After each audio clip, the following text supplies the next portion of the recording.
Shakespearean Tragedy, Lectures on Hamlet, Othello, King Lear, Macbeth ******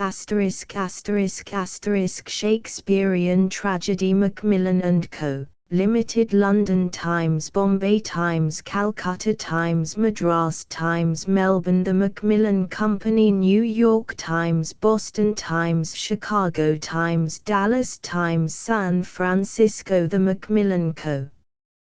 of Canada, Limited Toronto Shakespearean Tragedy Lectures on Hamlet, Othello, King Lear Macbeth by A. C. Bradley LL.D. Lit.D., formerly Professor of Poetry in the University of Oxford 2nd edition, 13th impression, Macmillan & Co., Limited St. Martin's Street, London 1919 Copyright. First edition 1904.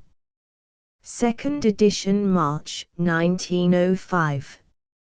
Reprinted August 1905, 1906, 1908, 1910, 1911, 1912, 1914, 1915, 1916, 1918, 1919. Glasgow, printed at the University Press by Robert McLehose & Co. Limited. To my students' preface. These lectures are based on a selection from materials used in teaching at Liverpool, Glasgow, and Oxford, and I have for the most part preserved the lecture form. The point of view taken in them is explained in the introduction. I should, of course, wish them to be read in their order, and a knowledge of the first two is assumed in the remainder, but readers who may prefer to enter at once on the discussion of the several plays can do so by beginning at page 89. Anyone who writes on Shakespeare must owe much to his predecessors. Where I was conscious of a particular obligation, I have acknowledged it, but most of my reading of Shakespearean criticism was done many years ago, and I can only hope that I have not often reproduced as my own what belongs to another.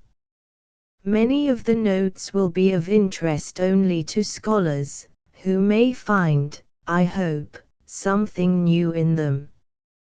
I have quoted, as a rule, from the Globe edition, and have referred always to its numeration of acts, scenes, and lines. November, 1904. Note to second and subsequent impressions. In these impressions I have confined myself to making some formal improvements, correcting indubitable mistakes, and indicating here and there my desire to modify or develop at some future time statements which seem to me doubtful or open to misunderstanding. The changes, where it seemed desirable, are shown by the inclusion of sentences in square brackets. Contents page. Introduction 1. Lecture I. The Substance of Shakespearean Tragedy 5. Lecture 2. Construction in Shakespeare's Tragedies 40. Lecture 3. Shakespeare's Tragic Period, Hamlet 79. Lecture 4. Hamlet 129. Lecture V. Othello 175. Lecture 6. Othello 207. Lecture 7. King Lear 243. Lecture 8. King Lear 280. Lecture 9. Macbeth 331. Lecture X. Macbeth 366. Note events before the opening of the action in Hamlet 401. Note B. Where was Hamlet at the time of his father's death? 403. Note C. Hamlet's age 407. Note D. My tables, Meet it is I set it down 409 note E. The Ghost in the Cellar 412 note F. The player's speech in Hamlet 413 note G. Hamlet's apology to Laertes 420 note H. The exchange of rapiers 422 note I. The duration of the action in Othello 423 note J. The additions in the folio text of Othello. The Pontic c. 429 note K. Othello's courtship 432 note L. Othello in the temptation scene 434 note M. Questions as to Othello, 4. I 435 note N. Two passages in the last scene of Othello 437 note O. Othello on Desdemona's last words 438 note P. Did Emilia suspect Iago? 439 note Q. Iago's suspicion regarding Cassio and Emilia 441 note R. Reminiscences of Othello in King Lear 441 note S. King Lear and Timon of Athens 443 note T. Did Shakespeare shorten King Lear? 445 note U. Movements of the dramatis personae in King Lear, 448 note V. Suspected interpolations in King Lear 450 note W. The staging of the scene of Lear's reunion with Cordelia 453 note X. The battle in King Lear 456 note Y. Some difficult passages in King Lear 458 note Z. Suspected interpolations in Macbeth 466 note A. Has Macbeth been abridged? 467 note BB. The date of Macbeth. Metrical tests 470 note CC. When was the murder of Duncan first plotted? 480 note DD. Did Lady Macbeth really faint? 484 note EE. Duration of the action in Macbeth. Macbeth's age. He has no children 486 note FF. The Ghost of Banquo 492 Index 494 Introduction. In these lectures I propose to consider the four principal tragedies of Shakespeare from a single point of view. Nothing will be said of Shakespeare's place in the history either of English literature or of the drama in general. No attempt will be made to compare him with other writers. I shall leave untouched, or merely glanced at, questions regarding his life and character, the development of his genius and art, the genuineness, sources, texts, interrelations of his various works. Even what may be called, in a restricted sense, the poetry of the four tragedies, the beauties of style, diction, versification, I shall pass by in silence. Our one object will be what, again in a restricted sense, may be called dramatic appreciation, to increase our understanding and enjoyment of these works as dramas, to learn to apprehend the action and some of the personages of each with a somewhat greater truth and intensity, so that they may assume in our imaginations a shape a little less unlike the shape they wore in the imagination of their creator. For this end all those studies that were mentioned just now, of literary history and the like, are useful and even in various degrees necessary. But an overt pursuit of them is not necessary here, nor is any one of them so indispensable to our object as that close familiarity with the plays, that native strength and justice of perception, and that habit of reading with an eager mind, which make many an unscholarly lover of Shakespeare a far better critic than many a Shakespeare scholar. Such lovers read a play more or less as if they were actors who had to study all the parts. They do not need, of course, to imagine whereabouts the persons are to stand, or what gestures they ought to use, but they want to realize fully and exactly the inner movements which produced these words and no other, these deeds and no other, at each particular moment. This, carried through a drama, is the right way to read the dramatist Shakespeare, and the prime requisite here is therefore a vivid and intent imagination. But this alone will hardly suffice. It is necessary also, especially to a true conception of the whole, to compare, to analyze, to dissect. And such readers often shrink from this task, which seems to them prosaic or even a desecration. They misunderstand, I believe.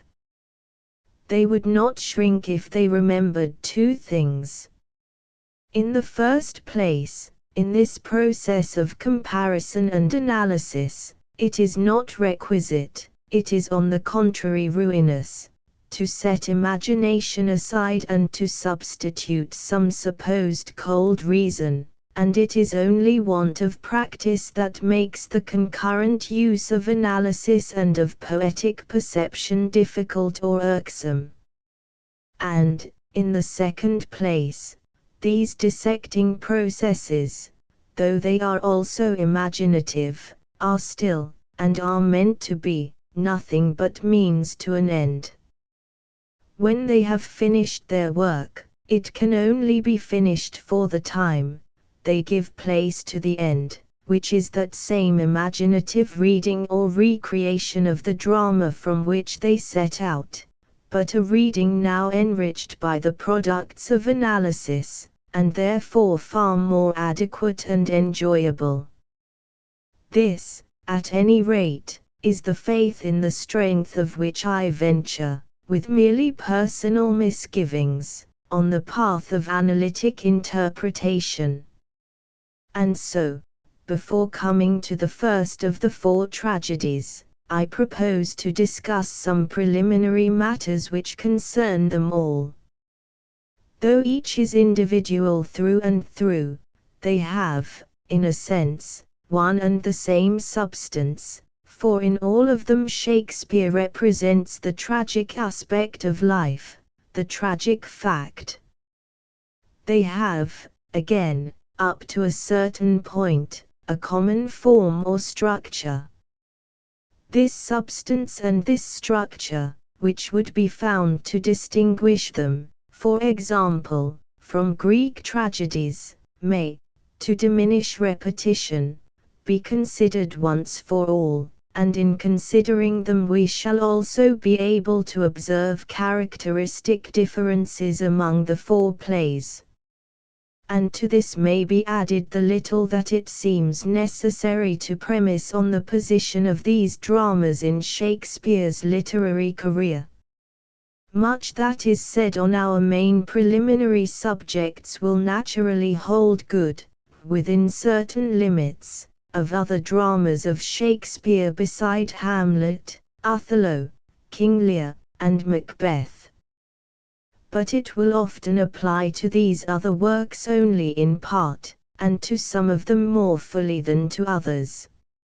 Romeo and Juliet, for instance, is a pure tragedy, but it is an early work, and in some respects an immature one. Richard III and Richard II, Julius Caesar, Antony and Cleopatra, and Coriolanus are tragic histories or historical tragedies, in which Shakespeare acknowledged in practice a certain obligation to follow his authority, even when that authority offered him an undramatic material. Probably he himself would have met some criticisms to which these plays are open by appealing to their historical character, and by denying that such works are to be judged by the standard of pure tragedy. In any case, most of these plays, perhaps all, do show, as a matter of fact, considerable deviations from that standard, and, therefore, what is said of the pure tragedies must be applied to them with qualifications which I shall often take for granted without mention. There remain Titus Andronicus and Timon of Athens. The former I shall leave out of account, because, even if Shakespeare wrote the whole of it, he did so before he had either a style of his own or any characteristic tragic conception. Timon stands on a different footing. Parts of it are unquestionably Shakespeare's, and they will be referred to in one of the later lectures. But much of the writing is evidently not his, and as it seems probable that the conception and construction of the whole tragedy should also be attributed to some other writer, I shall omit this work too from our preliminary discussions. Lecture I. The substance of Shakespearean tragedy. The question we are to consider in this lecture may be stated in a variety of ways. We may put it thus: what is the substance of a Shakespearean tragedy, taken in abstraction both from its form and from the differences in point of substance between one tragedy and another? Or thus, what is the nature of the tragic aspect of life as represented by Shakespeare? What is the general fact shown now in this tragedy and now in that? And we are putting the same question when we ask, what is Shakespeare's tragic conception, or conception of tragedy? These expressions, it should be observed, do not imply that Shakespeare himself ever asked or answered such a question, that he set himself to reflect on the tragic aspects of life, that he framed a tragic conception, and still less that, like Aristotle or Corneille, he had a theory of the kind of poetry called tragedy. These things are all possible. How far any one of them is probable we need not discuss, but none of them is presupposed by the question we are going to consider. This question implies only that, as a matter of fact, Shakespeare in writing tragedy did represent a certain aspect of life in a certain way, and that through examination of his writings we ought to be able, to some extent, to describe this aspect and way in terms addressed to the understanding. Such a description, so far as it is true and adequate, may, after these explanations, be called indifferently an account of the substance of Shakespearean tragedy, or an account of Shakespeare's conception of tragedy or view of the tragic fact. Two further warnings may be required. In the first place, we must remember that the tragic aspect of life is only one aspect. We cannot arrive at Shakespeare's whole dramatic way of looking at the world from his tragedies alone, as we can arrive at Milton's way of regarding things, or at Wordsworth's or at Shelley's, by examining almost any one of their important works. Speaking very broadly, one may say that these poets at their best always look at things in one light, but Hamlet and Henry IV and Cumberland reflect things from quite distinct positions. and Shakespeare's whole dramatic view is not to be identified with any one of these reflections. And, in the second place, I may repeat that in these lectures, at any rate for the most part, we are to be content with his dramatic view, and are not to ask whether it corresponded exactly with his opinions or creed outside his poetry, the opinions or creed of the being whom we sometimes oddly call Shakespeare the man. It does not seem likely that outside his poetry he was a very simple-minded Catholic or Protestant or atheist, as some have maintained, but we cannot be sure, as with those other poets we can, that in his works he expressed his deepest and most cherished convictions on ultimate questions, or even that he had any. And in his dramatic conceptions there is enough to occupy us.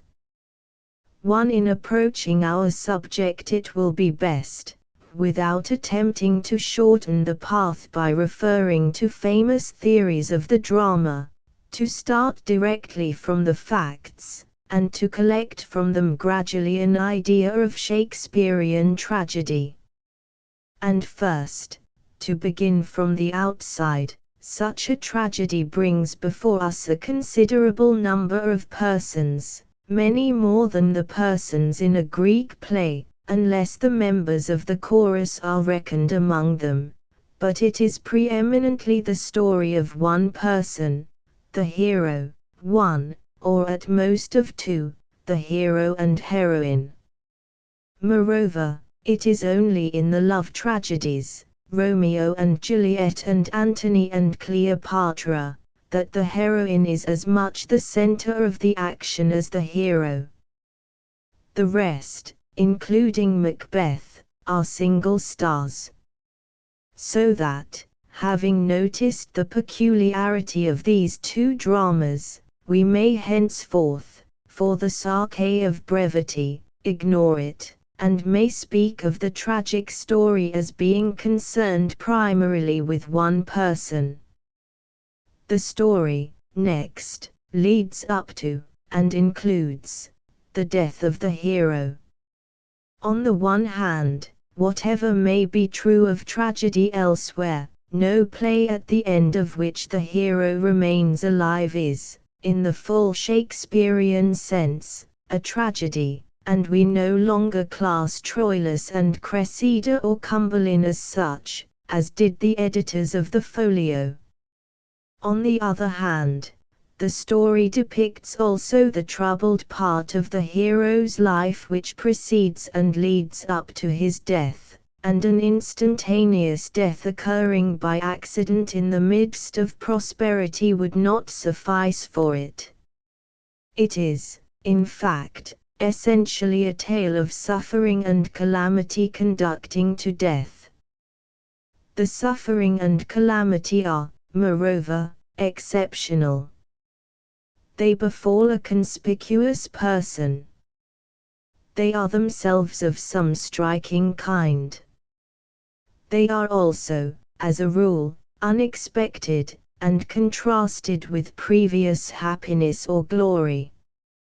A tale, for example, of a man slowly worn to death by disease, poverty, little cares, sordid vices, petty persecutions, however piteous or dreadful it might be, would not be tragic in the Shakespearean sense. Such exceptional suffering and calamity, then, affecting the hero, and, we must now add, generally extending far and wide beyond him, so as to make the whole scene a scene of woe, are an essential ingredient in tragedy and a chief source of the tragic emotions, and especially of pity. But the proportions of this ingredient, and the direction taken by tragic pity, will naturally vary greatly. Pity, for example, has a much larger part in King Lear than in Macbeth, and is directed in the one case chiefly to the hero, in the other chiefly to minor characters. Let us now pause for a moment on the ideas we have so far reached. They would more than suffice to describe the whole tragic fact as it presented itself to the medieval mind. To the medieval mind, a tragedy meant a narrative rather than a play, and its notion of the matter of this narrative may readily be gathered from Dante or, still better, from Chaucer. Chaucer's Monk's Tale is a series of what he calls tragedies, and this means in fact a series of tales de casibus illustrium virarum, stories of the falls of illustrious men, such as Lucifer, Adam, Hercules and Nebuchadnezzar. And the monk ends the tale of Croesus thus: Anhanged was Cassus, the proud king, his royal throne mit hym nat avail. Tragedies nu the maina thyng, ne can in syng cry ne bewail, but for that fortune all we will assail with unwustrook the regness that been proud, for when men trusteth higher, than will she fail, and cover higher bright face with a cloud. A total reverse of fortune, coming unawares upon a man who stood in high degree happy and apparently secure, such was the tragic fact to the medieval mind. It appealed strongly to common human sympathy and pity. It startled also another feeling, that of fear. It frightened men and awed them. It made them feel that man is blind and helpless, the plaything of an inscrutable power, called by the name of fortune or some other name, a power which appears to smile on him for a little, and then on a sudden strikes him down in his pride. Shakespeare's idea of the tragic fact is larger than this idea and goes beyond it, but it includes it. And it is worthwhile to observe the identity of the two in a certain point which is often ignored. Tragedy with Shakespeare is concerned always with persons of high degree, often with kings or princes, if not, with leaders in the state like Coriolanus, Brutus, Antony, at the least, as in Romeo and Juliet, with members of great houses, whose quarrels are of public moment. There is a decided difference here between Othello and our three other tragedies, but it is not a difference of kind. Othello himself is no mere private person, he is the general of the Republic. At the beginning we see him in the council chamber of the Senate. The consciousness of his high position never leaves him. At the end, when he is determined to live no longer, he is as anxious as Hamlet not to be misjudged by the great world, and his last speech begins, "Soft you, a word or two before you go. I have done the state some service, and they know it. Too. And this characteristic of Shakespeare's tragedies, though not the most vital, is neither external nor unimportant.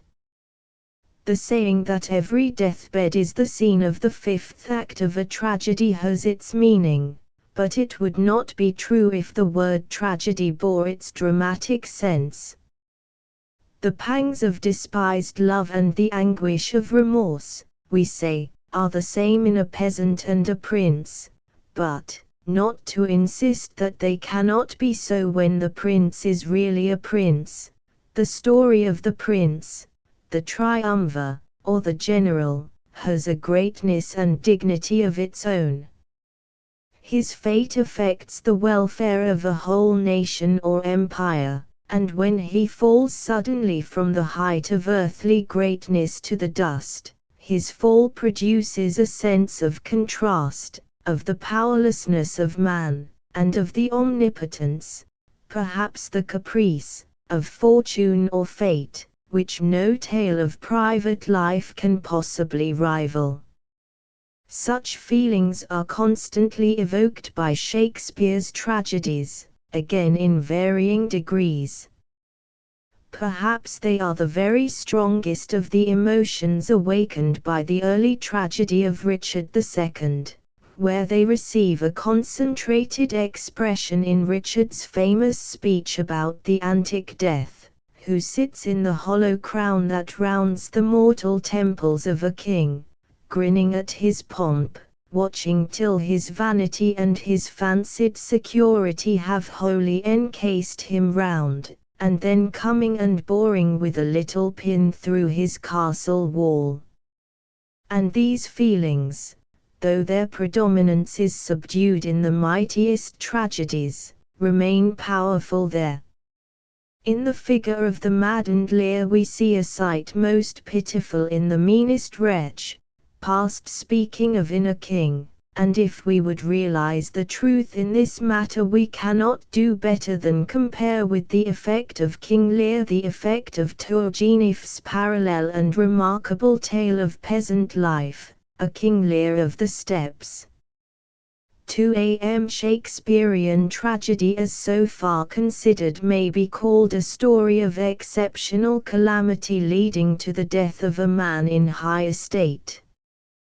But it is clearly much more than this, and we have now to regard it from another side. No amount of calamity which merely befell a man, descending from the clouds like lightning, or stealing from the darkness like pestilence, could alone provide the substance of its story. Job was the greatest of all the children of the East, and his afflictions were well nigh more than he could bear, but even if we imagined them wearing him to death, that would not make his story tragic. Nor yet would it become so, in the Shakespearean sense, if the fire, and the great wind from the wilderness, and the torments of his flesh were conceived as sent by a supernatural power, whether just or malignant.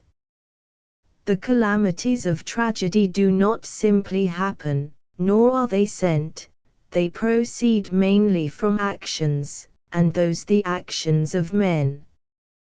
We see a number of human beings placed in certain circumstances, and we see, arising from the cooperation of their characters in these circumstances, certain actions. These actions beget others, and these others beget others again, until this series of interconnected deeds leads by an apparently inevitable sequence to a catastrophe. The effect of such a series on imagination is to make us regard the sufferings which accompany it, and the catastrophe in which it ends, not only or chiefly as something which happens to the persons concerned, but equally as something which is caused by them. This at least may be said of the principal persons, and, among them, of the hero, who always contributes in some measure to the disaster in which he perishes. This second aspect of tragedy evidently differs greatly from the first. Men, from this point of view, appear to us primarily as agents, themselves the authors of their proper woe, and our fear and pity, though they will not cease or diminish, will be modified accordingly.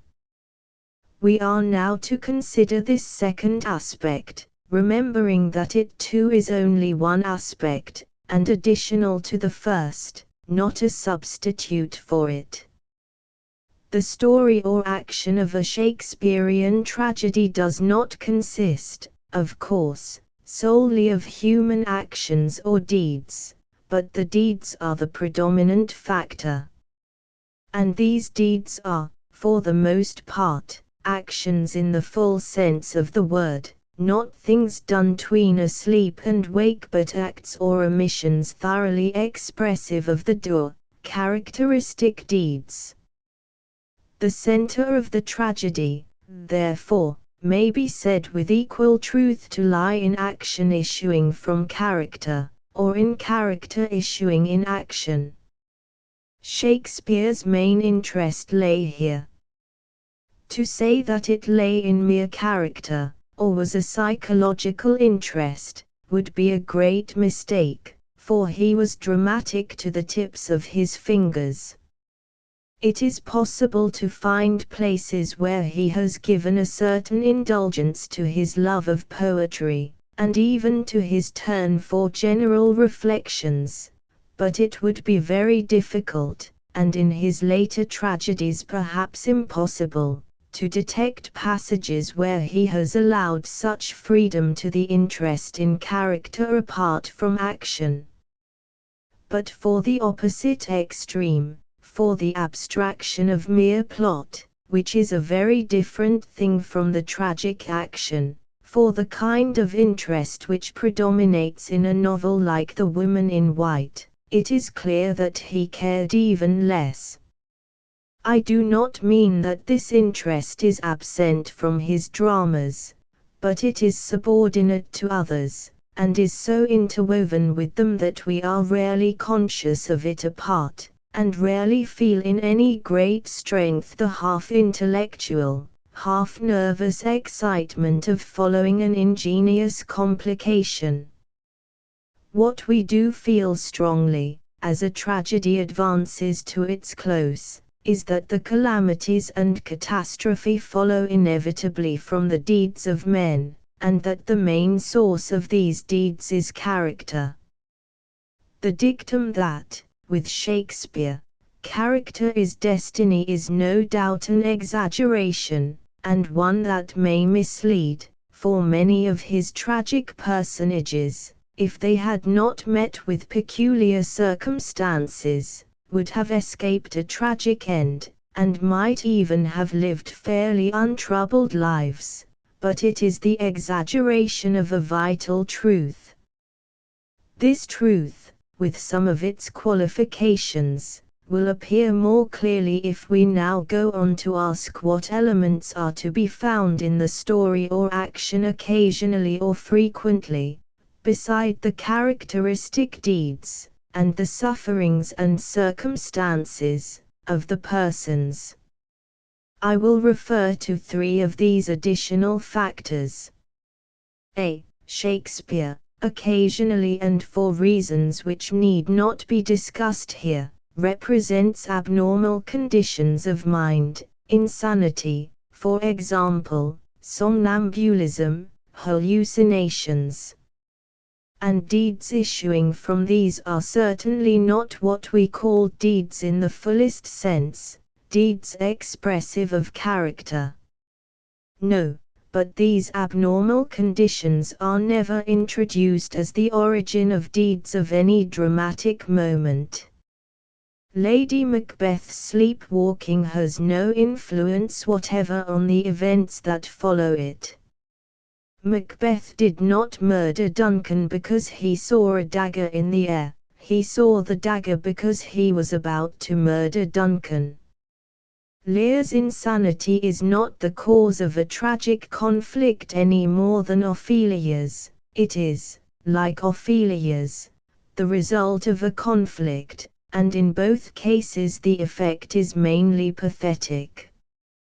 If Lear were really mad when he divided his kingdom, if Hamlet were really mad at any time in the story, they would cease to be tragic characters.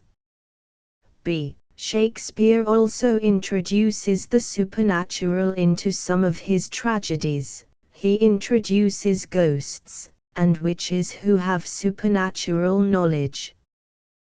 This supernatural element certainly cannot in most cases, if in any, be explained away as an illusion in the mind of one of the characters.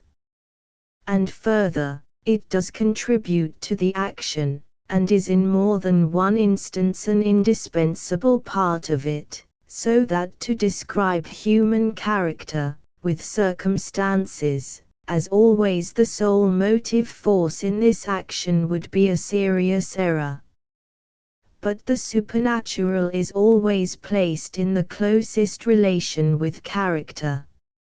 It gives a confirmation and a distinct form to inward movements already present and exerting an influence, to the sense of failure in Brutus, to the stifled workings of conscience in Richard, to the half-formed thought or the horrified memory of guilt in Macbeth, to suspicion in Hamlet.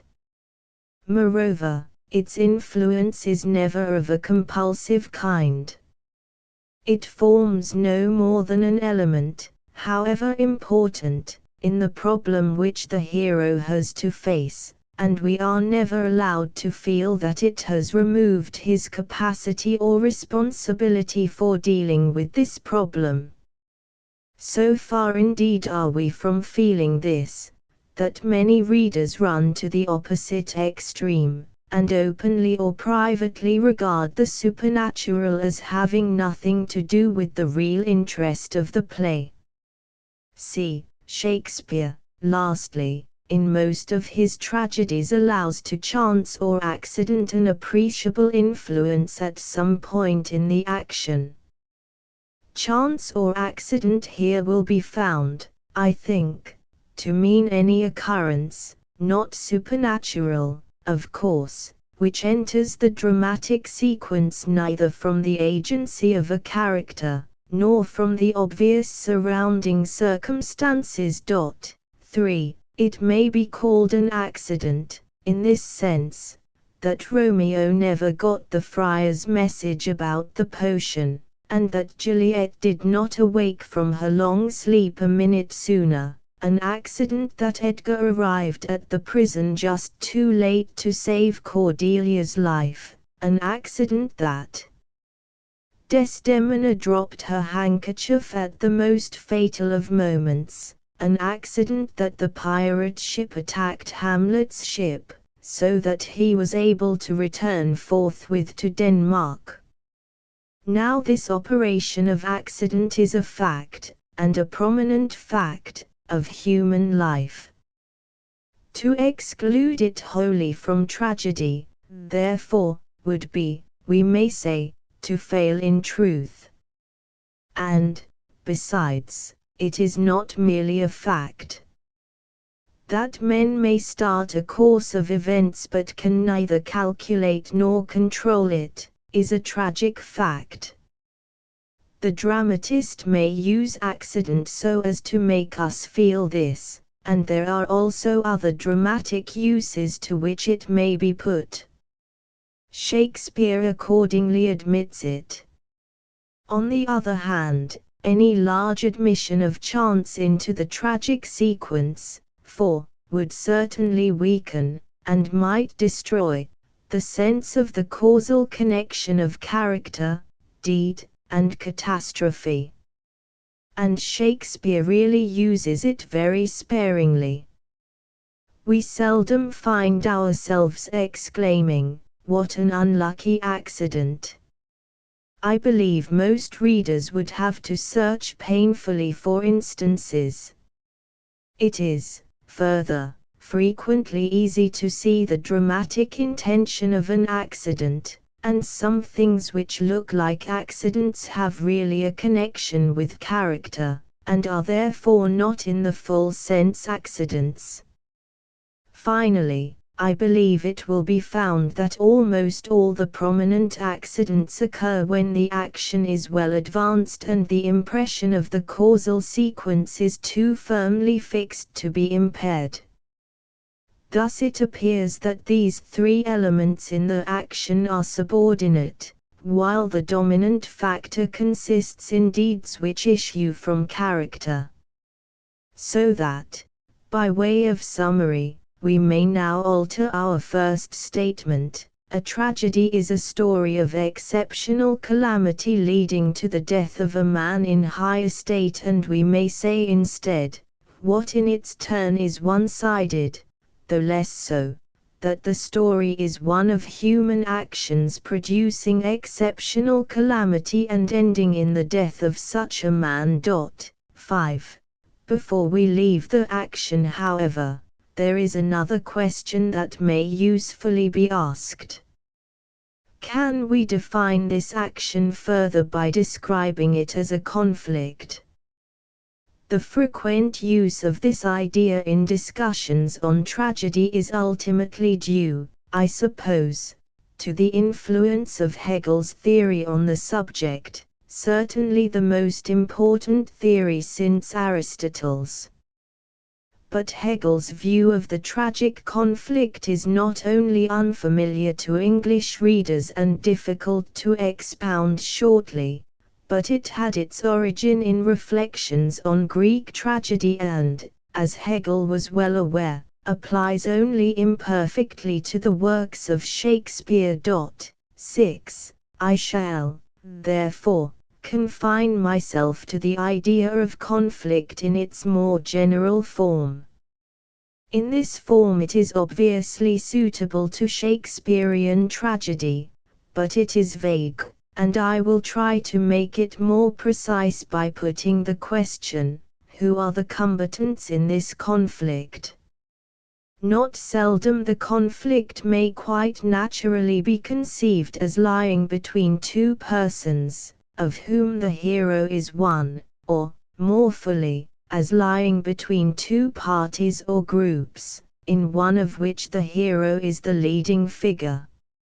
Or if we prefer to speak, as we may quite well do if we know what we are about, of the passions, tendencies, ideas, principles, forces, which animate these persons or groups, we may say that two of such passions or ideas, regarded as animating two persons or groups, are the combatants. The love of Romeo and Juliet is in conflict with the hatred of their houses, represented by various other characters. The cause of Brutus and Cassius struggles with that of Julius, Octavius and Antony. In Richard II, the king stands on one side, Bolingbroke and his party on the other. In Macbeth the hero and heroine are opposed to the representatives of Duncan. In all these cases the great majority of the dramatis personae fall without difficulty into antagonistic groups, and the conflict between these groups ends with the defeat of the hero. Yet one cannot help feeling that in at least one of these cases, Macbeth, there is something a little external in this way of looking at the action. And when we come to some other plays this feeling increases. No doubt most of the characters in Hamlet, King Lear, Othello, or Antony and Cleopatra can be arranged in opposed groups winking sad smiley 7, and no doubt there is a conflict, and yet it seems misleading to describe this conflict as one between these groups. It cannot be simply this. For though Hamlet and the king are mortal foes, yet that which engrosses our interest and dwells in our memory at least as much as the conflict between them, is the conflict within one of them. And so it is, though not in the same degree, with Antony and Cleopatra and even with Othello, and, in fact, in a certain measure, it is so with nearly all the tragedies. There is an outward conflict of persons and groups, there is also a conflict of forces in the hero's soul, and even in Julius Caesar and Macbeth the interest of the former can hardly be said to exceed that of the latter. The truth is, that the type of tragedy in which the hero opposes to a hostile force an undivided soul, is not the Shakespearean type. The souls of those who contend with the hero may be thus undivided, they generally are, but, as a rule, the hero, though he pursues his fated way, is, at least at some point in the action, and sometimes at many, torn by an inward struggle, and it is frequently at such points that Shakespeare shows his most extraordinary power. If further we compare the earlier tragedies with the later, we find that it is in the latter, the maturest works, that this inward struggle is most emphasized. In the last of them, Coriolanus, its interest completely eclipses towards the close of the play that of the outward conflict. Romeo and Juliet, Richard III, Richard II, where the hero contends with an outward force, but comparatively little with himself, are all early plays. If we are to include the outer and the inner struggle in a conception more definite than that of conflict in general, we must employ some such phrase as spiritual force. This will mean whatever forces act in the human spirit, whether good or evil, whether personal passion or impersonal principle, doubts, desires, scruples, ideas, whatever can animate, shake, possess, and drive a man's soul. In a Shakespearean tragedy some such forces are shown in conflict. They are shown acting in men and generating strife between them. They are also shown, less universally, but quite as characteristically, generating disturbance and even conflict in the soul of the hero. Treasonous ambition in Macbeth collides with loyalty and patriotism in Macduff and Malcolm. Here is the outward conflict. But these powers or principles equally collide in the soul of Macbeth himself. Here is the inner. And neither by itself could make the tragedy. 8. We shall see later the importance of this idea. Here we need only observe that the notion of tragedy as a conflict emphasizes the fact that action is the center of the story, while the concentration of interest, in the greater plays, on the inward struggle emphasizes the fact that this action is essentially the expression of character. 3. Let us turn now from the action to the central figure in it, and, ignoring the characteristics which distinguish the heroes from one another, let us ask whether they have any common qualities which appear to be essential to the tragic effect. 1. They certainly have. They are exceptional beings. We have seen already that the hero, with Shakespeare, is a person of high degree or of public importance, and that his actions or sufferings are of an unusual kind. But this is not all. His nature also is exceptional, and generally raises him in some respect much above the average level of humanity. This does not mean that he is an eccentric or a paragon. Shakespeare never drew monstrosities of virtue. Some of his heroes are far from being good, and if he drew eccentrics he gave them a subordinate position in the plot. His tragic characters are made of the stuff we find within ourselves and within the persons who surround them. But, by an intensification of the life which they share with others, they are raised above them, and the greatest are raised so far that, if we fully realize all that is implied in their words and actions, we become conscious that in real life we have known scarcely anyone resembling them. Some, like Hamlet and Cleopatra, have genius. Others, like Othello, Lear, Macbeth, Coriolanus, are built on the grand scale, and desire, passion, or will attains in them a terrible force. In almost all we observe a marked one-sidedness, a predisposition in some particular direction, a total incapacity, in certain circumstances, of resisting the force which draws in this direction, a fatal tendency to identify the whole being with one interest, object, passion, or habit of mind. This, it would seem, is, for Shakespeare, the fundamental tragic trait. It is present in his early heroes, Romeo and Richard II, infatuated men, who otherwise rise comparatively little above the ordinary level. It is a fatal gift, but it carries with it a touch of greatness, and when there is joined to it nobility of mind, or genius, or immense force, we realize the full power and reach of the soul, and the conflict in which it engages acquires that magnitude which stirs not only sympathy and pity, but admiration, terror, and awe.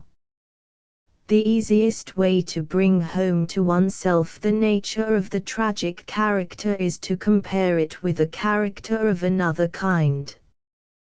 Dramas like Cymbeline and The Winter's Tale, which might seem destined to end tragically, but actually end otherwise, owe their happy ending largely to the fact that the principal characters fail to reach tragic dimensions.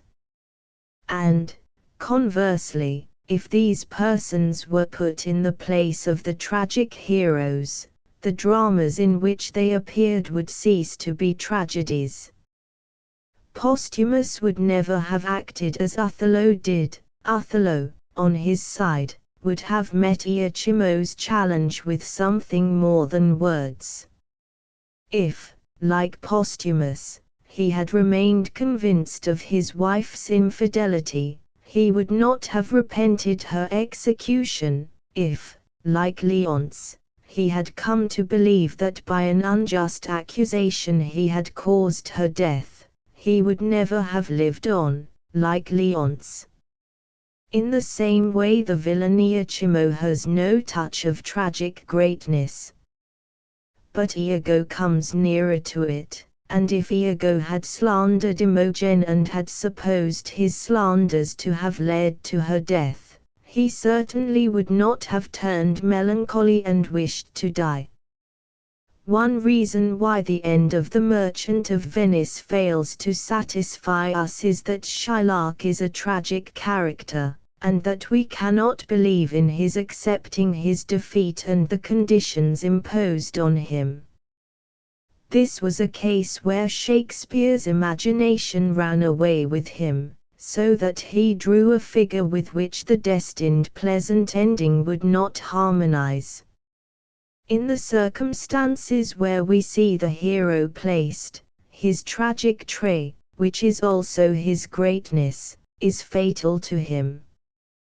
To meet these circumstances something is required which a smaller man might have given, but which the hero cannot give. He errs, by action or omission, and his error, joining with other causes, brings on him ruin. This is always so with Shakespeare. As we have seen, the idea of the tragic hero as a being destroyed simply and solely by external forces is quite alien to him, and not less so is the idea of the hero as contributing to his destruction only by acts in which we see no flaw. But the fatal imperfection or error, which is never absent, is of different kinds and degrees. At one extreme stands the excess and precipitancy of Romeo, which scarcely, if at all, diminish our regard for him, at the other the murderous ambition of Richard III.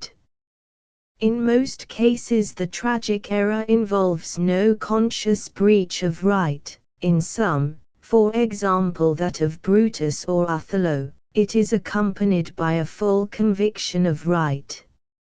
In Hamlet there is a painful consciousness that duty is being neglected, in Antony a clear knowledge that the worse of two courses is being pursued, but Richard and Macbeth are the only heroes who do what they themselves recognize to be villainous.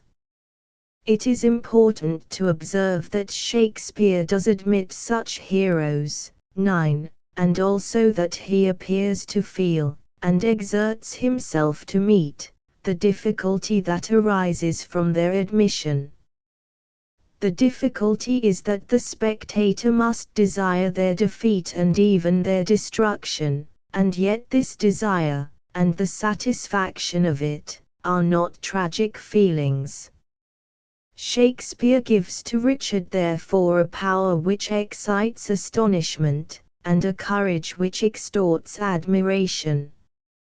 He gives to Macbeth a similar, though less extraordinary, greatness, and adds to it a conscience so terrifying in its warnings and so maddening in its reproaches that the spectacle of inward torment compels a horrified sympathy and awe which balance, at the least, the desire for the hero's ruin. The tragic hero with Shakespeare, then, need not be good, though generally he is good and therefore at once wins sympathy in his error. But it is necessary that he should have so much of greatness that in his error and fall we may be vividly conscious of the possibilities of human nature. 10. Hence, in the first place, a Shakespearean tragedy is never, like some miscalled tragedies, depressing. No one ever closes the book with the feeling that man is a poor mean creature. He may be wretched and he may be awful, but he is not small. His lot may be heartrending and mysterious, but it is not contemptible. The most confirmed of cynics ceases to be a cynic while he reads these plays. And with this greatness of the tragic hero, which is not always confined to him, is connected, secondly, what I venture to describe as the center of the tragic impression. This central feeling is the impression of waste. With Shakespeare, at any rate, the pity and fear which are stirred by the tragic story seem to unite with, and even to merge in, a profound sense of sadness and mystery, which is due to this impression of waste. What a piece of work is man, we cry, so much more beautiful and so much more terrible than we knew. Why should he be so if this beauty and greatness only tortures itself and throws itself away? We seem to have before us a type of the mystery of the whole world, the tragic fact which extends far beyond the limits of tragedy. Everywhere, from the crushed rocks beneath our feet to the soul of man, we see power, intelligence, life and glory, which astound us and seem to call for our worship. And everywhere we see them perishing, devouring one another and destroying themselves, often with dreadful pain, as though they came into being for no other end. Tragedy is the typical form of this mystery, because that greatness of soul which it exhibits oppressed, conflicting and destroyed, is the highest existence in our view. It forces the mystery upon us, and it makes us realize so vividly the worth of that which is wasted that we cannot possibly seek comfort in the reflection that all is vanity. For in this tragic world, then, where individuals, however great they may be and however decisive their actions may appear, are so evidently not the ultimate power, what is this power? What account can we give of it which will correspond with the imaginative impressions we receive? This will be our final question. The variety of the answers given to this question shows how difficult it is. And the difficulty has many sources. Most people, even among those who know Shakespeare well and come into real contact with his mind, are inclined to isolate and exaggerate some one aspect of the tragic fact. Some are so much influenced by their own habitual beliefs that they import them more or less into their interpretation of every author who is sympathetic to them. And even where neither of these causes of error appears to operate, another is present from which it is probably impossible wholly to escape. What I mean is this. Any answer we give to the question proposed ought to correspond with, or to represent in terms of the understanding, our imaginative and emotional experience in reading the tragedies. We have, of course, to do our best by study and effort to make this experience true to Shakespeare, but, that done to the best of our ability, the experience is the matter to be interpreted, and the test by which the interpretation must be tried. But it is extremely hard to make out exactly what this experience is, because, in the very effort to make it out, our reflecting mind, full of everyday ideas, is always tending to transform it by the application of these ideas, and so to elicit a result which, instead of representing the fact, conventionalizes it. And the consequence is not only mistaken theories, it is that many a man will declare that he feels in reading a tragedy what he never really felt, while he fails to recognize what he actually did feel. It is not likely that we shall escape all these dangers in our effort to find an answer to the question regarding the tragic world and the ultimate power in it. It will be agreed, however, first, that this question must not be answered in religious language. For although this or that dramatis persona may speak of gods or of God, of evil spirits or of Satan, of heaven and of hell, and although the poet may show us ghosts from another world, these ideas do not materially influence his representation of life, nor are they used to throw light on the mystery of its tragedy. The Elizabethan drama was almost wholly secular, and while Shakespeare was writing he practically confined his view to the world of non-theological observation and thought, so that he represents it substantially in one and the same way whether the period of the story is pre-Christian or Christian.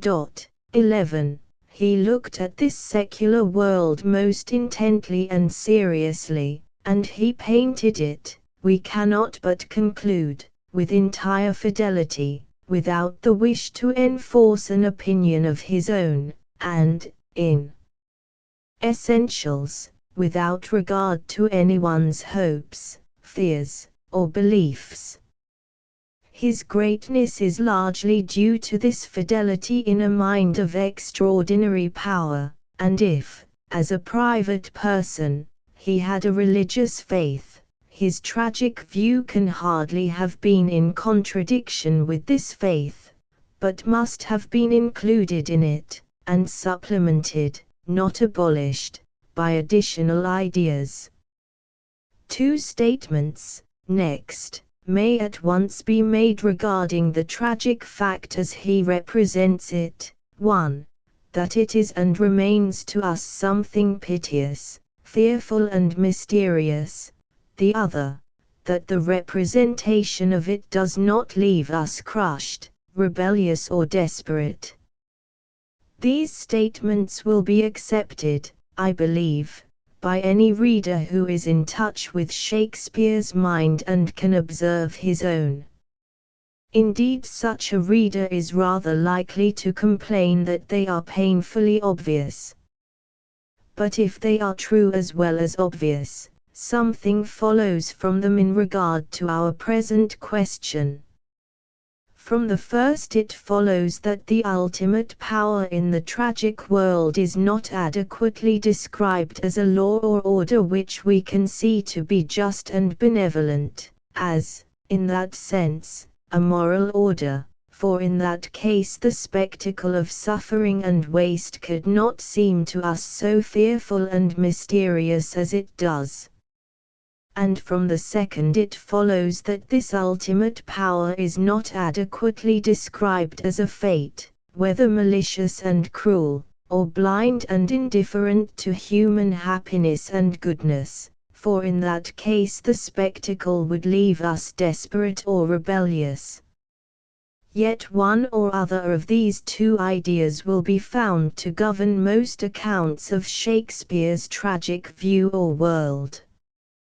These accounts isolate and exaggerate single aspects, either the aspect of action or that of suffering, either the close and unbroken connection of character, will, deed and catastrophe, which, taken alone, shows the individual simply as sinning against, or failing to conform to, the moral order and drawing his just doom on his own head, or else that pressure of outward forces, that sway of accident, and those blind and agonized struggles, which, taken alone, show him as the mere victim of some power which cares neither for his sins nor for his pain.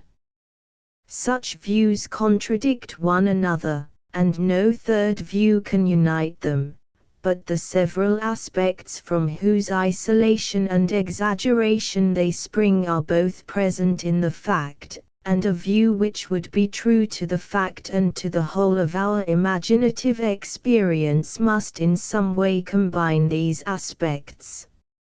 Let us begin, then, with the idea of fatality and glance at some of the impressions which give rise to it, without asking at present whether this idea is their natural or fitting expression.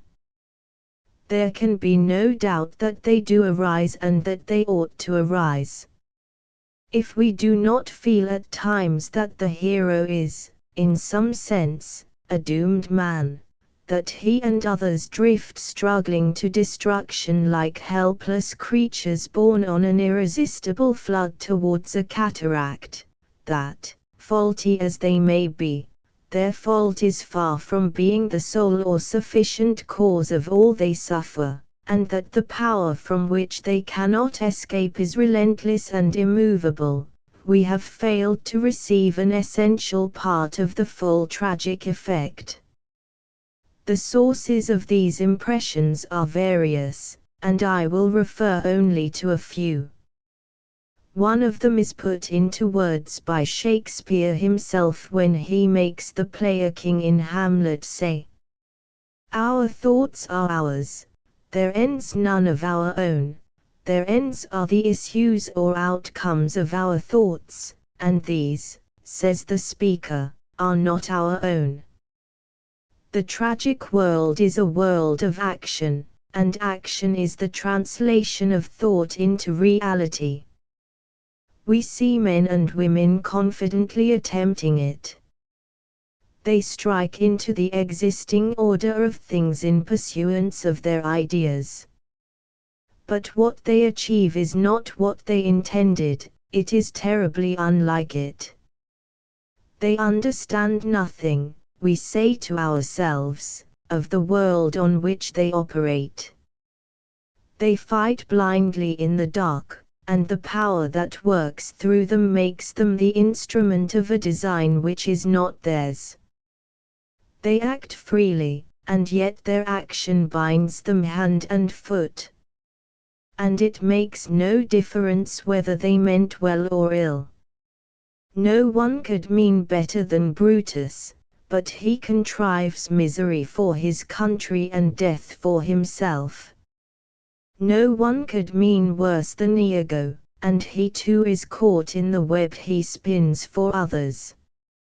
Hamlet, recoiling from the rough duty of revenge, is pushed into blood guiltiness he never dreamed of, and forced at last on the revenge he could not will.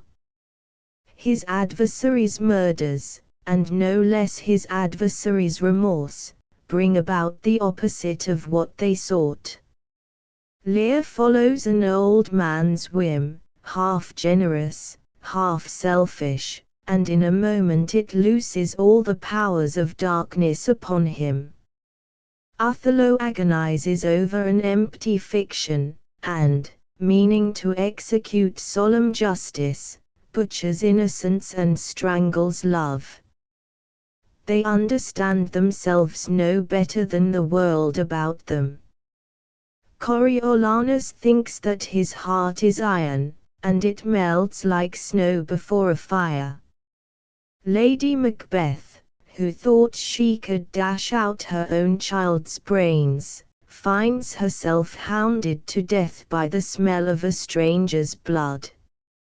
Her husband thinks that to gain a crown he would jump the life to come, and finds that the crown has brought him all the horrors of that life. Everywhere, in this tragic world, man's thought, translated into act, is transformed into the opposite of itself. His act, the movement of a few ounces of matter in a moment of time, becomes a monstrous flood which spreads over a kingdom. And whatsoever he dreams of doing, he achieves that which he least dreamed of, his own destruction. All this makes us feel the blindness and helplessness of man. Yet by itself it would hardly suggest the idea of fate, because it shows man as in some degree, however slight, the cause of his own undoing. But other impressions come to aid it. It is aided by everything which makes us feel that a man is, as we say, terribly unlucky, and of this there is, even in Shakespeare, not a little. Here come in some of the accidents already considered: Juliet's waking from her trance a minute too late, Desdemona's loss of her handkerchief at the only moment when the loss would have mattered, that insignificant delay which cost Cordelia's life. Again, men act, no doubt, in accordance with their characters, but what is it that brings them just the one problem which is fatal to them and would be easy to another, and sometimes brings it to them just when they are least fitted to face it? How is it that Othello comes to be the companion of the one man in the world who is at once able enough, brave enough, and vile enough to ensnare him? By what strange fatality does it happen that Lear has such daughters and Cordelia such sisters? Even character itself contributes to these feelings of fatality.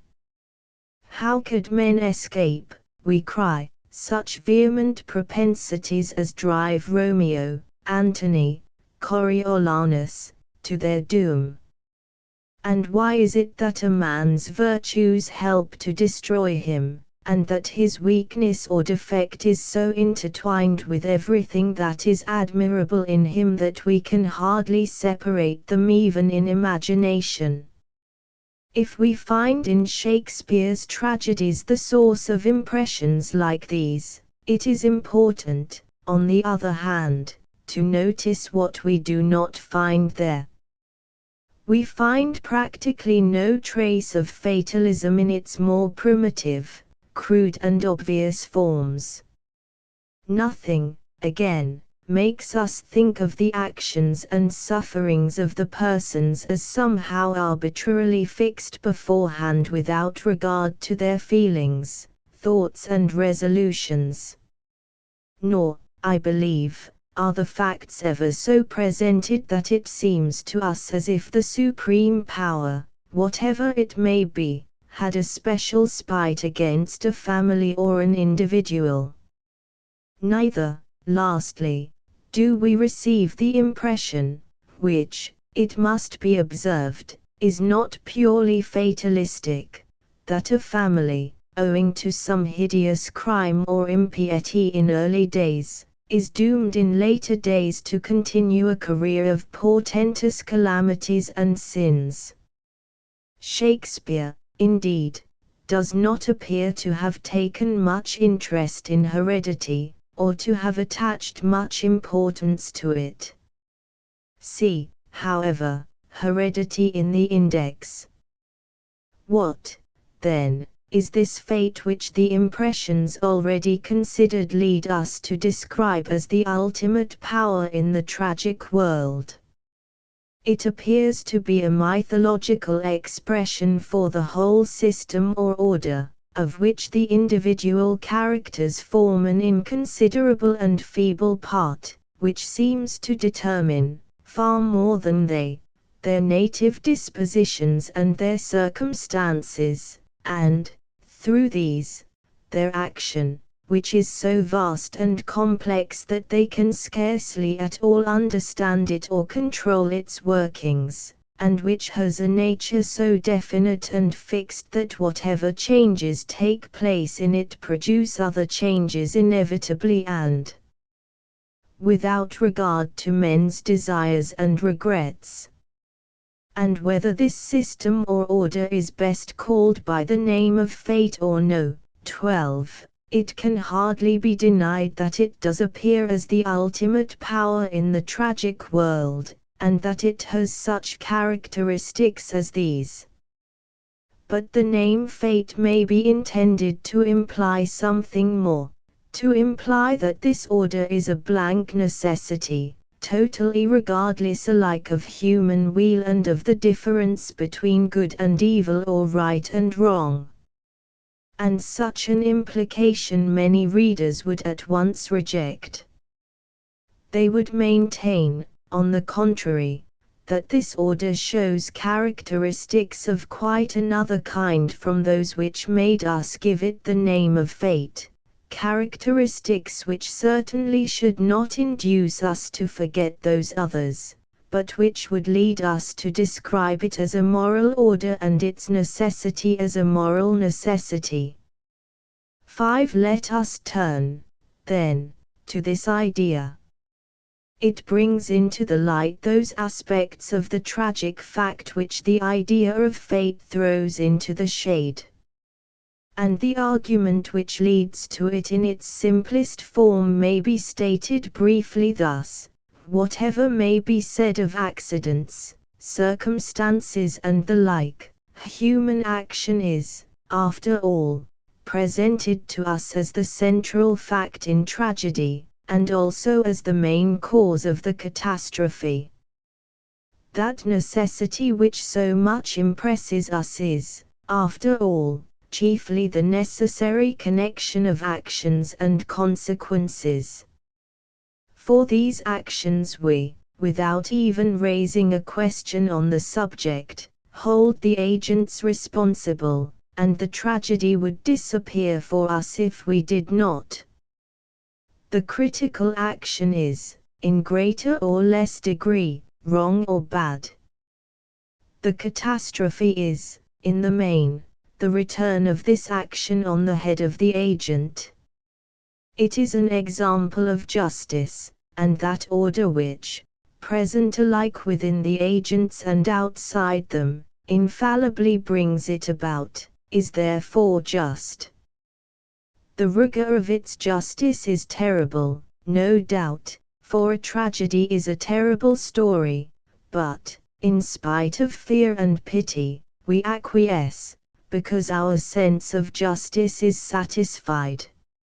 Now, if this view is to hold good, the justice of which it speaks must be at once distinguished from what is called poetic justice. Poetic justice means that prosperity and adversity are distributed in proportion to the merits of the agents.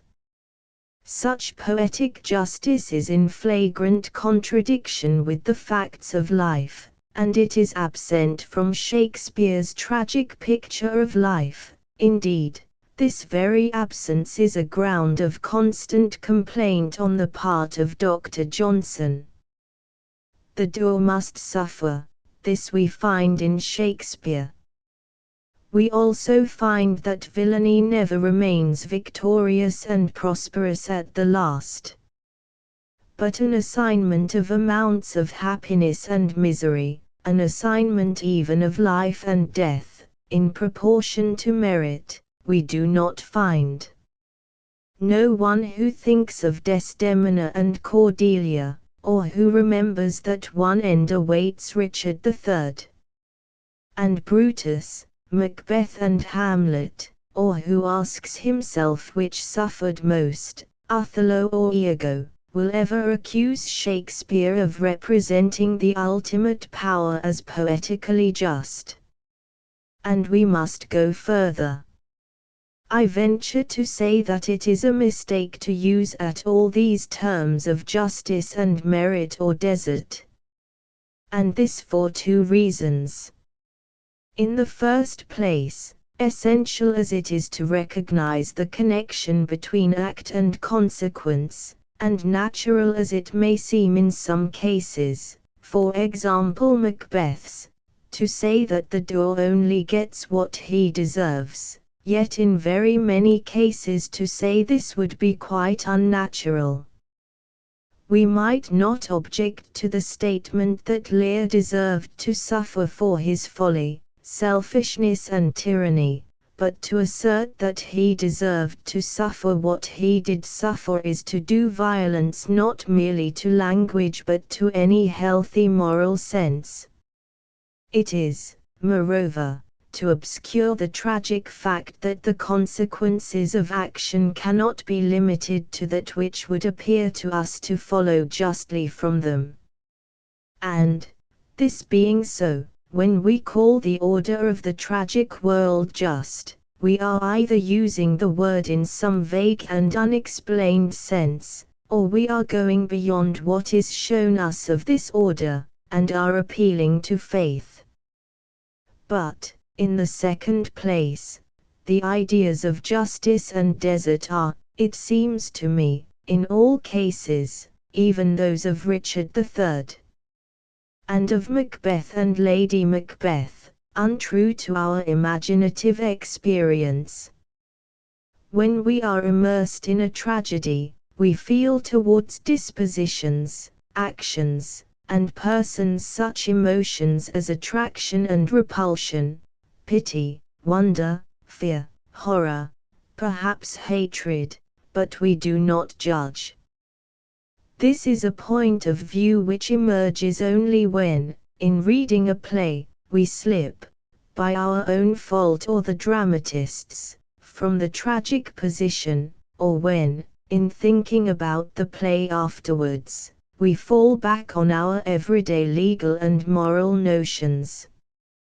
But tragedy does not belong, any more than religion belongs, to the sphere of these notions, neither does the imaginative attitude in presence of it. While we are in its world we watch what is, seeing that so it happened and must have happened, feeling that it is piteous, dreadful, awful, mysterious, but neither passing sentence on the agents, nor asking whether the behavior of the ultimate power towards them is just. And, therefore, the use of such language in attempts to render our imaginative experience in terms of the understanding is, to say the least, full of danger. 13. Let us attempt then to restate the idea that the ultimate power in the tragic world is a moral order. Let us put aside the ideas of justice and merit, and speak simply of good and evil. Let us understand by these words, primarily, moral good and evil, but also everything else in human beings which we take to be excellent or the reverse.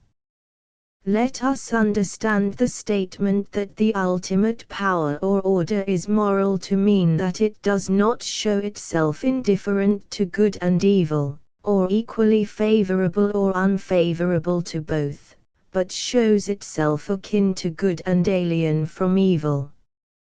And, Understanding the statement thus, let us ask what grounds it has in the tragic fact as presented by Shakespeare. Here, as in dealing with the grounds on which the idea of fate rests, I choose only 2 or 3 out of many. And the most important is this. In Shakespearean tragedy, the main source of the convulsion which produces suffering and death is never good. Good contributes to this convulsion only from its tragic implication with its opposite in one and the same character. The main source, on the contrary, is in every case evil, and, what is more, though this seems to have been little noticed, it is in almost every case evil in the fullest sense, not mere imperfection but plain moral evil. The love of Romeo and Juliet conducts them to death only because of the senseless hatred of their houses. Guilty ambition, seconded by diabolic malice and issuing in murder, opens the action in Macbeth. Ego is the main source of the convulsion in Othello, Goneril, Regan and Edmund in King Lear. Even when this plain moral evil is not the obviously prime source within the play, it lies behind it. The situation with which Hamlet has to deal has been formed by adultery and murder. Julius Caesar is the only tragedy in which one is even tempted to find an exception to this rule. And the inference is obvious. If it is chiefly evil that violently disturbs the order of the world, this order cannot be friendly to evil or indifferent between evil and good, any more than a body which is convulsed by poison is friendly to it or indifferent to the distinction between poison and food. Again, if we confine our attention to the hero, and to those cases where the gross and palpable evil is not in him but elsewhere, we find that the comparatively innocent hero still shows some marked imperfection or defect, irresolution, precipitancy, pride, credulousness, excessive simplicity, excessive susceptibility to sexual emotions, and the like. These defects or imperfections are certainly, in the wide sense of the word, evil, and they contribute decisively to the conflict and catastrophe. And the inference is again obvious. The ultimate power which shows itself disturbed by this evil and reacts against it, must have a nature alien to it. Indeed, its reaction is so vehement and relentless that it would seem to be bent on nothing short of good in perfection, and to be ruthless in its demand for it. To this must be added another fact, or another aspect of the same fact.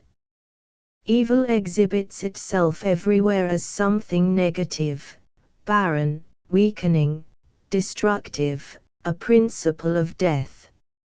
It isolates, disunites, and tends to annihilate not only its opposite but itself.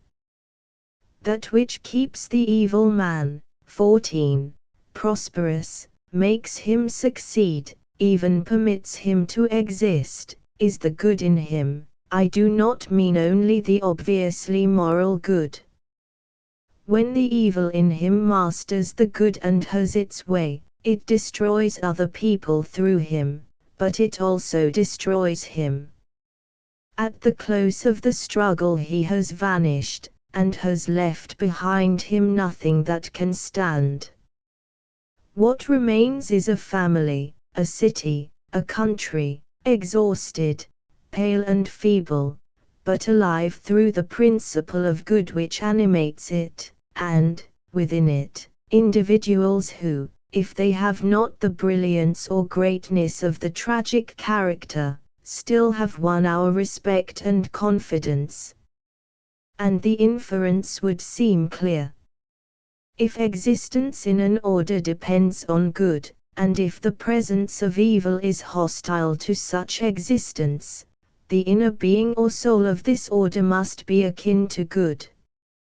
These are aspects of the tragic world at least as clearly marked as those which, taken alone, suggest the idea of fate.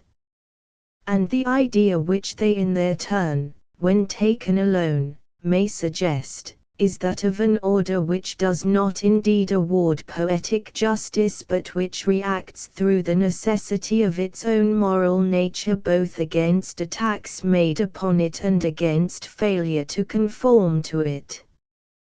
Tragedy, on this view, is the exhibition of that convulsive reaction, and the fact that the spectacle does not leave us rebellious or desperate is due to a more or less distinct perception that the tragic suffering and death arise from collision, not with a fate or blank power, but with a moral power, a power akin to all that we admire and revere in the characters themselves. This perception produces something like a feeling of acquiescence in the catastrophe, though it neither leads us to pass judgment on the characters nor diminishes the pity, the fear, and the sense of waste, which their struggle, suffering and fall evoke. And, finally, this view seems quite able to do justice to those aspects of the tragic fact which give rise to the idea of fate. They would appear as various expressions of the fact that the moral order acts not capriciously or like a human being, but from the necessity of its nature, or, if we prefer the phrase, by general laws. A necessity or law which of course knows no exception and is as ruthless as fate. It is impossible to deny to this view a large measure of truth. And yet without some amendment it can hardly satisfy. For it does not include the whole of the facts, and therefore does not wholly correspond with the impressions they produce.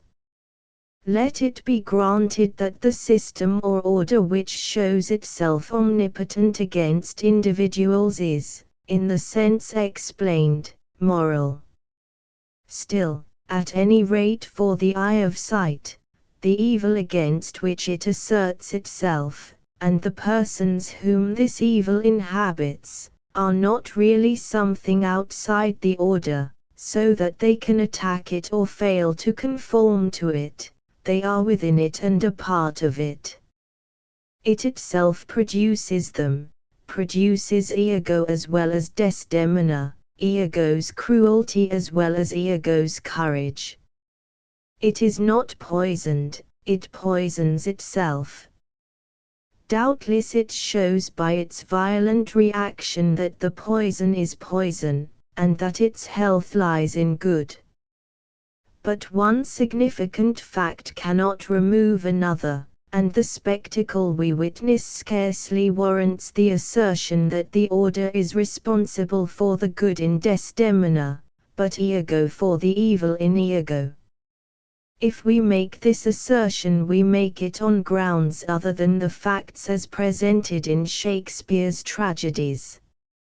Nor does the idea of a moral order asserting itself against attack or want of conformity answer in full to our feelings regarding the tragic character. We do not think of Hamlet merely as failing to meet its demand, of Antony as merely sinning against it, or even of Macbeth as simply attacking it. What we feel corresponds quite as much to the idea that they are its parts, expressions, products, that in their defect or evil it is untrue to its soul of goodness, and falls into conflict and collision with itself, that, in making them suffer and waste themselves, it suffers and wastes itself, and that when, to save its life and regain peace from this intestinal struggle, it casts them out, it has lost a part of its own substance, a part more dangerous and unquiet, but far more valuable and nearer to its heart than that which remains, a Fortinbras, a Malcolm, an Octavius. There is no tragedy in its expulsion of evil, the tragedy is that this involves the waste of good. Thus we are left at last with an idea showing two sides or aspects which we can neither separate nor reconcile. The whole or order against which the individual part shows itself powerless seems to be animated by a passion for perfection. We cannot otherwise explain its behavior towards evil. Yet it appears to engender this evil within itself, and in its effort to overcome and expel it is agonized with pain, and driven to mutilate its own substance and to lose not only evil but priceless good. That this idea, though very different from the idea of a blank fate, is no solution of the riddle of life is obvious, but why should we expect it to be such a solution? Shakespeare was not attempting to justify the ways of God to men, or to show the universe as a divine comedy. He was writing tragedy, and tragedy would not be tragedy if it were not a painful mystery. Nor can he be said even to point distinctly, like some writers of tragedy, in any direction where a solution might lie. We find a few references to gods or God, to the influence of the stars, to another life, some of them certainly, all of them perhaps, merely dramatic, appropriate to the person from whose lips they fall. A ghost comes from purgatory to impart a secret out of the reach of its hearer, who presently meditates on the question whether the sleep of death is dreamless. Accidents once or twice remind us strangely of the words, "There's a divinity that shapes our ends."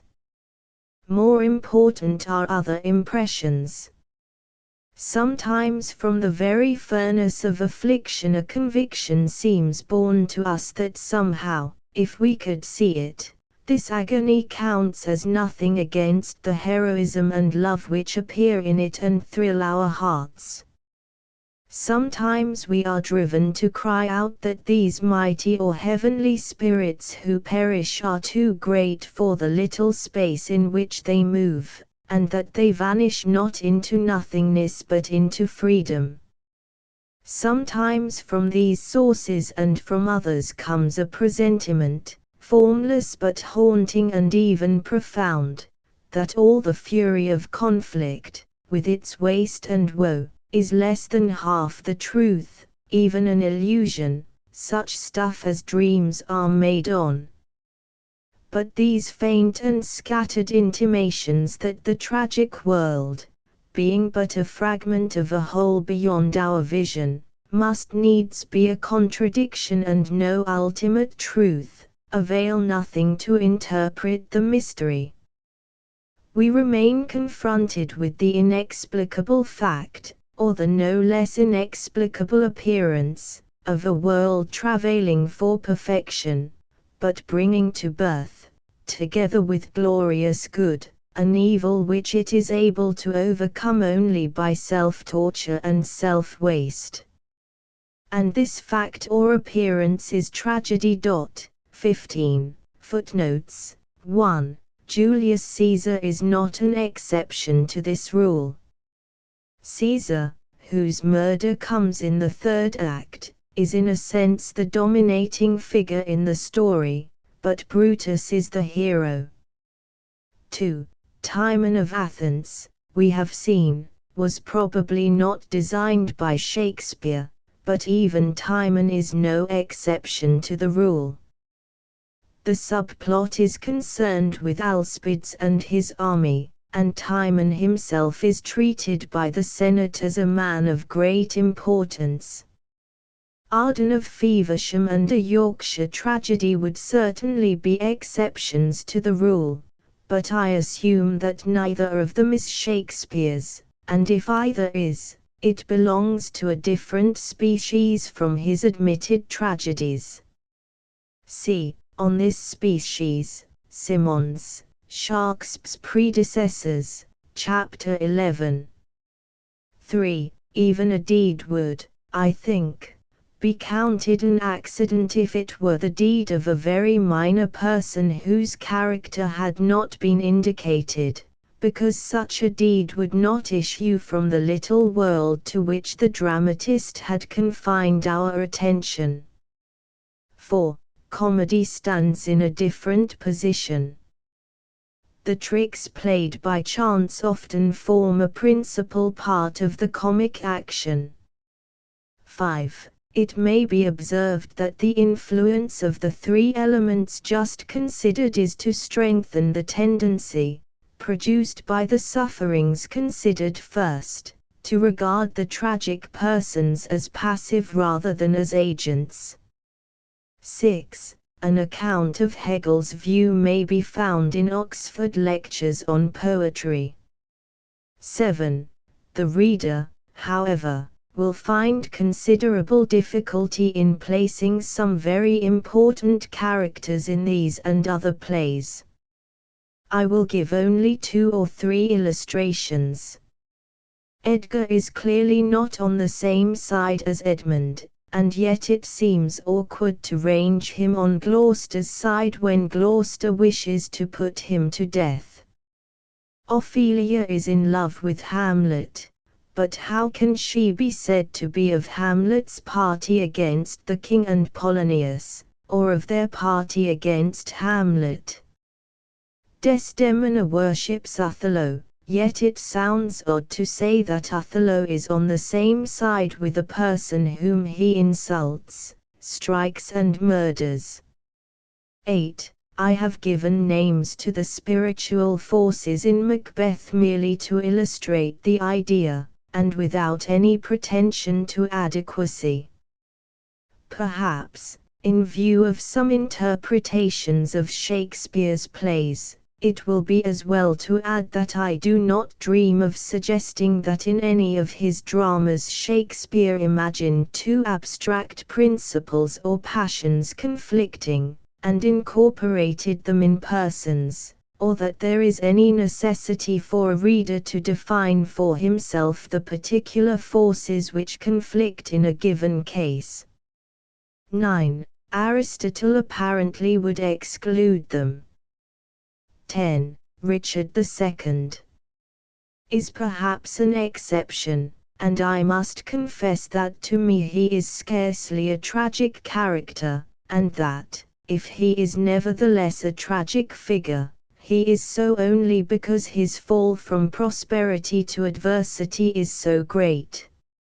11. I say substantially, but the concluding remarks on Hamlet will modify a little the statements above.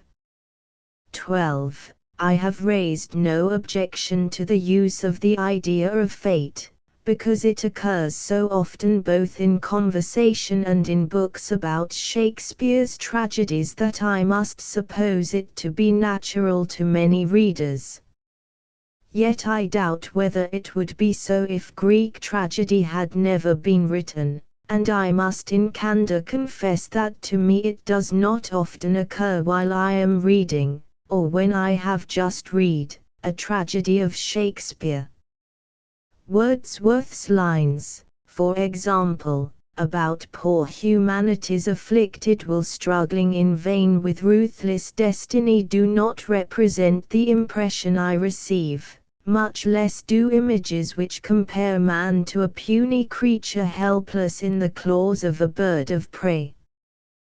The reader should examine himself closely on this matter.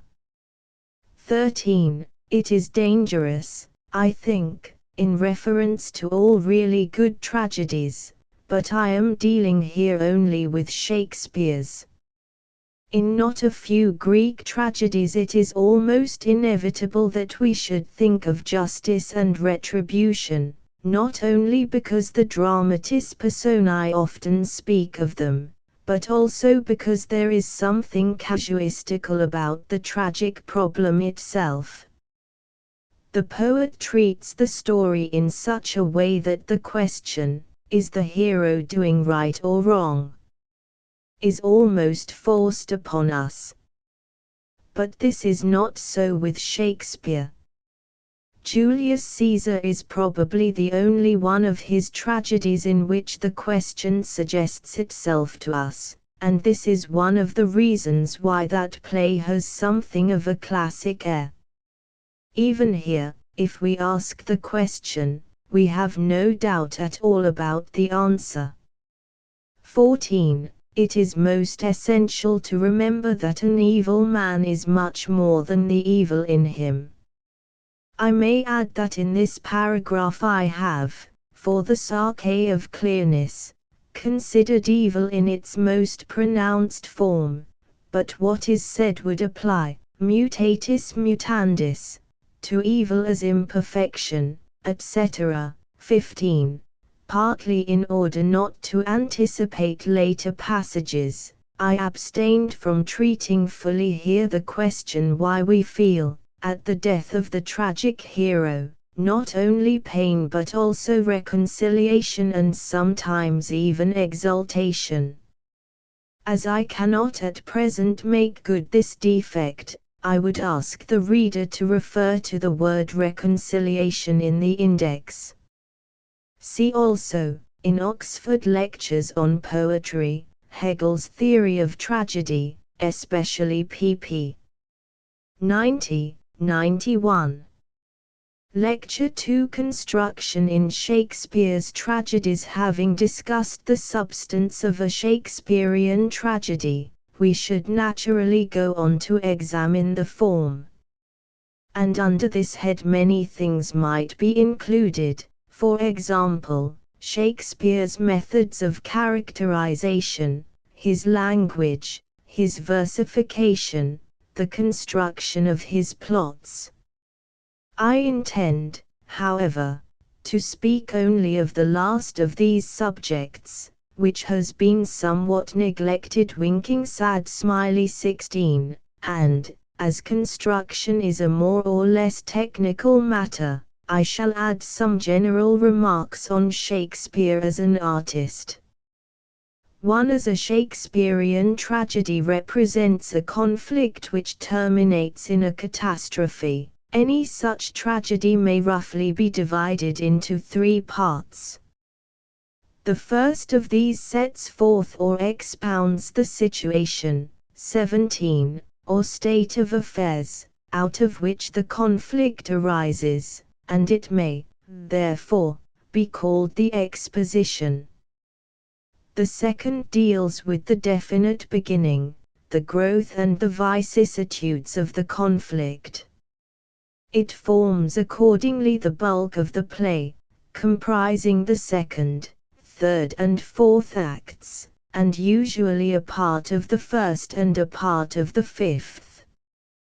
The final section of the tragedy shows the issue of the conflict in a catastrophe. 18. The application of this scheme of division is naturally more or less arbitrary.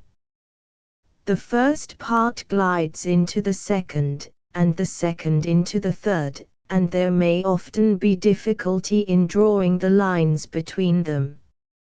But it is still harder to divide spring from summer, and summer from autumn, and yet spring is spring, and summer summer.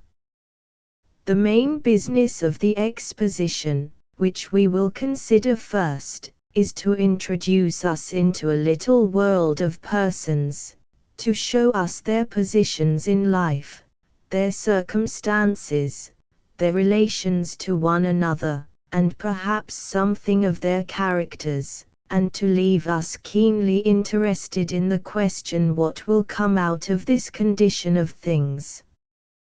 We are left thus expectant, not merely because some of the persons interest us at once, but also because their situation in regard to one another points to difficulties in the future.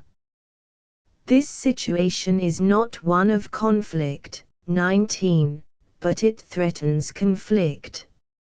For example, we see first the hatred of the Montagues and Capulets, and then we see Romeo ready to fall violently in love, and then we hear talk of a marriage between Juliet and Paris, but the exposition is not complete, and the conflict has not definitely begun to arise, till, in the last scene of the first act, Romeo the Montague sees Juliet the Capulet and becomes her slave. The dramatist's chief difficulty in the exposition is obvious, and it is illustrated clearly enough in the plays of unpracticed writers, for example, in Remorse, and even in the Cenci. He has to impart to the audience a quantity of information about matters of which they generally know nothing and never know all that is necessary for his purpose. 20. But the process of merely acquiring information is unpleasant, and the direct imparting of it is undramatic. Unless he uses a prologue, therefore, he must conceal from his auditors the fact that they are being informed, and must tell them what he wants them to know by means which are interesting on their own account. These means, with Shakespeare, are not only speeches but actions and events. From the very beginning of the play, though the conflict has not arisen, things are happening and being done which in some degree arrest, startle, and excite, and in a few scenes we have mastered the situation of affairs without perceiving the dramatist's designs upon us. Not that this is always so with Shakespeare. In the opening scene of his early Comedy of Errors, and in the opening speech of Richard III, we feel that the speakers are addressing us, and in the second scene of The Tempest, for Shakespeare grew at last rather negligent of technique, the purpose of Prospero's long explanation to Miranda is palpable. But in general Shakespeare's expositions are masterpieces. 21. His usual plan in tragedy is to begin with a short scene, or part of a scene, either full of life and stir, or in some other way arresting. Then, having secured a hearing, he proceeds to conversations at a lower pitch, accompanied by little action but conveying much information. For example, Romeo and Juliet opens with a street fight, Julius Caesar and Coriolanus with a crowd in commotion, and when this excitement has had its effect on the audience, there follow quiet speeches, in which the cause of the excitement, and so a great part of the situation, are disclosed. In Hamlet and Macbeth this scheme is employed with great boldness. In Hamlet the first appearance of the ghost occurs at the 40th line, and with such effect that Shakespeare can afford to introduce at once a conversation which explains part of the state of affairs at Elsinore, and the second appearance, having again increased the tension, is followed by a long scene, which contains no action but introduces almost all the dramatis personae and adds the information left wanting. The opening of Macbeth is even more remarkable, for there is probably no parallel to its first scene, where the senses and imagination are assaulted by a storm of thunder and supernatural alarm. This scene is only 11 lines long, but its influence is so great that the next can safely be occupied with a mere report of Macbeth's battles, a narrative which would have won much less attention if it had opened the play. When Shakespeare begins his exposition thus he generally at first makes people talk about the hero, but keeps the hero himself for some time out of sight, so that we await his entrance with curiosity, and sometimes with anxiety. On the other hand, if the play opens with a quiet conversation, this is usually brief, and then at once the hero enters and takes action of some decided kind. Nothing, for example, can be less like the beginning of Macbeth than that of King Lear. The tone is pitched so low that the conversation between Kent, Gloucester, and Edmund is written in prose. But at the 34th line it is broken off by the entrance of Lear and his court, and without delay the king proceeds to his fatal division of the kingdom. This tragedy illustrates another practice of Shakespeare's. King Lear has a secondary plot, that which concerns Gloucester and his two sons. To make the beginning of this plot quite clear, and to mark it off from the main action, Shakespeare gives it a separate exposition. The great scene of the division of Britain and the rejection of Cordelia and Kent is followed by the second scene, in which Gloucester and his two sons appear alone, and the beginning of Edmund's design is disclosed. In Hamlet, though the plot is single, there is a little group of characters possessing a certain independent interest, Polonius, his son, and his daughter, and so the third scene is devoted wholly to them. And again, in Othello, since Roderigo is to occupy a peculiar position almost throughout the action, he is introduced at once, alone with Iago, and his position is explained before the other characters are allowed to appear. But why should Iago open the play? Or, if this seems too presumptuous a question, let us put it in the form, what is the effect of his opening the play? It is that we receive at the very outset a strong impression of the force which is to prove fatal to the hero's happiness, so that, when we see the hero himself, the shadow of fate already rests upon him. And an effect of this kind is to be noticed in other tragedies. We are made conscious at once of some power which is to influence the whole action to the hero's undoing. In Macbeth we see and hear the witches, in Hamlet the ghost. In the first scene of Julius Caesar and of Coriolanus those qualities of the crowd are vividly shown which render hopeless the enterprise of the one hero and wreck the ambition of the other. It is the same with the hatred between the rival houses in Romeo and Juliet, and with Antony's infatuated passion. We realize them at the end of the first page, and are almost ready to regard the hero as doomed.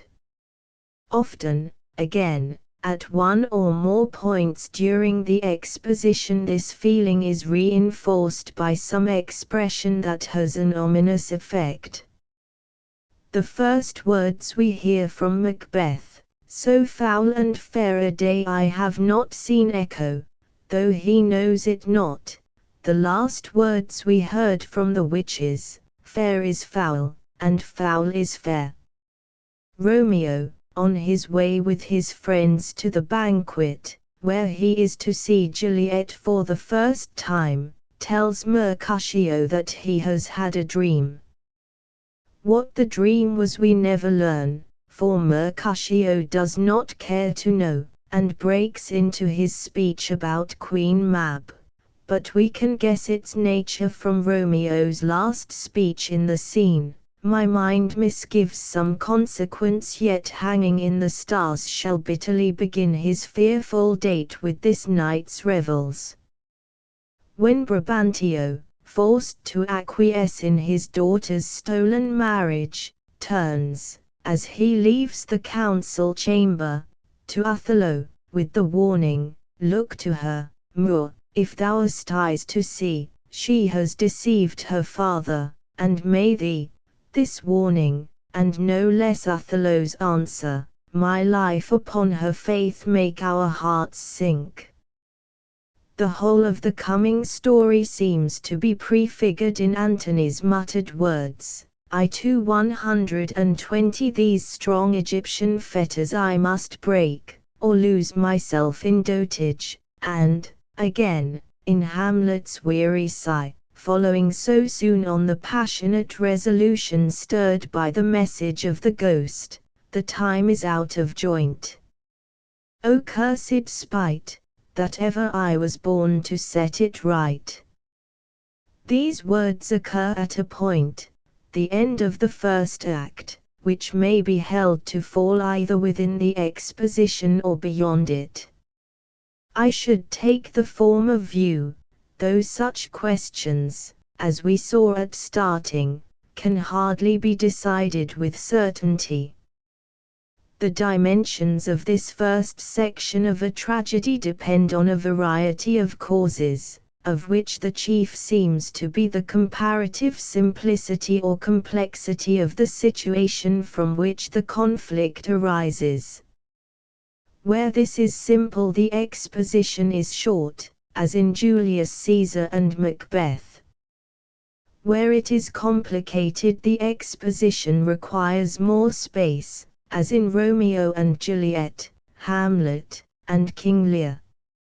Its completion is generally marked in the mind of the reader by a feeling that the action it contains is for the moment complete but has left a problem. The lovers have met, but their families are at deadly enmity.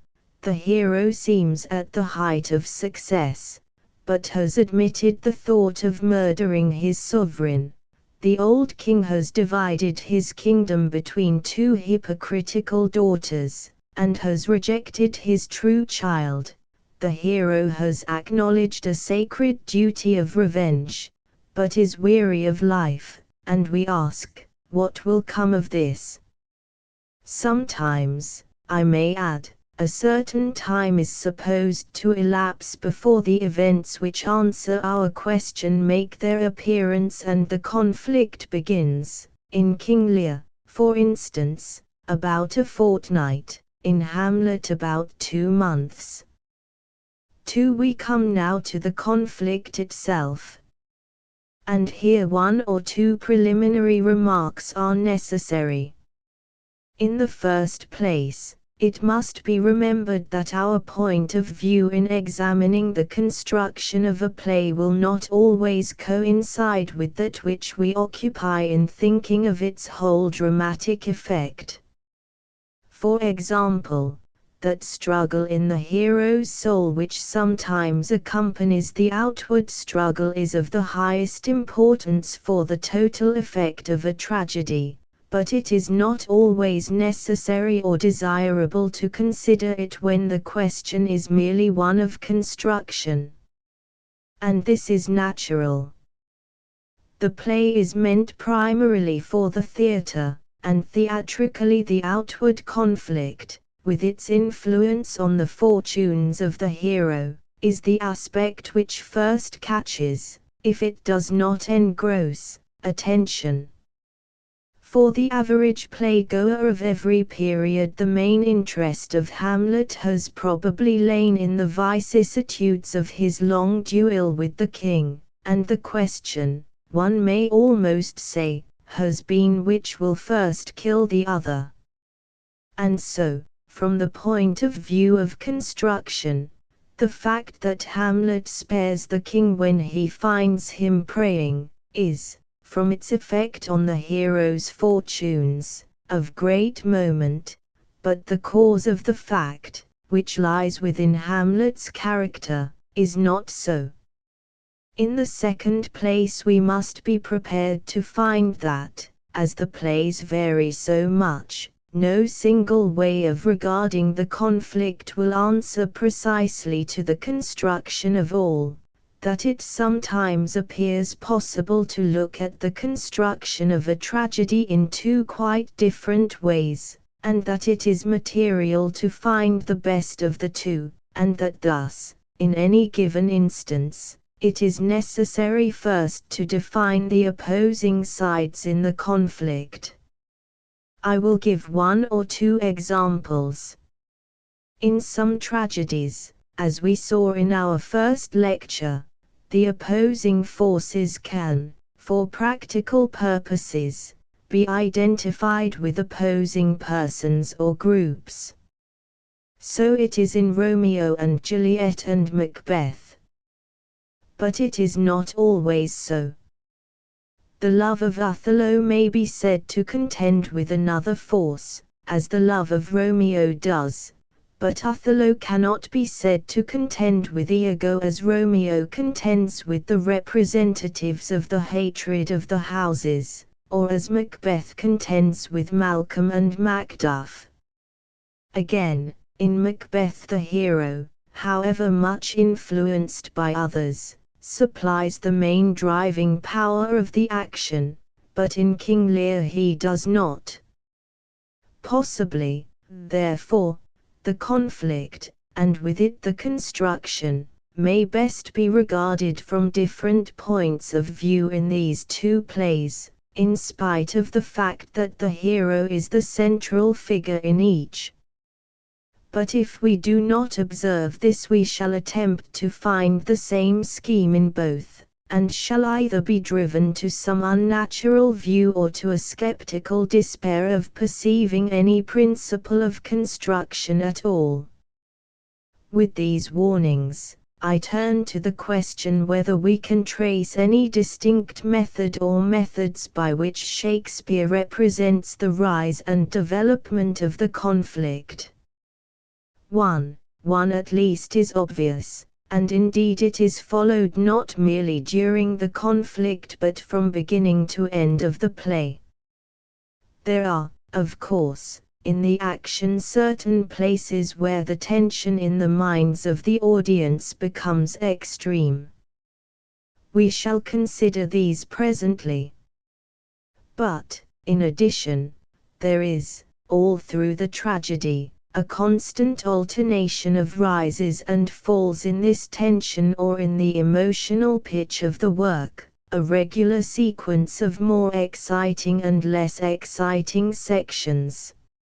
Some kind of variation of pitch is to be found, of course, in all drama, for it rests on the elementary facts that relief must be given after emotional strain, and that contrast is required to bring out the full force of an effect. But a good drama of our own time shows nothing approaching to the regularity with which in the plays of Shakespeare and of his contemporaries the principle is applied. And the main cause of this difference lies simply in a change of theatrical arrangements. In Shakespeare's theatre, as there was no scenery, scene followed scene with scarcely any pause, and so the readiest, though not the only, way to vary the emotional pitch was to interpose a whole scene where the tension was low between scenes where it was high. In our theatres there is a great deal of scenery, which takes a long time to set and change, and therefore the number of scenes is small, and the variations of tension have to be provided within the scenes, and still more by the pauses between them. With Shakespeare there are, of course, in any long scene variations of tension, but the scenes are numerous and, compared with ours, usually short, and variety is given principally by their difference in pitch. It may further be observed that, in a portion of the play which is relatively unexciting, the scenes of lower tension may be as long as those of higher, while in a portion of the play which is specially exciting the scenes of low tension are shorter, often much shorter, than the others. The reader may verify this statement by comparing the first or the fourth act in most of the tragedies with the third, for, speaking very roughly, we may say that the first and fourth are relatively quiet acts, the third highly critical. A good example is the third act of King Lear, where the scenes of high tension, 2, 4, 6, are respectively 95, 186 and 122 lines in length, while those of low tension, I3, V, are respectively 55, 26 and 26 lines long. Scene 7, the last of the act, is, I may add, a very exciting scene, though it follows scene 6, and therefore the tone of scene 6 is greatly lowered during its final 30 lines. 2. If we turn now from the differences of tension to the sequence of events within the conflict, we shall find the principle of alternation at work again in another and a quite independent way. Let us for the sake of brevity call the two sides in the conflict A and B. Now, usually, as we shall see presently, through a considerable part of the play, perhaps the first half, the cause of A is, on the whole, advancing, and through the remaining part it is retiring, while that of B advances in turn. But, underlying this broad movement, all through the conflict we shall find a regular alternation of smaller advances and retirals, first A seeming to win some ground, and then the counter-action of B being shown. And since we always more or less decidedly prefer A to B or B to A, the result of this oscillating movement is a constant alternation of hope and fear, or rather of a mixed state predominantly hopeful and a mixed state predominantly apprehensive. An example will make the point clear. In Hamlet the conflict begins with the heroes feigning to be insane from disappointment in love, and we are shown his immediate success in convincing Polonius. Let us call this an advance of A.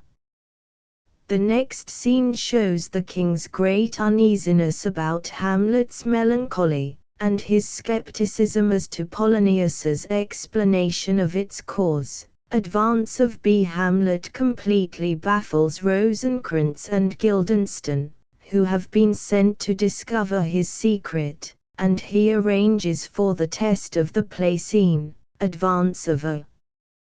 But immediately before the play scene his soliloquy on suicide fills us with misgiving, and his words to Ophelia, overheard, so convince the king that love is not the cause of his nephew's strange behavior, that he determines to get rid of him by sending him to England, advance of B. The play scene proves a complete success. Decided advance of A. Directly after it Hamlet spares the king at prayer, and in an interview with his mother unwittingly kills Polonius, and so gives his enemy a perfect excuse for sending him away, to be executed. Decided advance of B. I need not pursue the illustration further. This oscillating movement can be traced without difficulty in any of the tragedies, though less distinctly in one or two of the earliest. 3. Though this movement continues right up to the catastrophe, its effect does not disguise that much broader effect to which I have already alluded, and which we have now to study.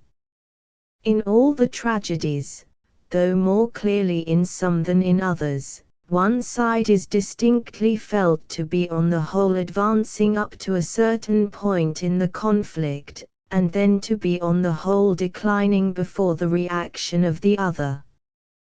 There is therefore felt to be a critical point in the action, which proves also to be a turning point. It is critical sometimes in the sense that, until it is reached, the conflict is not, so to speak, clenched, one of the two sets of forces might subside, or a reconciliation might somehow be effected, while, as soon as it is reached, we feel this can no longer be. It is critical also because the advancing force has apparently asserted itself victoriously, gaining, if not all it could wish, still a very substantial advantage, whereas really it is on the point of turning downward towards its fall. This crisis, as a rule, comes somewhere near the middle of the play, and where it is well marked it has the effect, as to construction, of dividing the play into 5 parts instead of 3, these parts showing, 1. A situation not yet one of conflict, 2. The rise and development of the conflict, in which A or B advances on the whole till it reaches, 3. The crisis, on which follows, 4. The decline of A or B towards, 5. The catastrophe. And it will be seen that the 4th and 5th parts repeat, though with a reversal of direction as regards A or B, the movement of the 2nd and 3rd, working towards the catastrophe as the 2nd and 3rd worked towards the crisis. In developing, illustrating and qualifying this statement, it will be best to begin with the tragedies in which the movement is most clear and simple. These are Julius Caesar and Macbeth. In the former, the fortunes of the conspiracy rise with vicissitudes up to the crisis of the assassination. 3. They then sink with vicissitudes to the catastrophe, where Brutus and Cassius perish. In the latter, Macbeth, hurrying, in spite of much inward resistance, to the murder of Duncan, attains the crown, the upward movement being extraordinarily rapid, and the crisis arriving early. His cause then turns slowly downward, and soon hastens to ruin. In both these tragedies the simplicity of the constructional effect, it should be noticed, depends in part on the fact that the contending forces may quite naturally be identified with certain persons, and partly again on the fact that the defeat of one side is the victory of the other. Octavius and Antony, Malcolm and Macduff, are left standing over the bodies of their foes. This is not so in Romeo and Juliet and Hamlet, because here, although the hero perishes, the side opposed to him, being the more faulty or evil, cannot be allowed to triumph when he falls. Otherwise the type of construction is the same. The fortunes of Romeo and Juliet rise and culminate in their marriage, 2:6, and then begin to decline before the opposition of their houses, which, aided by accidents, produces a catastrophe, but is thereupon converted into a remorseful reconciliation. Hamlet's cause reaches its zenith in the success of the play scene, 3:2. Thereafter the reaction makes way, and he perishes through the plot of the king and Laertes. But they are not allowed to survive their success. The construction in the remaining Roman plays follows the same plan, but in both plays, as in Richard II and Richard III, it suffers from the intractable nature of the historical material, and is also influenced by other causes. In Coriolanus the hero reaches the topmost point of success when he is named consul, 2:3, and the rest of the play shows his decline and fall, but in this decline he attains again for a time extraordinary power, and triumphs, in a sense, over his original adversary, though he succumbs to another. In Antony and Cleopatra, the advance of the hero's cause depends on his freeing himself from the heroine, and he appears to have succeeded when he becomes reconciled to Octavius and marries Octavia. 3:2. But he returns to Egypt and is gradually driven to his death, which involves that of the heroine. There remain two of the greatest of the tragedies, and in both of them a certain difficulty will be felt. King Lear alone among these plays has a distinct double action. Besides this, it is impossible, I think, from the point of view of construction, to regard the hero as the leading figure.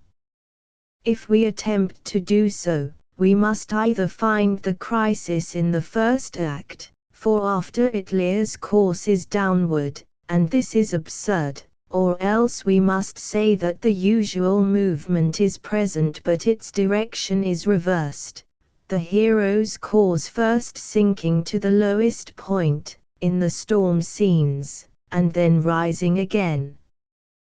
But this also will not do, for though his fortunes may be said to rise again for a time, they rise only to fall once more to a catastrophe.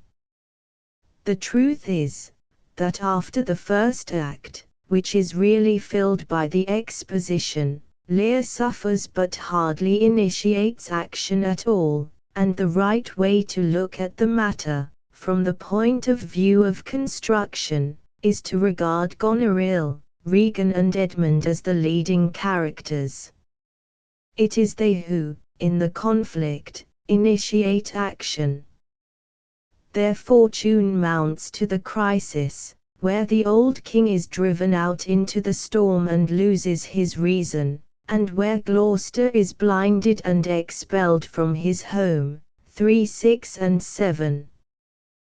Then the counter-action begins to gather force, and their cause to decline, and, although they win the battle, they are involved in the catastrophe which they bring on Cordelia and Lear.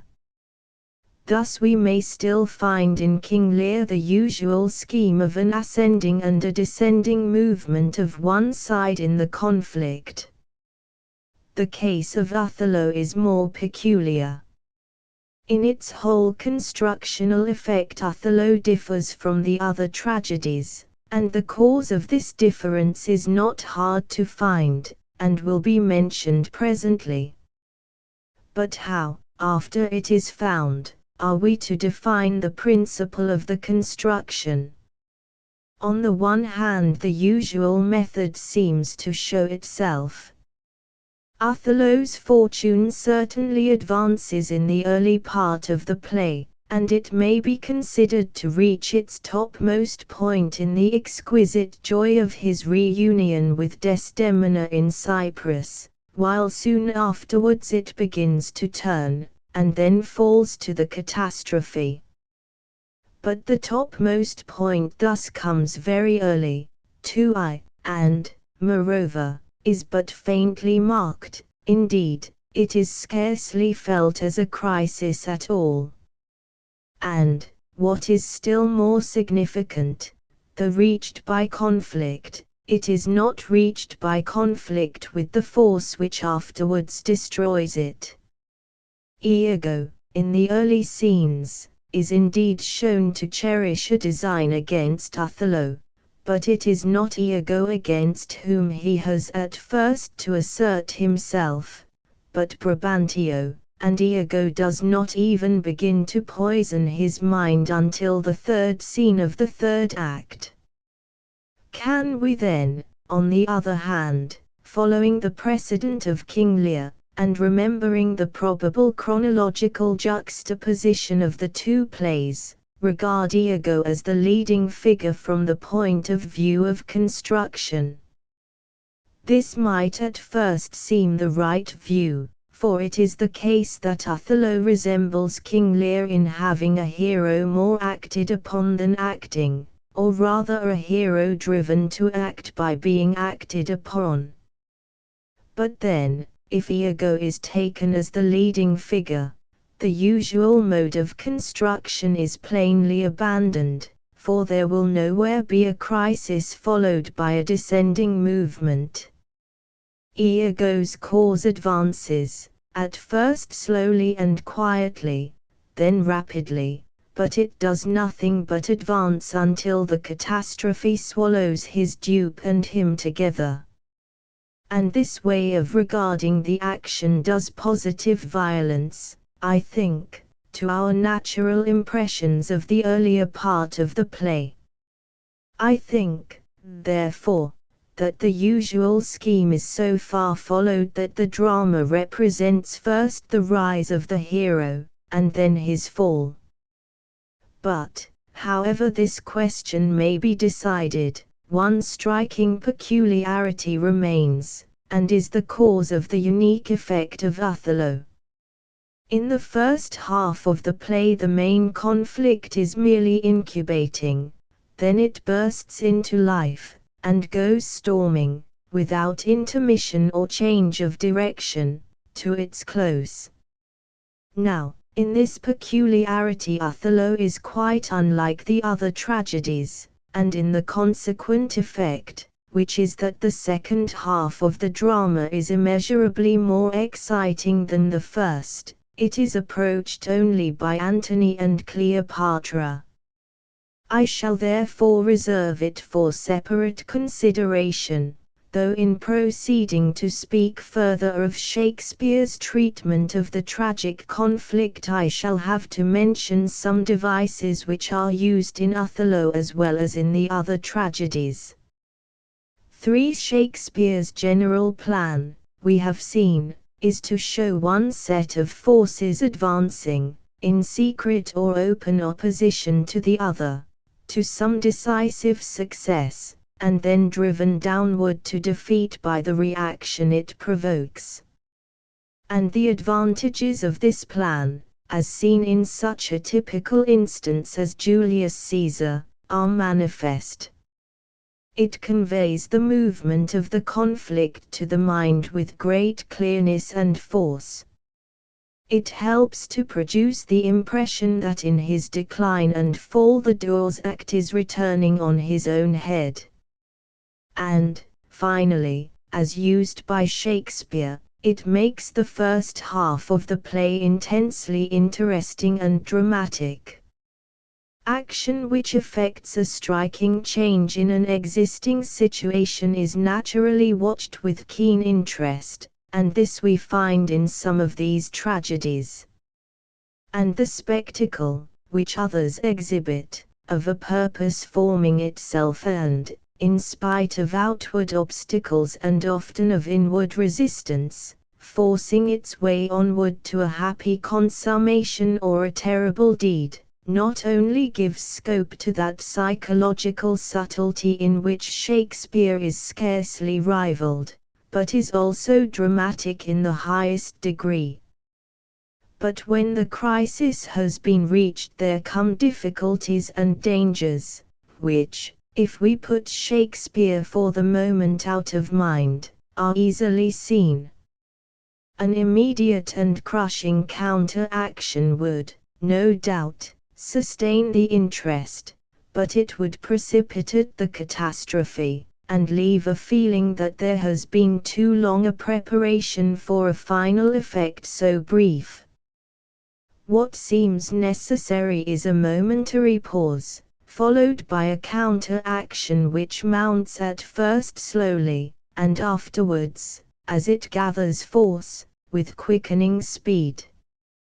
And yet the result of this arrangement, it would seem, must be, for a time, a decided slackening of tension.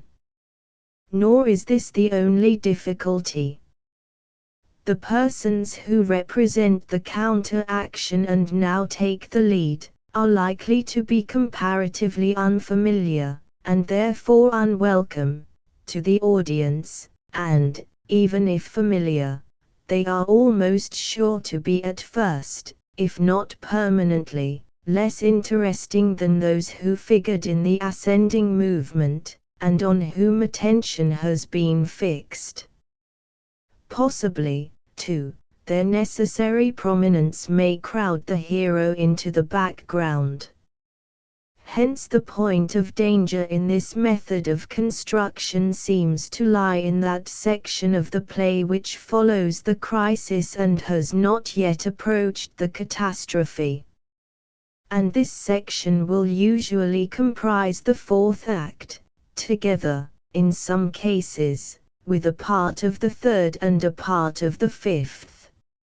Shakespeare was so masterly a playwright, and had so wonderful a power of giving life to unpromising subjects, that to a large extent he was able to surmount this difficulty.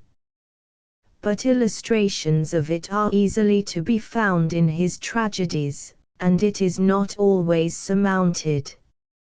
In almost all of them we are conscious of that momentary pause in the action, though, as we shall see, it does not generally occur immediately after the crisis.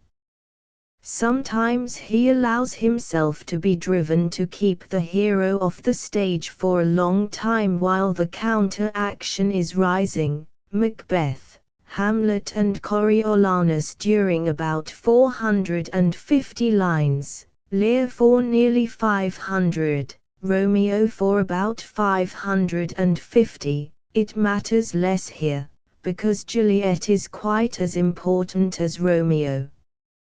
How can a drama in which this happens compete, in its latter part, with Othello?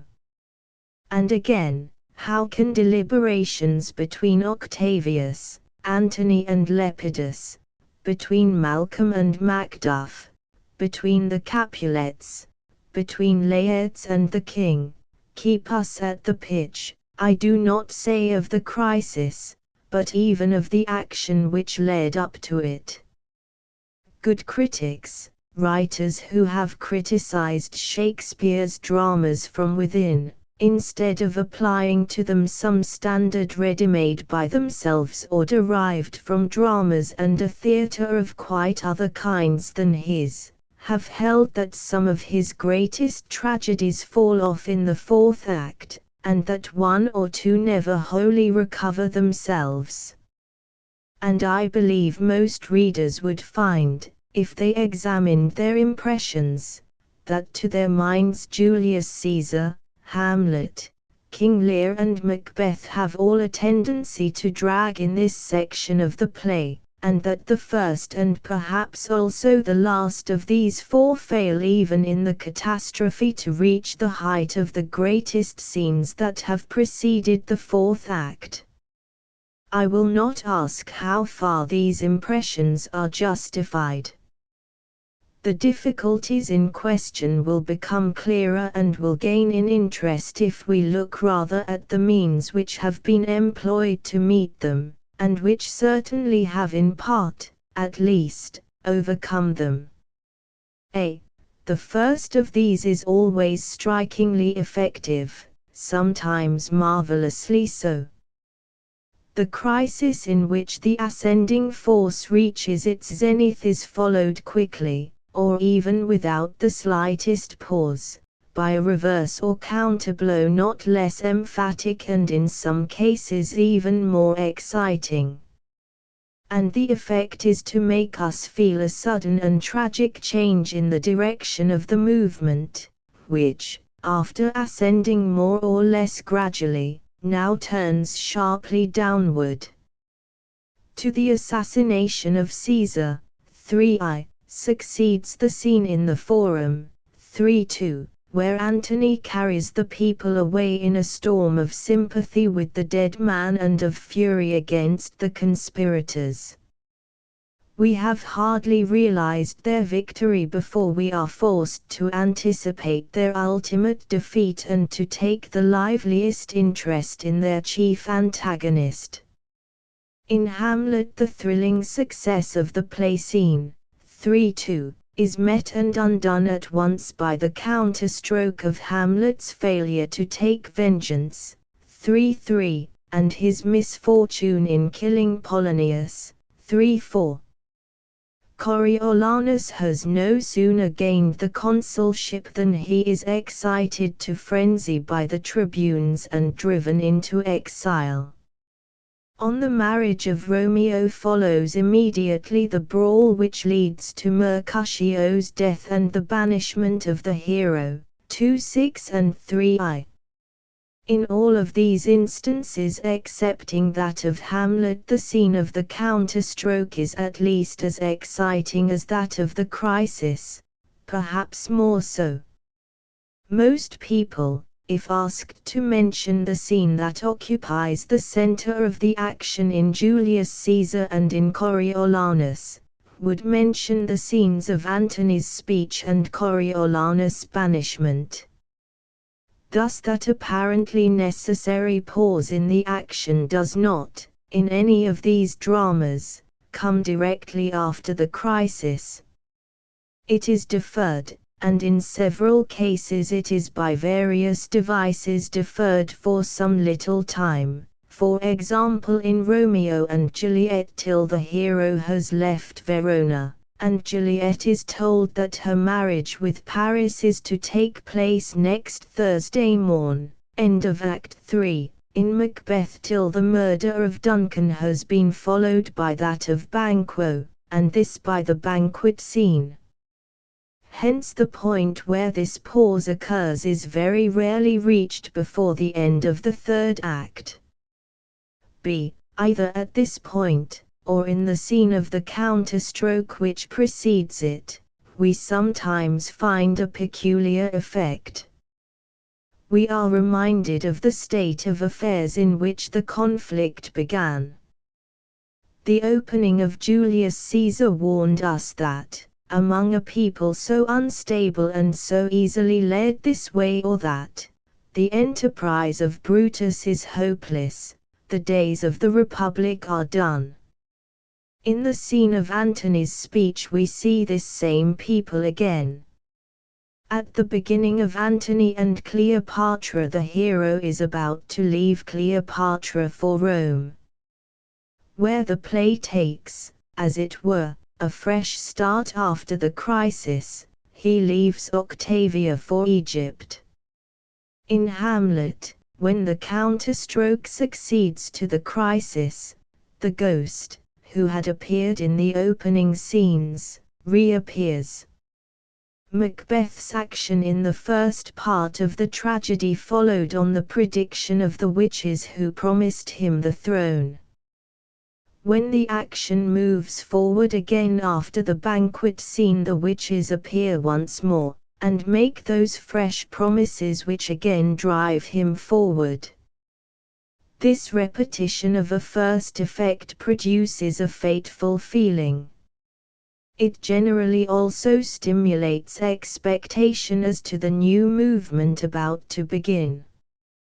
In Macbeth the scene is, in addition, of the greatest consequence from the purely theatrical point of view. c. It has yet another function. It shows, in Macbeth's furious irritability and purposeless savagery, the internal reaction which accompanies the outward decline of his fortunes. And in other plays also the exhibition of such inner changes forms a means by which interest is sustained in this difficult section of a tragedy. There is no point in Hamlet where we feel more hopeless than that where the hero, having missed his chance, moralizes over his irresolution and determines to cherish now only thoughts of blood, and then departs without an effort for England.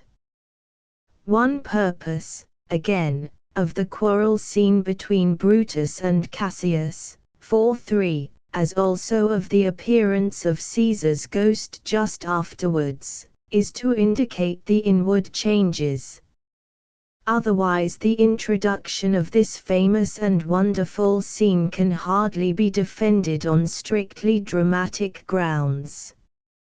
No one would consent to part with it, and it is invaluable in sustaining interest during the progress of the reaction, but it is an episode, the removal of which would not affect the actual sequence of events, unless we may hold that, but for the emotion caused by the quarrel and reconciliation, Cassius would not have allowed Brutus to overcome his objection to the fatal policy of offering battle at Philippi.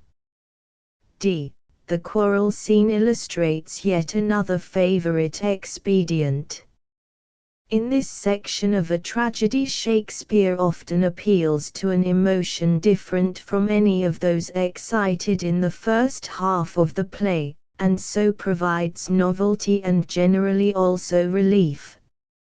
As a rule, this new emotion is pathetic, and the pathos is not terrible or lacerating, but, even if painful, is accompanied by the sense of beauty and by an outflow of admiration or affection, which come with an inexpressible sweetness after the tension of the crisis and the first counterstroke.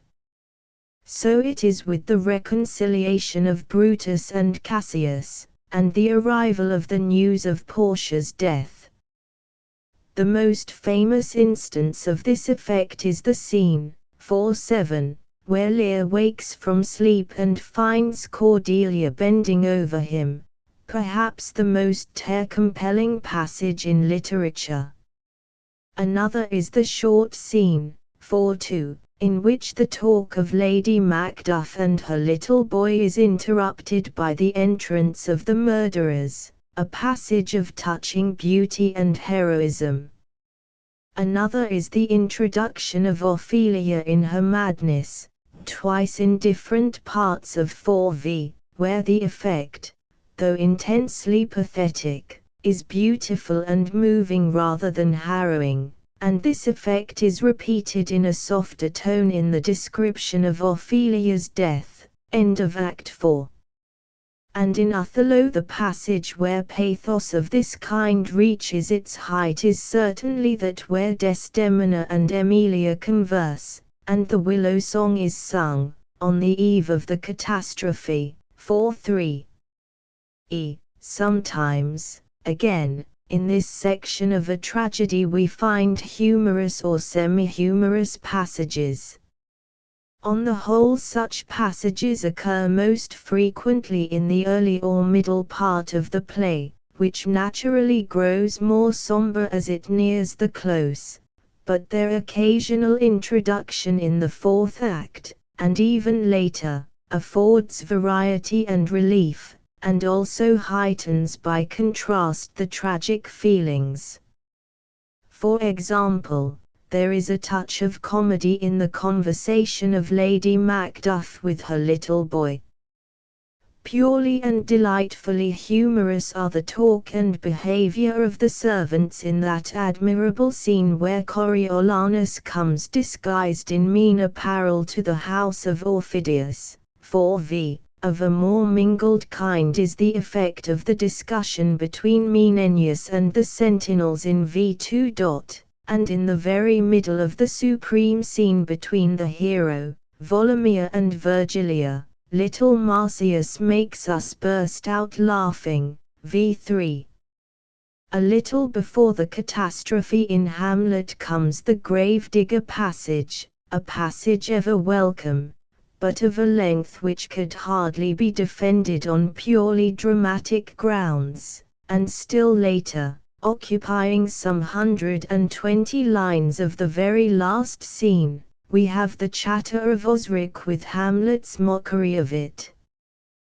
But the acme of audacity is reached in Antony and Cleopatra, where, quite close to the end, the old countryman who brings the asps to Cleopatra discourses on the virtues and vices of the worm, and where his last words, "Yes, forsooth, I wish you joy o' the worm," are followed, without the intervention of a line, by the glorious speech, "Give me my robe, put on my crown, I have immortal longings in me."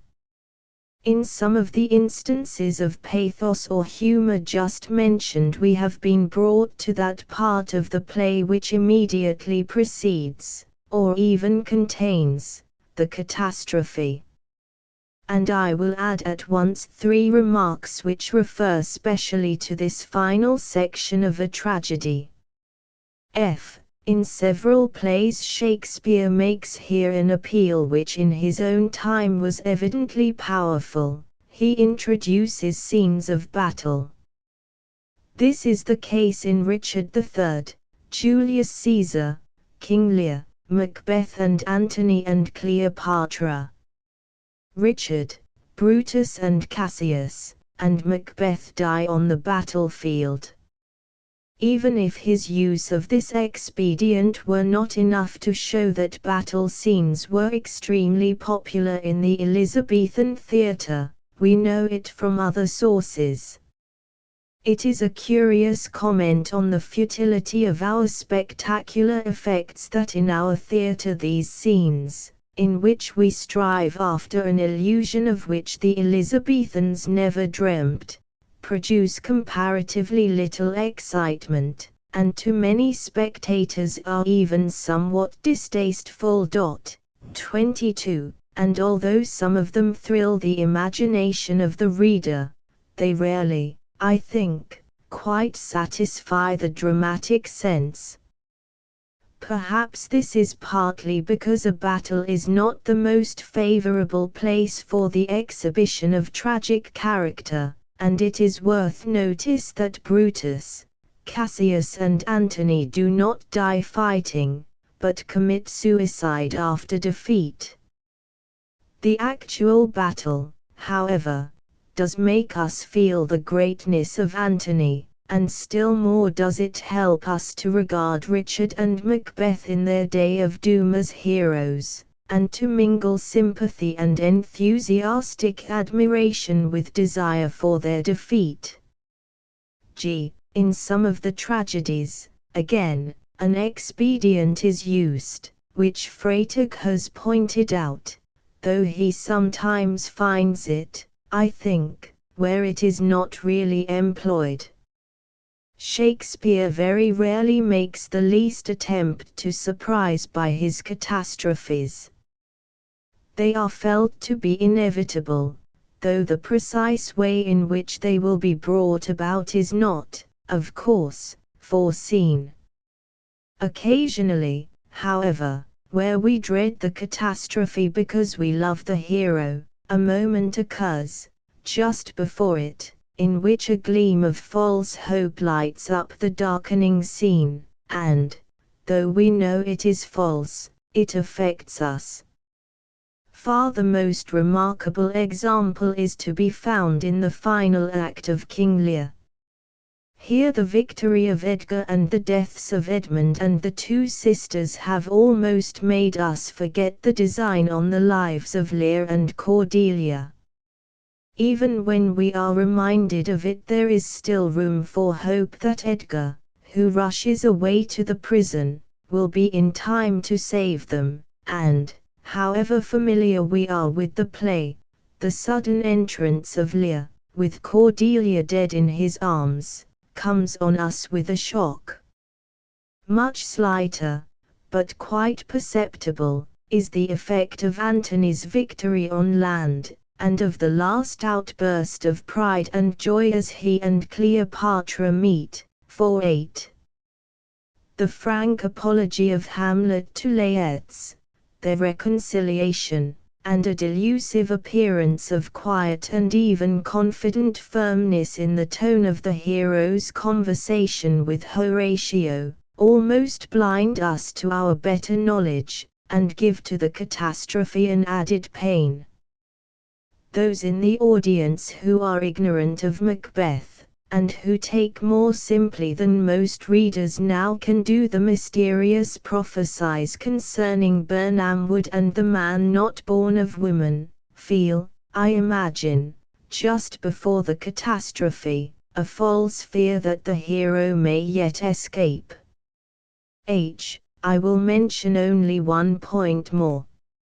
In some cases Shakespeare spreads the catastrophe out, so to speak, over a considerable space, and thus shortens that difficult section which has to show the development of the counter-action.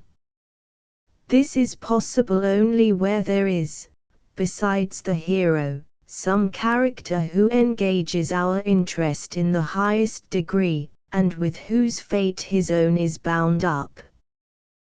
Thus the murder of Desdemona is separated by some distance from the death of Othello. The most impressive scene in Macbeth, after that of Duncan's murder, is the sleepwalking scene, and it may truly, if not literally, be said to show the catastrophe of Lady Macbeth.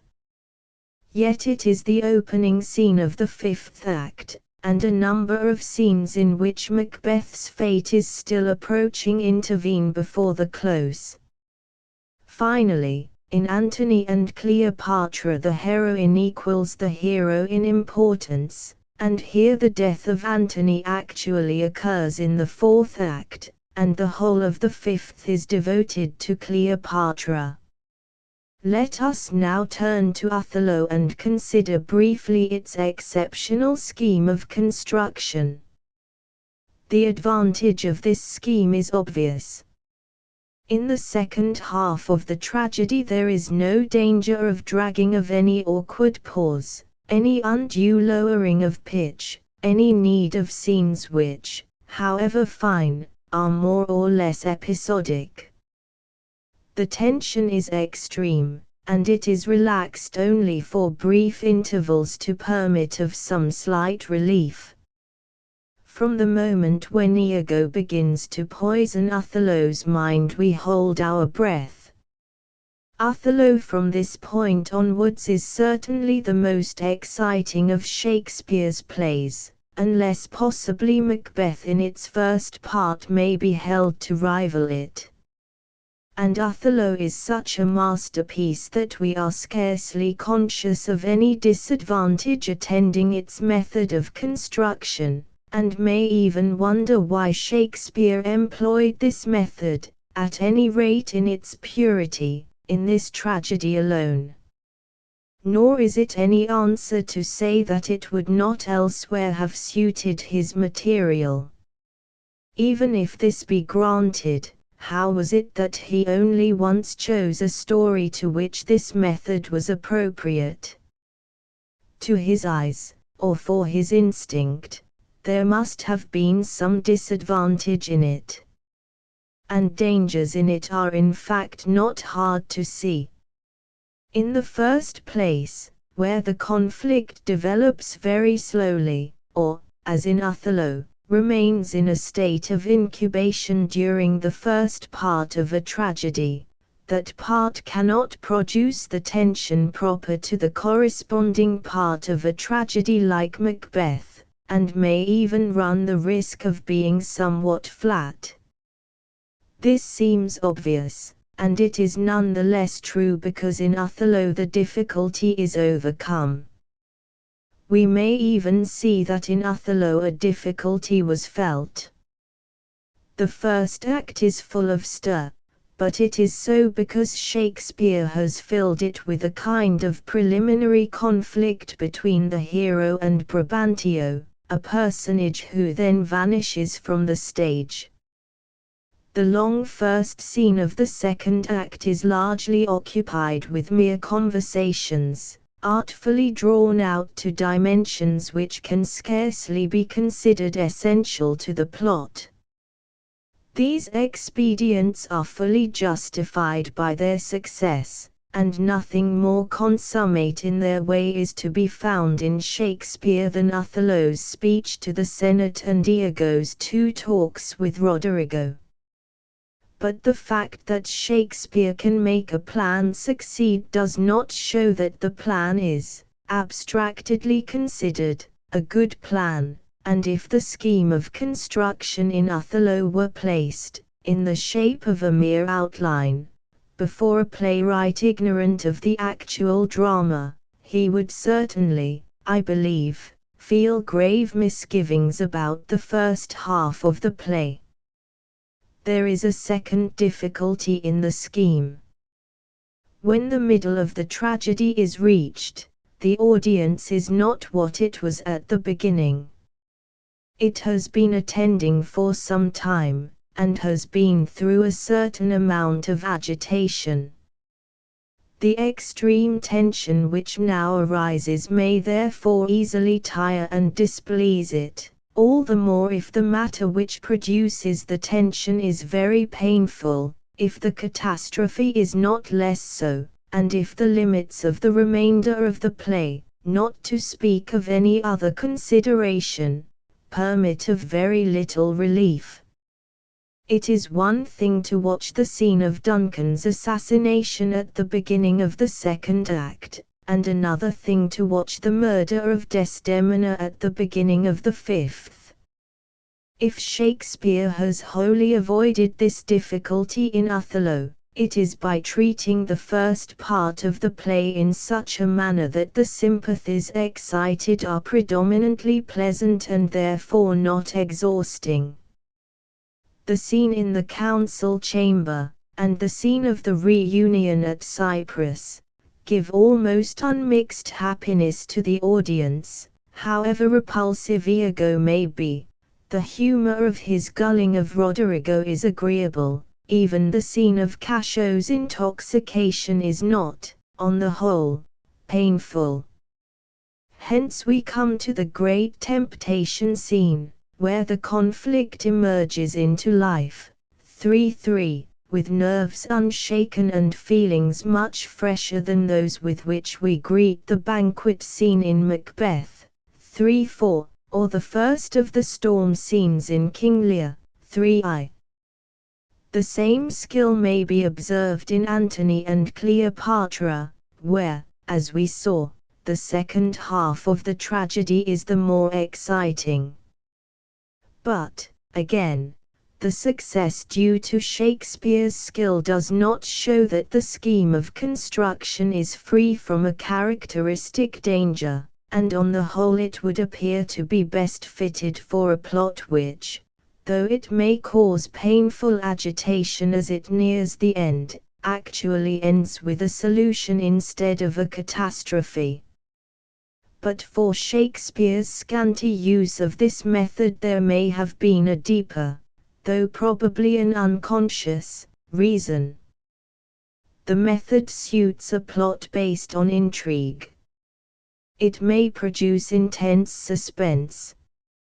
It may stir most powerfully the tragic feelings of pity and fear. And it throws into relief that aspect of tragedy in which great or beautiful lives seem caught in the net of fate.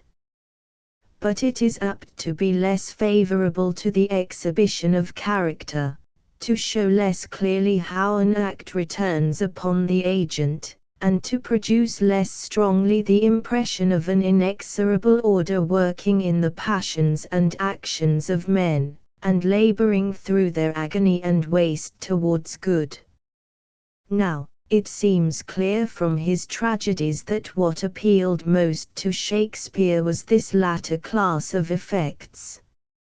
I do not ask here whether Othello fails to produce, in the same degree as the other tragedies, these impressions, but Shakespeare's preference for them may have been one reason why he habitually chose a scheme of construction which produces in the final acts but little of strained suspense, and presents the catastrophe as a thing foreseen and following with a psychological and moral necessity on the action exhibited in the first part of the tragedy. For the more minute details of construction cannot well be examined here, and I will not pursue the subject further. But its discussion suggests a question which will have occurred to some of my hearers. They may have asked themselves whether I have not used the words art and device and expedient and method too boldly, as though Shakespeare were a conscious artist, and not rather a writer who constructed in obedience to an extraordinary dramatic instinct, as he composed mainly by inspiration. and a brief explanation on this head will enable me to allude to a few more points, chiefly of construction, which are not too technical for a lecture. In speaking, for convenience, of devices and expedients, I did not intend to imply that Shakespeare always deliberately aimed at the effects which he produced.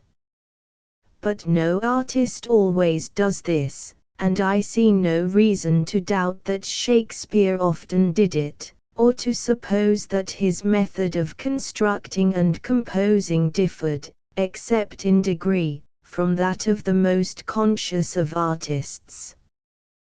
The antithesis of art and inspiration, though not meaningless, is often most misleading. Inspiration is surely not incompatible with considerate workmanship. The two may be severed, but they need not be so, and where a genuinely poetic result is being produced they cannot be so.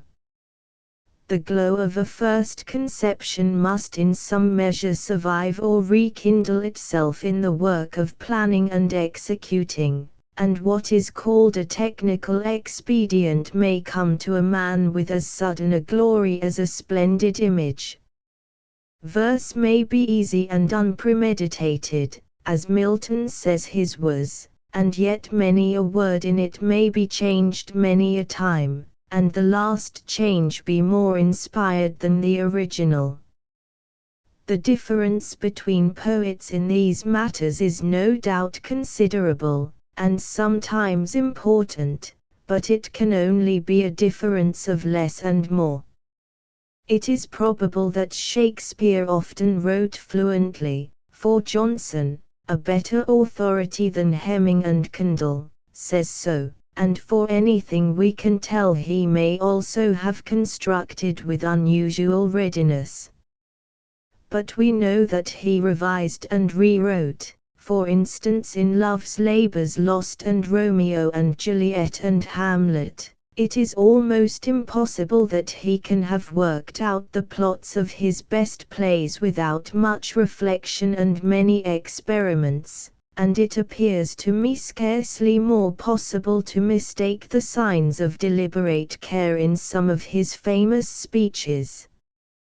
If a conscious artist means one who holds his work away from him, scrutinizes and judges it, and, if need be, alters it till it comes as near satisfying him as he can make it, I am sure that Shakespeare frequently employed such conscious art.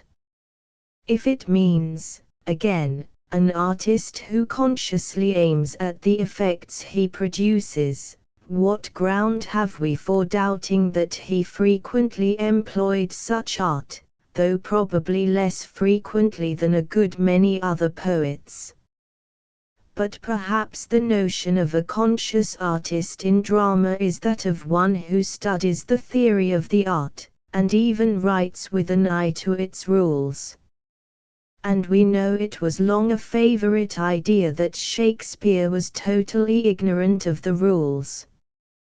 Yet this is quite incredible. The rules referred to, such as they were not buried in Aristotle's Greek nor even hidden away in Italian treatises. He could find pretty well all of them in a book so current and famous as Sidney's Defense of Poetry. Even if we suppose that he refused to open this book, which is most unlikely, how could he possibly remain ignorant of the rules in a society of actors and dramatists and amateurs who must have been incessantly talking about plays and playwriting, and some of whom were ardent champions of the rules and full of contempt for the lawlessness of the popular drama? Who can doubt that at the Mermaid Shakespeare heard from Jonson's lips much more censure of his offences against art than Jonson ever confided to Drummond or to paper? And is it not most probable that those battles between the two which Fuller imagines, were waged often on the field of dramatic criticism. If Shakespeare, then, broke some of the rules, it was not from ignorance. Probably he refused, on grounds of art itself, to trouble himself with rules derived from forms of drama long extinct. And it is not unlikely that he was little interested in theory as such, and more than likely that he was impatient of pedantic distinctions between pastoral comical, historical pastoral, tragical historical, tragical comical historical pastoral, scene individable or poem unlimited. But that would not prove that he never reflected on his art, or could not explain, if he cared to, what he thought would be good general rules for the drama of his own time. He could give advice about play acting. Why should we suppose that he could not give advice about play making? Still Shakespeare, though in some considerable degree a conscious artist, frequently sins against art, and if his sins were not due to ignorance or inspiration, they must be accounted for otherwise. Neither can there be much doubt about their causes, for they have more than one cause, as we shall see if we take some illustrations of the defects themselves. Among these are not to be reckoned certain things which in dramas written at the present time would rightly be counted defects. There are, for example, in most Elizabethan plays peculiarities of construction which would injure a play written for our stage but were perfectly well fitted for that very different stage, a stage on which again some of the best constructed plays of our time would appear absurdly faulty. Or take the charge of improbability. Shakespeare certainly has improbabilities which are defects. They are most frequent in the winding up of his comedies, and how many comedies are there in the world which end satisfactorily? But his improbabilities are rarely psychological, and in some of his plays there occurs one kind of improbability which is no defect, but simply a characteristic which has lost in our day much of its former attraction. I mean that the story, in most of the comedies and many of the tragedies of the Elizabethans, was intended to be strange and wonderful. These plays were tales of romance dramatized, and they were meant in part to satisfy the same love of wonder to which the romances appealed.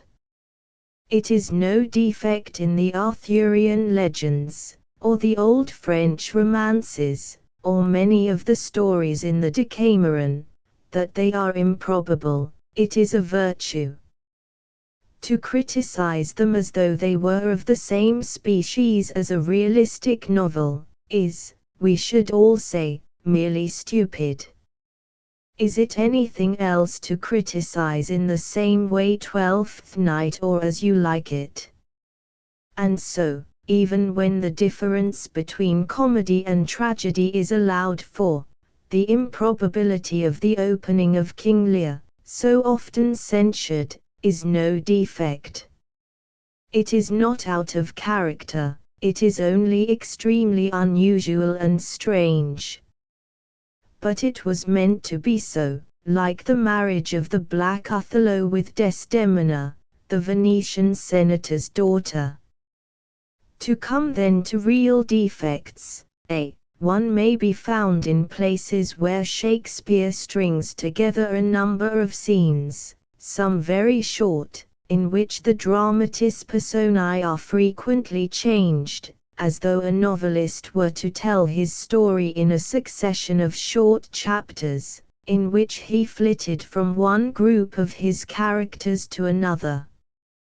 This method shows itself here and there in the pure tragedies, for example in the last act of Macbeth, but it appears most decidedly where the historical material was undramatic, as in the middle part of Antony and Cleopatra. It was made possible by the absence of scenery, and doubtless Shakespeare used it because it was the easiest way out of a difficulty. But, considered abstractedly, it is a defective method, and, even as used by Shakespeare, it sometimes reminds us of the merely narrative arrangement common in plays before his time. b. We may take next the introduction or excessive development of matter neither required by the plot nor essential to the exhibition of character. For example, the references in Hamlet to theatre quarrels of the day, and the length of the player's speech and also of Hamlet's directions to him respecting the delivery of the lines to be inserted in the murder of Gonzago. All this was probably of great interest at the time when Hamlet was first presented. Most of it we should be very sorry to miss. Some of it seems to bring us close to Shakespeare himself, but who can defend it from the point of view of constructive art? C. Again, we may look at Shakespeare's soliloquies. It will be agreed that in listening to a soliloquy we ought never to feel that we are being addressed. And in this respect, as in others, many of the soliloquies are masterpieces. But certainly in some the purpose of giving information lies bare, and in one or two the actor openly speaks to the audience. Such faults are found chiefly in the early plays, though there is a glaring instance at the end of Bulwer's speech in Cumberland, 3399 ff. And even in the mature tragedies something of this kind may be traced. Let anyone compare, for example, Edmund's soliloquy in King Lear, I too, this is the excellent foppery of the world with Edgar's in 2. 3, and he will be conscious that in the latter the purpose of giving information is imperfectly disguised. 23, d. It cannot be denied, further, that in many of Shakespeare's plays, if not in all, there are inconsistencies and contradictions, and also that questions are suggested to the reader which it is impossible for him to answer with certainty. For instance, some of the indications of the lapse of time between Othello's marriage and the events of the later acts flatly contradict one another, and it is impossible to make out whether Hamlet was at court or at the university when his father was murdered. But it should be noticed that often what seems a defect of this latter kind is not really a defect. For instance, the difficulty about Hamlet's age, even if it cannot be resolved by the text alone, did not exist for Shakespeare's audience. The moment Burbage entered it must have been clear whether the hero was 20 or 30. And in like manner many questions of dramatic interpretation which trouble us could never have arisen when the plays were first produced, for the actor would be instructed by the author how to render any critical and possibly ambiguous passage. I have heard it remarked, and the remark I believe is just, that Shakespeare seems to have relied on such instructions less than most of his contemporaries, one fact out of several which might be adduced to prove that he did not regard his plays as mere stage dramas of the moment. To turn to another field, the early critics were no doubt often provokingly wrong when they censured the language of particular passages in Shakespeare as obscure, inflated, tasteless, or pestered with metaphors, but they were surely right in the general statement that his language often shows these faults. and this is a subject which later criticism has never fairly faced and examined. Once more, to say that Shakespeare makes all his serious characters talk alike, 24, and that he constantly speaks through the mouths of his dramatis personae without regard to their individual natures, would be to exaggerate absurdly, but it is true that in his earlier plays these faults are traceable in some degree, and even in Hamlet there are striking passages where dramatic appropriateness is sacrificed to some other object. When Lear speaks the lines beginning, "For nature, crescent, does not grow alone in thews and bulk," who can help feeling that Shakespeare is speaking rather than Lear's? Or when the player King discourses for more than 20 lines on the instability of human purpose, and when King Claudius afterwards insists to Lear on the same subject at almost equal length, who does not see that Shakespeare, thinking but little of dramatic fitness, wishes in part simply to write poetry, and partly to impress on the audience thoughts which will help them to understand, not the player King nor yet King Claudius, but Hamlet himself, who, on his side, and here quite in character, has already enlarged on the same topic in the most famous of his soliloquies. Lastly, like nearly all the dramatists of his day and of times much earlier, Shakespeare was fond of gnomic passages, and introduces them probably not more freely than his readers like, but more freely than, I suppose, a good playwright now would care to do. These passages, it may be observed, are frequently rhymed, for example Othello, I3 201 ff. 2I 149 ff. Sometimes they were printed in early editions with inverted commas round them, as are in the first quarto Polonius's few precepts to Lear's.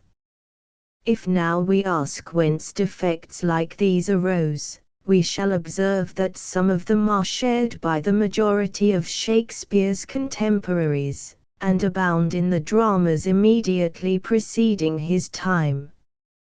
They are characteristics of an art still undeveloped, and, no doubt, were not perceived to be defects.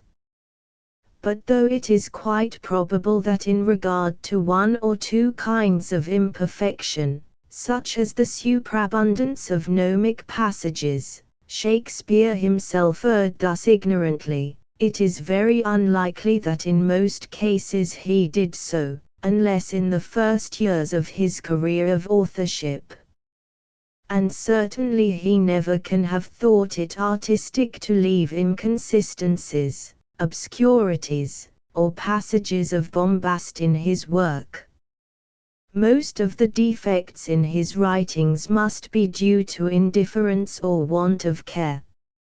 I do not say that all were so. In regard, for example, to his occasional bombast and other errors of diction, it seems hardly doubtful that his perception was sometimes at fault, and that, though he used the English language like no one else, he had not that sureness of taste in words which has been shown by some much smaller writers. And it seems not unlikely that here he suffered from his comparative want of learning, that is, of familiarity with the great writers of antiquity. But 9/10 of his defects are not, I believe, the errors of an inspired genius, ignorant of art, but the sins of a great but negligent artist. He was often, no doubt, overworked and pressed for time. He knew that the immense majority of his audience were incapable of distinguishing between rough and finished work. He often felt the degradation of having to live by pleasing them.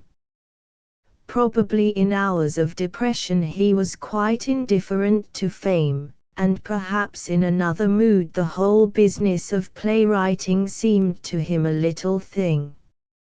None of these thoughts and feelings influenced him when his subject had caught hold of him. To imagine that then he winged his roving flight for gain or glory or wrote from any cause on earth but the necessity of expression, with all its pains and raptures, is mere folly. He was possessed, his mind must have been in a white heat, he worked, no doubt, with the fury of Michelangelo. And if he did not succeed at once, and how can even he have always done so, he returned to the matter again and again. Such things as the scenes of Duncan's murder or Othello's temptation, such speeches as those of the Duke to Claudio and of Claudio to his sister about death, were not composed in an hour and tossed aside, and if they have defects, they have not what Shakespeare thought defects. Nor is it possible that his astonishingly individual conceptions of character can have been struck out at a heat. Prolonged and repeated thought must have gone to them. But of small inconsistencies in the plot he was often quite careless. He seems to have finished off some of his comedies with a hasty and even contemptuous indifference, as if it mattered nothing how the people got married, or even who married whom, so long as enough were married somehow. And often, when he came to parts of his scheme that were necessary but not interesting to him, he wrote with a slack hand, like a craftsman of genius who knows that his natural gift and acquired skill will turn out something more than good enough for his audience, wrote probably fluently but certainly negligently, sometimes only half saying what he meant, and sometimes saying the opposite, and now and then, when passion was required, lapsing into bombast because he knew he must heighten his style but would not take the trouble to inflame his imagination. It may truly be said that what injures such passages is not inspiration, but the want of it. But, as they are mostly passages where no poet could expect to be inspired, it is even more true to say that here Shakespeare lacked the conscience of the artist who is determined to make everything as good as he can. Such poets as Milton, Pope, Tennyson, habitually show this conscience. They left probably scarcely anything that they felt they could improve. No one could dream of saying that of Shakespeare. Hence comes what is perhaps the chief difficulty in interpreting his works. Where his power or art is fully exerted, it really does resemble that of nature. It organizes and vitalizes its product from the center outward to the minutest markings on the surface, so that when you turn upon it the most searching light you can command, when you dissect it and apply to it the test of a microscope, still you find in it nothing formless, general or vague, but everywhere structure, character, individuality. In this his great things, which seem to come whenever they are wanted, have no companions in literature except the few greatest things in Dante, and it is a fatal error to allow his carelessness elsewhere to make one doubt whether here one is not seeking more than can be found. It is very possible to look for subtlety in the wrong places in Shakespeare, but in the right places it is not possible to find too much. But then this characteristic, which is one source of his endless attraction, is also a source of perplexity.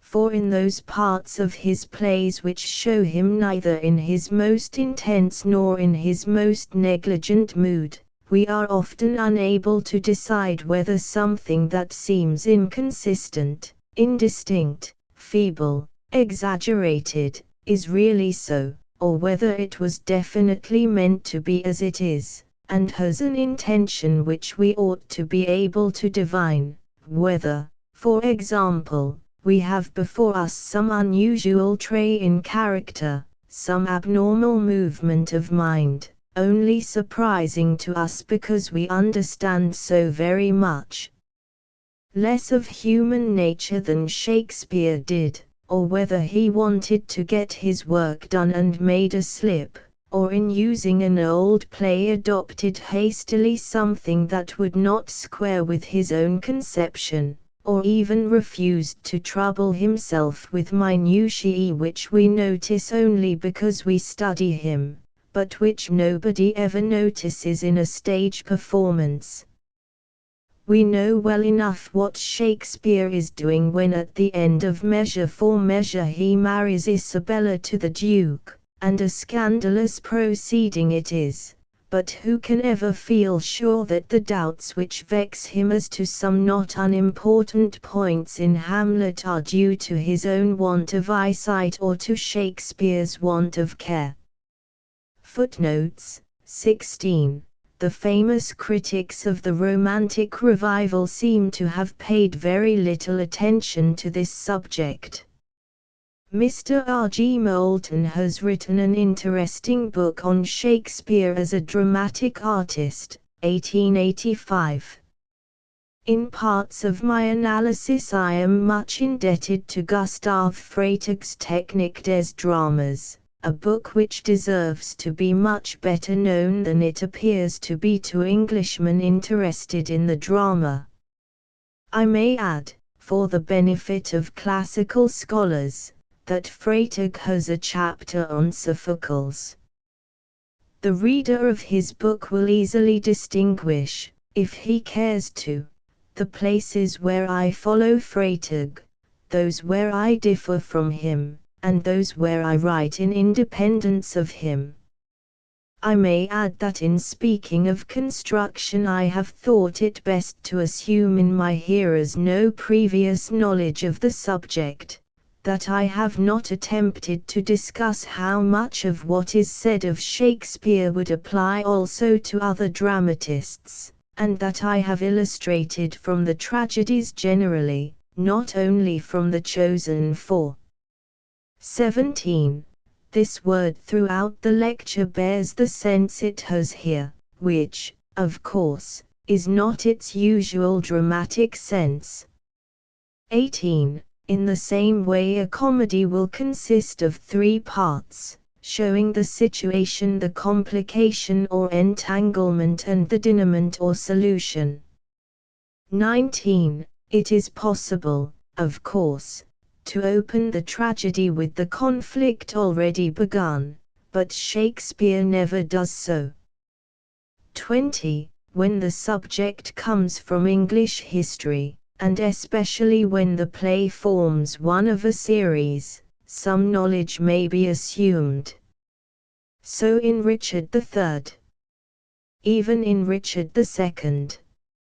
Not a little knowledge seems to be assumed, and this fact points to the existence of a popular play on the earlier part of Richard's reign. Such a play exists, though it is not clear that it is a genuine Elizabethan work. See the Jahrbuch die Deutsche Gesellschaft for 1899. 21. This is one of several reasons why many people enjoy reading him, who, on the whole, dislike reading plays. A main cause of this very general dislike is that the reader has not a lively enough imagination to carry him with pleasure through the exposition, though in the theatre, where his imagination is helped, he would experience little difficulty. 22. The end of Richard III. is perhaps an exception.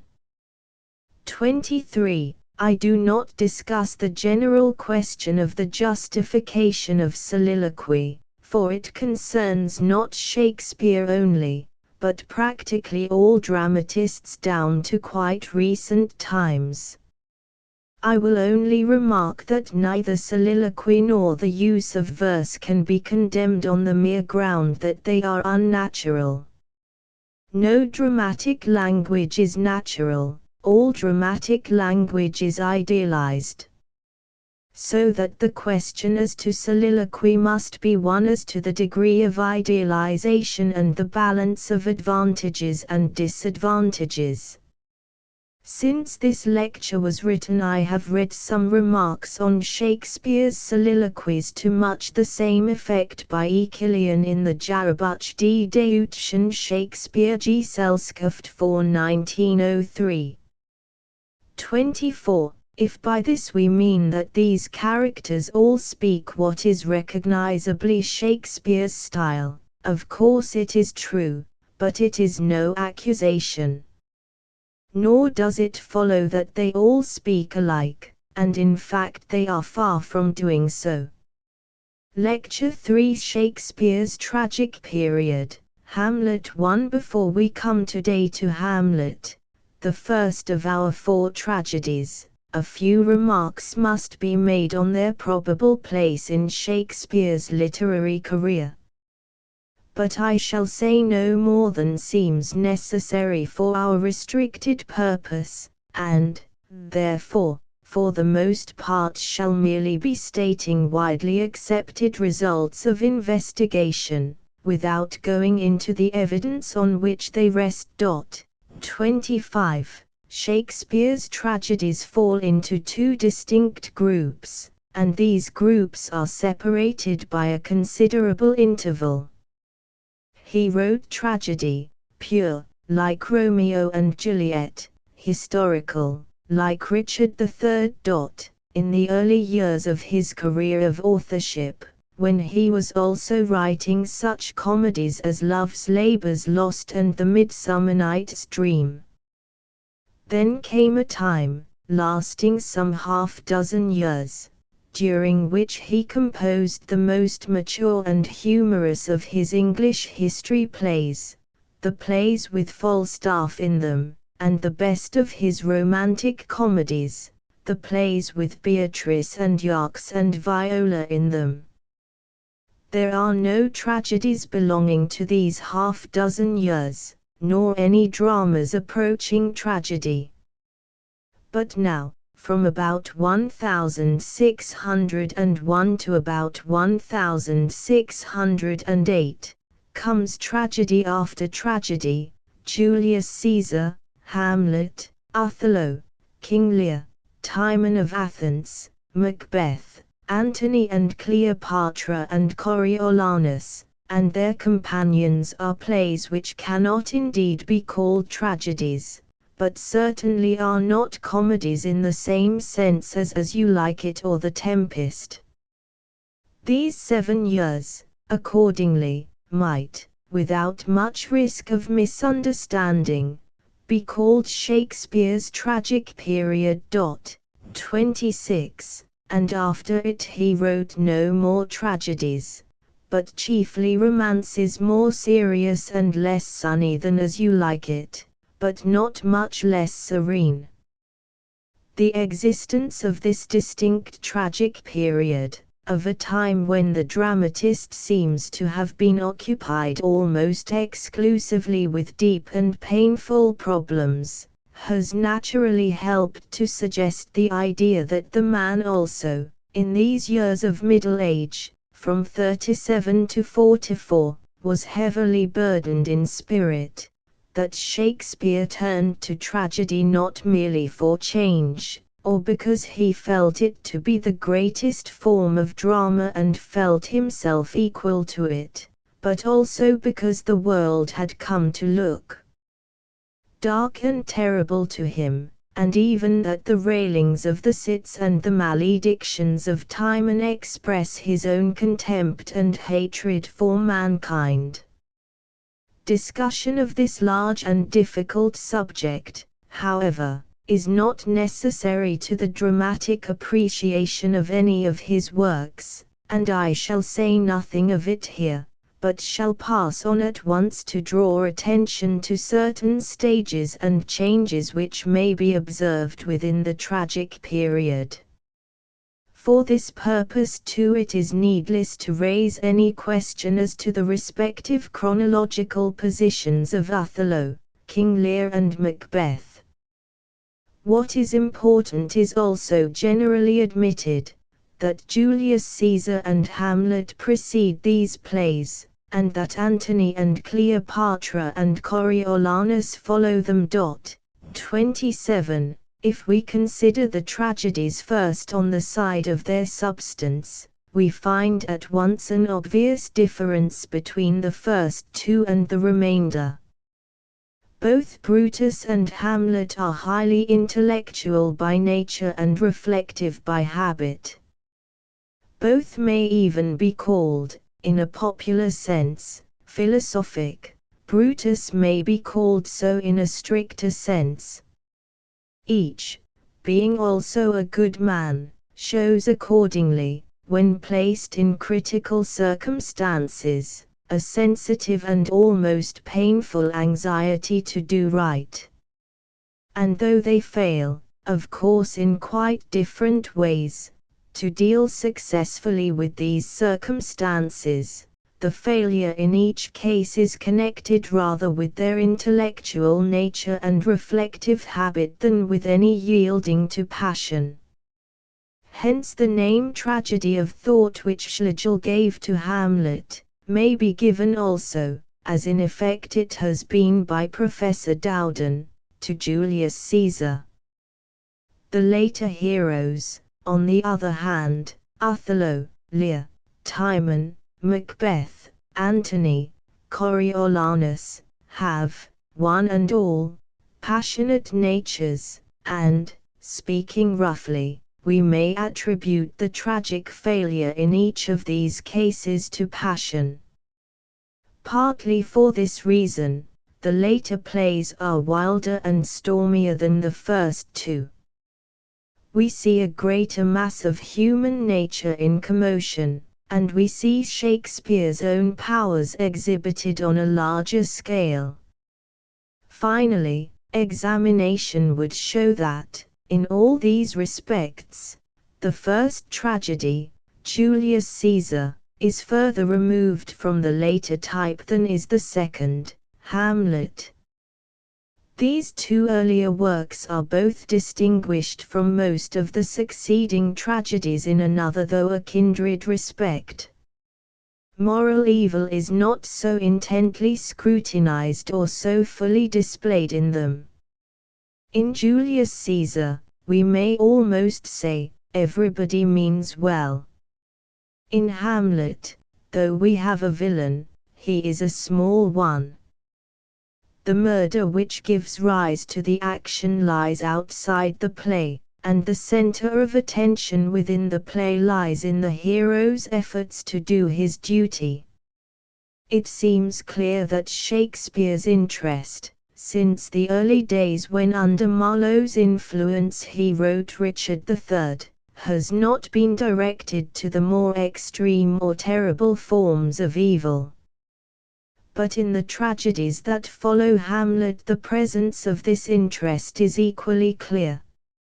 In Iago, in the bad people of King Lear, even in Macbeth and Lady Macbeth, human nature assumes shapes which inspire not mere sadness or repulsion but horror and dismay. If in Timon no monstrous cruelty is done, we still watch ingratitude and selfishness so blank that they provoke a loathing we never felt for Claudius, and in this play and King Lear we can fancy that we hear at times the severe indignatio, if not the despair, of Swift. This prevalence of abnormal or appalling forms of evil, side by side with vehement passion, is another reason why the convulsion depicted in these tragedies seems to come from a deeper source, and to be vaster in extent, than the conflict in the two earlier plays. And here again Julius Caesar is further removed than Hamlet from Othello, King Lear, and Macbeth. But in regard to this second point of difference a reservation must be made, on which I will speak a little more fully, because, unlike the matter hitherto touched on, its necessity seems hardly to have been recognized. All of the later tragedies may be called tragedies of passion, but not all of them display these extreme forms of evil. Neither of the last two does so. Antony and Coriolanus are, from one point of view, victims of passion, but the passion that ruins Antony also exalts him. He touches the infinite in it, and the pride and self-will of Coriolanus, though terrible in bulk, are scarcely so in quality. There is nothing base in them, and the huge creature whom they destroy is a noble, even a lovable, being. Nor does either of these dramas, though the earlier depicts a corrupt civilization, include even among the minor characters anyone who can be called villainous or horrible. Consider, finally, the impression left on us at the close of each.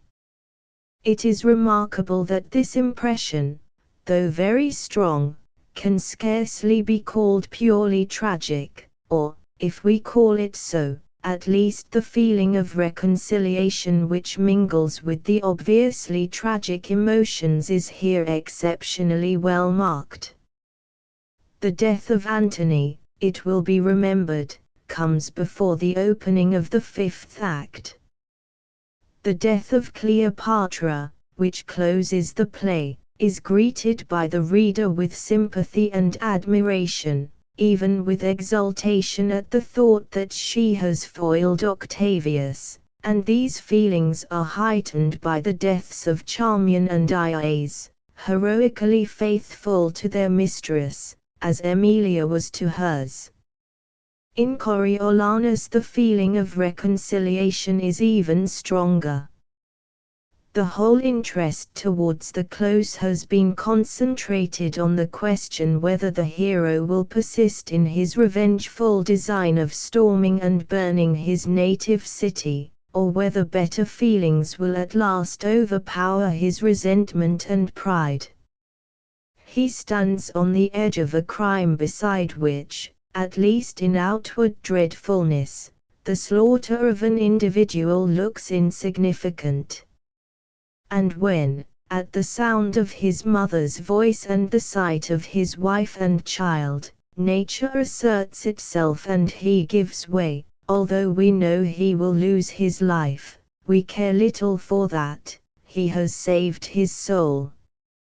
Our relief, and our exultation in the power of goodness, are so great that the actual catastrophe which follows and mingles sadness with these feelings leaves them but little diminished, and as we close the book we feel, it seems to me, more as we do at the close of Cumberland than as we do at the close of Othello. In saying this I do not in the least mean to criticize Coriolanus. It is a much nobler play as it stands than it would have been if Shakespeare had made the hero persist, and we had seen him amid the flaming ruins of Rome, awaking suddenly to the enormity of his deed and taking vengeance on himself, but that would surely have been an ending more strictly tragic than the close of Shakespeare's play. Whether this close was simply due to his unwillingness to contradict his historical authority on a point of such magnitude we need not ask. In any case Coriolanus is, in more than an outward sense, the end of his tragic period. It marks the transition to his latest works, in which the powers of repentance and forgiveness charm to rest the tempest raised by error and guilt. If we turn now from the substance of the tragedies to their style and versification, we find on the whole a corresponding difference between the earlier and the later. The usual assignment of Julius Caesar, and even of Hamlet, to the end of Shakespeare's second period, the period of Henry V. Is based mainly, we saw, on considerations of form. The general style of the serious parts of the last plays from English history is one of full, noble and comparatively equable eloquence. The honey-tongued sweetness and beauty of Shakespeare's early writing, as seen in Romeo and Juliet or The Midsummer Night's Dream, remain. The ease and lucidity remain, but there is an accession of force and weight.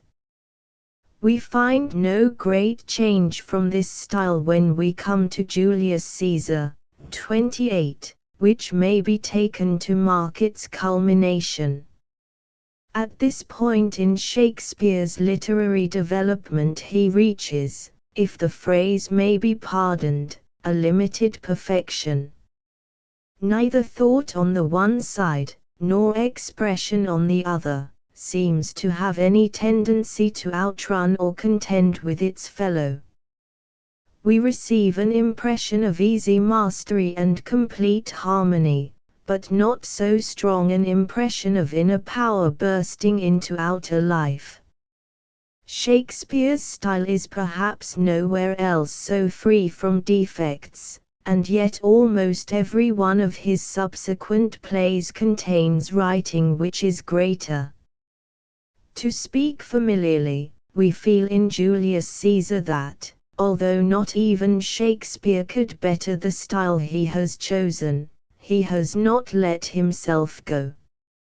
In reading Hamlet we have no such feeling, and in many parts, for there is in the writing of Hamlet an unusual variety, 29, we are conscious of a decided change. The style in these parts is more rapid and vehement, less equable and less simple, and there is a change of the same kind in the versification. But on the whole the type is the same as in Julius Caesar, and the resemblance of the two plays is decidedly more marked than the difference. If Hamlet's soliloquies, considered simply as compositions, show a great change from Yax's speech, all the world's a stage, and even from the soliloquies of Brutus, yet Hamlet, for instance in the hero's interview with his mother, is like Julius Caesar, and unlike the later tragedies, in the fullness of its eloquence, and passages like the following belong quite definitely to the style of the second period. March. It faded on the crowing of the cock. Some say that ever 'gainst that season comes wherein our Saviour's birth is celebrated, the bird of dawning singeth all night long, and then, they say, no spirit dare stir abroad, the nights are wholesome, then no planets strike, no fairy takes, nor witcheth power to charm, so hallowed and so gracious is the time. Ho! So have I heard and do in part believe it. But, look, the morn, in russet mantle clad, walks o'er the dew of yon high eastward hill. This bewitching music is heard again in Hamlet's farewell to Horatio, if thou didst ever hold me in thy heart, absent thee from felicity a while, and in this harsh world draw thy breath in pain, to tell my story. But after Hamlet this music is heard no more. It is followed by a music vaster and deeper, but not the same. The changes observable in Hamlet are afterwards, and gradually, so greatly developed that Shakespeare's style and versification at last become almost new things. It is extremely difficult to illustrate this briefly in a manner to which no just exception can be taken, for it is almost impossible to find in two plays passages bearing a sufficiently close resemblance to one another in occasion and sentiment. But I will venture to put by the first of those quotations from Hamlet this from Macbeth, done. This castle'th a pleasant seat, the air nimbly and sweetly recommends itself unto our gentle senses. Ban. This guest of summer, the temple-haunting martlet, does approve, by his loved mansionry, that the heaven's breath smells wooingly here, no jutty, frieze, buttress, nor coign of vantage, but this birdeth made his pendant bed and procreant cradle, where they most breed and haunt. I have observed, the air is delicate, and by the second quotation from Hamlet this from Antony and Cleopatra, the miserable change now at my end lament nor sorrow at, but please your thoughts in feeding them with those my former fortunes wherein I lived, the greatest prince o' the world, the noblest, and do now not basely die, not cowardly put off my helmet to my countrymen, a Roman by a Roman valiantly vanquished. Now my spirit is going, I can no more. It would be almost an impertinence to point out in detail how greatly these two passages, and especially the second, differ in effect from those in Hamlet, written perhaps 5 or 6 years earlier. The versification, by the time we reach Antony and Cleopatra, has assumed a new type, and although this change would appear comparatively slight in a typical passage from Othello or even from King Lear, its approach through these plays to Timon and Macbeth can easily be traced. It is accompanied by a similar change in diction and construction. After Hamlet, the style, in the more emotional passages, is heightened. It becomes grander, sometimes wilder, sometimes more swelling, even tumid. It is also more concentrated, rapid, varied, and, in construction, less regular, not seldom twisted or elliptical. It is, therefore, not so easy and lucid, and in the more ordinary dialogue it is sometimes involved and obscure, and from these and other causes deficient in charm. 30. On the other hand, it is always full of life and movement, and in great passages produces sudden, strange, electrifying effects which are rarely found in earlier plays, and not so often even in Hamlet. The more pervading effect of beauty gives place to what may almost be called explosions of sublimity or pathos.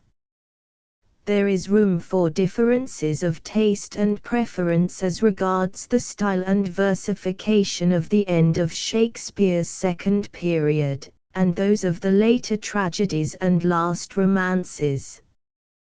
But readers who miss in the latter the peculiar enchantment of the earlier will not deny that the changes in form are in entire harmony with the inward changes. If they object to passages where, to exaggerate a little, the sense has rather to be discerned beyond the words than found in them, and if they do not wholly enjoy the movement of so typical a speech as this, yes, like enough, high-battled Caesar will unstate his happiness, and be staged to the show, against a sworder. I see men's judgments are a parcel of their fortunes, and things outward do draw the inward quality after them, to suffer all alike. That he should dream, knowing all measures, the full Caesar will answer his emptiness. Caesar, thou hast subdued his judgment too, they will admit that, in traversing the impatient throng of thoughts not always completely embodied, their minds move through an astonishing variety of ideas and experiences, and that a style less generally poetic than that of Hamlet is also a style more invariably dramatic. It may be that, for the purposes of tragedy, the highest point was reached during the progress of these changes, in the most critical passages of Othello, King Lear and Macbeth. 31. To suppose you were to describe the plot of Hamlet to a person quite ignorant of the play, and suppose you were careful to tell your hearer nothing about Hamlet's character, what impression would your sketch make on him? Would he not exclaim, "What a sensational story! Why, here are some 8 violent deaths, not to speak of adultery, a ghost, a mad woman, and a fight in a grave." If I did not know that the play was Shakespeare's, I should have thought it must have been one of those early tragedies of blood and horror from which he is said to have redeemed the stage. And would he not then go on to ask, but why in the world did not Hamlet obey the ghost at once, and so save 7 of those 8 lives? This exclamation and this question both show the same thing, that the whole story turns upon the peculiar character of the hero. For without this character the story would appear sensational and horrible, and yet the actual Hamlet is very far from being so, and even has a less terrible effect than Othello, King Lear or Macbeth. And again, if we had no knowledge of this character, the story would hardly be intelligible. It would at any rate at once suggest that wondering question about the conduct of the hero, while the story of any of the other 3 tragedies would sound plain enough and would raise no such question. It is further very probable that the main change made by Shakespeare in the story as already represented on the stage, lay in a new conception of Hamlet's character and so of the cause of his delay. And, lastly, when we examine the tragedy, we observe 2 things which illustrate the same point. First, we find by the side of the hero no other figure of tragic proportions, no one like Lady Macbeth or Iago, no one even like Cordelia or Desdemona, so that, in Hamlet's absence, the remaining characters could not yield a Shakespearean tragedy at all. And, secondly, we find among them 2 Laerds and Fortinbras, who are evidently designed to throw the character of the hero into relief. Even in the situations there is a curious parallelism, for Fortinbras, like Hamlet, is the son of a king, lately dead, and succeeded by his brother, and Laertes, like Hamlet, has a father slain, and feels bound to avenge him. And with this parallelism in situation there is a strong contrast in character, for both Fortinbras and Laertes possess in abundance the very quality which the hero seems to lack, so that, as we read, we are tempted to exclaim that either of them would have accomplished Hamlet's task in a day. Naturally, then, the tragedy of Hamlet with Hamlet left out has become the symbol of extreme absurdity, while the character itself has probably exerted a greater fascination, and certainly has been the subject of more discussion, than any other in the whole literature of the world. Before, however, we approach the task of examining it, it is as well to remind ourselves that the virtue of the play by no means wholly depends on this most subtle creation. We are all aware of this, and if we were not so, the history of Hamlet, as a stage play, might bring the fact home to us. It is today the most popular of Shakespeare's tragedies on our stage, and yet a large number, perhaps even the majority of the spectators, though they may feel some mysterious attraction in the hero, certainly do not question themselves about his character or the cause of his delay, and would still find the play exceptionally effective, even if he were an ordinary brave young man and the obstacles in his path were purely external. And this has probably always been the case. Hamlet seems from the first to have been a favorite play, but until late in the 18th century, I believe, scarcely a critic showed that he perceived anything specially interesting in the character.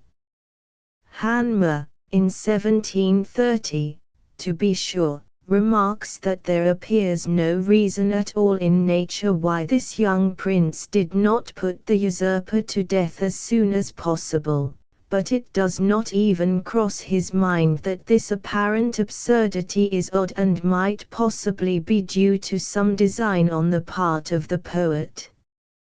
He simply explains the absurdity by observing that, if Shakespeare had made the young man go naturally to work, the play would have come to an end at once. Johnson, in like manner, notices that Hamlet is, through the whole piece, rather an instrument than an agent, but it does not occur to him that this peculiar circumstance can be anything but a defect in Shakespeare's management of the plot. Seeing, they saw not. Henry Mackenzie, the author of The Man of Feeling, was, it would seem, the first of our critics to feel the indescribable charm of Hamlet, and to divine something of Shakespeare's intention. We see a man, he writes, who in other circumstances would have exercised all the moral and social virtues, placed in a situation in which even the amiable qualities of his mind serve but to aggravate his distress and to perplex his conduct. 32. How significant is the fact, if it be the fact, that it was only when the slowly rising sun of romance began to flush the sky that the wonder, beauty and pathos of this most marvelous of Shakespeare's creations began to be visible. We do not know that they were perceived even in his own day, and perhaps those are not wholly wrong who declare that this creation, so far from being a characteristic product of the time, was a vision of the prophetic soul of the wide world dreaming on things to come. But the dramatic splendor of the whole tragedy is another matter, and must have been manifest not only in Shakespeare's day but even in Hanmer's. It is indeed so obvious that I pass it by, and proceed at once to the central question of Hamlet's character. And I believe time will be saved, and a good deal of positive interpretation may be introduced, if, without examining in detail any one theory, we first distinguish classes or types of theory which appear to be in various ways and degrees insufficient or mistaken. And we will confine our attention to sane theories, for on this subject, as on all questions relating to Shakespeare, there are plenty of merely lunatic views. The view, for example, that Hamlet, being a disguised woman in love with Horatio, could hardly help seeming unkind to Ophelia, or the view that, being a very clever and wicked young man who wanted to oust his innocent uncle from the throne, he faked the ghost with this intent. But, before we come to our types of theory, it is necessary to touch on an idea, not unfrequently met with, which would make it vain labor to discuss or propose any theory at all. It is sometimes said that Hamlet's character is not only intricate but unintelligible. Now this statement might mean something quite unobjectionable and even perhaps true and important. It might mean that the character cannot be wholly understood.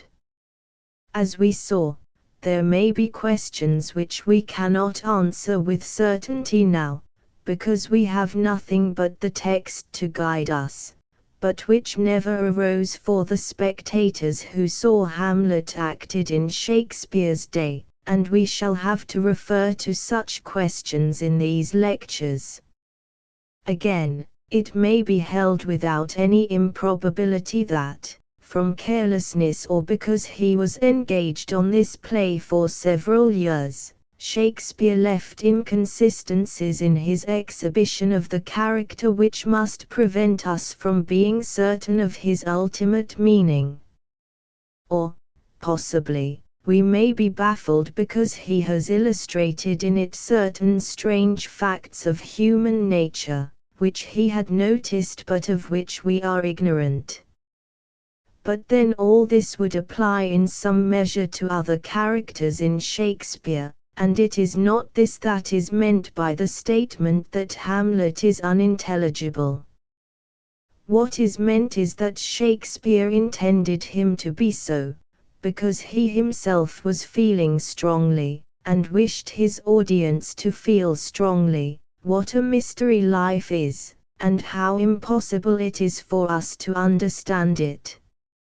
Now here, surely, we have mere confusion of mind. The mysteriousness of life is one thing, the psychological unintelligibility of a dramatic character is quite another, and the second does not show the first, it shows only the incapacity or folly of the dramatist. If it did show the first, it would be very easy to surpass Shakespeare in producing a sense of mystery. We should simply have to portray an absolutely nonsensical character. Of course, Hamlet appeals powerfully to our sense of the mystery of life, but so does every good tragedy, and it does so not because the hero is an enigma to us, but because, having a fair understanding of him, we feel how strange it is that strength and weakness should be so mingled in one soul, and that this soul should be doomed to such misery and apparent failure. 1. To come, then, to our typical views, we may lay it down, first, that no theory will hold water which finds the cause of Hamlet's delay merely, or mainly, or even to any considerable extent, in external difficulties. Nothing is easier than to spin a plausible theory of this kind. What, it may be asked, 33, was Hamlet to do when the ghost had left him with its commission of vengeance?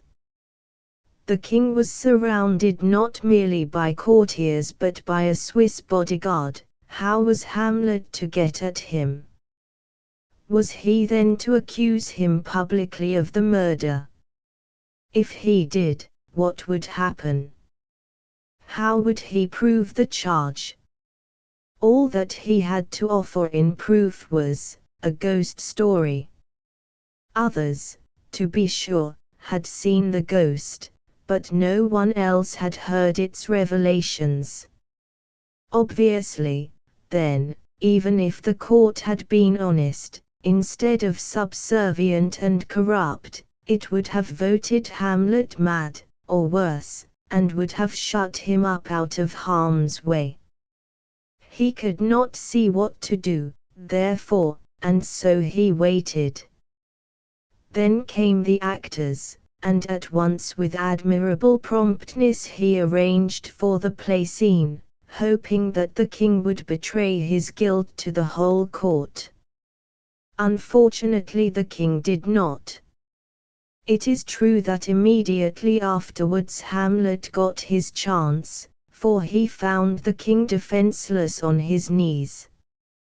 But what Hamlet wanted was not a private revenge, to be followed by his own imprisonment or execution, it was public justice. So he spared the king, and, as he unluckily killed Polonius just afterwards, he had to consent to be dispatched to England. But, on the voyage there, he discovered the king's commission, ordering the King of England to put him immediately to death, and, with this in his pocket, he made his way back to Denmark. For now, he saw, the proof of the king's attempt to murder him would procure belief also for the story of the murder of his father. His enemy, however, was too quick for him, and his public arraignment of that enemy was prevented by his own death. A theory like this sounds very plausible, so long as you do not remember the text. But no unsophisticated mind, fresh from the reading of Hamlet, will accept it, and, as soon as we begin to probe it, fatal objections arise in such numbers that I choose but a few, and indeed I think the first of them is enough. A. From beginning to end of the play, Hamlet never makes the slightest reference to any external difficulty. How is it possible to explain this fact in conformity with the theory? For what conceivable reason should Shakespeare conceal from us so carefully the key to the problem? B. Not only does Hamlet fail to allude to such difficulties, but he always assumes that he can obey the ghost. 34, and he once asserts this in so many words, "Sith I have cause and will and strength and means to do t 4:45. C. Again, why does Shakespeare exhibit Laertes quite easily raising the people against the king? Why but to show how much more easily Hamlet, whom the people loved, could have done the same thing, if that was the plan he preferred. D. Again, Hamlet did not plan the play scene in the hope that the king would betray his guilt to the court. He planned it, according to his own account, in order to convince himself by the king's agitation that the ghost had spoken the truth. This is perfectly clear from 625 ff. and from 280 ff. Some readers are misled by the words in the latter passage, "If his occulted guilt do not itself uncannel in one speech, it is a damned ghost that we have seen." The meaning obviously is, as the context shows, if his hidden guilt do not betray itself on occasion of one speech, viz., the dozen or 16 lines with which Hamlet has furnished the player, and of which only 6 are delivered, because the king does not merely show his guilt in his face, which was all Hamlet had hoped, 290, but rushes from the room. It may be as well to add that, although Hamlet's own account of his reason for arranging the play scene may be questioned, it is impossible to suppose that, if his real design had been to provoke an open confession of guilt, he could have been unconscious of this design. Again, Hamlet never once talks, or shows a sign of thinking, of the plan of bringing the king to public justice. He always talks of using his sword or his arm. And this is so just as much after he has returned to Denmark with the commission in his pocket as it was before this event. When he has told Horatio the story of the voyage, he does not say, "Now I can convict him," he says, now am I not justified in using this arm? This class of theory, then, we must simply reject. But it suggests two remarks. It is of course quite probable that, when Hamlet was thinking too precisely on the event he was considering, among other things, the question how he could avenge his father without sacrificing his own life or freedom. And assuredly, also, he was anxious that his act of vengeance should not be misconstrued, and would never have been content to leave a wounded name behind him. His dying words prove that. 2. Assuming, now, that Hamlet's main difficulty, almost the whole of his difficulty, was internal, I pass to views which, acknowledging this, are still unsatisfactory because they isolate one element in his character and situation and treat it as the whole. According to the first of these typical views, Hamlet was restrained by conscience or a moral scruple. He could not satisfy himself that it was right to avenge his father. This idea, like the first, can easily be made to look very plausible if we vaguely imagine the circumstances without attending to the text. But attention to the text is fatal to it. For, on the one hand, scarcely anything can be produced in support of it, and, on the other hand, a great deal can be produced in its disproof. To take the latter point first, Hamlet, it is impossible to deny, habitually assumes, without any questioning, that he ought to avenge his father.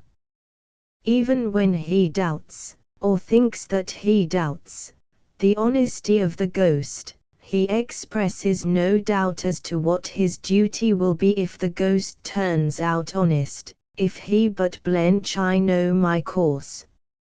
In the two soliloquies where he reviews his position, 2-2, oh what a rogue and peasant slave am I, and 4-4, how all occasions do inform against me, he reproaches himself bitterly for the neglect of his duty.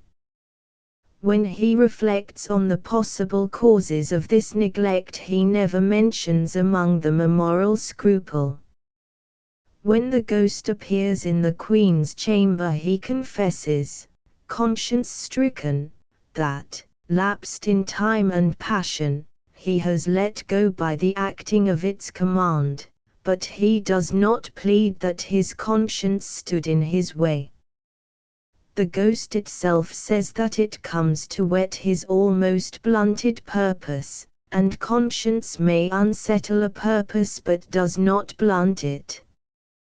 What natural explanation of all this can be given on the conscience theory? And now what can be set against this evidence? One solitary passage. 35. Quite late, after Hamlet has narrated to Horatio the events of his voyage, he asks him, v. 263, does it not, thinks thee, stand me now upon, he that hath killed my king and whored my mother, popped in between the election and my hopes, thrown out his angle for my proper life, and with such cozenage, is not perfect conscience to quit him with this arm, and is not to be damned to let this canker of our nature come in further evil?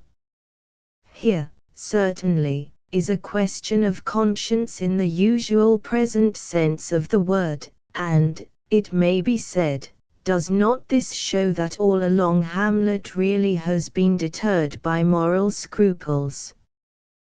But I ask first how, in that case, the facts just adduced are to be explained, for they must be explained, not ignored. Next, let the reader observe that even if this passage did show that one hindrance to Hamlet's action was his conscience, it by no means follows that this was the sole or the chief hindrance.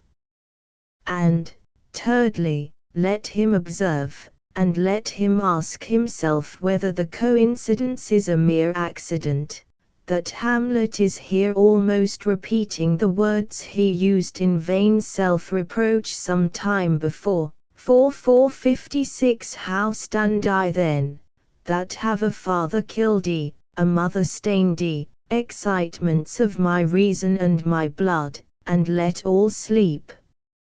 Is it not clear that he is speculating just as vainly now, and that this question of conscience is but one of his many unconscious excuses for delay? And, lastly, is it not so that Horatio takes it? He declines to discuss that unreal question, and answers simply, it must be shortly known to him from England what is the issue of the business there. In other words, enough of this endless procrastination. What is wanted is not reasons for the deed, but the deed itself. What can be more significant? Perhaps, however, it may be answered, your explanation of this passage may be correct, and the facts you have mentioned do seem to be fatal to the theory of conscience in its usual form. But there is another and subtler theory of conscience. According to it, Hamlet, so far as his explicit consciousness went, was sure that he ought to obey the ghost, but in the depths of his nature, and unknown to himself, there was a moral repulsion to the deed. The conventional moral ideas of his time, which he shared with the ghost, told him plainly that he ought to avenge his father, but a deeper conscience in him, which was in advance of his time, contended with these explicit conventional ideas.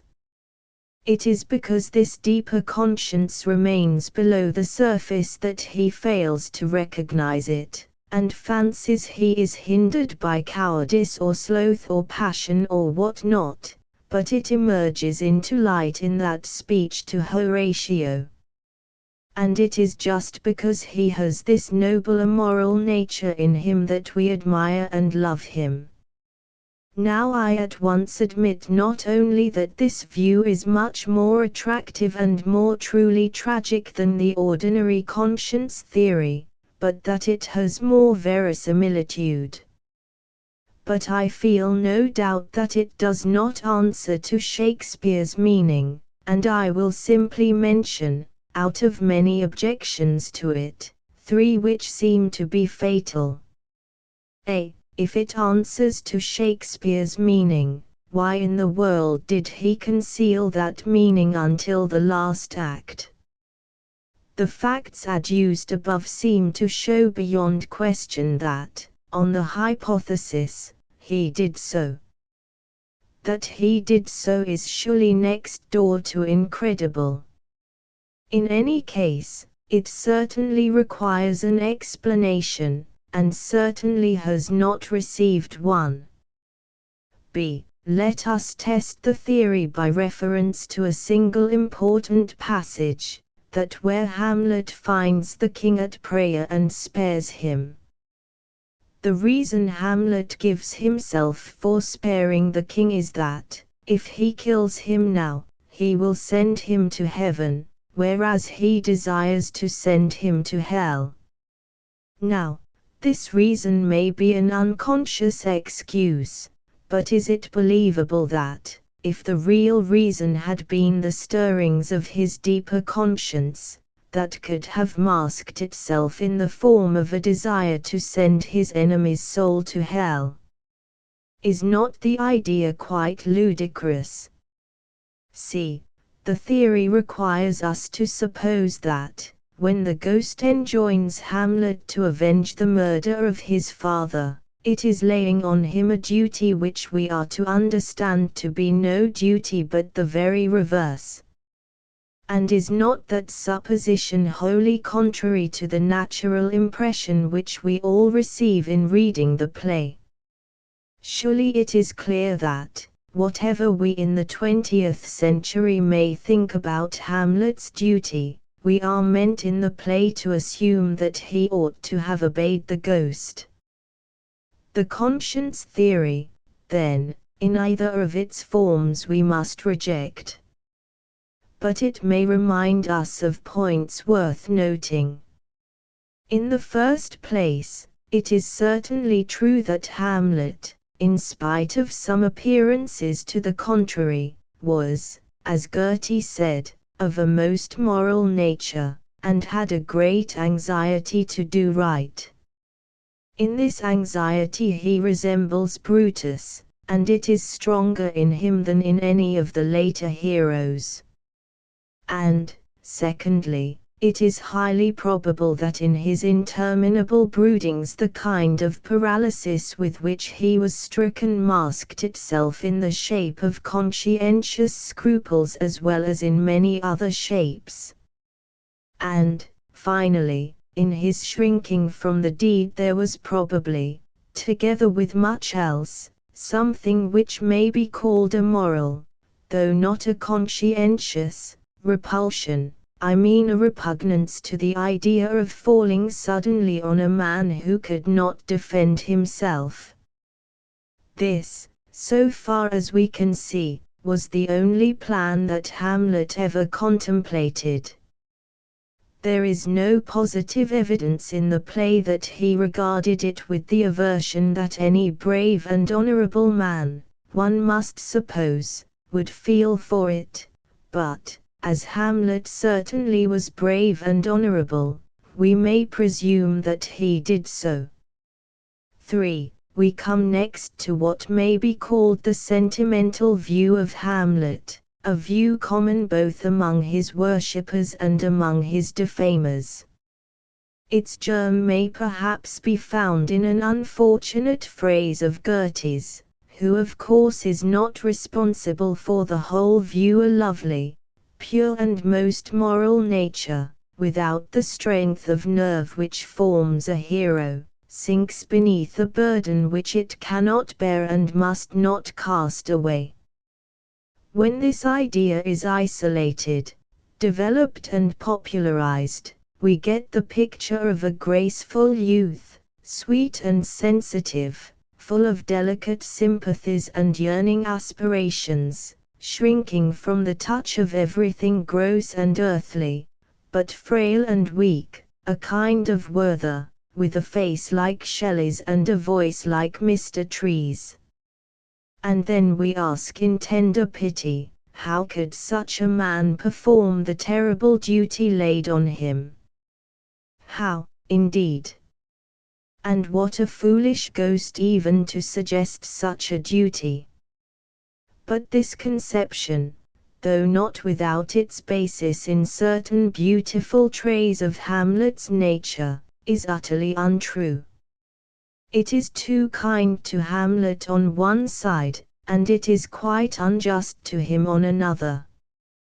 The conscience theory at any rate leaves Hamlet a great nature which you can admire and even revere. But for the sentimental Hamlet you can feel only pity not unmingled with contempt. Whatever else he is no hero. But consider the text. This shrinking, flower-like youth, how could he possibly have done what we see Hamlet do? What likeness to him is there in the Hamlet who, summoned by the ghost, bursts from his terrified friends with the cry, "Unharm me, gentlemen! By heaven, I'll make a ghost of him that lets me." The Hamlet who scarcely once speaks to the king without an insult, or to Polonius without a gibe. The Hamlet who storms at Ophelia and speaks daggers to his mother. The Hamlet who, hearing a cry behind the arras, whips out his sword in an instant and runs the eavesdropper through. the Hamlet who sends his schoolfellows to their death and never troubles his head about them more, the Hamlet who is the first man to board a pirate ship, and who fights with Laertes in the grave, the Hamlet of the catastrophe, an omnipotent fate, before whom all the court stands helpless, who, as the truth breaks upon him, rushes on the king, drives his foil right through his body. 36. Then seizes the poisoned cup and forces it violently between the wretched man's lips, and in the throes of death has force and fire enough to wrest the cup from Horatio's hand. By heaven, I'll have it, lest he should drink and die. This man, the Hamlet of the play, is a heroic, terrible figure. He would have been formidable to Othello or Macbeth. If the sentimental Hamlet had crossed him, he would have hurled him from his path with one sweep of his arm.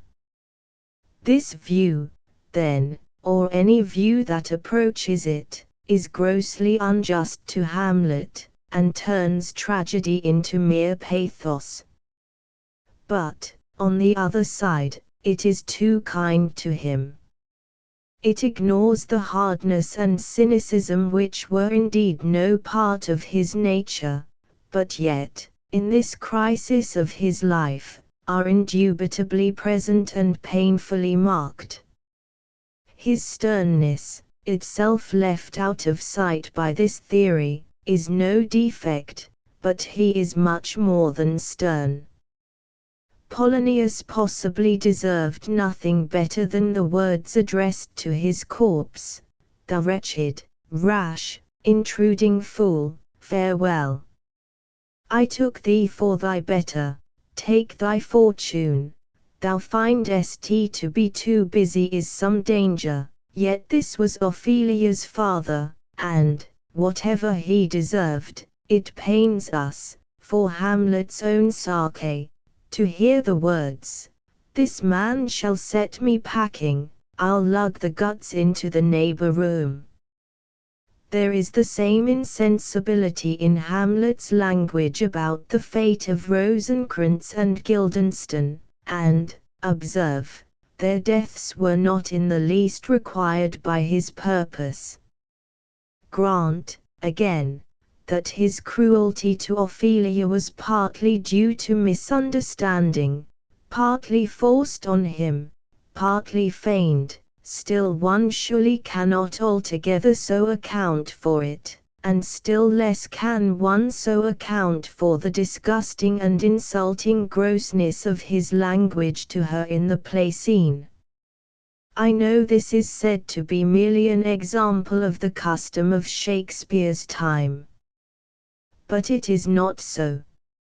It is such language as you will find addressed to a woman by no other hero of Shakespeare's, not even in that dreadful scene where Othello accuses Desdemona. It is a great mistake to ignore these things, or to try to soften the impression which they naturally make on one. That this embitterment, callousness, grossness, brutality, should be induced on a soul so pure and noble is profoundly tragic, and Shakespeare's business was to show this tragedy, not to paint an ideally beautiful soul unstained and undisturbed by the evil of the world and the anguish of conscious failure. 37. For, there remains, finally, that class of view which may be named after Schlegel and Coleridge. According to this, Hamlet is the tragedy of reflection. The cause of the hero's delay is irresolution, and the cause of this irresolution is excess of the reflective or speculative habit of mind. He has a general intention to obey the ghost, but the native hue of resolution is sicklied o'er with the pale cast of thought. He is thought sick. The whole, says Schlegel, is intended to show how a calculating consideration which aims at exhausting, so far as human foresight can, all the relations and possible consequences of a deed, cripples, 38, the power of acting. Hamlet is a hypocrite towards himself. His far-fetched scruples are often mere pretexts to cover his want of determination. He has no firm belief in himself or in anything else. He loses himself in labyrinths of thought. So Coleridge finds in Hamlet an almost enormous intellectual activity and a proportionate aversion to real action consequent upon it. The aversion, that is to say, is consequent on the activity. Professor Dowden objects to this view, very justly, that it neglects the emotional side of Hamlet's character, which is quite as important as the intellectual, but, with this supplement, he appears on the whole to adopt it. Hamlet, he says, loses a sense of fact because with him each object and event transforms and expands itself into an idea. He cannot steadily keep alive within himself a sense of the importance of any positive, limited thing, a deed, for example. And Professor Dowden explains this condition by reference to Hamlet's life. When the play opens he has reached the age of 30 years, and he has received culture of every kind except the culture of active life. During the reign of the strong-willed elder Hamlet there was no call to action for his meditative son. He has slipped on into years of full manhood, still a haunter of the university, a student of philosophies, an amateur in art, a ponderer on the things of life and death, who has never formed a resolution or executed a deed. Shakespeare, His Mind and Art, 4th ed., pp 132, 133. On the whole, the Schlegel-Coleridge theory, with or without Professor Dowden's modification and amplification, is the most widely received view of Hamlet's character. And with it we come at last into close contact with the text of the play. It not only answers, in some fundamental respects, to the general impression produced by the drama, but it can be supported by Hamlet's own words in his soliloquies, such words, for example, as those about the native hue of resolution, or those about the craven scruple of thinking too precisely on the event. It is confirmed, also, by the contrast between Hamlet on the one side and Laertes and Fortinbras on the other, and, further, by the occurrence of those words of the king to Laertes, 47119f, which, if they are not in character, are all the more important as showing what was in Shakespeare's mind at the time, that we should do when we would, for this would changes, and doth abatements and delays as many as there are tongues, our hands, our accidents, and then this should is like a spendthrift sigh that hurts by easing. And, lastly, even if the view itself does not suffice, the description given by its adherents of Hamlet's state of mind, as we see him in the last 4 acts, is, on the whole and so far as it goes, a true description. The energy of resolve is dissipated in an endless brooding on the deed required. When he acts, his action does not proceed from this deliberation and analysis, but is sudden and impulsive, evoked by an emergency in which he has no time to think. And most of the reasons he assigns for his procrastination are evidently not the true reasons, but unconscious excuses. Nevertheless, this theory fails to satisfy. And it fails not merely in this or that detail, but as a whole. We feel that its Hamlet does not fully answer to our imaginative impression. He is not nearly so inadequate to this impression as the sentimental Hamlet, but still we feel he is inferior to Shakespeare's man and does him wrong. And when we come to examine the theory, we find that it is partial and leaves much unexplained. I pass that by for the present, for we shall see, I believe, that the theory is also positively misleading, and that in a most important way. And of this I proceed to speak. Hamlet's irresolution, or his aversion to real action, is, according to the theory, the direct result of an almost enormous intellectual activity in the way of a calculating consideration which attempts to exhaust all the relations and possible consequences of a deed. And this again proceeds from an original one-sidedness of nature, strengthened by habit, and, perhaps, by years of speculative inaction. The theory describes, therefore, a man in certain respects like Coleridge himself, on one side a man of genius, on the other side, the side of will, deplorably weak, always procrastinating and avoiding unpleasant duties, and often reproaching himself in vain, a man, observe, who at any time and in any circumstances would be unequal to the task assigned to Hamlet.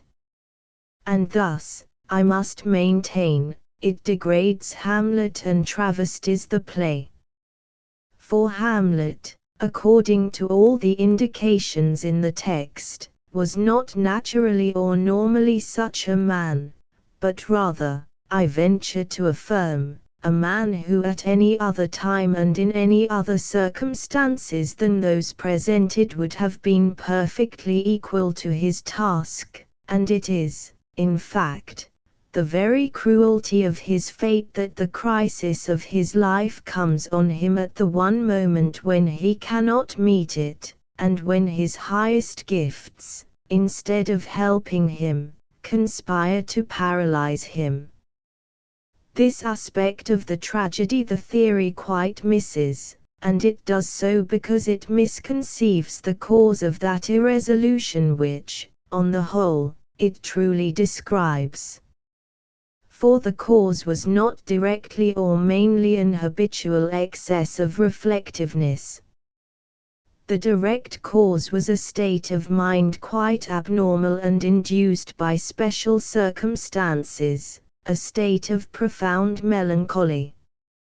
Now, Hamlet's reflectiveness doubtless played a certain part in the production of that melancholy, and was thus one indirect contributory cause of his irresolution.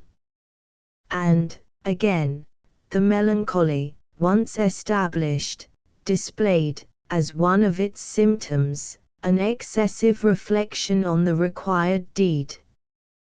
But excessive reflection was not, as the theory makes it, the direct cause of the irresolution at all, nor was it the only indirect cause, and in the Hamlet of the last four acts it is to be considered rather a symptom of his state than a cause of it. These assertions may be too brief to be at once clear, but I hope they will presently become so. 3. Let us first ask ourselves what we can gather from the play, immediately or by inference, concerning Hamlet as he was just before his father's death. And I begin by observing that the text does not bear out the idea that he was one-sidedly reflective and indisposed to action. Nobody who knew him seems to have noticed this weakness. Nobody regards him as a mere scholar who has never formed a resolution or executed a deed. In a court which certainly would not much admire such a person, he is the observed of all observers. Though he has been disappointed of the throne, everyone shows him respect, and he is the favorite of the people, who are not given to worship philosophers. Fortinbras, a sufficiently practical man, considered that he was likely, had he been put on, to have proved most royally. He has Hamlet borne by 4 captains like a soldier to his grave, and Ophelia says that Hamlet was a soldier. If he was fond of acting, an aesthetic pursuit, he was equally fond of fencing, an athletic one. He practiced it assiduously even in his worst days. 39. So far as we can conjecture from what we see of him in those bad days, he must normally have been charmingly frank, courteous and kindly to everyone, of whatever rank, whom he liked or respected, but by no means timid or deferential to others. Indeed, one would gather that he was rather the reverse, and also that he was apt to be decided and even imperious if thwarted or interfered with. He must always have been fearless. In the play he appears insensible to fear of any ordinary kind. And, finally, he must have been quick and impetuous in action, for it is downright impossible that the man we see rushing after the ghost, killing Polonius, dealing with the king's commission on the ship, boarding the pirate, leaping into the grave, executing his final vengeance, could ever have been shrinking or slow in an emergency. Imagine Coleridge doing any of these things. If we consider all this, how can we accept the notion that Hamlet's was a weak and one-sided character? Oh, but he spent 10 or 12 years at a university. Well, even if he did, it is possible to do that without becoming the victim of excessive thought. But the statement that he did rests upon a most insecure foundation. 40. Where then are we to look for the seeds of danger? 1. Trying to reconstruct from the Hamlet of the play, one would not judge that his temperament was melancholy in the present sense of the word. There seems nothing to show that. But one would judge that by temperament he was inclined to nervous instability, to rapid and perhaps extreme changes of feeling and mood, and that he was disposed to be, for the time, absorbed in the feeling or mood that possessed him, whether it were joyous or depressed. This temperament the Elizabethans would have called melancholic, and Hamlet seems to be an example of it, as Lear is of a temperament mixedly choleric and sanguine. And the doctrine of temperaments was so familiar in Shakespeare's time, as Burton, and earlier prose writers, and many of the dramatists show, that Shakespeare may quite well have given this temperament to Hamlet consciously and deliberately. Of melancholy in its developed form, a habit, not a mere temperament, he often speaks. He more than once laughs at the passing and half-fictitious melancholy of youth and love. In Don John in Much Ado he had sketched the sour and surly melancholy of discontent, in Yark's a whimsical self-pleasing melancholy, in Antonio in The Merchant of Venice a quiet but deep melancholy, for which neither the victim nor his friends can assign any cause. 41. he gives to Hamlet a temperament which would not develop into melancholy unless under some exceptional strain, but which still involved a danger. In the play we see the danger realized, and find a melancholy quite unlike any that Shakespeare had as yet depicted, because the temperament of Hamlet is quite different. 2. Next, we cannot be mistaken in attributing to the Hamlet of earlier days an exquisite sensibility, to which we may give the name moral if that word is taken in the wide meaning it ought to bear. This, though it suffers cruelly in later days, as we saw in criticizing the sentimental view of Hamlet, never deserts him. It makes all his cynicism, grossness and hardness appear to us morbidities, and has an inexpressibly attractive and pathetic effect. He had the soul of the youthful poet as Shelley and Tennyson have described it, an unbounded delight and faith in everything good and beautiful. We know this from himself. The world for him was herlique immersed and tag, this goodly frame the earth, this most excellent canopy the air, this brave o'erhanging firmament, this majestical roof fretted with golden fire. And not nature only, what a piece of work is a man! How noble in reason! How infinite in faculty! In form and moving how express and admirable! In action how like an angel! In apprehension how like a god! This is no commonplace to Hamlet, it is the language of a heart thrilled with wonder and swelling into ecstasy. Doubtless it was with the same eager enthusiasm he turned to those around him.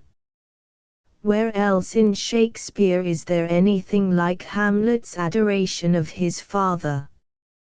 The words melt into music whenever he speaks of him.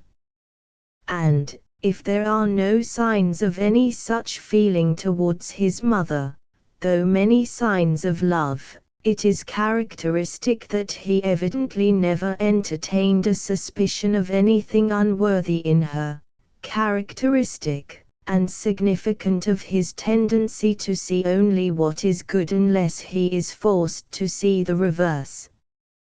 For we find this tendency elsewhere, and find it going so far that we must call it a disposition to idealize, to see something better than what is there, or at least to ignore deficiencies. He says to Laertes, "I loved you ever," and he describes Laertes as a very noble youth which he was far from being. In his first greeting of Rosencrantz and Guildenstern, where his old self revives, we trace the same affectionateness and readiness to take men at their best. His love for Ophelia, too, which seems strange to some, is surely the most natural thing in the world. He saw her innocence, simplicity and sweetness, and it was like him to ask no more, and it is noticeable that Horatio, though entirely worthy of his friendship, is, like Ophelia, intellectually not remarkable. To the very end, however clouded, this generous disposition, this free and open nature, this unsuspiciousness survive. They cost him his life, for the king knew them, and was sure that he was too generous and free from all contriving to peruse the foils. To the very end, his soul, however sick and tortured it may be, answers instantaneously when good and evil are presented to it, loving the one and hating the other. He is called a skeptic who has no firm belief in anything, but he is never skeptical about them. And the negative side of his idealism, the aversion to evil, is perhaps even more developed in the hero of the tragedy than in the Hamlet of earlier days. It is intensely characteristic. Nothing, I believe, is to be found elsewhere in Shakespeare, unless in the rage of the disillusioned idealist Timon, of quite the same kind as Hamlet's disgust at his uncle's drunkenness, his loathing of his mother's sensuality, his astonishment and horror at her shallowness, his contempt for everything pretentious or false, his indifference to everything merely external. This last characteristic appears in his choice of the friend of his heart, and in a certain impatience of distinctions of rank or wealth. When Horatio calls his father a goodly king, he answers, surely with an emphasis on man. He was a man, take him for all in all, I shall not look upon his like again. He will not listen to talk of Horatio being his servant. When the others speak of their duty to him, he answers, your love, as mine to you. He speaks to the actor precisely as he does to an honest courtier. He is not in the least a revolutionary, but still, in effect, a king and a beggar are all one to him. He cares for nothing but human worth, and his pitilessness towards Polonius and Osric and his schoolfellows is not wholly due to morbidity, but belongs in part to his original character. Now, in Hamlet's moral sensibility there undoubtedly lay a danger. Any great shock that life might inflict on it would be felt with extreme intensity. Such a shock might even produce tragic results. And, in fact, Hamlet deserves the title tragedy of moral idealism quite as much as the title tragedy of reflection. 3. With this temperament and this sensibility we find, lastly, in the Hamlet of earlier days, as of later, intellectual genius. It is chiefly this that makes him so different from all those about him, good and bad alike, and hardly less different from most of Shakespeare's other heroes. And this, though on the whole the most important trait in his nature, is also so obvious and so famous that I need not dwell on it at length. But against one prevalent misconception I must say a word of warning. Hamlet's intellectual power is not a specific gift, like a genius for music or mathematics or philosophy. It shows itself, fitfully, in the affairs of life as unusual quickness of perception, great agility in shifting the mental attitude, a striking rapidity and fertility in resource, so that, when his natural belief in others does not make him unwary, Hamlet easily sees through them and masters them, and no one can be much less like the typical helpless dreamer. It shows itself in conversation chiefly in the form of wit or humor, and, alike in conversation and in soliloquy, it shows itself in the form of imagination quite as much as in that of thought in the stricter sense. Further, where it takes the latter shape, as it very often does, it is not philosophic in the technical meaning of the word. There is really nothing in the play to show that Hamlet ever was a student of philosophies unless it be the famous lines which, comically enough, exhibit this supposed victim of philosophy as its critic. There are more things in heaven and earth, Horatio, than are dreamt of in your philosophy. 42. His philosophy, if the word is to be used, was, like Shakespeare's own, the immediate product of the wondering and meditating mind, and such thoughts as that celebrated one, there is nothing either good or bad, but thinking makes it so surely needed no special training to produce them. Or does Portia's remark, "Nothing is good without respect, i.e., out of relation," prove that she had studied metaphysics? Still, Hamlet had speculative genius without being a philosopher, just as he had imaginative genius without being a poet. Doubtless in happier days he was a close and constant observer of men and manners, noting his results in those tables which he afterwards snatched from his breast to make in wild irony his last note of all, that one may smile and be a villain. Again and again we remark that passion for generalization which so occupied him, for instance, in reflections suggested by the king's drunkenness, that he quite forgot what it was he was waiting to meet upon the battlements.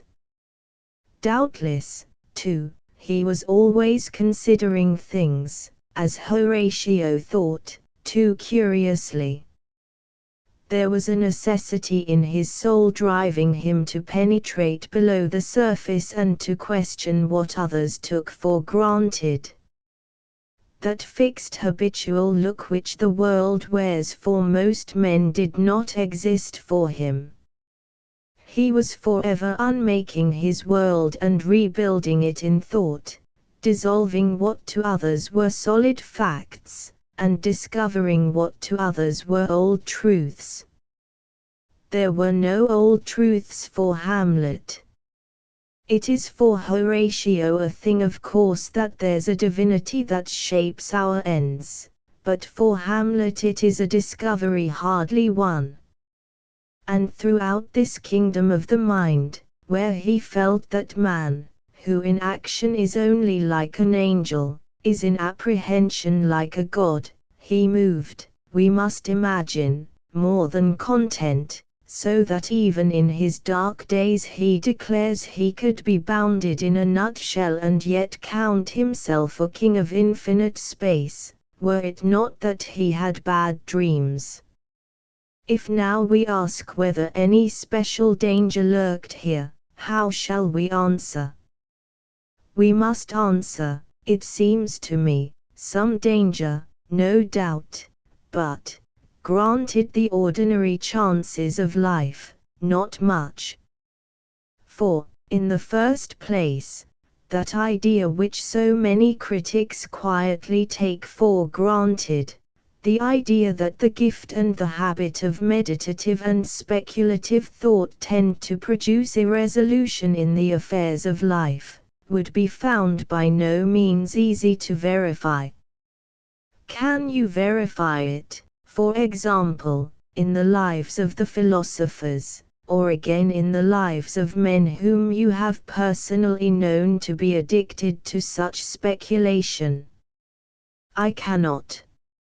Of course, individual peculiarities being set apart, absorption in any intellectual interest, together with withdrawal from affairs, may make a man slow and unskillful in affairs, and doubtless, individual peculiarities being again set apart, a mere student is likely to be more at a loss in a sudden and great practical emergency than a soldier or a lawyer.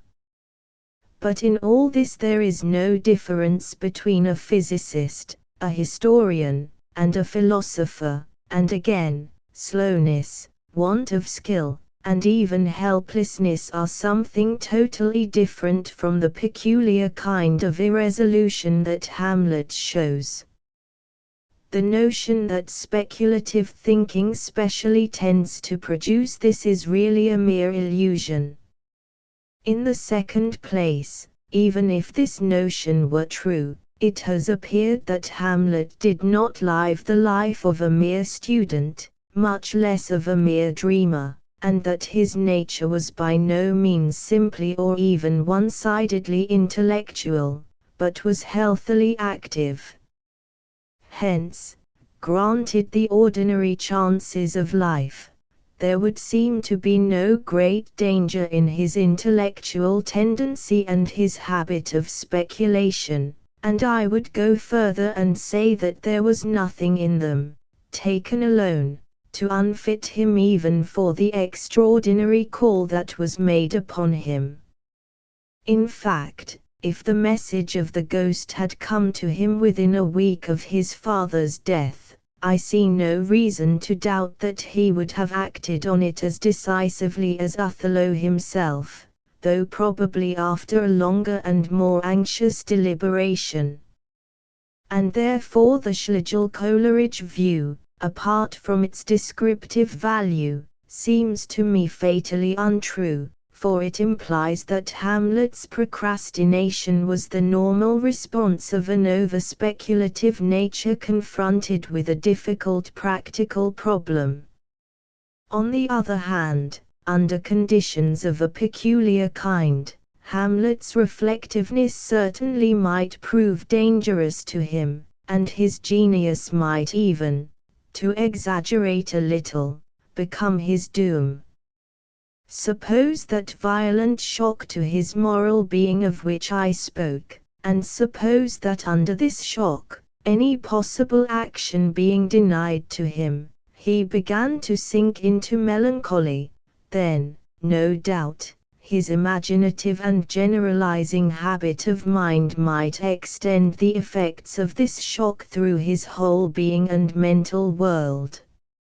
And if, the state of melancholy being thus deepened and fixed, a sudden demand for difficult and decisive action in a matter connected with the melancholy arose, this state might well have for one of its symptoms an endless and futile mental dissection of the required deed. And, finally, the futility of this process, and the shame of his delay, would further weaken him and enslave him to his melancholy still more. Thus the speculative habit would be one indirect cause of the morbid state which hindered action, and it would also reappear in a degenerate form as one of the symptoms of this morbid state. Now this is what actually happens in the play. Turn to the first words Hamlet utters when he is alone. Turn, that is to say, to the place where the author is likely to indicate his meaning most plainly. What do you hear?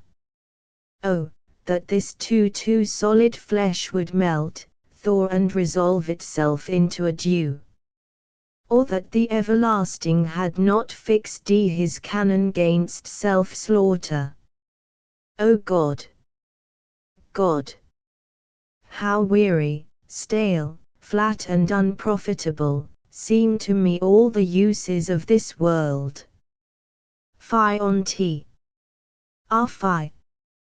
Tea's an unweeded garden, that grows to seed, things rank and gross in nature possess it merely. Here are a sickness of life, and even a longing for death, so intense that nothing stands between Hamlet and suicide except religious awe. And what has caused them? The rest of the soliloquy so thrusts the answer upon us that it might seem impossible to miss it. It was not his father's death, that doubtless brought deep grief, but mere grief for someone loved and lost does not make a noble spirit loathe the world as a place full only of things rank and gross. It was not the vague suspicion that we know Hamlet felt. Still less was it the loss of the crown, for though the subserviency of the electors might well disgust him, there is not a reference to the subject in the soliloquy, nor any sign elsewhere that it greatly occupied his mind. It was the moral shock of the sudden ghastly disclosure of his mother's true nature, falling on him when his heart was aching with love, and his body doubtless was weakened by sorrow. And it is essential, however disagreeable, to realize the nature of this shock. It matters little here whether Hamlet's age was 20 or 30, in either case his mother was a matron of mature years. All his life he had believed in her, we may be sure, as such a son would.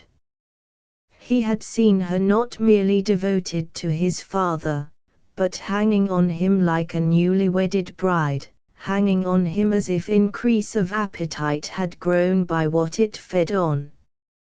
He had seen her following his body like Niobe, all tears. And then within a month, oh God!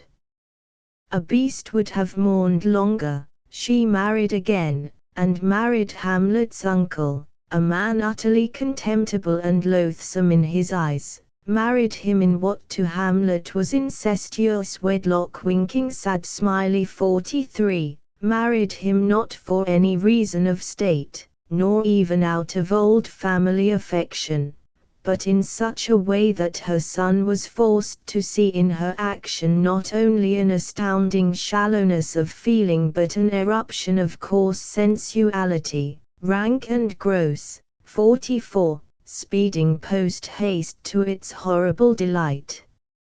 Is it possible to conceive an experience more desolating to a man such as we have seen Hamlet to be, and is its result anything but perfectly natural?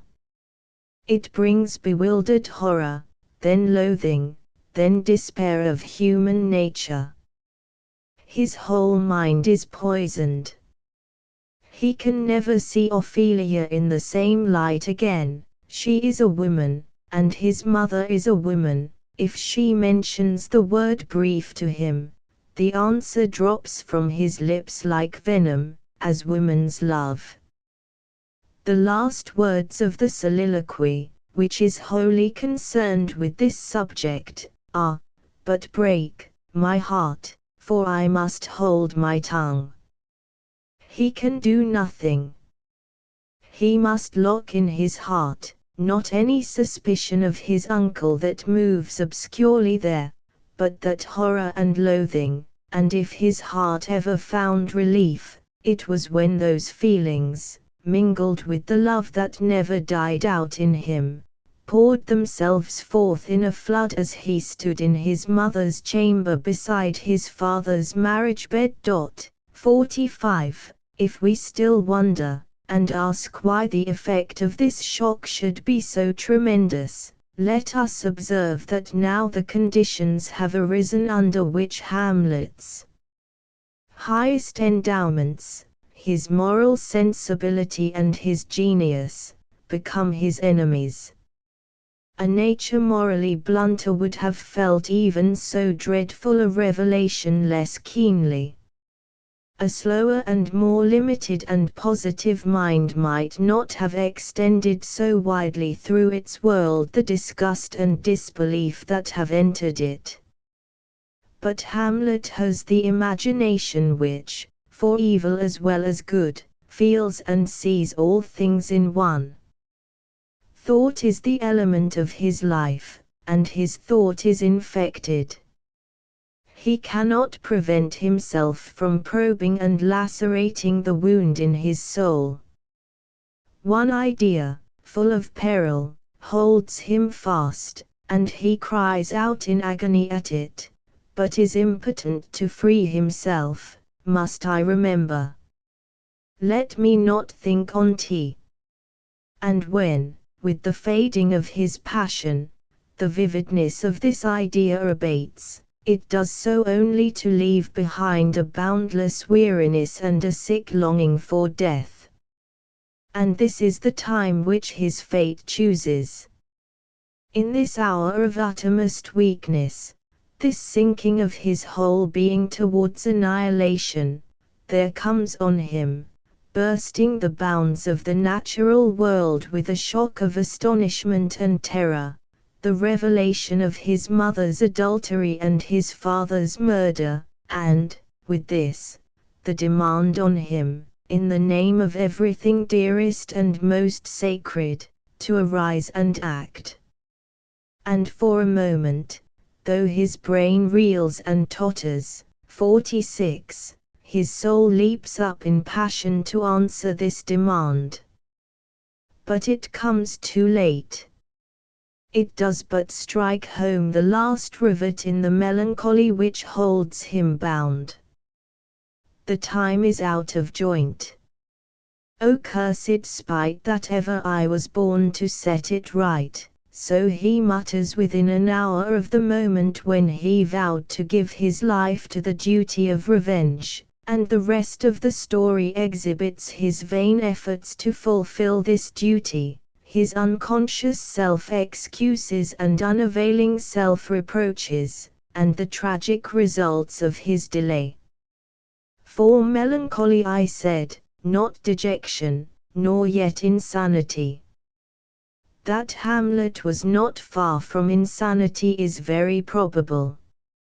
His adoption of the pretense of madness may well have been due in part to fear of the reality, to an instinct of self-preservation, a forefeeling that the pretense would enable him to give some utterance to the load that pressed on his heart and brain, and a fear that he would be unable altogether to repress such utterance.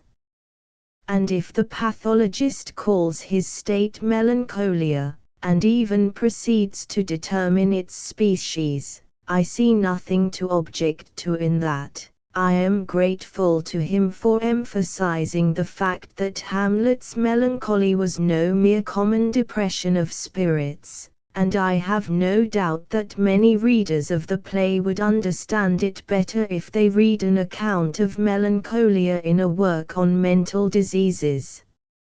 If we like to use the word disease loosely, Hamlet's condition may truly be called diseased. No exertion of will could have dispelled it. Even if he had been able at once to do the bidding of the ghost, he would doubtless have still remained for some time under the cloud. It would be absurdly unjust to call Hamlet a study of melancholy, but it contains such a study. But this melancholy is something very different from insanity, in anything like the usual meaning of that word. No doubt it might develop into insanity. The longing for death might become an irresistible impulse to self-destruction. The disorder of feeling and will might extend to sense and intellect. Delusions might arise, and the man might become, as we say, incapable and irresponsible. But Hamlet's melancholy is some way from this condition. It is a totally different thing from the madness which he feigns, and he never, when alone or in company with Horatio alone, exhibits the signs of that madness.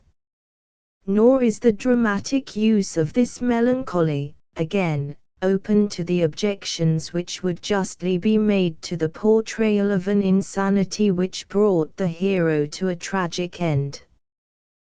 The man who suffers as Hamlet suffers, and thousands go about their business suffering thus in greater or less degree, is considered irresponsible neither by other people nor by himself.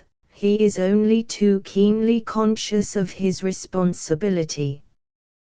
He is therefore, so far, quite capable of being a tragic agent, which an insane person, at any rate according to Shakespeare's practice, is not.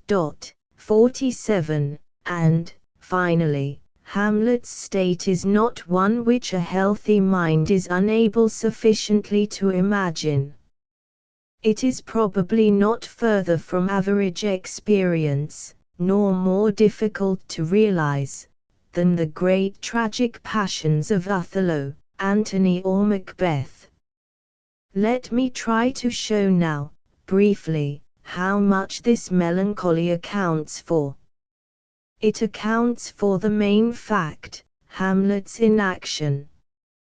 For the immediate cause of that is simply that his habitual feeling is one of disgust at life and everything in it, himself included, a disgust which varies in intensity, rising at times into a longing for death, sinking often into weary apathy, but is never dispelled for more than brief intervals. Such a state of feeling is inevitably adverse to any kind of decided action. The body is inert, the mind indifferent or worse. Its response is, "It does not matter, it is not worthwhile, it is no good." And the action required of Hamlet is very exceptional. It is violent, dangerous, difficult to accomplish perfectly, on one side repulsive to a man of honor and sensitive feeling, on another side involved in a certain mystery. Here come in thus, in their subordinate place, various causes of inaction assigned by various theories. These obstacles would not suffice to prevent Hamlet from acting, if his state were normal, and against them there operate, even in his morbid state, healthy and positive feelings, love of his father, loathing of his uncle, desire of revenge, desire to do duty. But the retarding motives acquire an unnatural strength because they have an ally in something far stronger than themselves, the melancholic disgust and apathy, while the healthy motives, emerging with difficulty from the central mass of diseased feeling, rapidly sink back into it and lose the name of action. We see them doing so, and sometimes the process is quite simple, no analytical reflection on the deed intervening between the outburst of passion and the relapse into melancholy. 48. But this melancholy is perfectly consistent also with that incessant dissection of the task assigned, of which the Schlegel-Coleridge theory makes so much. For those endless questions, as we may imagine them, was I deceived by the ghost? How am I to do the deed? When? Where? What will be the consequence of attempting it? Success, my death, utter misunderstanding, mere mischief to the state. Can it be right to do it, or noble to kill a defenseless man? What is the good of doing it in such a world as this? All this, and whatever else passed in a sickening round through Hamlet's mind, was not the healthy and right deliberation of a man with such a task, but Osio's thinking hardly deserving the name of thought, an unconscious weaving of pretexts for inaction, aimless tossings on a sick bed, symptoms of melancholy which only increased it by deepening self-contempt. Again, this state accounts for Hamlet's energy as well as for his lassitude, those quick decided actions of his being the outcome of a nature normally far from passive, now suddenly stimulated, and producing healthy impulses which work themselves out before they have time to subside. It accounts for the evidently keen satisfaction which some of these actions give to him. He arranges the play scene with lively interest, and exults in its success, not really because it brings him nearer to his goal, but partly because it has hurt his enemy and partly because it has demonstrated his own skill. 286–304. He looks forward almost with glee to countermining the king's designs in sending him away. 209, and looks back with obvious satisfaction, even with pride, to the address and vigor he displayed on the voyage. v. 21–55. These were not the action on which his morbid self-feeling had centered. He feels in them his old force, and escapes in them from his disgust. It accounts for the pleasure with which he meets old acquaintances, like his schoolfellows or the actors. The former observed, and we can observe, in him a kind of joy at first, though it is followed by much forcing of his disposition as he attempts to keep this joy and his courtesy alive in spite of the misery which so soon returns upon him and the suspicion he is forced to feel. It accounts no less for the painful features of his character as seen in the play, his almost savage irritability on the one hand, and on the other his self-absorption, his callousness, his insensibility to the fates of those whom he despises, and to the feelings even of those whom he loves. These are frequent symptoms of such melancholy, and, they sometimes alternate, as they do in Hamlet, with bursts of transitory, almost hysterical, and quite fruitless emotion. It is to these last, of which a part of the soliloquy, "Oh what a rogue" gives a good example, that Hamlet alludes when, to the ghost, he speaks of himself as lapsed in passion, and it is doubtless partly his conscious weakness in regard to them that inspires his praise of Horatio as a man who is not passion's slave. 49. Finally, Hamlet's melancholy accounts for two things which seem to be explained by nothing else. The first of these is his apathy or lethargy. We are bound to consider the evidence which the text supplies of this, though it is usual to ignore it.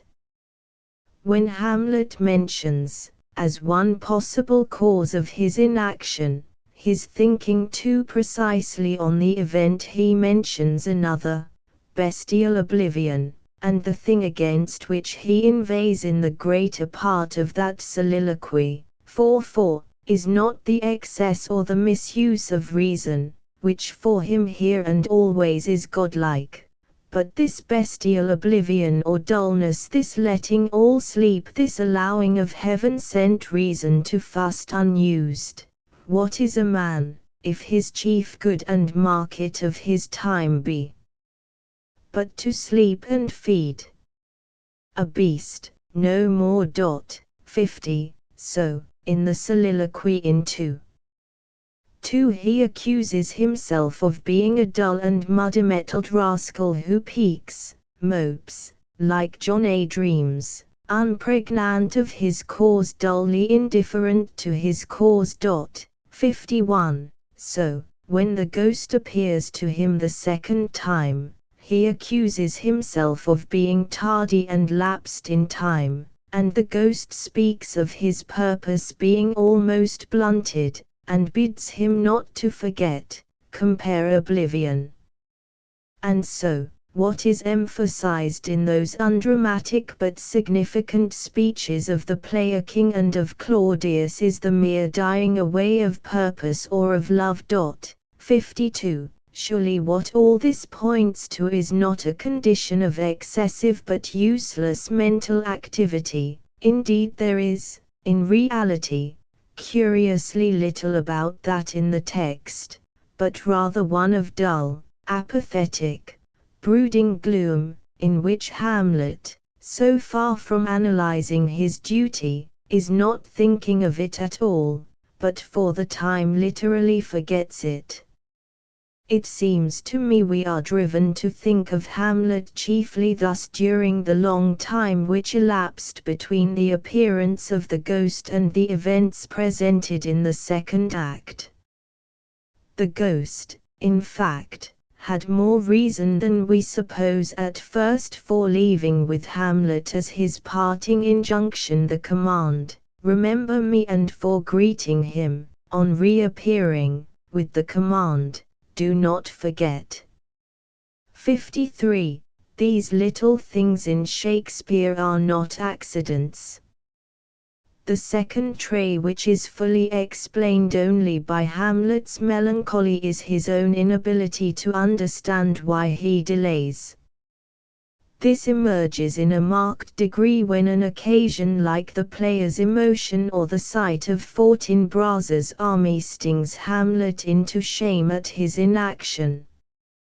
Why, he asks himself in genuine bewilderment, do I linger? Can the cause be cowardice? Can it be sloth? Can it be thinking too precisely of the event? And does that again mean cowardice? What is it that makes me sit idle when I feel it is shameful to do so, and when I have cause, and will, and strength, and means, to act? A man irresolute merely because he was considering a proposed action too minutely would not feel this bewilderment. A man might feel it whose conscience secretly condemned the act which his explicit consciousness approved, but we have seen that there is no sufficient evidence to justify us in conceiving Hamlet thus. These are the questions of a man stimulated for the moment to shake off the weight of his melancholy, and, because for the moment he is free from it, unable to understand the paralyzing pressure which it exerts at other times. I have dwelt thus at length on Hamlet's melancholy because, from the psychological point of view, it is the center of the tragedy, and to omit it from consideration or to underrate its intensity is to make Shakespeare's story unintelligible. But the psychological point of view is not equivalent to the tragic, and, having once given its due weight to the fact of Hamlet's melancholy, we may freely admit, or rather may be anxious to insist, that this pathological condition would excite but little, if any, tragic interest if it were not the condition of a nature distinguished by that speculative genius on which the Schlegel-Coleridge type of theory lays stress. Such theories misinterpret the connection between that genius and Hamlet's failure, but still it is this connection which gives to his story its peculiar fascination and makes it appear, if the phrase may be allowed, as the symbol of a tragic mystery inherent in human nature. Wherever this mystery touches us, wherever we are forced to feel the wonder and awe of man's godlike apprehension and his thoughts that wander through eternity and at the same time are forced to see him powerless in his petty sphere of action, and powerless, it would appear, from the very divinity of his thought, we remember Hamlet. And this is the reason why, in the great ideal movement which began towards the close of the 18th century, this tragedy acquired a position unique among Shakespeare's dramas, and shared only by Goethe's Faust. It was not that Hamlet is Shakespeare's greatest tragedy or most perfect work of art. It was that Hamlet most brings home to us at once the sense of the soul's infinity, and the sense of the doom which not only circumscribes that infinity but appears to be its offspring. Footnotes 25. It may be convenient to some readers for the purposes of this book to have by them a list of Shakespeare's plays, arranged in periods. No such list, of course, can command general assent, but the following, which does not throughout represent my own views, would perhaps meet with as little objection from scholars as any other. For some purposes the third and fourth periods are better considered to be one. Within each period the so-called comedies, histories, and tragedies are respectively grouped together, and for this reason, as well as for others, the order within each period does not profess to be chronological. For example, it is not implied that the Comedy of Errors preceded 1 Henry VI or Titus Andronicus. Where Shakespeare's authorship of any considerable part of a play is questioned, widely or by specially good authority, the name of the play is printed in italics. First period, to 1595. Comedy of Errors, Love's Labours Lost, Two Gentlemen of Verona, Midsummer Night's Dream, 1 Henry VI, 2 Henry VI, 3 Henry VI, Richard III, Richard II. Titus Andronicus, Romeo and Juliet. Second period, to 1602. Merchant of Venice, All's Well, better in third period, Taming of the Shrew, Much Ado, As You Like It, Merry Wives, Twelfth Night, King John, 1 Henry IV, 2 Henry IV, Henry V. Julius Caesar, Hamlet. Third period, to 1608. Troilus and Cressida, Measure for Measure, Othello, King Lear, Timon of Athens, Macbeth, Antony and Cleopatra, Coriolanus. Fourth period. Pericles, Cumberland, Winter's Tale, Tempest, Two Noble Kinsmen, Henry VIII. 26.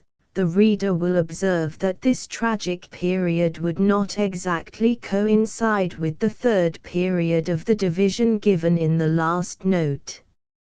For Julius Caesar and Hamlet fall in the second period, not the third, and I may add that, as Pericles was entered at Stationers' Hall in 1608 and published in 1609, it ought strictly to be put in the third period, not the fourth. The truth is that Julius Caesar and Hamlet are given to the second period mainly on the ground of style, while a fourth period is admitted, not mainly on that ground, for there is no great difference here between Antony and Coriolanus on the one side and Cumberland and the Tempest on the other, but because of a difference in substance and spirit. If a fourth period were admitted on grounds of form, it ought to begin with Antony and Cleopatra. 27. I should go perhaps too far if I said that it is generally admitted that Timon of Athens also precedes the two Roman tragedies, but its precedence seems to me so nearly certain that I assume it in what follows. 28. That play, however, is distinguished, I think, by a deliberate endeavor after a dignified and unadorned simplicity, a Roman simplicity perhaps. 29. It is quite probable that this may arise in part from the fact, which seems hardly doubtful, that the tragedy was revised, and in places rewritten, some little time after its first composition. 30. This, if we confine ourselves to the tragedies, is, I think, especially the case in King Lear and Timon. 31. The first, at any rate, of these three plays is, of course, much nearer to Hamlet, especially in versification, than to Antony and Cleopatra, in which Shakespeare's final style first shows itself practically complete. It has been impossible, in the brief treatment of this subject, to say what is required of the individual plays. 32. The Mirror, the 18th of April, 1780, quoted by Furness, Variorum Hamlet, 2. 148. In the above remarks I have relied mainly on Furness's collection of extracts from early critics. 33. I do not profess to reproduce any one theory, and, still less, to do justice to the ablest exponent of this kind of view, Werder, Vorli Sungenuber Hamlet, 1875, who by no means regards Hamlet's difficulties as merely external. 34. I give one instance. When he spares the king, he speaks of killing him when he is drunk asleep, when he is in his rage, when he is awake in bed, when he is gaming, as if there were in none of these cases the least obstacle. 389 ff. 35. It is surprising to find quoted, in support of the conscience view, the line thus conscience does make cowards of us all, and to observe the total misinterpretation of the soliloquy to be or not to be, from which the line comes. In this soliloquy Hamlet is not thinking of the duty laid upon him at all. He is debating the question of suicide. No one oppressed by the ills of life, he says, would continue to bear them if it were not for speculation about his possible fortune in another life. And then, generalizing, he says, what applies to himself, no doubt, though he shows no consciousness of the fact, that such speculation or reflection makes men hesitate and shrink like cowards from great actions and enterprises. Conscience does not mean moral sense or scrupulosity, but this reflection on the consequences of action.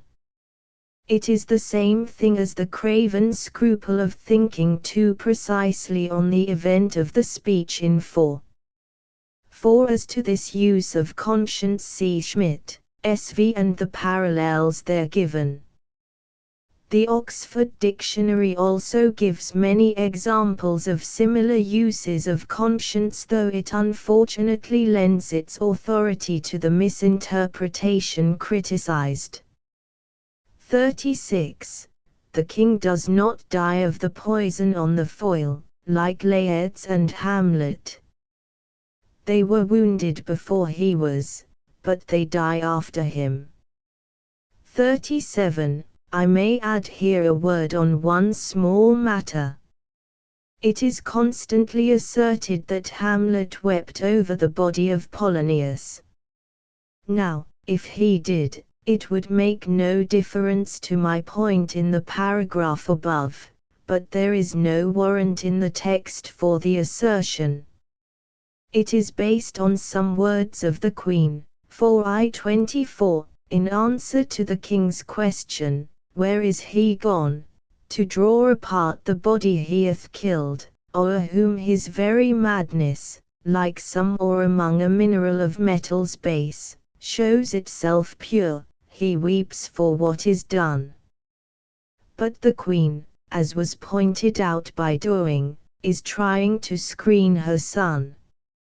She has already made the false statement that when Hamlet, crying, a rat, ran his rapier through the arras, it was because he heard something stir there, whereas we know that what he heard was a man's voice crying, "What ho!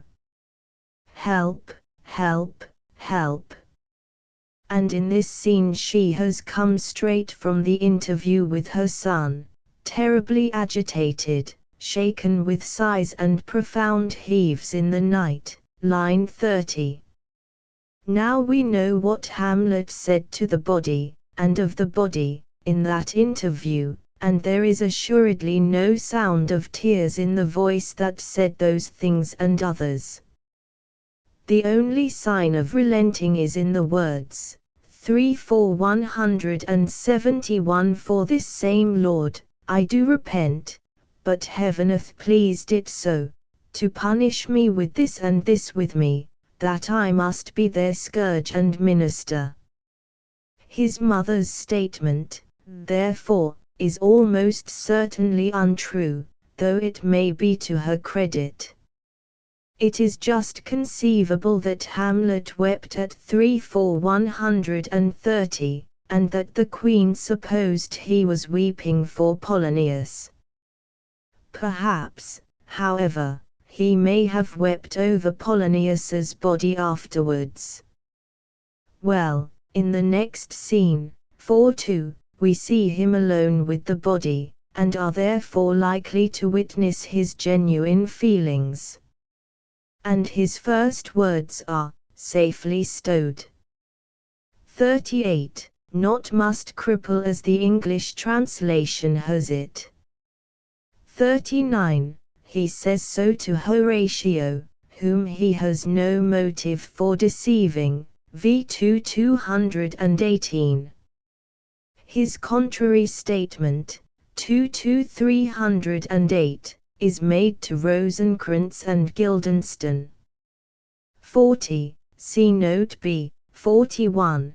The critics have labored to find a cause, but it seems to me Shakespeare simply meant to portray a pathological condition, and a very touching picture he draws. Antonio's sadness, which he describes in the opening lines of the play, would never drive him to suicide, but it makes him indifferent to the issue of the trial, as all his speeches in the trial scene show. 42. Of course your does not mean Horatio's philosophy in particular. Your is used as the gravedigger uses it when he says that your water is a sore decayer of your dead body. 43. This aspect of the matter leaves us comparatively unaffected, but Shakespeare evidently means it to be of importance. The ghost speaks of it twice, and Hamlet thrice, once in his last furious words to the king. If, as we must suppose, the marriage was universally admitted to be incestuous, the corrupt acquiescence of the court and the electors to the crown would naturally have a strong effect on Hamlet's mind. 44. It is most significant that the metaphor of this soliloquy reappears in Hamlet's adjuration to his mother. 150. Repent what's past, avoid what is to come, and do not spread the compost on the weeds to make them ranker.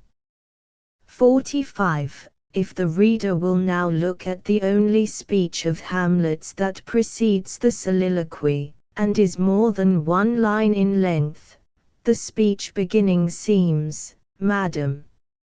Nay, it is. He will understand what, surely, when first we come to it, sounds very strange and almost boastful.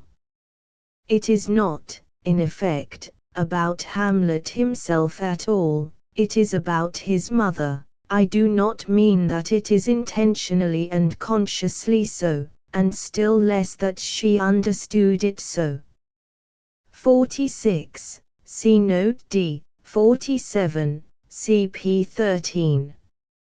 48. For example, in the transition, referred to above, from desire for vengeance into the wish never to have been born, in the soliloquy, "Oh what a rogue," in the scene at Ophelia's grave. The Schlegel-Coleridge theory does not account for the psychological movement in these passages. 49. Hamlet's violence at Ophelia's grave, though probably intentionally exaggerated, is another example of this want of self-control.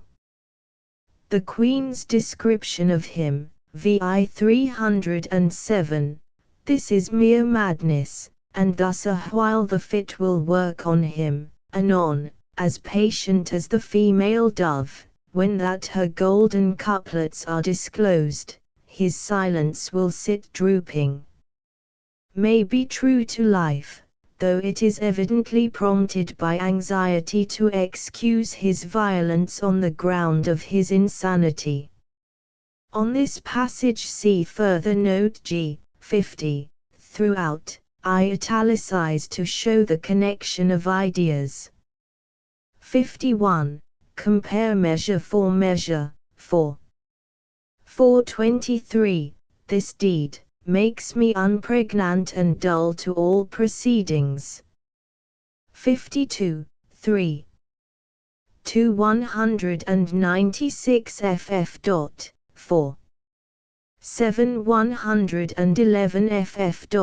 For example, purpose is but the slave to memory, of violent birth but poor validity.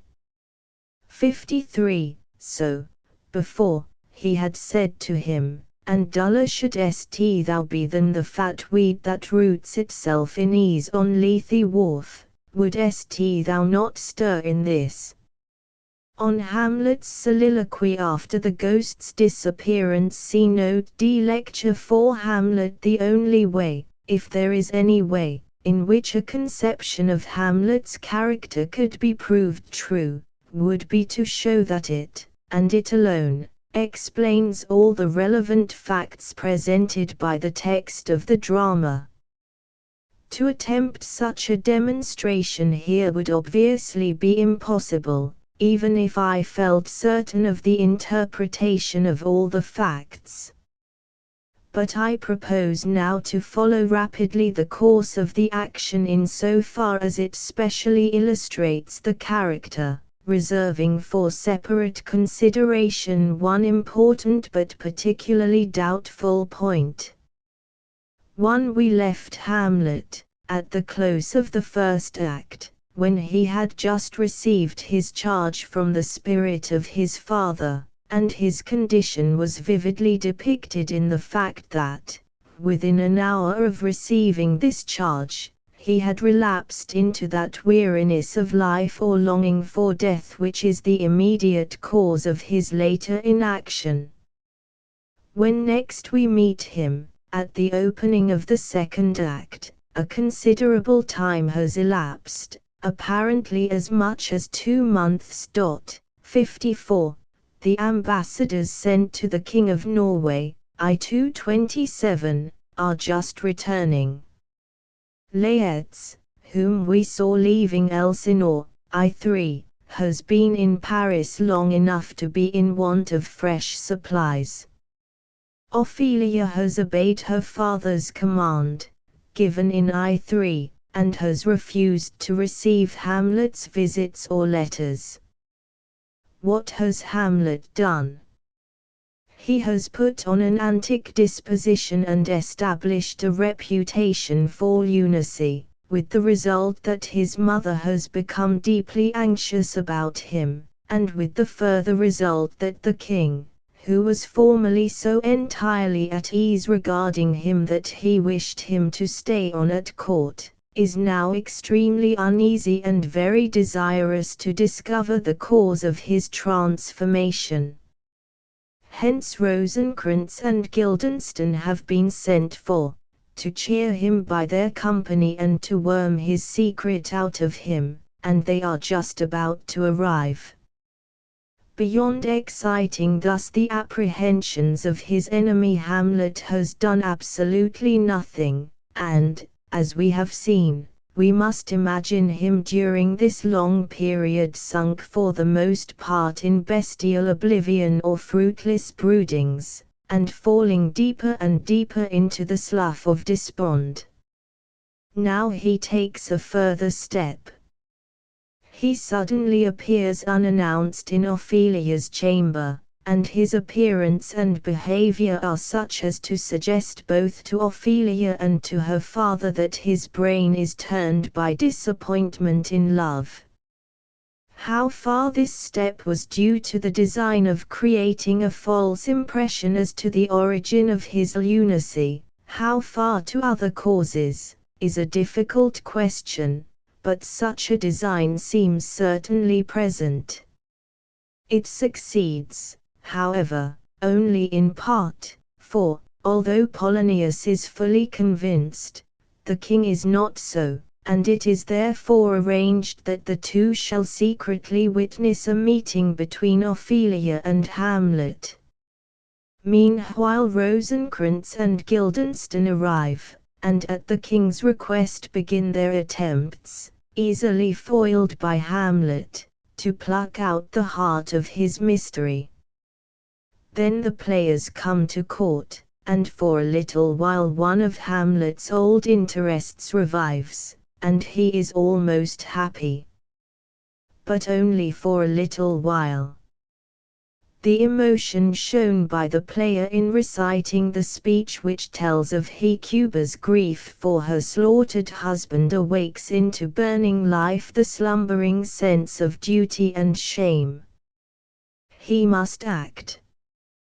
With the extreme rapidity which always distinguishes him in his healthier moments, he conceives and arranges the plan of having the murder of Gonzago played before the king and queen, with the addition of a speech written by himself for the occasion. Then, longing to be alone, he abruptly dismisses his guests, and pours out a passion of self-reproach for his delay, asks himself in bewilderment what can be its cause, lashes himself into a fury of hatred against his foe, checks himself in disgust at his futile emotion, and quiets his conscience for the moment by trying to convince himself that he has doubts about the ghost, and by assuring himself that, if the king's behavior at the play scene shows but a sign of guilt, he knows his course. Nothing, surely, can be clearer than the meaning of this famous soliloquy. The doubt which appears at its close, instead of being the natural conclusion of the preceding thoughts, is totally inconsistent with them. For Hamlet's self-reproaches, his curses on his enemy, and his perplexity about his own inaction, one and all imply his faith in the identity and truthfulness of the ghost. Evidently this sudden doubt, of which there has not been the slightest trace before, is no genuine doubt, it is an unconscious fiction, an excuse for his delay, and for its continuance. A night passes, and the day that follows it brings the crisis. First takes place that interview from which the king is to learn whether disappointed love is really the cause of his nephew's lunacy. Hamlet is sent for, poor Ophelia is told to walk up and down, reading her prayer book, Polonius and the king conceal themselves behind the arras.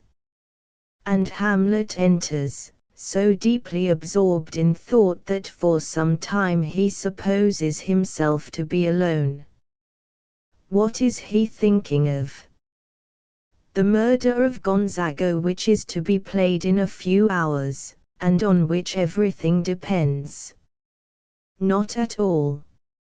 He is meditating on suicide, and he finds that what stands in the way of it, and counterbalances its infinite attraction, is not any thought of a sacred unaccomplished duty, but the doubt, quite irrelevant to that issue, whether it is not ignoble in the mind to end its misery, and, still more, whether death would end it. Hamlet, that is to say, is here, in effect, precisely where he was at the time of his first soliloquy. Oh, that this too solid flesh would melt, 2 months ago, before ever he heard of his father's murder. 55. His reflections have no reference to this particular moment, they represent that habitual weariness of life with which his passing outbursts of emotion or energy are contrasted. What can be more significant than the fact that he is sunk in these reflections on the very day which is to determine for him the truthfulness of the ghost? And how is it possible for us to hope that, if that truthfulness should be established, Hamlet will be any nearer to his revenge. 56. His interview with Ophelia follows, and its result shows that his delay is becoming most dangerous to himself. The king is satisfied that, whatever else may be the hidden cause of Hamlet's madness, it is not love. He is by no means certain even that Hamlet is mad at all.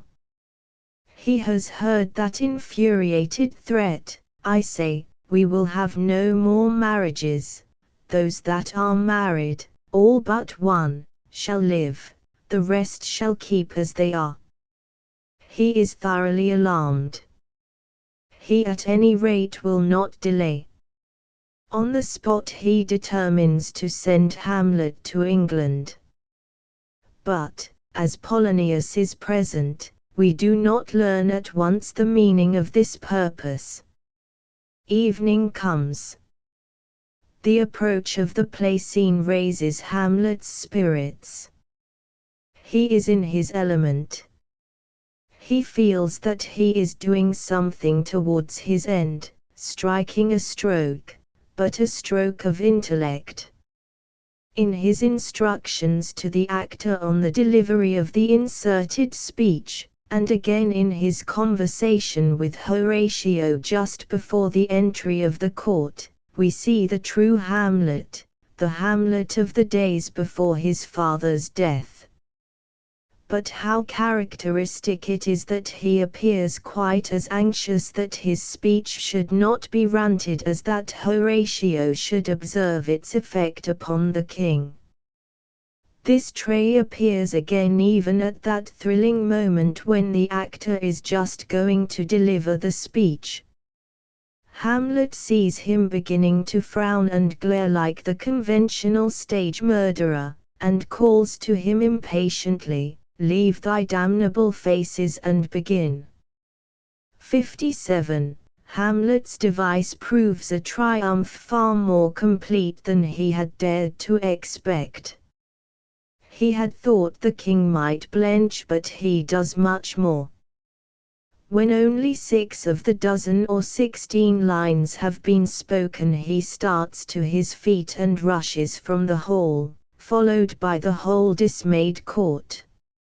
In the elation of success, an elation at first almost hysterical, Hamlet treats Rosencrantz and Guildenstern, who are sent to him, with undisguised contempt. Left to himself, he declares that now he could drink hot blood, and do such bitter business as the day would quake to look on.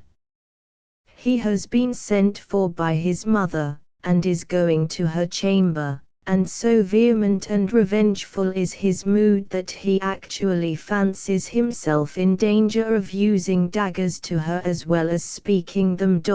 58. In this mood, on his way to his mother's chamber, he comes upon the king, alone, kneeling, conscience-stricken and attempting to pray. His enemy is delivered into his hands. "Now might I do it, Pat, now he is praying, and now I'll do it, and so he goes to heaven, and so am I revenged." 59. That would be scanned. He scans it, and the sword that he drew at the words, "and now I'll do it," is thrust back into its sheath. If he killed the villain now, he would send his soul to heaven, and he would fain kill soul as well as body. That this again is an unconscious excuse for delay is now pretty generally agreed, and it is needless to describe again the state of mind which, on the view explained in our last lecture, is the real cause of Hamlet's failure here.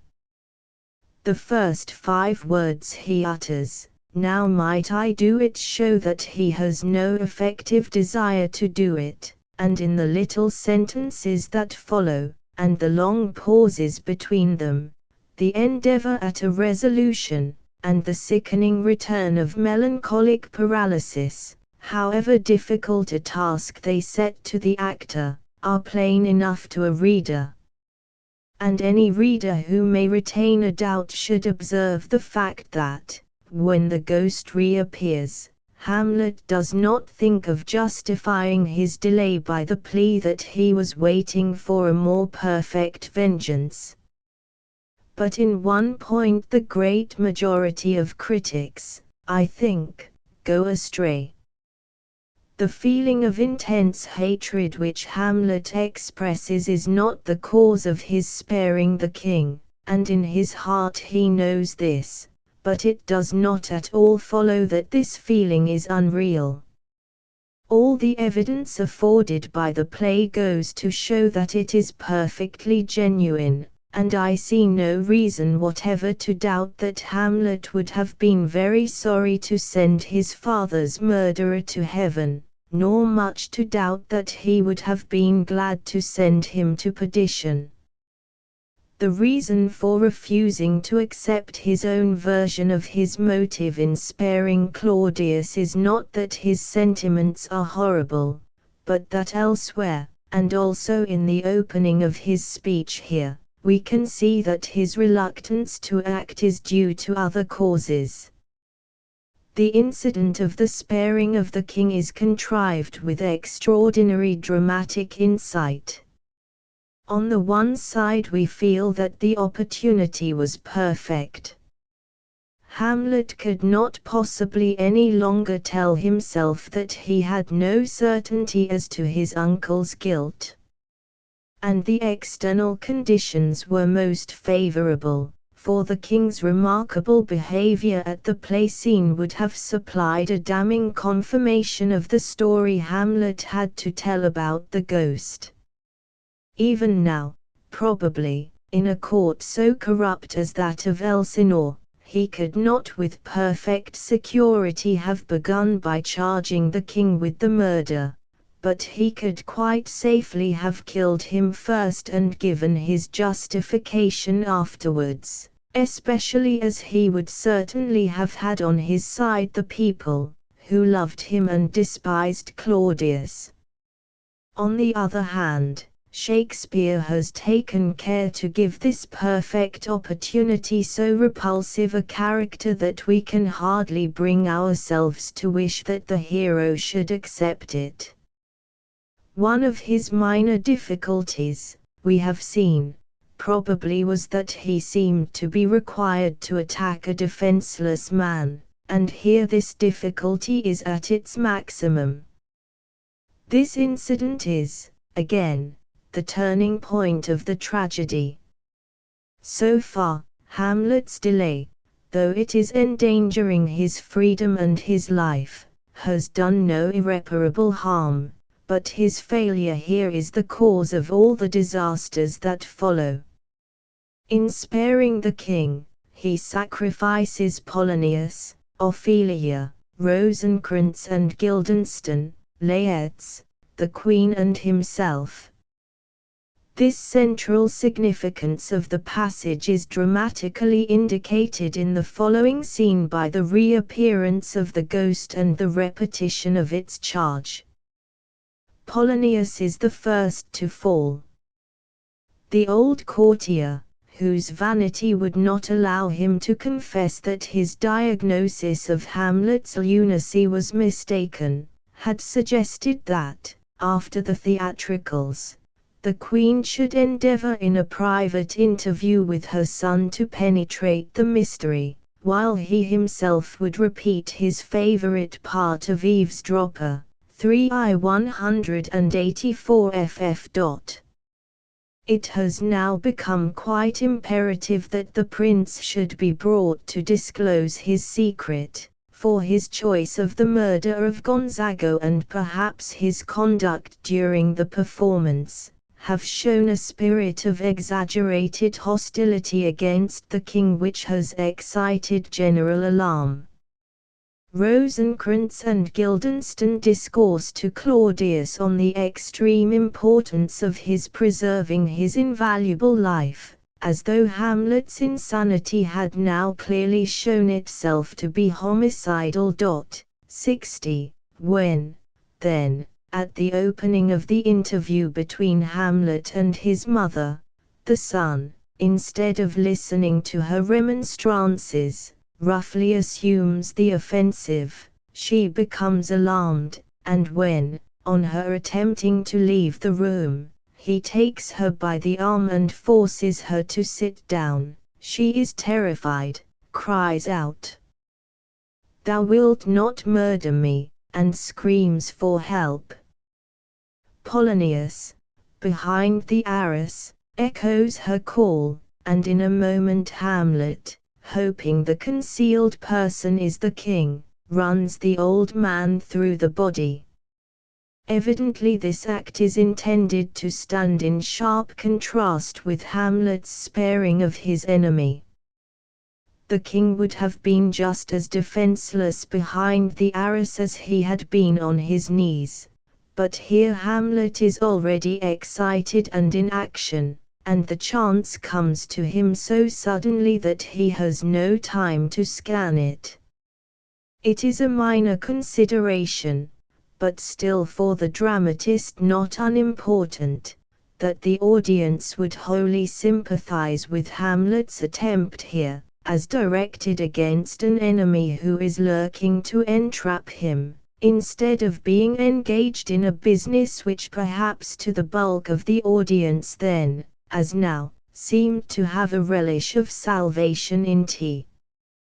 We notice in Hamlet, at the opening of this interview, something of the excited levity which followed the denouement of the play scene. The death of Polonius sobers him, and in the remainder of the interview he shows, together with some traces of his morbid state, the peculiar beauty and nobility of his nature. His chief desire is not by any means to ensure his mother's silent acquiescence in his design of revenge, it is to save her soul. And while the rough work of vengeance is repugnant to him, he is at home in this higher work. Here that fatal feeling, it is no matter, never shows itself. No father confessor could be more selflessly set upon his end of redeeming a fellow creature from degradation, more stern or pitiless in denouncing the sin, or more eager to welcome the first token of repentance.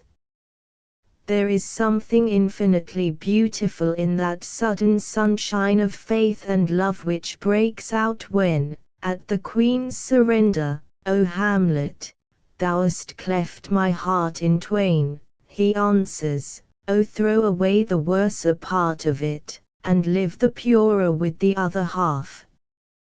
The truth is that, though Hamlet hates his uncle and acknowledges the duty of vengeance, his whole heart is never in this feeling or this task, but his whole heart is in his horror at his mother's fall and in his longing to raise her. The former of these feelings was the inspiration of his first soliloquy, it combines with the second to form the inspiration of his eloquence here. And Shakespeare never wrote more eloquently than here. I have already alluded to the significance of the reappearance of the ghost in this scene, but why does Shakespeare choose for the particular moment of its reappearance the middle of a speech in which Hamlet is raving against his uncle? There seems to be more than one reason.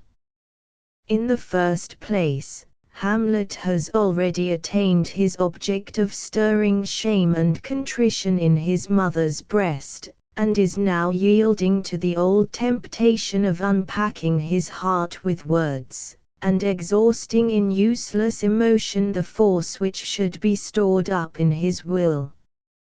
And, next, in doing this he is agonizing his mother to no purpose, and in despite of her piteous and repeated appeals for mercy. But the ghost, when it gave him his charge, had expressly warned him to spare her, and here again the dead husband shows the same tender regard for his weak unfaithful wife. The object of his return is to repeat his charge. Do not forget, this visitation is but to whet thy almost blunted purpose. But, having uttered this reminder, he immediately bids the son to help the mother and step between her and her fighting soul. And, whether intentionally or not, another purpose is served by Shakespeare's choice of this particular moment.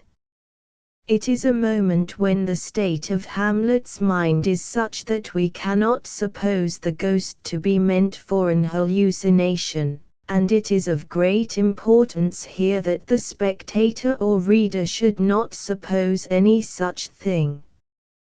He is further guarded by the fact that the ghost proves, so to speak, his identity by showing the same traits as were visible on his first appearance, the same insistence on the duty of remembering, and the same concern for the Queen.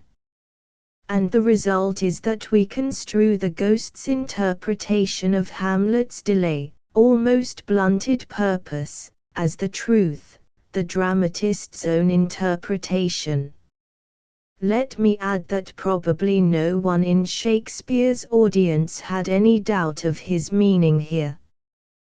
The idea of later critics and readers that the ghost is an hallucination is due partly to failure to follow the indications just noticed, but partly also to two mistakes: the substitution of our present intellectual atmosphere for the Elizabethan, and the notion that, because the Queen does not see and hear the ghost, it is meant to be unreal. But a ghost, in Shakespeare's day, was able for any sufficient reason to confine its manifestation to a single person in a company, and here the sufficient reason, that of sparing the Queen, is obvious. 61. At the close of this scene it appears that Hamlet has somehow learned of the King's design of sending him to England in charge of his two schoolfellows. He has no doubt that this design covers some villainous plot against himself, but neither does he doubt that he will succeed in defeating it, and, as we saw, he looks forward with pleasure to this conflict of wits. The idea of refusing to go appears not to occur to him.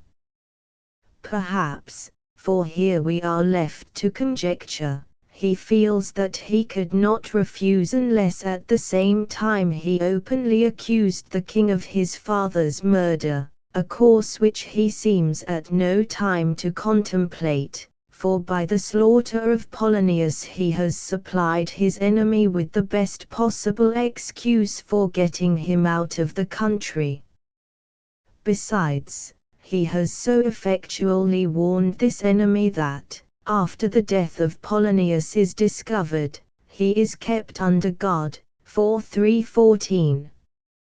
He consents, then, to go. But on his way to the shore he meets the army of Fortinbras on its march to Poland, and the sight of these men going cheerfully to risk death for an eggshell and making mouths at the invisible event strikes him with shame as he remembers how he, with so much greater cause for action, lets all sleep, and he breaks out into the soliloquy, "How all occasions do inform against me." This great speech, in itself not inferior to the famous "To be or not to be," is absent not only from the first quarto but from the folio.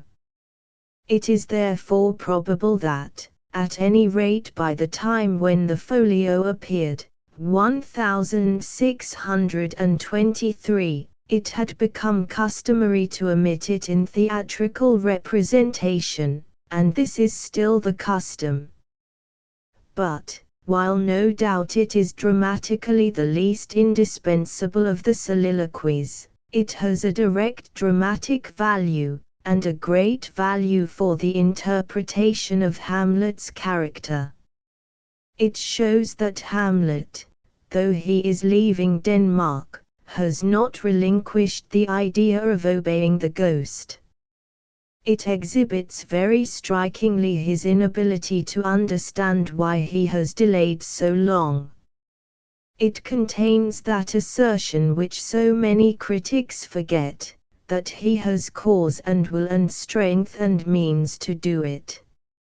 On the other hand, and this was perhaps the principal purpose of the speech, it convinces us that he has learned little or nothing from his delay, or from his failure to seize the opportunity presented to him after the play scene. For, we find, both the motive and the gist of the speech are precisely the same as those of the soliloquy at the end of the second act, "Oh, what a rogue!" There too he was stirred to shame when he saw a passionate emotion awakened by a cause which, compared with his, was a mere eggshell. There too he stood bewildered at the sight of his own dullness, and was almost ready to believe, what was justly incredible to him, that it was the mask of mere cowardice. There too he determined to delay no longer. If the king should but blench, he knew his course.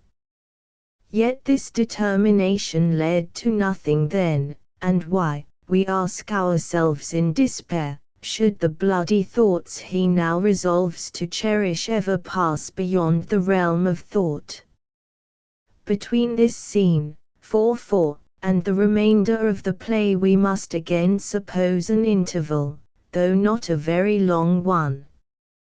When the action recommences, the death of Polonius has led to the insanity of Ophelia and the secret return of Laertes from France. The young man comes back breathing slaughter. For the king, afraid to put Hamlet on his trial, a course likely to raise the question of his own behavior at the play, and perhaps to provoke an open accusation, 62, has attempted to hush up the circumstances of Polonius's death, and has given him a hurried and inglorious burial. The fury of Laertes, therefore, is directed in the first instance against the king, and the ease with which he raises the people, like the king's fear of a judicial enquiry, shows us how purely internal were the obstacles which the hero had to overcome. This impression is intensified by the broad contrast between Hamlet and Laertes, who rushes headlong to his revenge, and is determined to have it though allegiance, conscience, grace and damnation stand in his way, 4v 130. But the king, though he has been hard put to it, is now in his element and feels safe. Knowing that he will very soon hear of Hamlet's execution in England, he tells Laertes that his father died by Hamlet's hand, and expresses his willingness to let the friends of Laertes judge whether he himself has any responsibility for the deed. And when, to his astonishment and dismay, news comes that Hamlet has returned to Denmark, he acts with admirable promptitude and address, turns Laertes round his finger, and arranges with him for the murder of their common enemy. If there were any risk of the young man's resolution faltering, it is removed by the death of Ophelia. And now the king has but one anxiety, to prevent the young men from meeting before the fencing match. For who can tell what Hamlet might say in his defense, or how enchanting his tongue might prove? 63. Hamlet's return to Denmark is due partly to his own action, partly to accident. On the voyage he secretly possesses himself of the royal commission, and substitutes for it another, which he himself writes and seals, and in which the King of England is ordered to put to death, not Hamlet, but Rosencrantz and Guildenstern.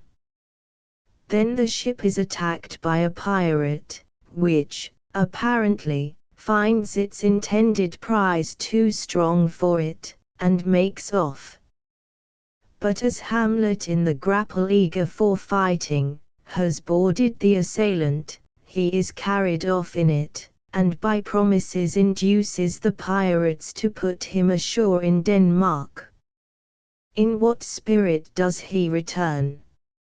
Unquestionably, I think, we can observe a certain change, though it is not great. First, we notice here and there what seems to be a consciousness of power, due probably to his success in countermining Claudius and blowing the courtiers to the moon, and to his vigorous action in the sea fight. But I doubt if this sense of power is more marked than it was in the scenes following the success of the murder of Gonzago. Secondly, we nowhere find any direct expression of that weariness of life and that longing for death which were so marked in the first soliloquy and in the speech to be or not to be. This may be a mere accident, and it must be remembered that in the fifth act we have no soliloquy. But in the earlier acts the feelings referred to do not appear merely in soliloquy, and I incline to think that Shakespeare means to show in the Hamlet of the fifth act a slight thinning of the dark cloud of melancholy, and means us to feel it tragic that this change comes too late. And, in the third place, there is a trait about which doubt is impossible, a sense in Hamlet that he is in the hands of Providence. This had, indeed, already shown itself at the death of Polonius, 64, and perhaps at Hamlet's farewell to the king, 65, but the idea seems now to be constantly present in his mind. There's a divinity that shapes our ends, he declares to Horatio in speaking of the fighting in his heart that would not let him sleep, and of his rashness in groping his way to the courtiers to find their commission. How was he able, Horatio asks, to seal the substituted commission? Why, even in that was heaven ordinant, Hamlet answers. He had his father's signet in his purse. And though he has a presentiment of evil about the fencing match, he refuses to yield to it. We defy augury. There is special providence in the fall of a sparrow, the readiness is all. Though these passages strike us more when put together thus than when they come upon us at intervals in reading the play, they have a marked effect on our feeling about Hamlet's character and still more about the events of the action. But I find it impossible to believe, with some critics, that they indicate any material change in his general condition, or the formation of any effective resolution to fulfill the appointed duty. On the contrary, they seem to express that kind of religious resignation which, however beautiful in one aspect, really deserves the name of fatalism rather than that of faith in Providence, because it is not united to any determination to do what is believed to be the will of Providence. In place of this determination, the Hamlet of the fifth act shows a kind of sad or indifferent self-abandonment, as if he secretly despaired of forcing himself to action, and were ready to leave his duty to some other power than his own. This is really the main change which appears in him after his return to Denmark, and which had begun to show itself before he went, this, and not a determination to act, nor even an anxiety to do so. For when he returns he stands in a most perilous position. On one side of him is the king, whose safety depends on his death, and who has done his best to murder him; on the other, Laertes, whose father and sister he has sent to their graves, and of whose behavior and probable attitude he must surely be informed by Horatio. What is required of him, therefore, if he is not to perish with his duty undone, is the utmost wariness and the swiftest resolution. Yet it is not too much to say that, except when Horatio forces the matter on his attention, he shows no consciousness of this position. He muses in the graveyard on the nothingness of life and fame, and the base uses to which our dust returns, whether it be a court jester's or a world conqueror's. He learns that the open grave over which he muses has been dug for the woman he loved, and he suffers one terrible pang, from which he gains relief in frenzied words and frenzied action, action which must needs intensify, if that were possible, the fury of the man whom he has, however unwittingly, so cruelly injured. Yet he appears absolutely unconscious that he has injured Laertes at all, and asks him, "What is the reason that you use me thus?" And as the sharpness of the first pang passes, the old weary misery returns, and he might almost say to Ophelia, as he does to her brother, "I loved you ever, but it is no matter.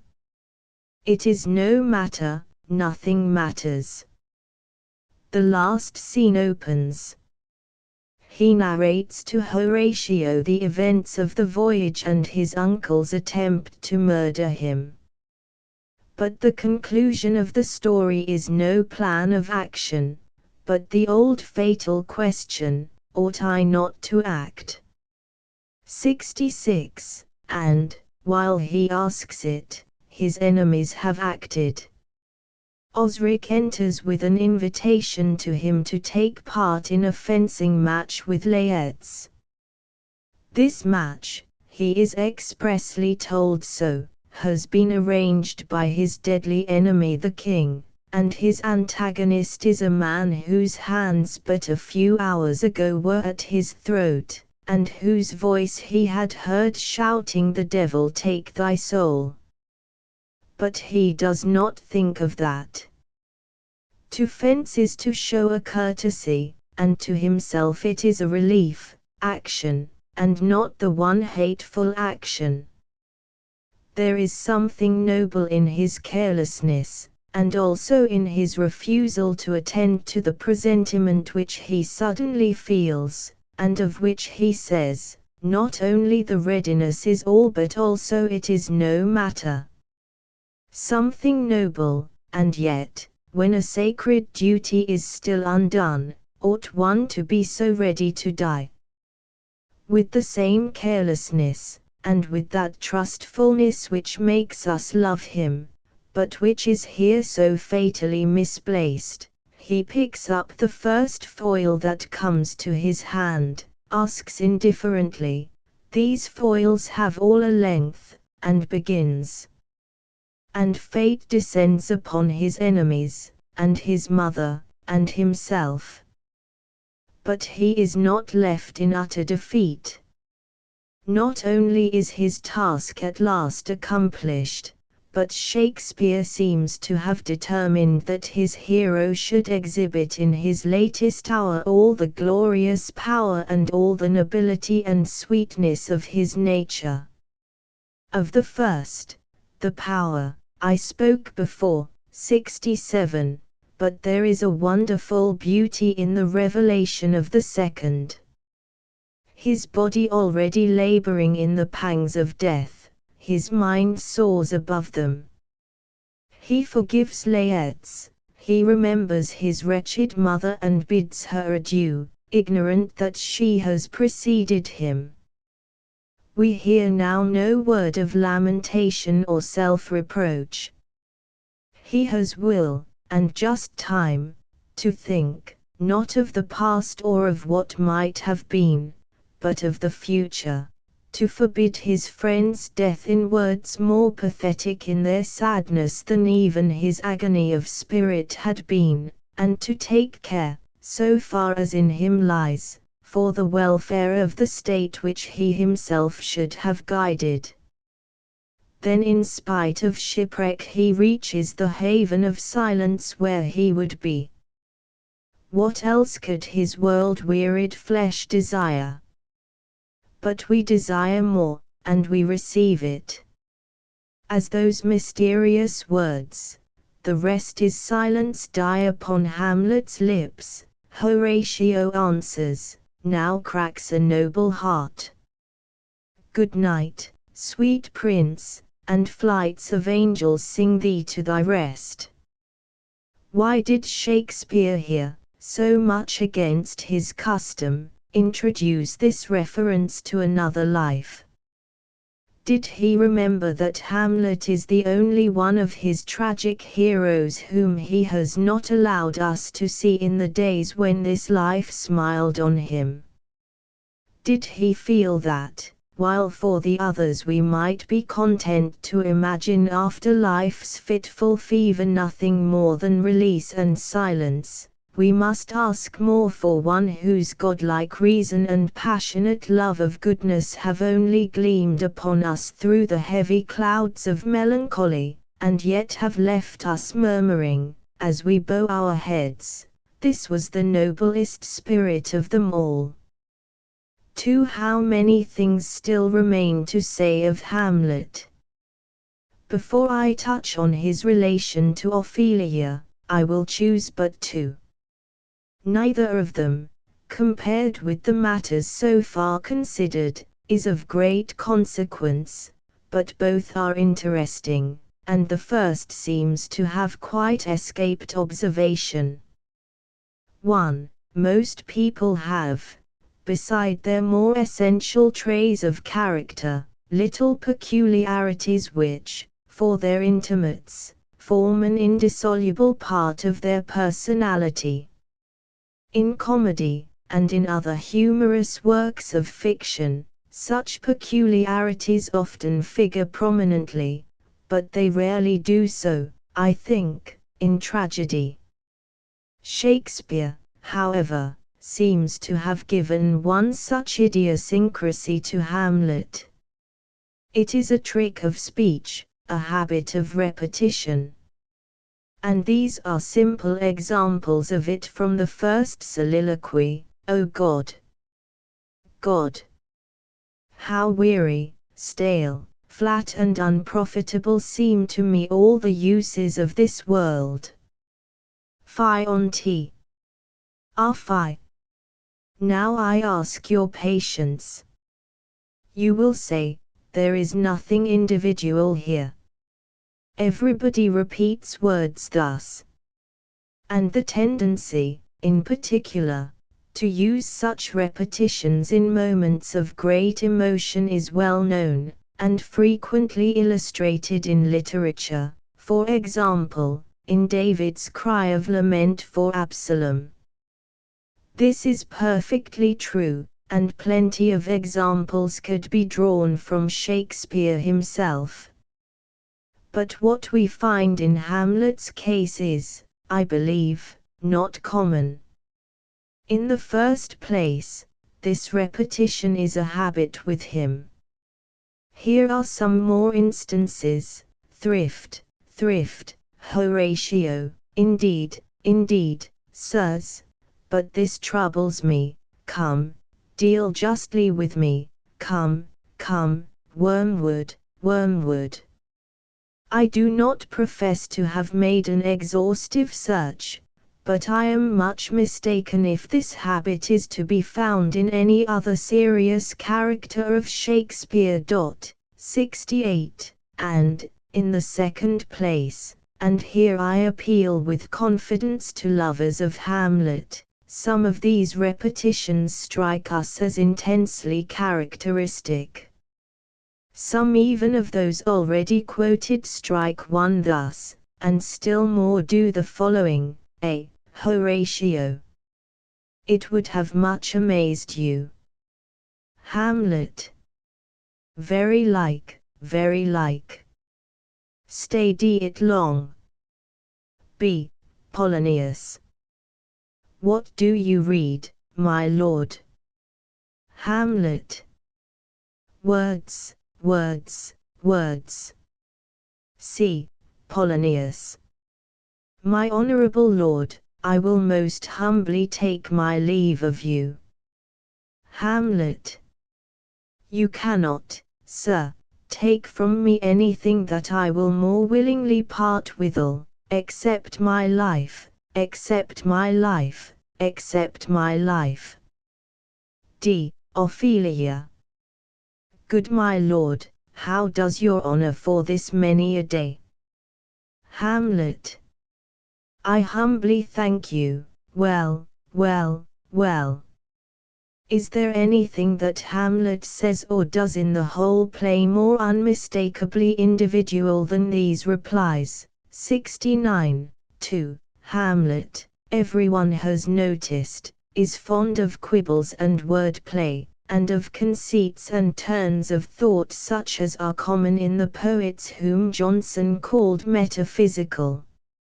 Sometimes, no doubt, he plays with words and ideas chiefly in order to mystify, thwart and annoy. To some extent, again, as we may see from the conversation where Rosencrantz and Guildenstern first present themselves, 227, he is merely following the fashion of the young courtiers about him, just as in his love letter to Ophelia, 70. He uses for the most part the fantastic language of court euphuism.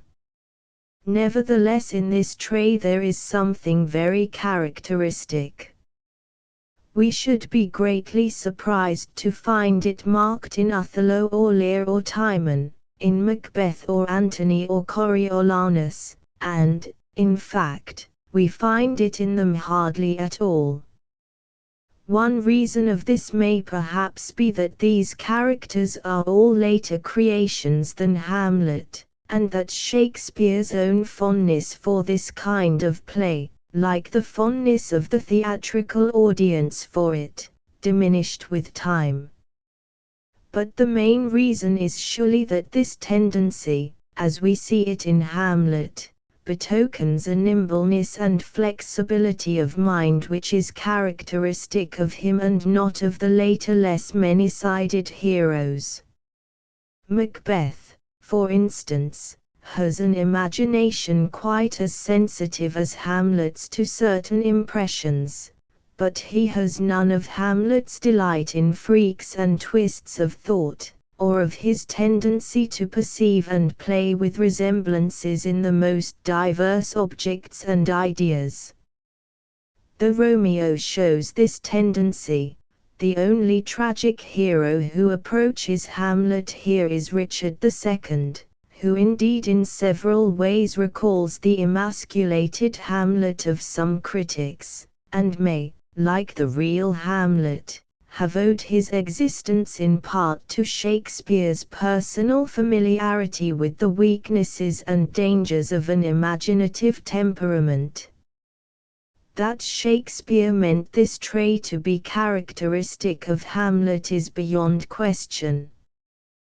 The very first line the hero speaks contains a play on words, a little more than kin and less than kind.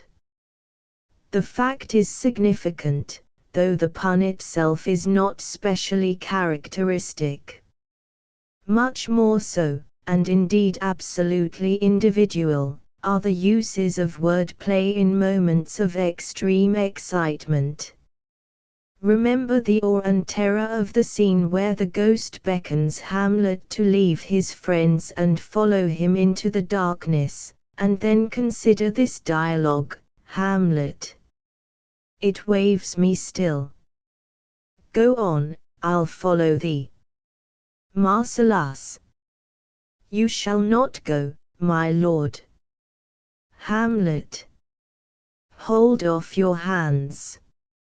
Horatio. Be ruled, you shall not go.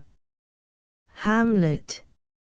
My fate cries out, and makes each petty artery in this body as hardy as the Nemean lion's nerve. Still am I called. Unharmed me, gentlemen. By heaven I'll make a ghost of him that lets me. Would any other character in Shakespeare have used those words? And, again, where is Hamlet more Hamlet than when he accompanies with a pun the furious action by which he compels his enemy to drink the poison tempered by himself? Here, thou incestuous, murderous, damned Dane, drink off this potion. Is thy union here? Follow my mother. The union was the pearl which Claudius professed to throw into the cup, and in place of which, as Hamlet supposes, he dropped poison in. But the union is also that incestuous marriage which must not be broken by his remaining alive now that his partner is dead. What rage there is in the words, and what a strange lightning of the mind! Much of Hamlet's play with words and ideas is imaginatively humorous. That of Richard II is fanciful, but rarely, if ever, humorous. Antony has touches of humor, and Richard III has more, but Hamlet, we may safely assert, is the only one of the tragic heroes who can be called a humorist, his humor being first cousin to that speculative tendency which keeps his mental world in perpetual movement. Some of his quips are, of course, poor enough, and many are not distinctive. Those of his retorts which strike one as perfectly individual do so, I think, chiefly because they suddenly reveal the misery and bitterness below the surface, as when, to Rosencrantz's message from his mother, she desires to speak with you in her closet, ere you go to bed, he answers, we shall obey, were she 10 times our mother, or as when he replies to Polonius's invitation, will you walk out of the air, my lord, with words that suddenly turn one cold, into my grave. Otherwise, what we justly call Hamlet's characteristic humor is not his exclusive property, but appears in passages spoken by persons as different as Mercutio, Falstaff and Rosalind. The truth probably is that it was the kind of humor most natural to Shakespeare himself, and that here, as in some other traits of the poet's greatest creation, we come into close contact with Shakespeare the man. 3. The actor who plays the part of Hamlet must make up his mind as to the interpretation of every word and deed of the character. Even if at some point he feels no certainty as to which of two interpretations is right, he must still choose one or the other. The mere critic is not obliged to do this. Where he remains in doubt he may say so, and, if the matter is of importance, he ought to say so. This is the position in which I find myself in regard to Hamlet's love for Ophelia. I am unable to arrive at a conviction as to the meaning of some of his words and deeds, and I question whether from the mere text of the play a sure interpretation of them can be drawn. For this reason I have reserved the subject for separate treatment, and have, so far as possible, kept it out of the general discussion of Hamlet's character. On 2 points no reasonable doubt can, I think, be felt. 1. Hamlet was at one time sincerely and ardently in love with Ophelia. For she herself says that he had importuned her with love in honorable fashion, and had given countenance to his speech with almost all the holy vows of heaven. I 3:110f. 2. When, at Ophelia's grave, he declared, I loved Ophelia, 40,000 brothers could not, with all their quantity of love, make up my sum. He must have spoken sincerely, and, further, we may take it for granted that he used the past tense, loved merely because Ophelia was dead, and not to imply that he had once loved her but no longer did so. So much being assumed, we come to what is doubtful, and I will begin by stating what is probably the most popular view. According to this view, Hamlet's love for Ophelia never changed. On the revelation made by the ghost, however, he felt that he must put aside all thoughts of it, and it also seemed to him necessary to convince Ophelia, as well as others, that he was insane, and so to destroy her hopes of any happy issue to their love. This was the purpose of his appearance in her chamber, though he was probably influenced also by a longing to see her and bid her a silent farewell, and possibly by a faint hope that he might safely entrust his secret to her. If he entertained any such hope, his study of her face dispelled it, and thereafter, as in the nunnery scene, 3i, and again at the play scene, he not only feigned madness, but, to convince her that he had quite lost his love for her, he also addressed her in bitter and insulting language. In all this he was acting a part intensely painful to himself. The very violence of his language in the nunnery scene arose from this pain, and so the actor should make him show, in that scene, occasional signs of a tenderness which with all his efforts he cannot wholly conceal. Finally, over her grave the truth bursts from him in the declaration quoted just now, though it is still impossible for him to explain to others why he who loved her so profoundly was forced to wring her heart. Now this theory, if the view of Hamlet's character which I have taken is anywhere near the truth, is certainly wrong at one point, viz., insofar as it supposes that Hamlet's bitterness to Ophelia was a mere pretense forced on him by his design of feigning to be insane, and I proceed to call attention to certain facts and considerations, of which the theory seems to take no account. 1. How is it that in his first soliloquy Hamlet makes no reference whatever to Ophelia? 2. How is it that in his second soliloquy, on the departure of the ghost, he again says nothing about her? When the lover is feeling that he must make a complete break with his past, why does it not occur to him at once that he must give up his hopes of happiness in love? 3. Hamlet does not, as the popular theory supposes, break with Ophelia directly after the ghost appears to him. On the contrary, he tries to see her and sends letters to her. 2i 109. What really happens is that Ophelia suddenly repels his visits and letters. Now, we know that she is simply obeying her father's order, but how would her action appear to Hamlet, already sick at heart because of his mother's frailty, 71, and now finding that, the moment fortune has turned against him, the woman who had welcomed his love turns against him too?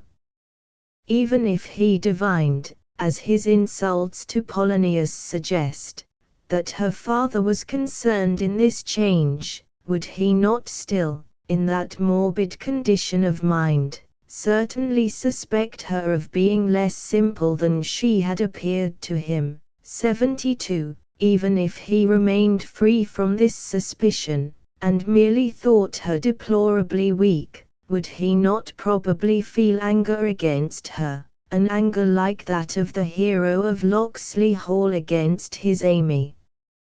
For when Hamlet made his way into Ophelia's room, why did he go in the garb, the conventionally recognized garb, of the distracted lover? If it was necessary to convince Ophelia of his insanity, how was it necessary to convince her that disappointment in love was the cause of his insanity? His main object in the visit appears to have been to convince others, through her, that his insanity was not due to any mysterious unknown cause, but to this disappointment, and so to allay the suspicions of the king. But if his feeling for her had been simply that of love, however unhappy, and had not been in any degree that of suspicion or resentment, would he have adopted a plan which must involve her in so much suffering? 73. 5. In what way are Hamlet's insults to Ophelia at the play scene necessary either to his purpose of convincing her of his insanity or to his purpose of revenge? And, even if he did regard them as somehow means to these ends, is it conceivable that he would have uttered them, if his feeling for her were one of hopeless but unmingled love? 6. How is it that neither when he kills Polonius, nor afterwards, does he appear to reflect that he has killed Ophelia's father, or what the effect on Ophelia is likely to be? 7. We have seen that there is no reference to Ophelia in the soliloquies of the first act. Neither is there the faintest allusion to her in any one of the soliloquies of the subsequent acts, unless possibly in the words, 3I72, the pangs of despised love. 74. If the popular theory is true, is not this an astounding fact?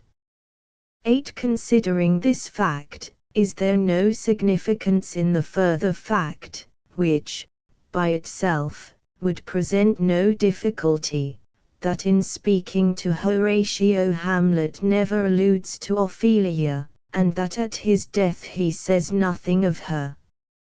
9. If the popular theory is true, how is it that neither in the nunnery scene nor at the play scene does Shakespeare insert anything to make the truth plain?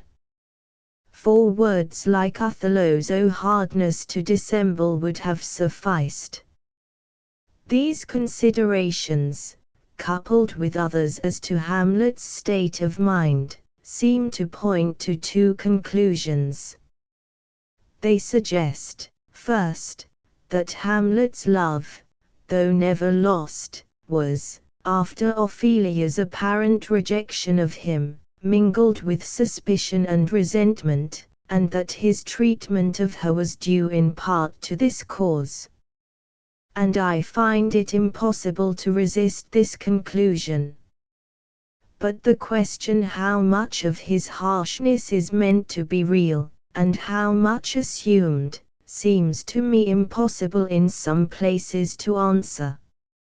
For example, his behavior at the play scene seems to me to show an intention to hurt and insult, but in the nunnery scene, which cannot be discussed briefly, he is evidently acting a part and suffering acutely, while at the same time his invective, however exaggerated, seems to spring from real feelings, and what is pretense, and what sincerity, appears to me an insoluble problem.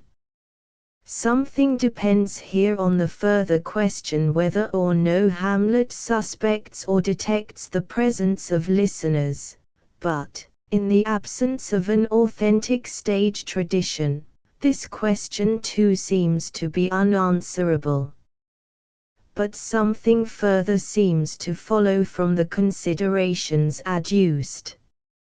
Hamlet's love, they seem to show, was not only mingled with bitterness, it was also, like all his healthy feelings, weakened and deadened by his melancholy. 75. It was far from being extinguished. Probably it was one of the causes which drove him to force his way to Ophelia. Whenever he saw Ophelia, it awoke and, the circumstances being what they were, tormented him. But it was not an absorbing passion, it did not habitually occupy his thoughts, and when he declared that it was such a love as 40,000 brothers could not equal, he spoke sincerely indeed but not truly.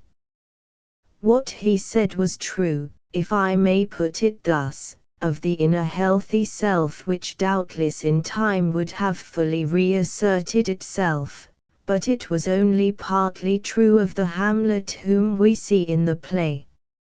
And the morbid influence of his melancholy on his love is the cause of those strange facts, that he never alludes to her in his soliloquies, and that he appears not to realize how the death of her father must affect her. The facts seem almost to force this idea on us. That it is less romantic than the popular view is no argument against it. And psychologically it is quite sound, for a frequent symptom of such melancholy as Hamlet's is a more or less complete paralysis, or even perversion, of the emotion of love. And yet, while feeling no doubt that up to a certain point it is true, I confess I am not satisfied that the explanation of Hamlet's silence regarding Ophelia lies in it. And the reason of this uncertainty is that scarcely any spectators or readers of Hamlet notice this silence at all, that I never noticed it myself till I began to try to solve the problem of Hamlet's relation to Ophelia, and that even now, when I read the play through without pausing to consider particular questions, it scarcely strikes me. Now Shakespeare wrote primarily for the theatre and not for students, and therefore great weight should be attached to the immediate impressions made by his works. And so it seems at least possible that the explanation of Hamlet's silence may be that Shakespeare, having already a very difficult task to perform in the soliloquies, that of showing the state of mind which caused Hamlet to delay his vengeance, did not choose to make his task more difficult by introducing matter which would not only add to the complexity of the subject but might, from its sentimental interest, distract attention from the main point, while, from his theatrical experience, he knew that the audience would not observe how unnatural it was that a man deeply in love, and forced not only to renounce but to wound the woman he loved, should not think of her when he was alone. But, as this explanation is no more completely convincing to me than the other, I am driven to suspend judgment, and also to suspect that the text admits of no sure interpretation. This paragraph states my view imperfectly. This result may seem to imply a serious accusation against Shakespeare. But it must be remembered that if we could see a contemporary representation of Hamlet, our doubts would probably disappear. The actor, instructed by the author, would make it clear to us by looks, tones, gestures, and by play how far Hamlet's feigned harshness to Ophelia was mingled with real bitterness, and again how far his melancholy had deadened his love. For as we have seen, All the persons in Hamlet except the hero are minor characters, who fail to rise to the tragic level. They are not less interesting on that account, but the hero has occupied us so long that I shall refer only to those in regard to whom Shakespeare's intention appears to be not seldom misunderstood or overlooked.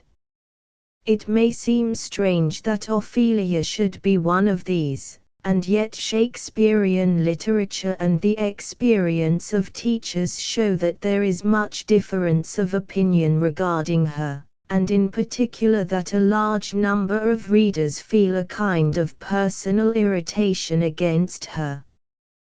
They seem unable to forgive her for not having been a heroine, and they fancy her much weaker than she was. They think she ought to have been able to help Hamlet to fulfill his task. And they betray, it appears to me, the strangest misconceptions as to what she actually did. Now it was essential to Shakespeare's purpose that too great an interest should not be aroused in the love story, essential, therefore, that Ophelia should be merely one of the subordinate characters, and necessary, accordingly, that she should not be the equal, in spirit, power or intelligence, of his famous heroines.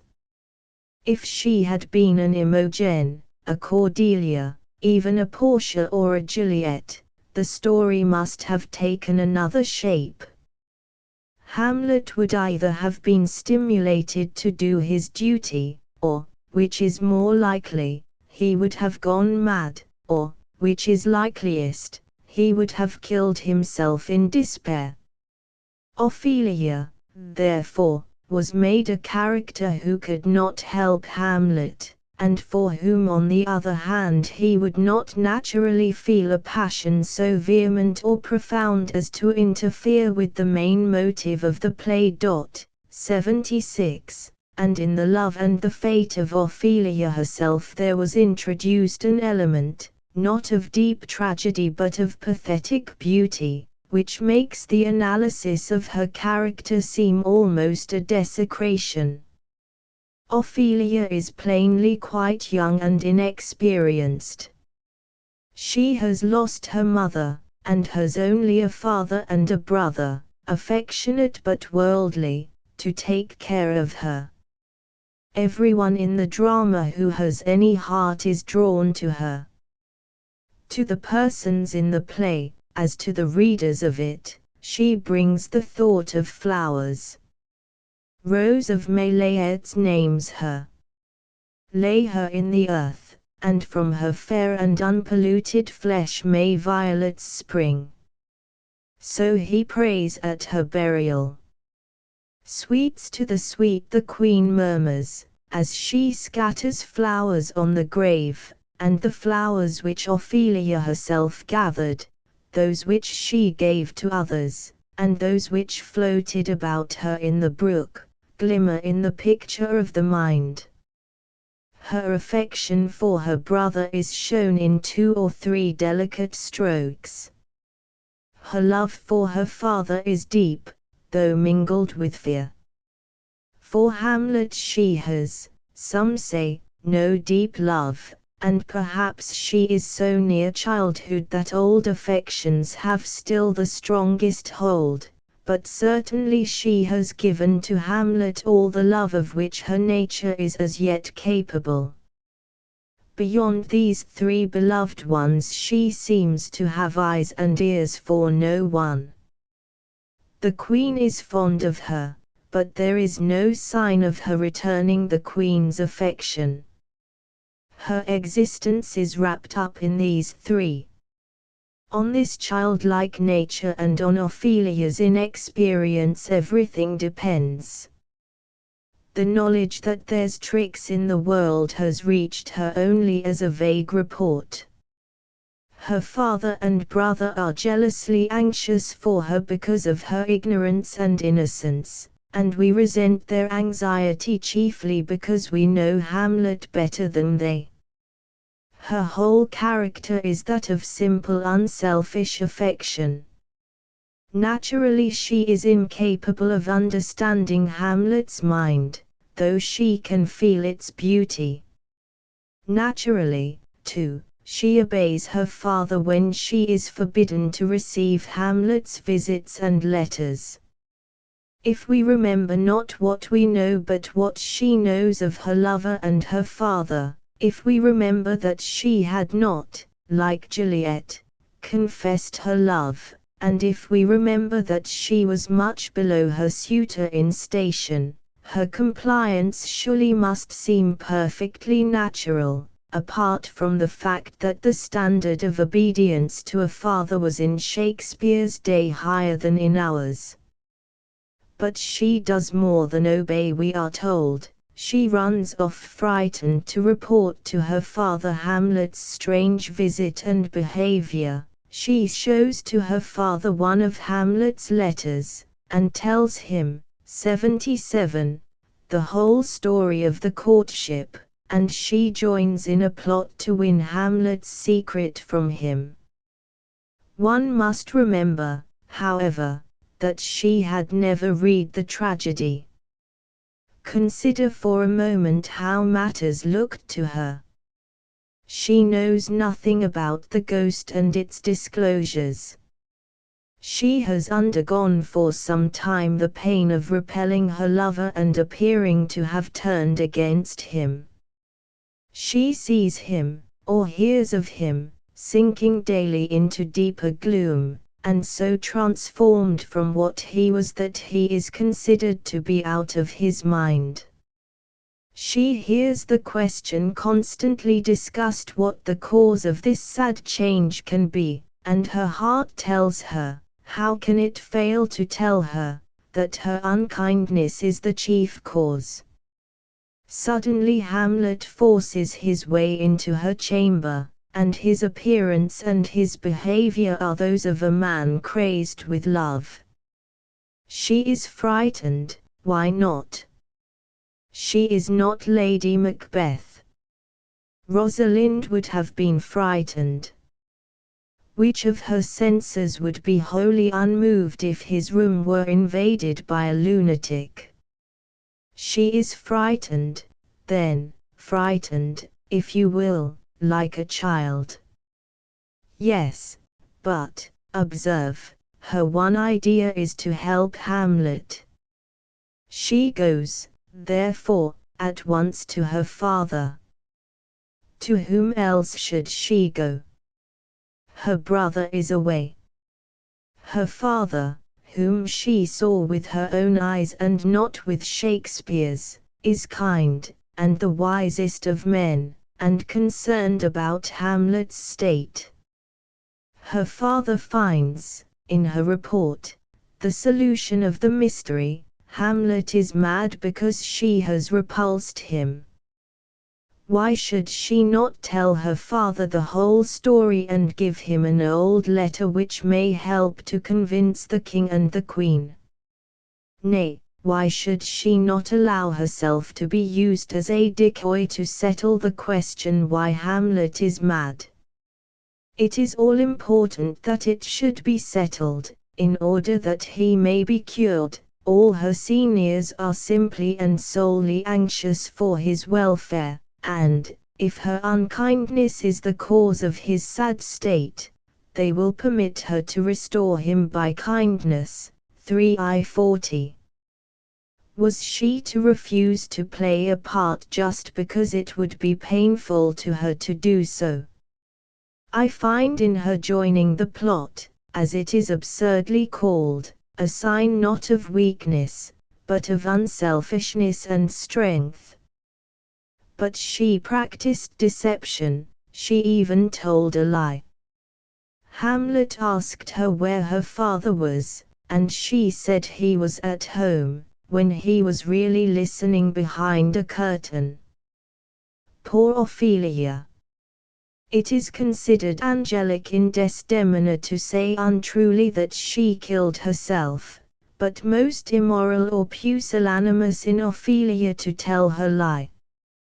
I will not discuss these casuistical problems, but, if ever an angry lunatic asks me a question which I cannot answer truly without great danger to him and to one of my relations, I hope that grace may be given me to imitate Ophelia.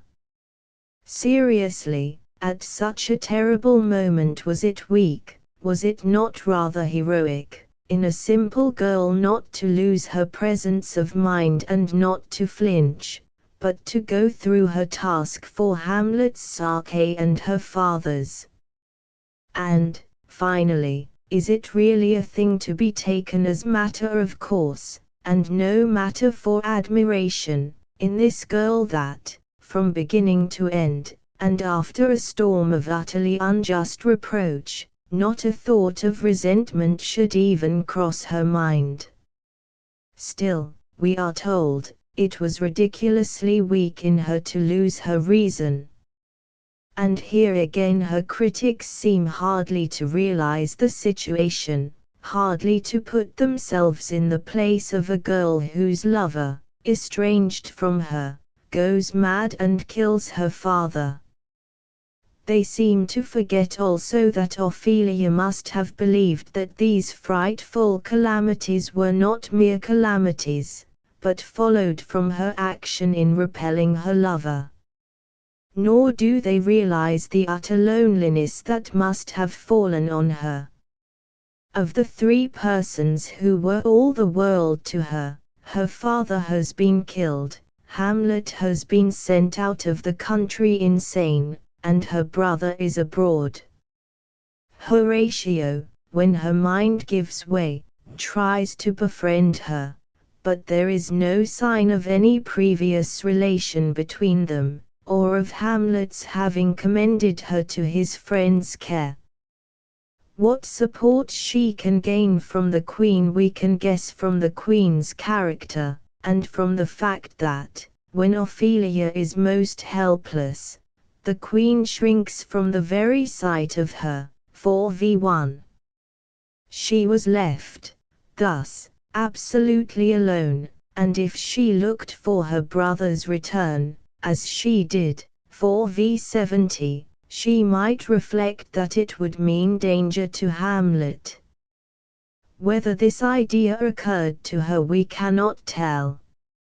In any case it was well for her that her mind gave way before Laertes reached Elsinore, and pathetic as Ophelia's madness is, it is also, we feel, the kindest stroke that now could fall on her.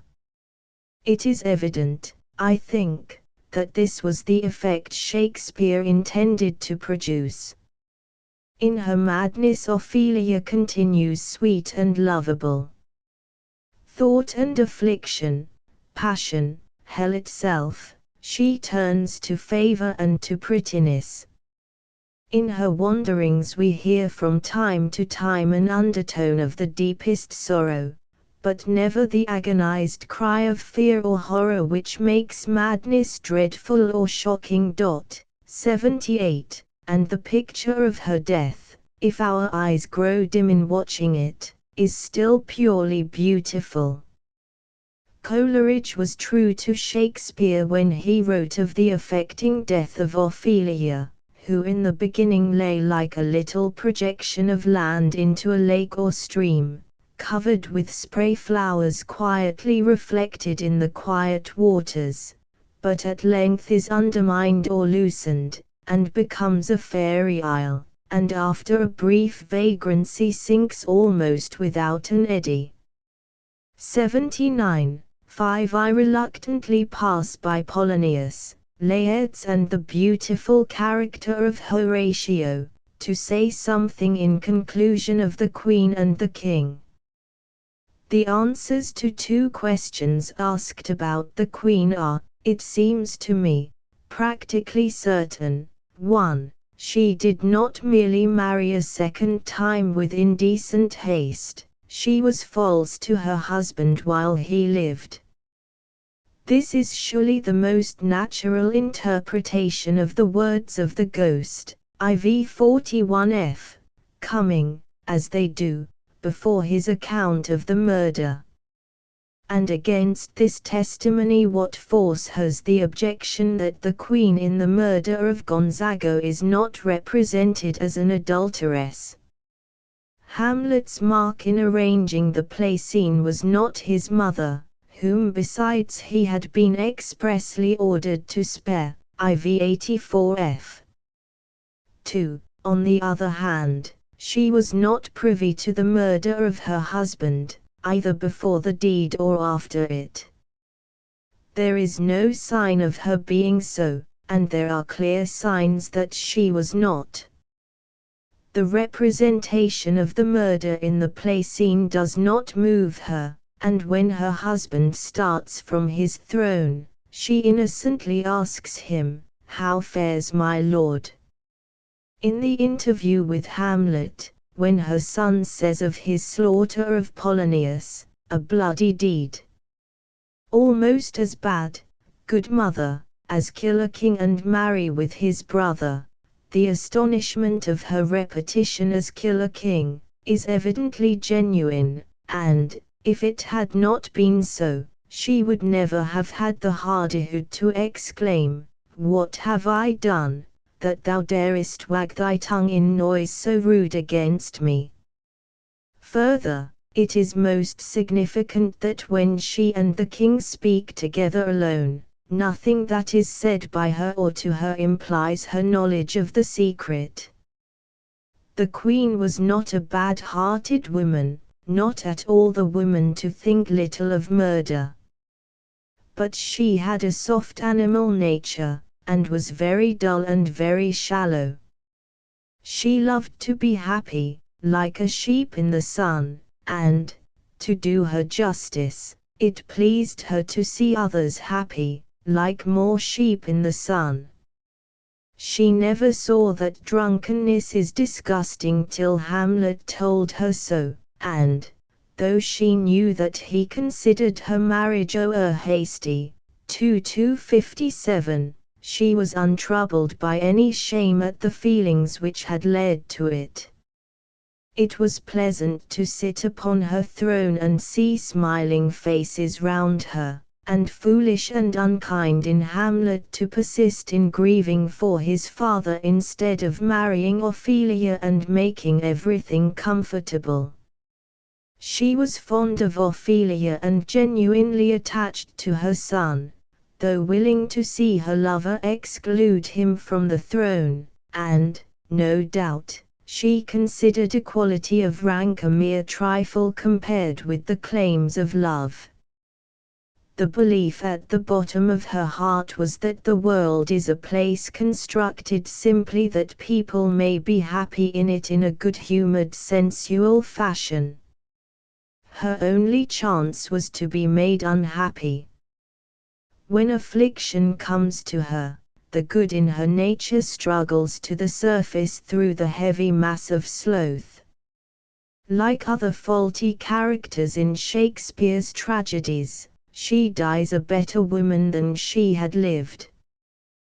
When Hamlet shows her what she has done, she feels genuine remorse. It is true, Hamlet fears it will not last, and so at the end of the interview, 3:180ff. He adds a warning that, if she betrays him, she will ruin herself as well. 80. It is true too that there is no sign of her obeying Hamlet in breaking off her most intimate connection with the king. Still she does feel remorse, and she loves her son, and does not betray him. She gives her husband a false account of Polonius's death, and is silent about the appearance of the ghost. She becomes miserable, to her sick soul, as sin's true nature is, each toy seems prologue to some great amiss. She shows spirit when Laertes raises the mob, and one respects her for standing up for her husband when she can do nothing to help her son. If she had sense to realize Hamlet's purpose, or the probability of the king's taking some desperate step to foil it, she must have suffered torture in those days. But perhaps she was too dull. The last we see of her, at the fencing match, is most characteristic. She is perfectly serene. Things have slipped back into their groove, and she has no apprehensions. She is, however, disturbed and full of sympathy for her son, who is out of condition and pants and perspires. These are afflictions she can thoroughly feel for, though they are even more common than the death of a father. But then she meets her death because she cannot resist the wish to please her son by drinking to his success. And more, when she falls dying, and the king tries to make out that she is merely swooning at the sight of blood, she collects her energies to deny it and to warn Hamlet, "No, no, the drink, oh my dear Hamlet, the drink. The drink. I am poisoned." Dies. Was ever any other writer at once so pitiless and so just as Shakespeare? Did ever any other mingle the grotesque and the pathetic with a realism so daring and yet so true to the modesty of nature? King Claudius rarely gets from the reader the attention he deserves. But he is very interesting, both psychologically and dramatically. On the one hand, he is not without respectable qualities. As a king he is courteous and never undignified, he performs his ceremonial duties efficiently, and he takes good care of the national interests. He nowhere shows cowardice. And when lairds and the mob force their way into the palace, he confronts a dangerous situation with coolness and address. His love for his ill-gotten wife seems to be quite genuine, and there is no ground for suspecting him of having used her as a mere means to the crown. 81. His conscience, though ineffective, is far from being dead. In spite of its reproaches he plots new crimes to ensure the prize of the old one, but still it makes him unhappy. 3I49f, 3335f. Nor is he cruel or malevolent. On the other hand, he is no tragic character. He had a small nature. If Hamlet may be trusted, he was a man of mean appearance, a mildewed ear, a toad, a bat, and he was also bloated by excess in drinking. People made mouths at him in contempt while his brother lived, and though, when he came to the throne, they spent large sums in buying his portrait, he evidently put little reliance on their loyalty. He was no villain of force, who thought of winning his brother's crown by a bold and open stroke, but a cut-purse who stole the diadem from a shelf and put it in his pocket. He had the inclination of natures physically weak and morally small towards intrigue and crooked dealing. His instinctive predilection was for poison. This was the means he used in his first murder, and he at once recurred to it when he had failed to get Hamlet executed by deputy. Though in danger he showed no cowardice, his first thought was always for himself.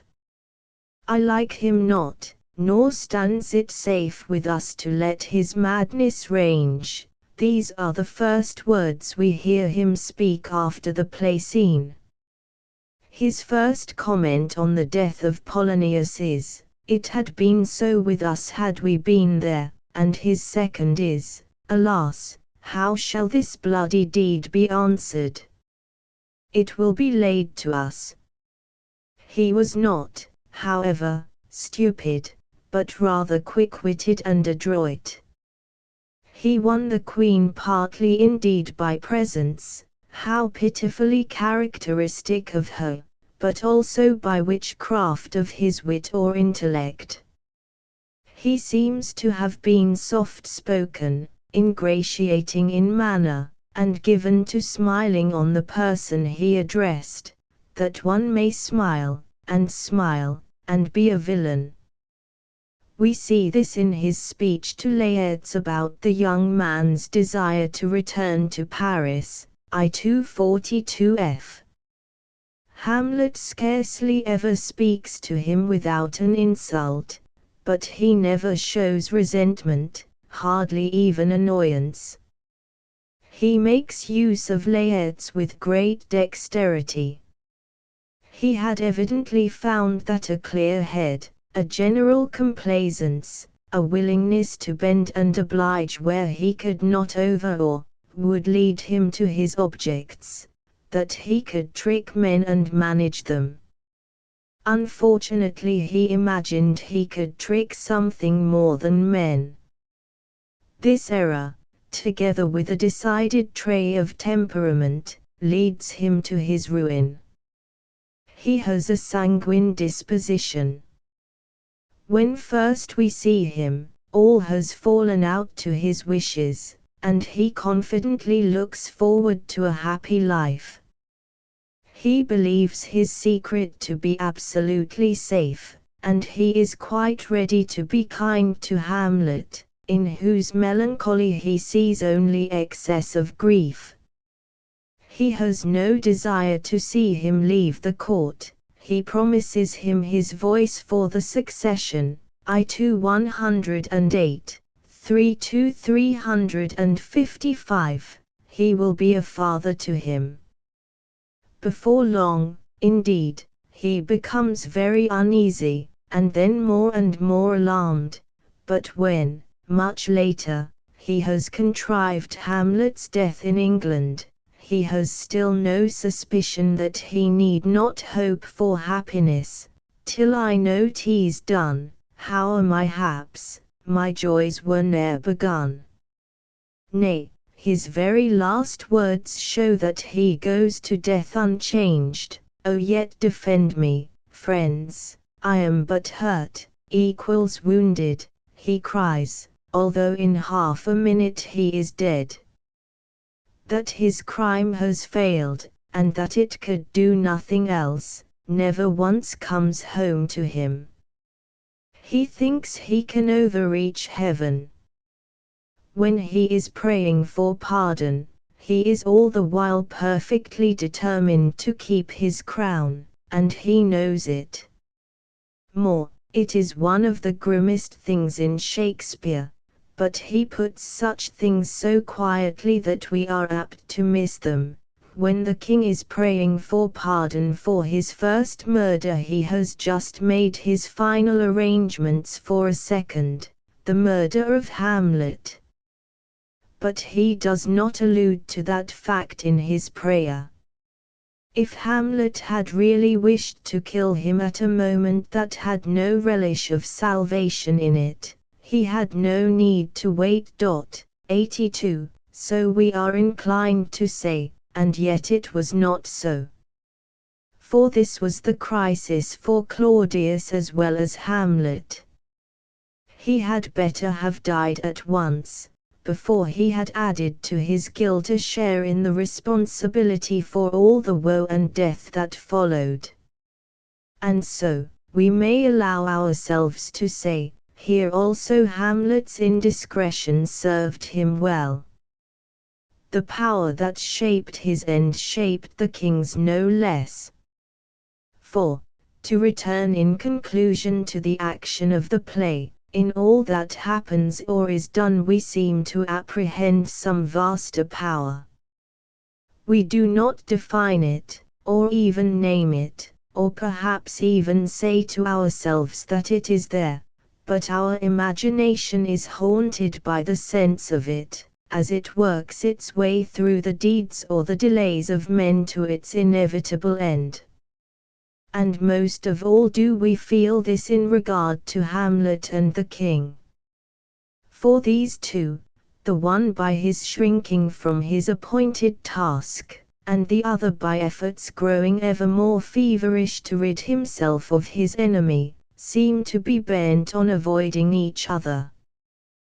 But they cannot. Through devious paths, the very paths they take in order to escape, something is pushing them silently step by step towards one another, until they meet and it puts the sword into Hamlet's hand. He himself must die, for he needed this compulsion before he could fulfill the demand of destiny, but he must fulfill it. And the king too, turn and twist as he may, must reach the appointed goal, and is only hastening to it by the windings which seem to lead elsewhere. Concentration on the character of the hero is apt to withdraw our attention from this aspect of the drama, but in no other tragedy of Shakespeare's, not even in Macbeth, is this aspect so impressive. 83. I mention Macbeth for a further reason. In Macbeth and Hamlet not only is the feeling of a supreme power or destiny peculiarly marked, but it has also at times a peculiar tone, which may be called, in a sense, religious. I cannot make my meaning clear without using language too definite to describe truly the imaginative impression produced, but it is roughly true that, while we do not imagine the supreme power as a divine being who avenges crime, or as a providence which supernaturally interferes, our sense of it is influenced by the fact that Shakespeare uses current religious ideas here much more decidedly than in Othello or King Lear. The horror in Macbeth's soul is more than once represented as desperation at the thought that he is eternally lost. The same idea appears in the attempt of Claudius at repentance, and as Hamlet nears its close the religious tone of the tragedy is deepened in two ways. In the first place, accident is introduced into the plot in its barest and least dramatic form, when Hamlet is brought back to Denmark by the chance of the meeting with the pirate ship. This incident has been therefore severely criticized as a lame expedient, 84, but it appears probable that the accident is meant to impress the imagination as the very reverse of accidental, and with many readers it certainly does so.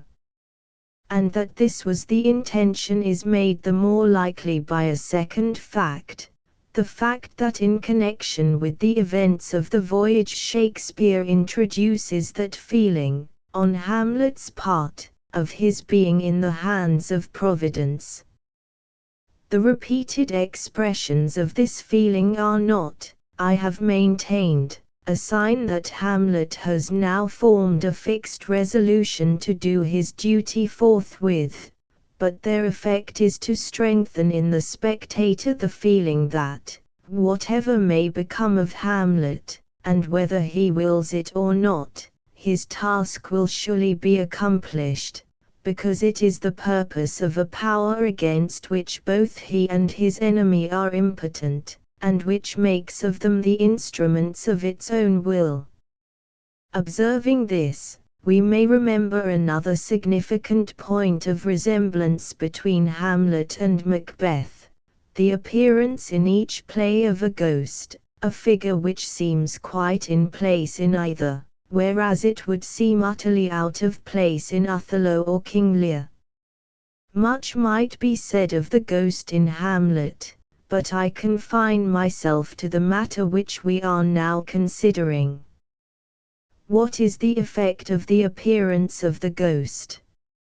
And, in particular, why does Shakespeare make this ghost so majestical a phantom, giving it that measured and solemn utterance, and that air of impersonal abstraction which forbids, for example, all expression of affection for Hamlet and checks in Hamlet the outburst of pity for his father.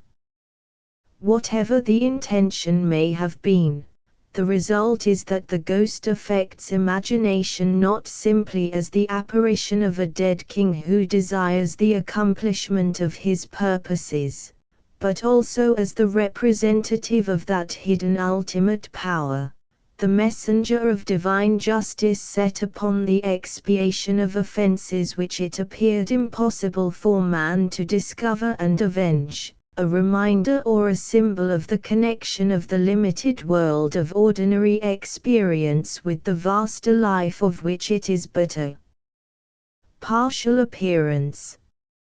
And as, at the beginning of the play, we have this intimation, conveyed through the medium of the received religious idea of a soul come from purgatory, so at the end, conveyed through the similar idea of a soul carried by angels to its rest, we have an intimation of the same character, and a reminder that the apparent failure of Hamlet's life is not the ultimate truth concerning him.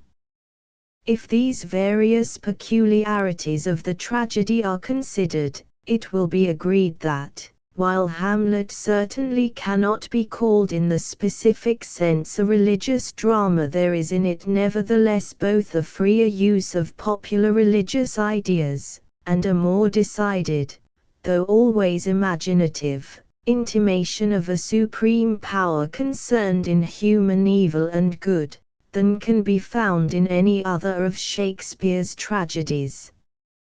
And this is probably one of the causes of the special popularity of this play, just as Macbeth, the tragedy which in these respects most nearly approaches it, has also the place next to it in general esteem.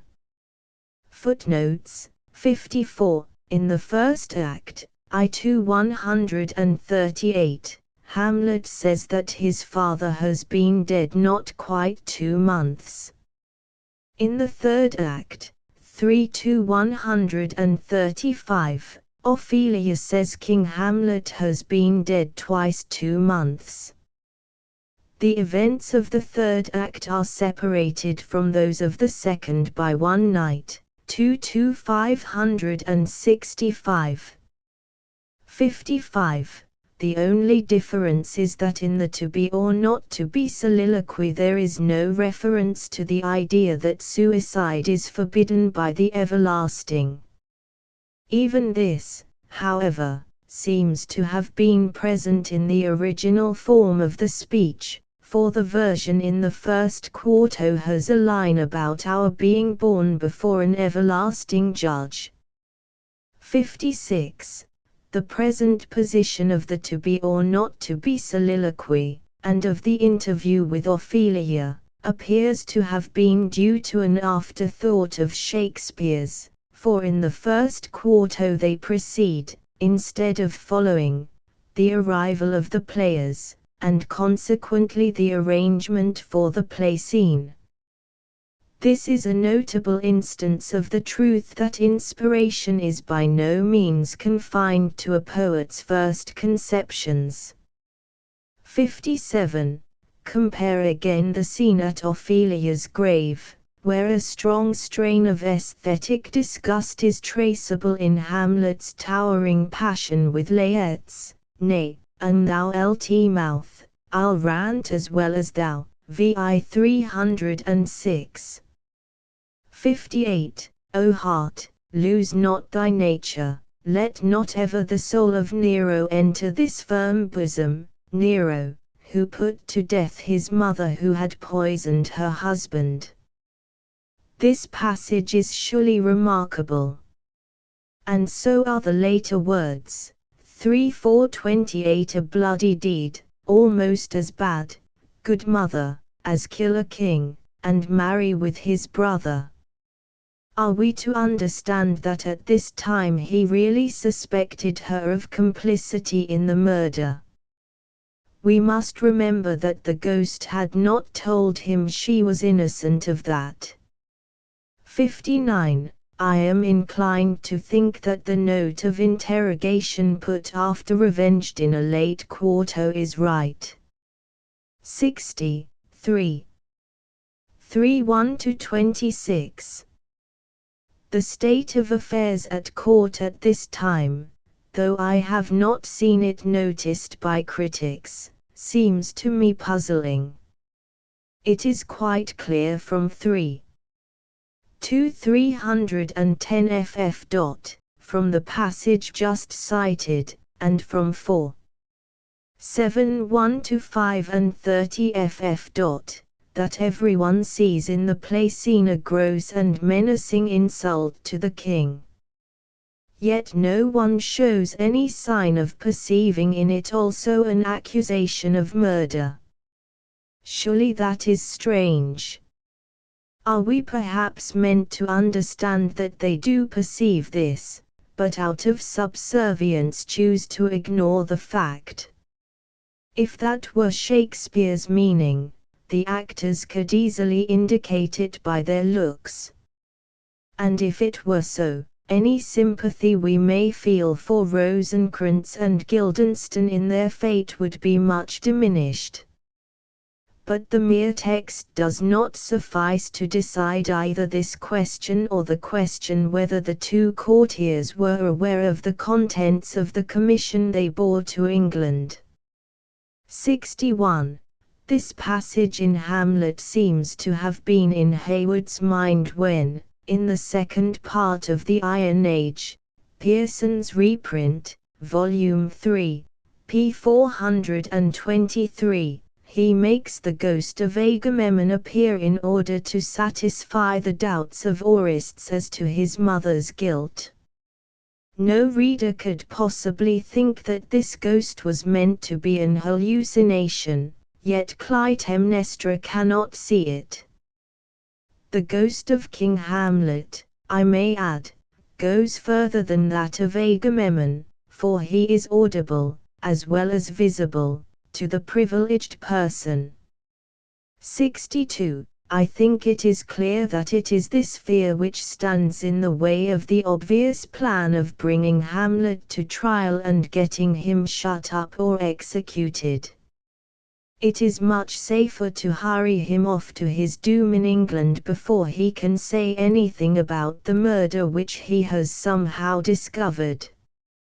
Perhaps the Queen's resistance, and probably Hamlet's great popularity with the people, are additional reasons. It should be observed that as early as 3:194 we hear of the idea of confining Hamlet as an alternative to sending him to England. 63. I am inferring from 4:7:129, 130, and the last words of the scene. 64. 3:4:172, for this same Lord, I do repent, but heaven hath pleased it so, to punish me with this and this with me, that I must be their scourge and minister, i.e. the scourge and minister of heaven, which has a plural sense elsewhere also in Shakespeare. 65. 4:348, Ham. For England. King. A. Hamlet. Ham. Good. King. So is it, if thou knewest our purposes. Ham. I see a cherub that sees them. 66. On this passage cp 98. Hamlet's reply to Horatio's warning sounds, no doubt, determined, but so did I know my course. And is it not significant that, having given it, he abruptly changes the subject? 67. p. 102. 68. It should be observed also that many of Hamlet's repetitions can hardly be said to occur at moments of great emotion, like Cordelia's, and so I am, and no cause, no cause. Of course, a habit of repetition quite as marked as Hamlet's may be found in comic persons, for example Justice Shallow in 2 Henry IV. 69. Perhaps it is from noticing this trait that I find something characteristic too in this coincidence of phrase, alas, poor ghost. IV4, alas, poor Yorick. VI 202. 70. This letter, of course, was written before the time when the action of the drama begins, for we know that Ophelia, after her father's commands in I3, received no more letters, 2 I 109. 71. Frailty, thy name is woman, he had exclaimed in the first soliloquy. Compare what he says of his mother's act. 3:440. Such an act that blurs the grace and blush of modesty, calls virtue hypocrite, takes off the rose from the fair forehead of an innocent love and sets a blister there. 72. There are signs that Hamlet was haunted by the horrible idea that he had been deceived in Ophelia as he had been in his mother, that she was shallow and artificial, and even that what had seemed simple and affectionate love might really have been something very different. The grossness of his language at the play scene, and some lines in the nunnery scene, suggest this, and, considering the state of his mind, there is nothing unnatural in his suffering from such a suspicion. I do not suggest that he believed in it, and in the nunnery scene it is clear that his healthy perception of her innocence is in conflict with it. He seems to have divined that Polonius suspected him of dishonorable intentions towards Ophelia, and there are also traces of the idea that Polonius had been quite ready to let his daughter run the risk as long as Hamlet was prosperous. But it is dangerous, of course, to lay stress on inferences drawn from his conversations with Polonius. 73. Many readers and critics imagine that Hamlet went straight to Ophelia's room after his interview with the ghost. But we have just seen that on the contrary he tried to visit her and was repelled, and it is absolutely certain that a long interval separates the events of IV and II. They think also, of course, that Hamlet's visit to Ophelia was the first announcement of his madness. But the text flatly contradicts that idea also. Hamlet has for some time appeared totally changed. 2:1-10.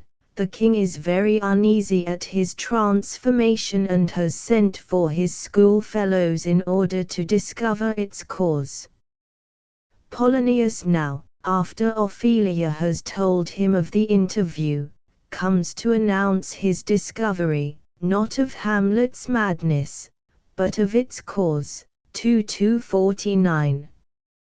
That, it would seem, was the effect Hamlet aimed at in his interview.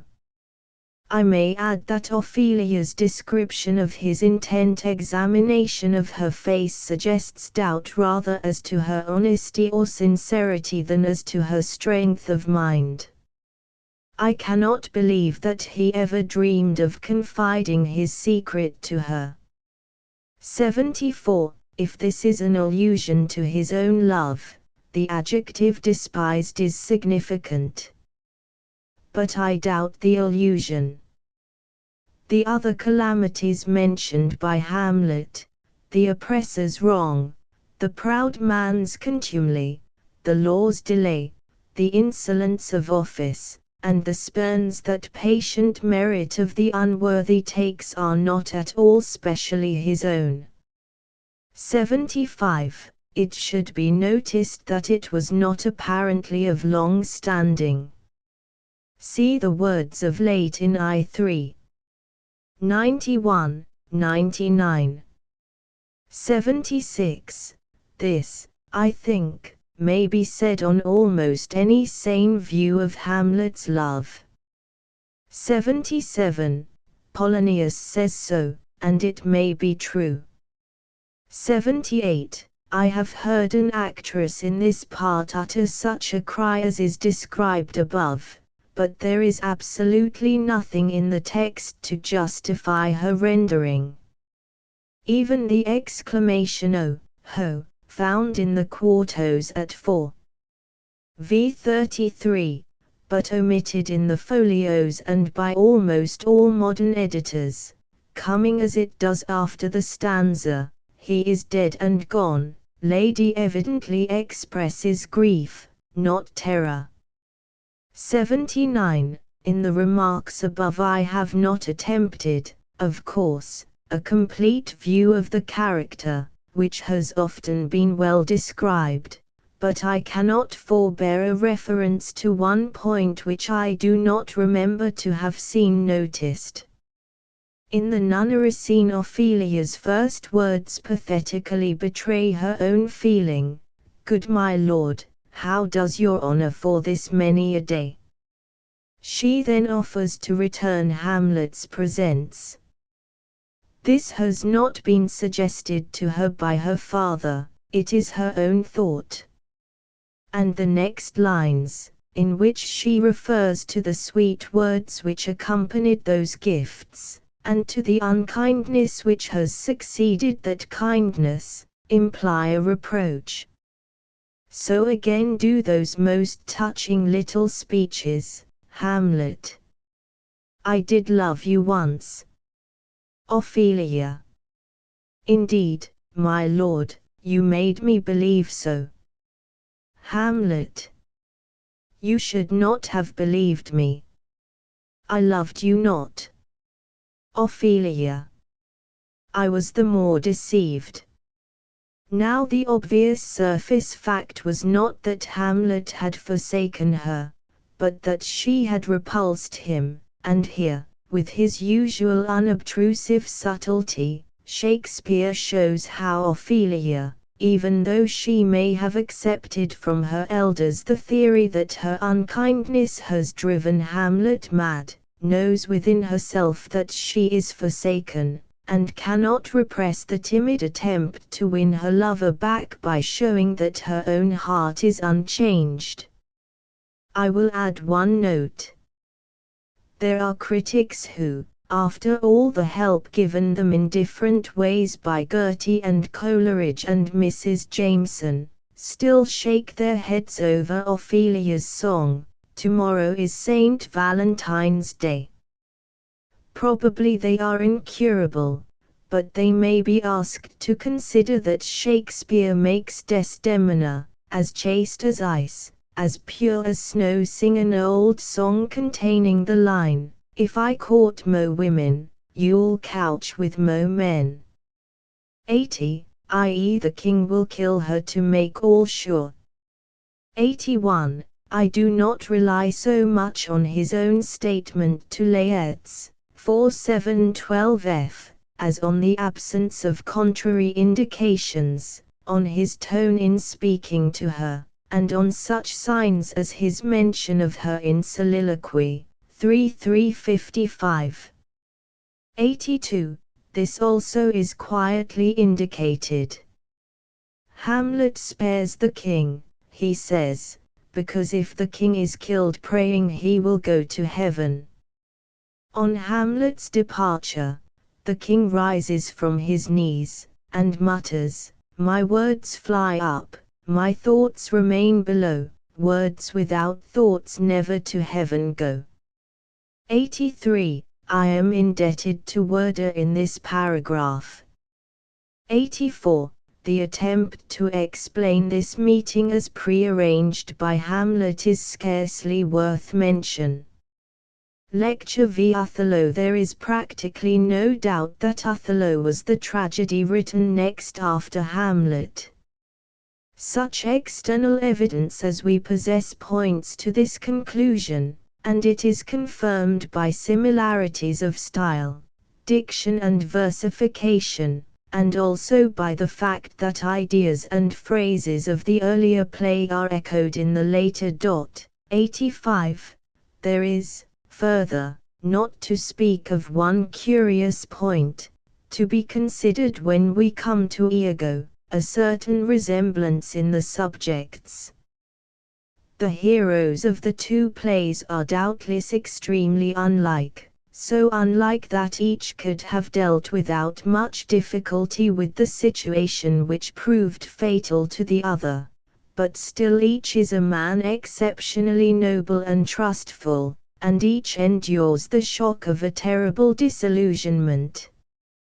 This theme is treated by Shakespeare for the first time in Hamlet, for the second in Othello.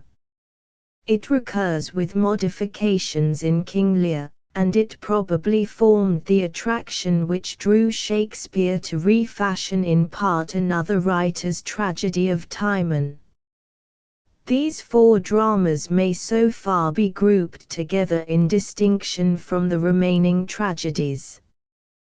But in point of substance, and, in certain respects, in point of style, the unlikeness of Othello to Hamlet is much greater than the likeness, and the later play belongs decidedly to one group with its successors.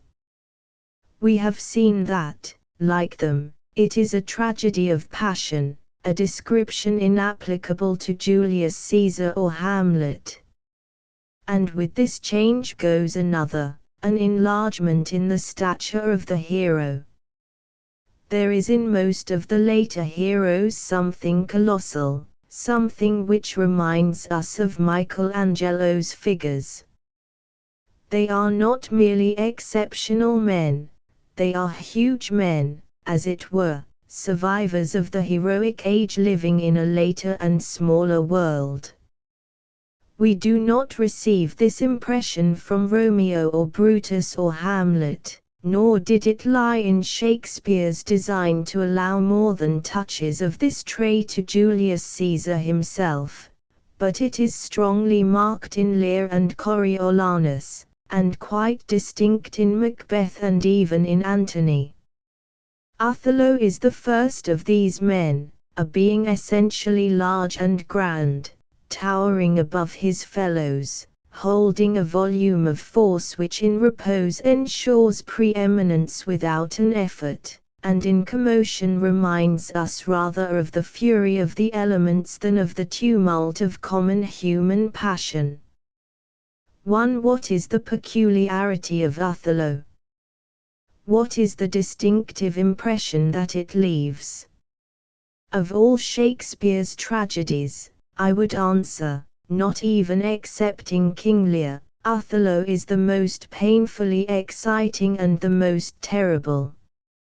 From the moment when the temptation of the hero begins, the reader's heart and mind are held in a vice, experiencing the extremes of pity and fear, sympathy and repulsion, sickening hope and dreadful expectation. Evil is displayed before him, not indeed with the profusion found in King Lear, but forming, as it were, the soul of a single character, and united with an intellectual superiority so great that he watches its advance fascinated and appalled. He sees it, in itself almost irresistible, aided at every step by fortunate accidents and the innocent mistakes of its victims. He seems to breathe an atmosphere as fateful as that of King Lear, but more confined and oppressive, the darkness not of night but of a close-shut murderous room. His imagination is excited to intense activity, but it is the activity of concentration rather than dilation. I will not dwell now on aspects of the play which modify this impression, and I reserve for later discussion one of its principal sources, the character of Iago. but if we glance at some of its other sources, we shall find at the same time certain distinguishing characteristics of Othello. 1. One of these has been already mentioned in our discussion of Shakespeare's technique. Othello is not only the most masterly of the tragedies in point of construction, but its method of construction is unusual. And this method, by which the conflict begins late, and advances without appreciable pause and with accelerating speed to the catastrophe, is a main cause of the painful tension just described. To this may be added that, after the conflict has begun, there is very little relief by way of the ridiculous. Henceforward, at any rate, Iago's humour never raises a smile. The clown is a poor one, we hardly attend to him and quickly forget him. I believe most readers of Shakespeare, if asked whether there is a clown in Othello, would answer no. 2. In the second place, there is no subject more exciting than sexual jealousy rising to the pitch of passion, and there can hardly be any spectacle at once so engrossing and so painful as that of a great nature suffering the torment of this passion, and driven by it to a crime which is also a hideous blunder. Such a passion as ambition, however terrible its results, is not itself ignoble, if we separate it in thought from the conditions which make it guilty. It does not appear despicable, it is not a kind of suffering, its nature is active, and therefore we can watch its course without shrinking. But jealousy, and especially sexual jealousy, brings with it a sense of shame and humiliation. For this reason it is generally hidden. If we perceive it, we ourselves are ashamed and turn our eyes away, and when it is not hidden it commonly stirs contempt as well as pity. Nor is this all. Such jealousy as Othello's converts human nature into chaos, and liberates the beast in man, and it does this in relation to one of the most intense and also the most ideal of human feelings. What spectacle can be more painful than that of this feeling turned into a tortured mixture of longing and loathing?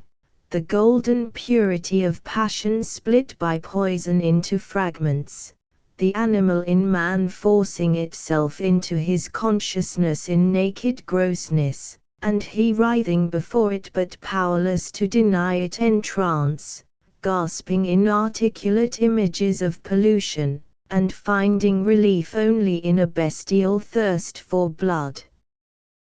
This is what we have to witness in one who was indeed great of heart and no less pure and tender than he was great. And this, with what it leads to, the blow to Desdemona, and the scene where she is treated as the inmate of a brothel, a scene far more painful than the murder scene, is another cause of the special effect of this tragedy. 86. 3. The mere mention of these scenes will remind us painfully of a third cause, and perhaps it is the most potent of all. I mean the suffering of Desdemona. This is, unless I mistake, the most nearly intolerable spectacle that Shakespeare offers us. For one thing, it is mere suffering, and, ceteris paribus, that is much worse to witness than suffering that issues in action. Desdemona is helplessly passive. She can do nothing whatever. She cannot retaliate even in speech, no, not even in silent feeling. And the chief reason of her helplessness only makes the sight of her suffering more exquisitely painful. She is helpless because her nature is infinitely sweet and her love absolute. I would not challenge Mr. Swinburne's statement that we pity Othello even more than Desdemona, but we watch Desdemona with more unmitigated distress. We are never wholly uninfluenced by the feeling that Othello is a man contending with another man, but Desdemona's suffering is like that of the most loving of dumb creatures tortured without cause by the being he adores. 4. Turning from the hero and heroine to the third principal character, we observe, what has often been pointed out, that the action and catastrophe of Othello depend largely on intrigue. We must not say more than this. We must not call the play a tragedy of intrigue as distinguished from a tragedy of character. Iago's plot is Iago's character in action, and it is built on his knowledge of Othello's character, and could not otherwise have succeeded. Still it remains true that an elaborate plot was necessary to elicit the catastrophe, for Othello was no Leonce, and his was the last nature to engender such jealousy from itself. Accordingly, Iago's intrigue occupies a position in the drama for which no parallel can be found in the other tragedies, the only approach, and that a distant one, being the intrigue of Edmund in the secondary plot of King Lear. Now in any novel or play, even if the persons rouse little interest and are never in serious danger, a skillfully worked intrigue will excite eager attention and suspense. And where, as in Othello, the persons inspire the keenest sympathy and antipathy, and life and death depend on the intrigue, it becomes the source of attention in which pain almost overpowers pleasure. Nowhere else in Shakespeare do we hold our breath in such anxiety and for so long a time as in the later acts of Othello. 5. One result of the prominence of the element of intrigue is that Othello is less unlike a story of private life than any other of the great tragedies. And this impression is strengthened in further ways. In the other great tragedies the action is placed in a distant period, so that its general significance is perceived through a thin veil which separates the persons from ourselves and our own world. But Othello is a drama of modern life. When it first appeared it was a drama almost of contemporary life, for the date of the Turkish attack on Cyprus is 1570. The characters come close to us, and the application of the drama to ourselves, if the phrase may be pardoned, is more immediate than it can be in Hamlet or Lear. Besides this, their fortunes affect us as those of private individuals more than is possible in any of the later tragedies with the exception of Timon. I have not forgotten the Senate, nor Othello's position, nor his service to the state. Winking sad smiley 87, but his deed and his death have not that influence on the interests of a nation or an empire which serves to idealize, and to remove far from our own sphere, the stories of Hamlet and Macbeth, of Coriolanus and Antony. Indeed, he is already superseded at Cyprus when his fate is consummated, and as we leave him no vision rises on us, as in other tragedies, of peace descending on a distracted land. 6. The peculiarities so far considered combine with others to produce those feelings of oppression, of confinement to a comparatively narrow world, and of dark fatality, which haunt us in reading Othello. In Macbeth the fate which works itself out alike in the external conflict and in the hero's soul, is obviously hostile to evil, and the imagination is dilated both by the consciousness of its presence and by the appearance of supernatural agencies. These, as we have seen, produce in Hamlet a somewhat similar effect, which is increased by the hero's acceptance of the accidents as a providential shaping of his end. King Lear is undoubtedly the tragedy which comes nearest to Othello in the impression of darkness and fatefulness, and in the absence of direct indications of any guiding power. 88. But in King Lear, apart from other differences to be considered later, the conflict assumes proportions so vast that the imagination seems, as in Paradise Lost, to traverse spaces wider than the earth. In reading Othello, the mind is not thus distended. It is more bound down to the spectacle of noble beings caught in toils from which there is no escape, while the prominence of the intrigue diminishes the sense of the dependence of the catastrophe on character, and the part played by accident. 89. In this catastrophe accentuates the feeling of fate. This influence of accident is keenly felt in King Lear only once, and at the very end of the play. In Othello, after the temptation has begun, it is incessant and terrible. The skill of Iago was extraordinary, but so was his good fortune. Again and again a chance word from Desdemona, a chance meeting of Othello and Cassio, a question which starts to our lips and which anyone but Othello would have asked, would have destroyed Iago's plot and ended his life. In their stead, Desdemona drops her handkerchief at the moment most favorable to him. 90. Cassio blunders into the presence of Othello only to find him in a swoon. Bianca arrives precisely when she is wanted to complete Othello's deception and incense his anger into fury. All this and much more seems to us quite natural, so potent is the art of the dramatist, but it confounds us with a feeling, such as we experience in the Oedipus Tyrannus, that for these star-crossed mortals, both, there is no escape from fate, and even with a feeling, absent from that play, that fate has taken sides with villainy. 91. It is not surprising, therefore, that Othello should affect us as Hamlet and Macbeth never do, and as King Lear does only in slighter measure.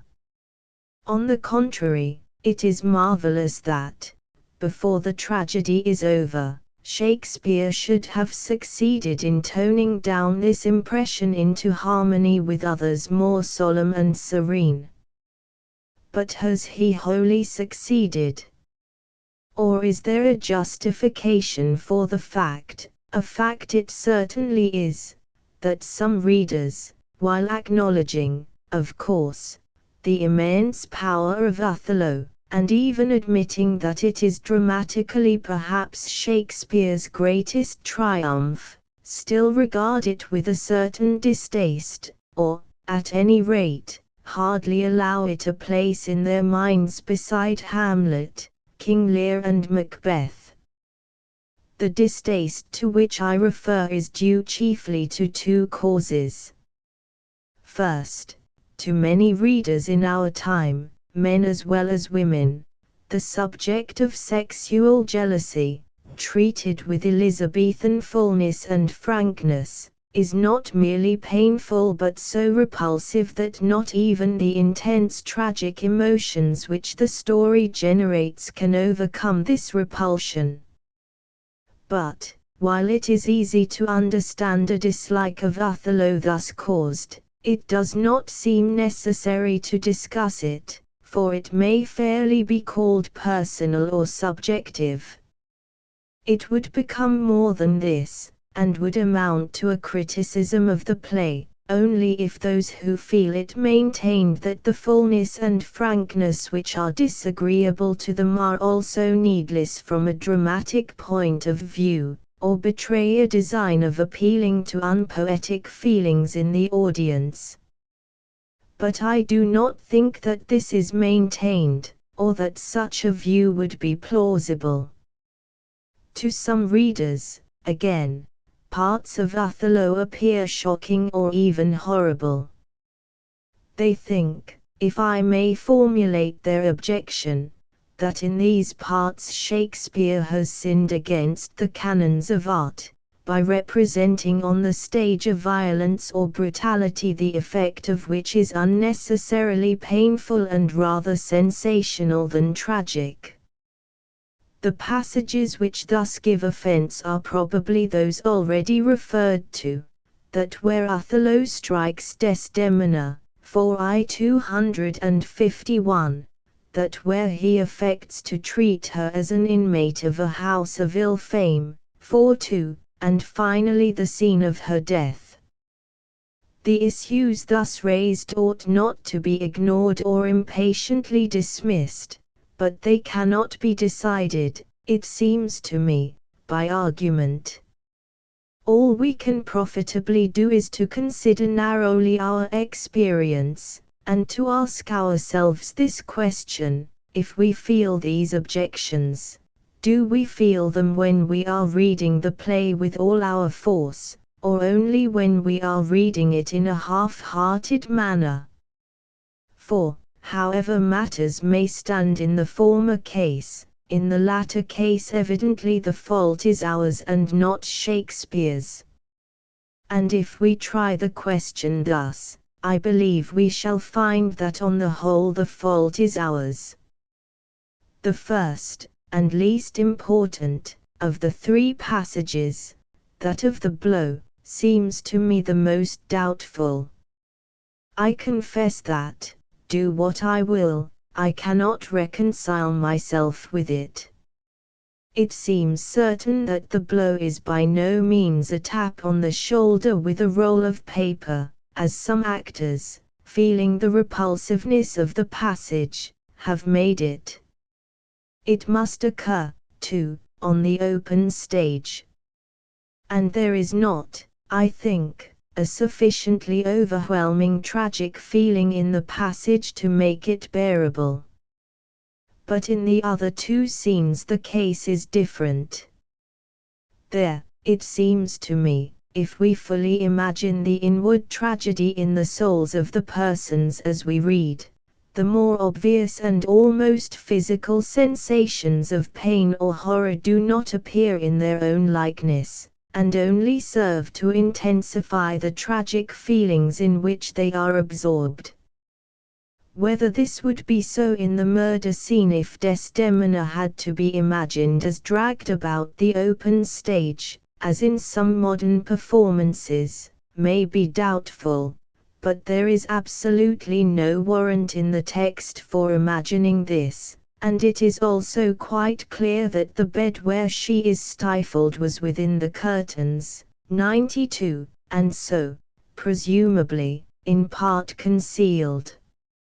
Here, then, Othello does not appear to be, unless perhaps at one point, 93, open to criticism, though it has more passages than the other three tragedies where, if imagination is not fully exerted, it is shocked or else sensationally excited. If nevertheless we feel it to occupy a place in our minds a little lower than the other three, and I believe this feeling, though not general, is not rare, the reason lies not here but in another characteristic, to which I have already referred, the comparative confinement of the imaginative atmosphere. Othello has not equally with the other three the power of dilating the imagination by vague suggestions of huge universal powers working in the world of individual fate and passion. It is, in a sense, less symbolic. We seem to be aware in it of a certain limitation, a partial suppression of that element in Shakespeare's mind which unites him with the mystical poets and with the great musicians and philosophers. In one or two of his plays, notably in Troilus and Cressida, we are almost painfully conscious of this suppression. We feel an intense intellectual activity, but at the same time a certain coldness and hardness, as though some power in his soul, at once the highest and the sweetest, were for a time in abeyance.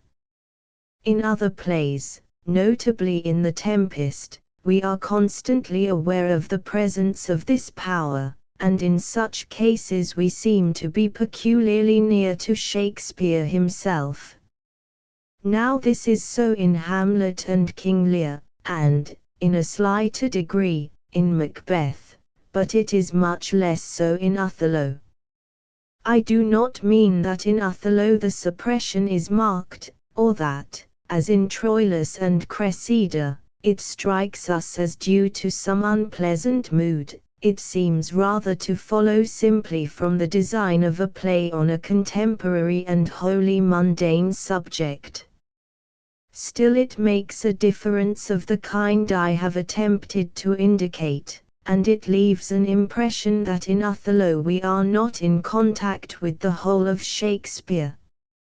And it is perhaps significant in this respect that the hero himself strikes us as having, probably, less of the poet's personality in him than many characters far inferior both as dramatic creations and as men. 2. The character of Othello is comparatively simple, but, as I have dwelt on the prominence of intrigue and accident in the play, it is desirable to show how essentially the success of Iago's plot is connected with this character. Othello's description of himself as one not easily jealous, but, being wrought, perplexed in the extreme, is perfectly just. His tragedy lies in this, that his whole nature was indisposed to jealousy, and yet was such that he was unusually open to deception, and, if once wrought to passion, likely to act with little reflection, with no delay, and in the most decisive manner conceivable. Let me first set aside a mistaken view. I do not mean the ridiculous notion that Othello was jealous by temperament, but the idea, which has some little plausibility, that the play is primarily a study of a noble barbarian, who has become a Christian and has imbibed some of the civilization of his employers, but who retains beneath the surface the savage passions of his Moorish blood and also the suspiciousness regarding female chastity common among Oriental peoples, and that the last 3 acts depict the outburst of these original feelings through the thin crust of Venetian culture. It would take too long to discuss this idea. 94, and it would perhaps be useless to do so, for all arguments against it must end in an appeal to the reader's understanding of Shakespeare. If he thinks it is like Shakespeare to look at things in this manner, that he had a historical mind and occupied himself with problems of Kulturgeschichte, that he labored to make his Romans perfectly Roman, to give a correct view of the Britons in the days of Lear or Cumberland, to portray in Hamlet a stage of the moral consciousness not yet reached by the people around him, the reader will also think this interpretation of Othello probable. To me it appears hopelessly un-Shakespearean. I could as easily believe that Chaucer meant the wife of Bath for a study of the peculiarities of Somersetshire. I do not mean that Othello's race is a matter of no account. It has, as we shall presently see, its importance in the play. It makes a difference to our idea of him, it makes a difference to the action and catastrophe. But in regard to the essentials of his character it is not important, and if anyone had told Shakespeare that no Englishman would have acted like the Moor, and had congratulated him on the accuracy of his racial psychology, I am sure he would have laughed. Othello is, in one sense of the word, by far the most romantic figure among Shakespeare's heroes, and he is so partly from the strange life of war and adventure which he has lived from childhood. He does not belong to our world, and he seems to enter it we know not whence, almost as if from Wonderland. There is something mysterious in his descent from men of royal siege, in his wanderings in vast deserts and among marvelous peoples, in his tales of magic handkerchiefs and prophetic sibyls, in the sudden vague glimpses we get of numberless battles and sieges in which he has played the hero and has borne a charmed life, even in chance references to his baptism, his being sold to slavery, his sojourn in Aleppo. And he is not merely a romantic figure, his own nature is romantic. He has not, indeed, the meditative or speculative imagination of Hamlet, but in the strictest sense of the word he is more poetic than Hamlet. Indeed, if one recalls Othello's most famous speeches, those that begin, "Her father loved me oh now forever never, ere had it pleased heaven it is the cause behold, I have a weapon soft you, a word or two before you go," and if one places side by side with these speeches an equal number by any other hero, one will not doubt that Othello is the greatest poet of them all. There is the same poetry in his casual phrases, like these 9 moons wasted keep up your bright swords, for the dew will rust them you chaste stars it is a sword of Spain, the ice brooks temper it is the very error of the moon, and in those brief expressions of intense feeling which ever since have been taken as the absolute expression, like if it were now to die, 'twere now to be most happy, for, I fear, my soul hath her content so absolute that not another comfort like to this succeeds in unknown fate, or if she be false, oh then heaven mocks itself.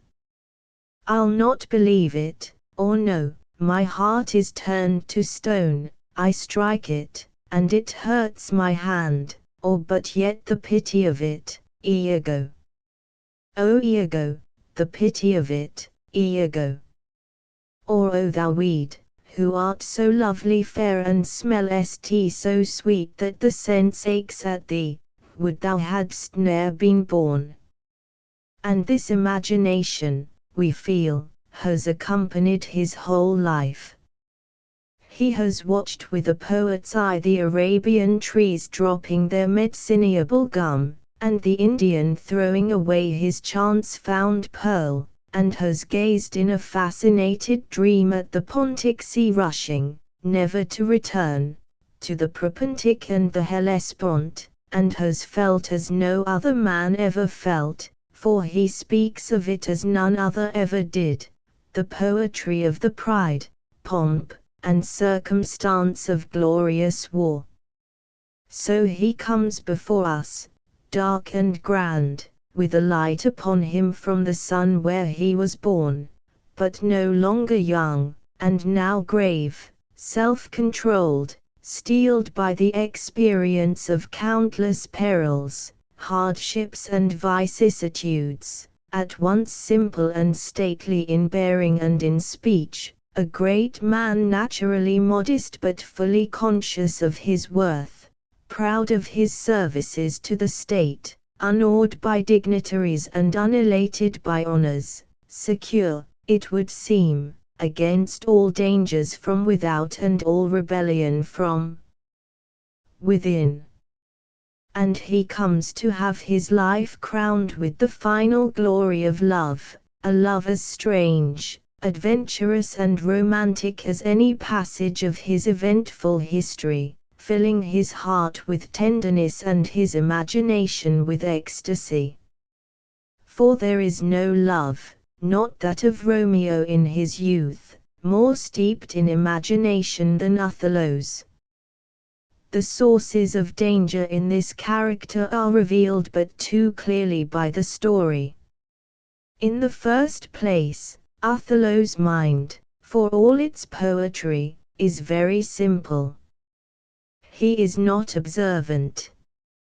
His nature tends outward. He is quite free from introspection, and is not given to reflection. Emotion excites his imagination, but it confuses and dulls his intellect.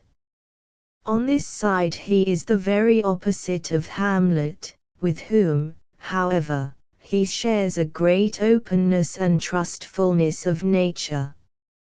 In addition, he has little experience of the corrupt products of civilized life, and is ignorant of European women. In the second place, for all his dignity and massive calm, and he has greater dignity than any other of Shakespeare's men, he is by nature full of the most vehement passion. Shakespeare emphasizes his self-control, not only by the wonderful pictures of the first act, but by references to the past.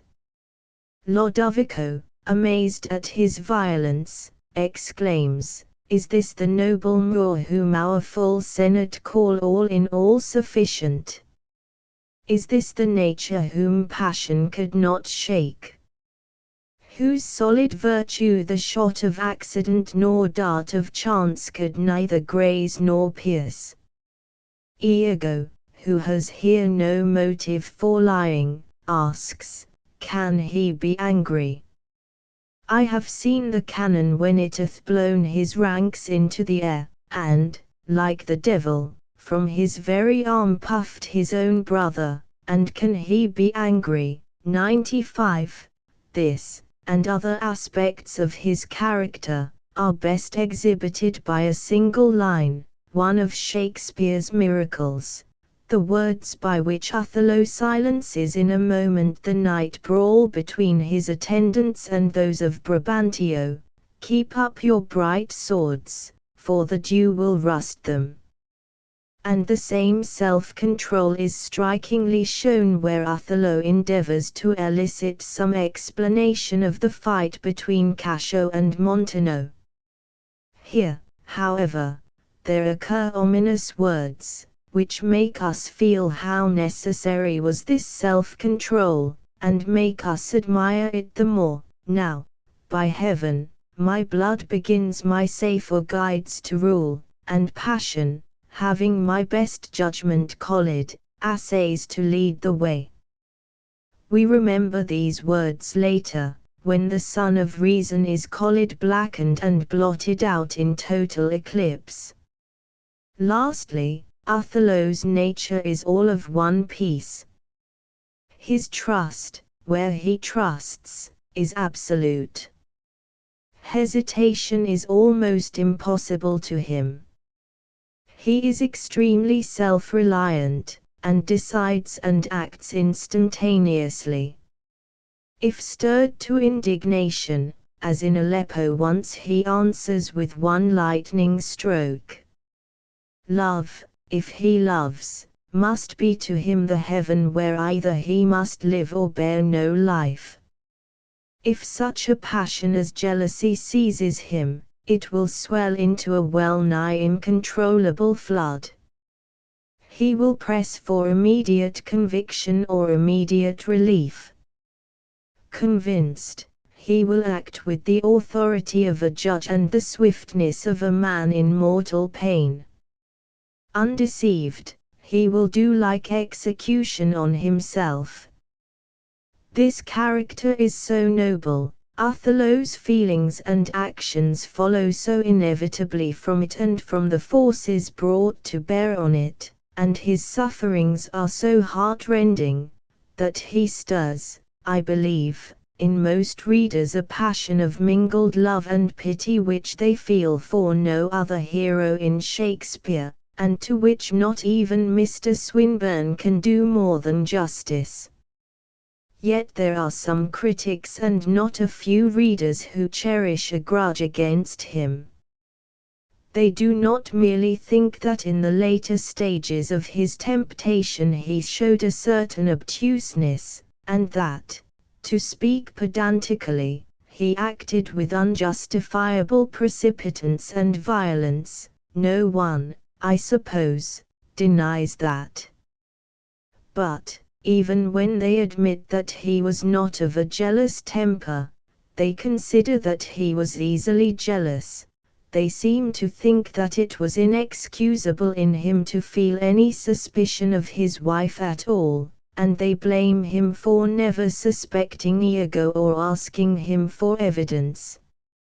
I refer to this attitude of mind chiefly in order to draw attention to certain points in the story.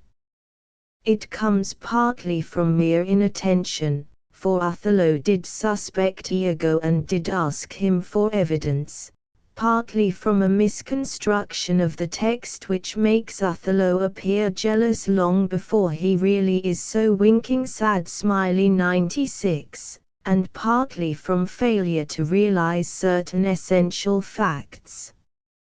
I will begin with these. 1. Othello, we have seen, was trustful, and thorough in his trust. He put entire confidence in the honesty of Iago, who had not only been his companion in arms, but, as he believed, had just proved his faithfulness in the matter of the marriage. This confidence was misplaced, and we happen to know it, but it was no sign of stupidity in Othello. For his opinion of Iago was the opinion of practically everyone who knew him, and that opinion was that Iago was before all things honest, his very faults being those of excess in honesty. This being so, even if Othello had not been trustful and simple, it would have been quite unnatural in him to be unmoved by the warnings of so honest a friend. Warnings offered with extreme reluctance and manifestly from a sense of a friend's duty. 97. Any husband would have been troubled by them.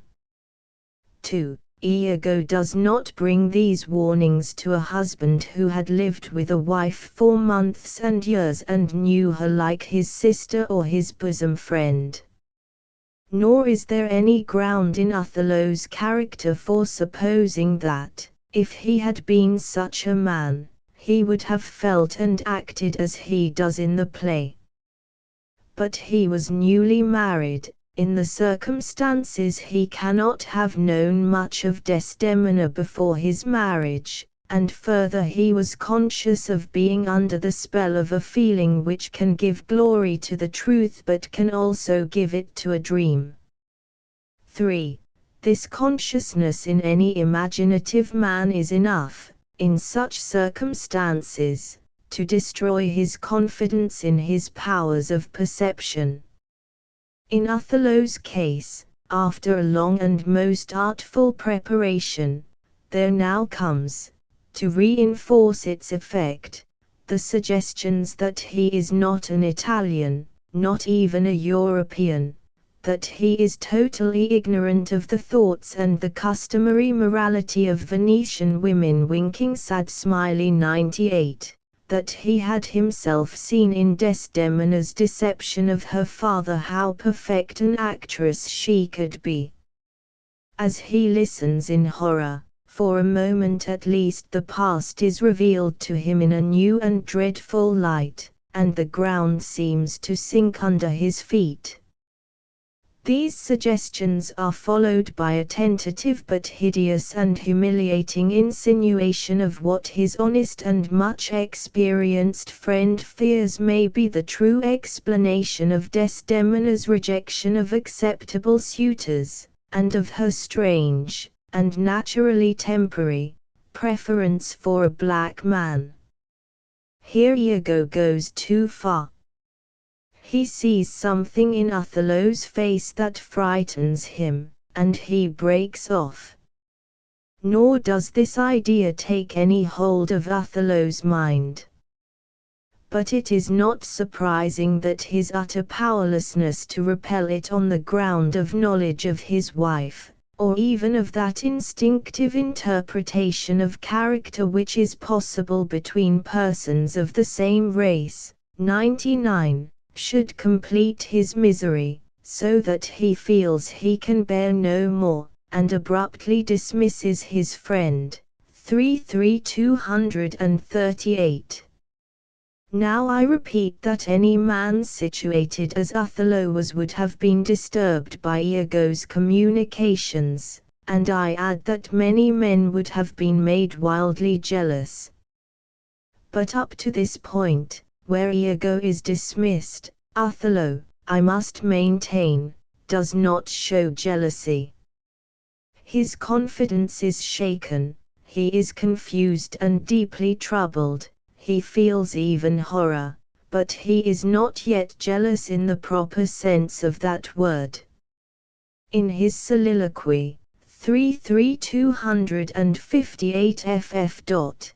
The beginning of this passion may be traced, but it is only after an interval of solitude, when he has had time to dwell on the idea presented to him, and especially after statements of fact, not mere general grounds of suspicion, are offered, that the passion lays hold of him.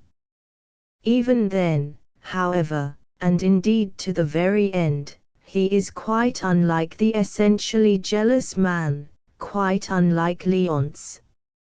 No doubt the thought of another man's possessing the woman he loves is intolerable to him, no doubt the sense of insult and the impulse of revenge are at times most violent, and these are the feelings of jealousy proper.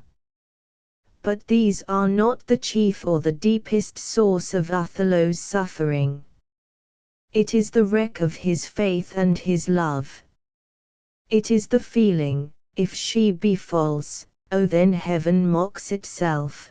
The feeling, oh Iago, the pity of it, Iago. The feeling, but there where I have garnered up my heart, where either I must live, or bear no life, the fountain from the which my current runs, or else dries up, to be discarded thence. You will find nothing like this in Leonce. Up to this point, it appears to me, there is not a syllable to be said against Othello. But the play is a tragedy, and from this point we may abandon the ungrateful and undramatic task of awarding praise and blame. When Othello, after a brief interval, re-enters, 330, we see at once that the poison has been at work and burns like the mines of sulphur. Look where he comes. Not poppy, nor mandragora, nor all the drowsy syrups of the world, shall ever medicine thee to that sweet sleep which thou owedst yesterday. He is on the rack in an agony so unbearable that he cannot endure the sight of Iago. Anticipating the probability that Iago has spared him the whole truth, he feels that in that case his life is over and his occupation gone with all its glories. But he has not abandoned hope.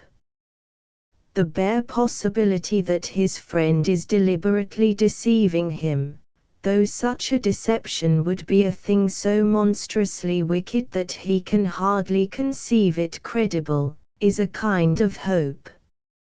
He furiously demands proof, ocular proof. and when he is compelled to see that he is demanding an impossibility, he still demands evidence. He forces it from the unwilling witness, and hears the maddening tale of Cassio's dream. It is enough. And if it were not enough, has he not sometimes seen a handkerchief spotted with strawberries in his wife's hand? Yes, it was his first gift to her. I know not that, but such a handkerchief, I am sure it was your wife's, did I today see Cassio wipe his beard with. If it be that he answers, but what need to test the fact?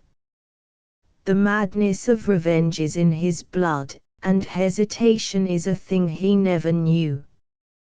He passes judgment, and controls himself only to make his sentence a solemn vow. The Othello of the fourth act is Othello in his fall. His fall is never complete, but he is much changed.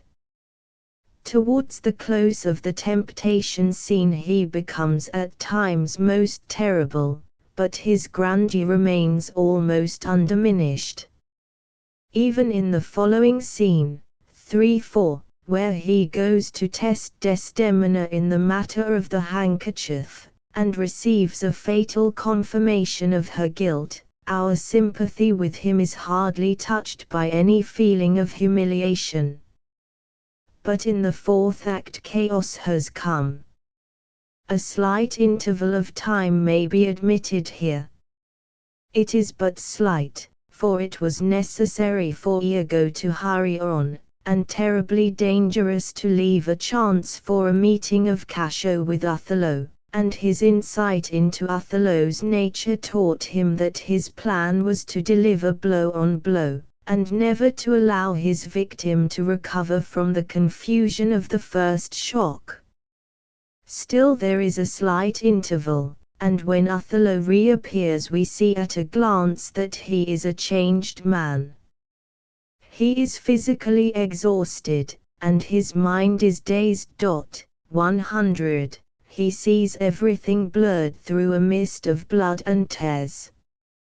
He has actually forgotten the incident of the handkerchief, and has to be reminded of it.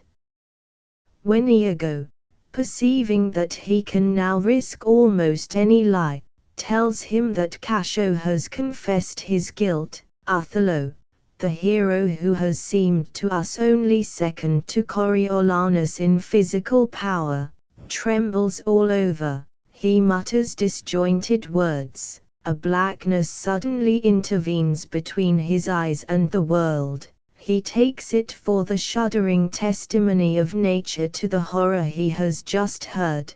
101, and he falls senseless to the ground. When he recovers, it is to watch Cassio, as he imagines, laughing over his shame. It is an imposition so gross, and should have been one so perilous, that Iago would never have ventured it before. But he is safe now. The sight only adds to the confusion of intellect the madness of rage, and a ravenous thirst for revenge, contending with motions of infinite longing and regret, conquers them. The delay till nightfall is torture to him. His self-control has wholly deserted him, and he strikes his wife in the presence of the Venetian envoy.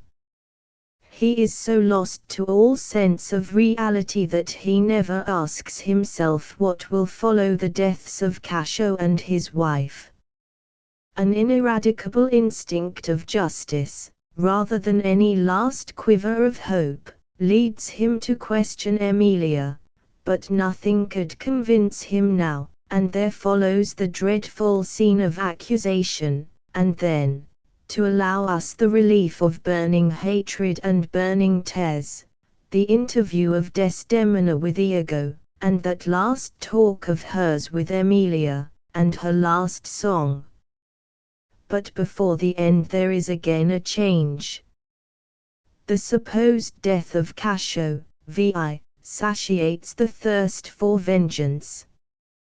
The Othello who enters the bedchamber with the words, "It is the cause, my soul," is not the man of the fourth act.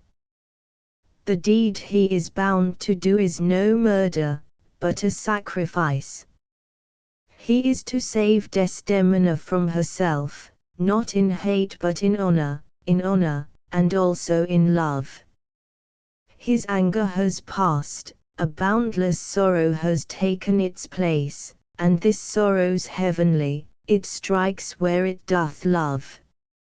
Even when, at the sight of her apparent obduracy, and at the hearing of words which by a crowning fatality can only reconvince him of her guilt, these feelings give way to others, it is to righteous indignation they give way, not to rage, and, terribly painful as this scene is, there is almost nothing here to diminish the admiration and love which heighten pity. 102, and pity itself vanishes, and love and admiration alone remain, in the majestic dignity and sovereign ascendancy of the close. Chaos has come and gone, and the Othello of the council chamber and the key of Cyprus has returned, or a greater and nobler Othello still.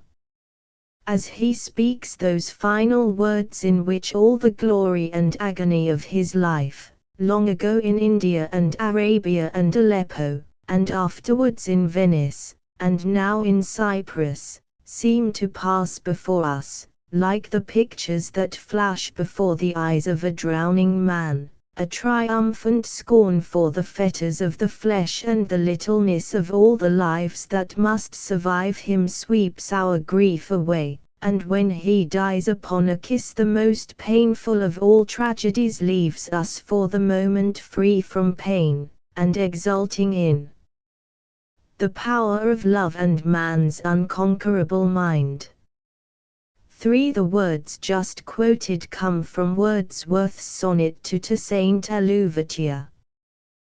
Saint was a Negro, and there is a question, which, though of little consequence, is not without dramatic interest, whether Shakespeare imagined Othello as a Negro or as a Moor. Now I will not say that Shakespeare imagined him as a Negro and not as a Moor, for that might imply that he distinguished Negroes and Moors precisely as we do, but what appears to me nearly certain is that he imagined Othello as a black man, and not as a light brown one.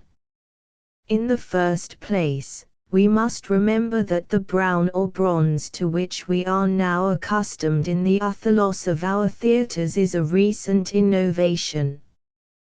Down to Edmund Kean's time, so far as is known, Othello was always quite black. This stage tradition goes back to the Restoration, and it almost settles our question. For it is impossible that the color of the original Othello should have been forgotten so soon after Shakespeare's time, and most improbable that it should have been changed from brown to black. If we turn to the play itself, we find many references to Othello's color and appearance. Most of these are indecisive, for the word black was of course used then where we should speak of a dark complexion now, and even the nickname Thick Lips appealed to as proof that Othello was a Negro, might have been applied by an enemy to what we call a Moor. On the other hand, it is hard to believe that, if Othello had been light brown, Brabantio would have taunted him with having a sooty bosom, or that, as Mr. Furness observes, he himself would have used the words, "Her name, that was as fresh as Dian's visage, is now begrimed and black as mine own face." These arguments cannot be met by pointing out that Othello was of royal blood, is not called an Ethiopian, is called a Barbary horse, and is said to be going to Mauritania. All this would be of importance if we had reason to believe that Shakespeare shared our ideas, knowledge and terms. Otherwise it proves nothing. And we know that 16th-century writers called any dark North African a Moor, or a black Moor, or a blackamoor. Sir Thomas Elio, according to Hunter, 103, calls Ethiopians Moors, and the following are the first two illustrations of blackamoor in the Oxford English Dictionary, 1547. I am a Blakemore born in Barbary, 1548, Ethiopo, a Blakemore, or a man of Ethiop. Thus geographical names can tell us nothing about the question how Shakespeare imagined Othello. He may have known that a Mauritanian is not a Negro nor black, but we cannot assume that he did. He may have known, again, that the Prince of Morocco, who is described in The Merchant of Venice as having, like Othello, the complexion of a devil, was no Negro. But we cannot tell, nor is there any reason why he should not have imagined the prince as a brown Moor and Othello as a blackamoor. Titus Andronicus appeared in the folio among Shakespeare's works. It is believed by some good critics to be his. Hardly anyone doubts that he had a hand in it. It is certain that he knew it, for reminiscences of it are scattered through his plays. Now no one who reads Titus Andronicus with an open mind can doubt that Aaron was, in our sense, black, and he appears to have been a Negro. To mention nothing else, he is twice called coal-black. His color is compared with that of a raven and a swan's legs. His child is coal-black and thick-lipped. He himself has a fleece of woolly hair. Yet he is Aaron the Moor just as Othello is Othello the Moor. In the Battle of Alcatha, Dispel, p. 421, Muley the Moor is called the Negro, and Shakespeare himself in a single line uses Negro and Moor of the same person. Merchant of Venice, 3v42. The horror of most American critics, Mr. Furness is a bright exception, at the idea of a black Othello is very amusing, and their arguments are highly instructive. But they were anticipated, I regret to say, by Coleridge, and we will hear him. No doubt Desdemona saw Othello's visage in his mind, yet, as we are constituted, and most surely as an English audience was disposed in the beginning of the 17th century, it would be something monstrous to conceive this beautiful Venetian girl falling in love with a veritable Negro. It would argue a disproportionateness, a want of balance, in Desdemona, which Shakespeare does not appear to have in the least contemplated. 104. Could any argument be more self-destructive? It actually did appear to Brabantio something monstrous to conceive his daughter falling in love with Othello, so monstrous that he could account for her love only by drugs and foul charms. And the suggestion that such love would argue disproportionateness is precisely the suggestion that Iago did make in Desdemona's case, for one may smell in such a will most rank, foul disproportion, thoughts unnatural. In fact, he spoke of the marriage exactly as a filthy-minded cynic now might speak of the marriage of an English lady to a Negro like a saint. Thus the argument of Coleridge and others points straight to the conclusion against which they argue. But this is not all. The question whether to Shakespeare Othello was black or brown is not a mere question of isolated fact or historical curiosity, it concerns the character of Desdemona. Coleridge, and still more the American writers, regard her love, in effect, as Brabantio regarded it, and not as Shakespeare conceived it. They are simply blurring this glorious conception when they try to lessen the distance between her and Othello, and to smooth away the obstacle which his visage offered to her romantic passion for a hero.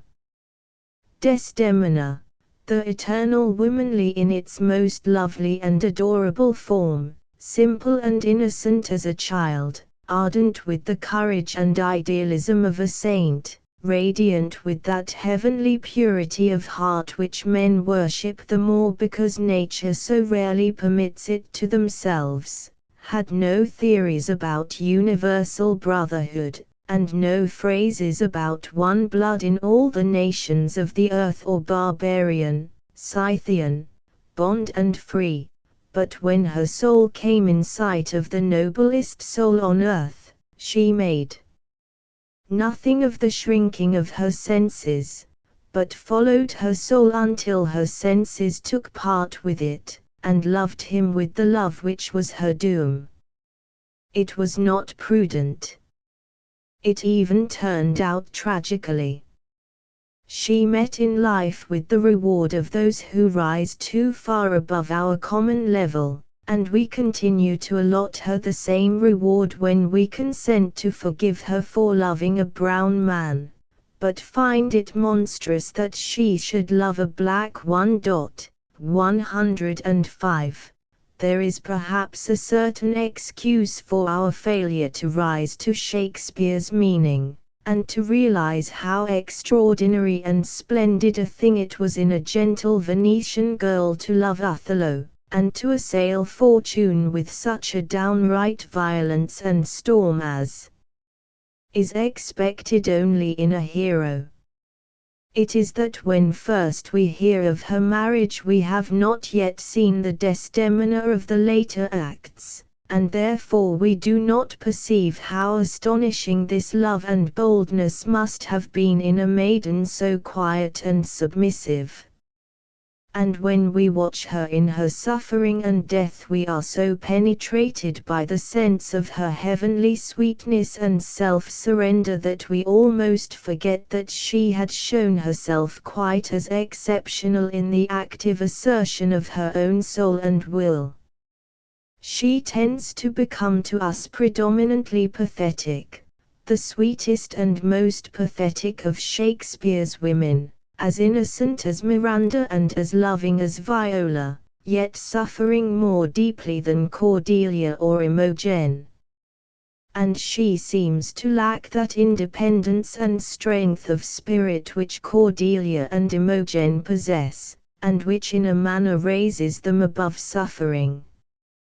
She appears passive and defenseless, and can oppose to wrong nothing but the infinite endurance and forgiveness of a love that knows not how to resist or resent. She thus becomes at once the most beautiful example of this love, and the most pathetic heroine in Shakespeare's world. If her part were acted by an artist equal to Salvini, and with a Salvini for Othello, I doubt if the spectacle of the last two acts would not be pronounced intolerable.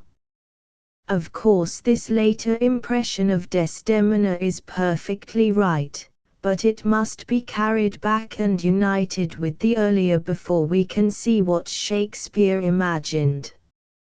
Evidently, we are to understand, innocence, gentleness, sweetness, lovingness were the salient and, in a sense, the principal traits in Desdemona's character.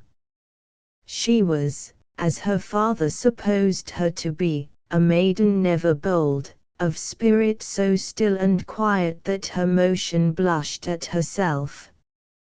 But suddenly there appeared something quite different, something which could never have appeared, for example, in Ophelia, a love not only full of romance but showing a strange freedom and energy of spirit, and leading to a most unusual boldness of action, and this action was carried through with a confidence and decision worthy of Juliet or Cordelia.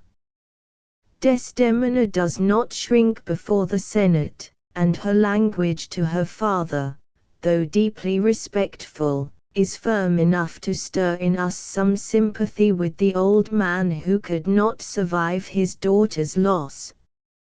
This then, we must understand, was the emergence in Desdemona, as she passed from girlhood to womanhood, of an individuality and strength which, if she had lived, would have been gradually fused with her more obvious qualities and have issued in 1,000 actions, sweet and good, but surprising to her conventional or timid neighbors. And, indeed, we have already a slight example in her overflowing kindness, her boldness and her ill-fated persistence in pleading Cashow's cause. But the full ripening of her lovely and noble nature was not to be.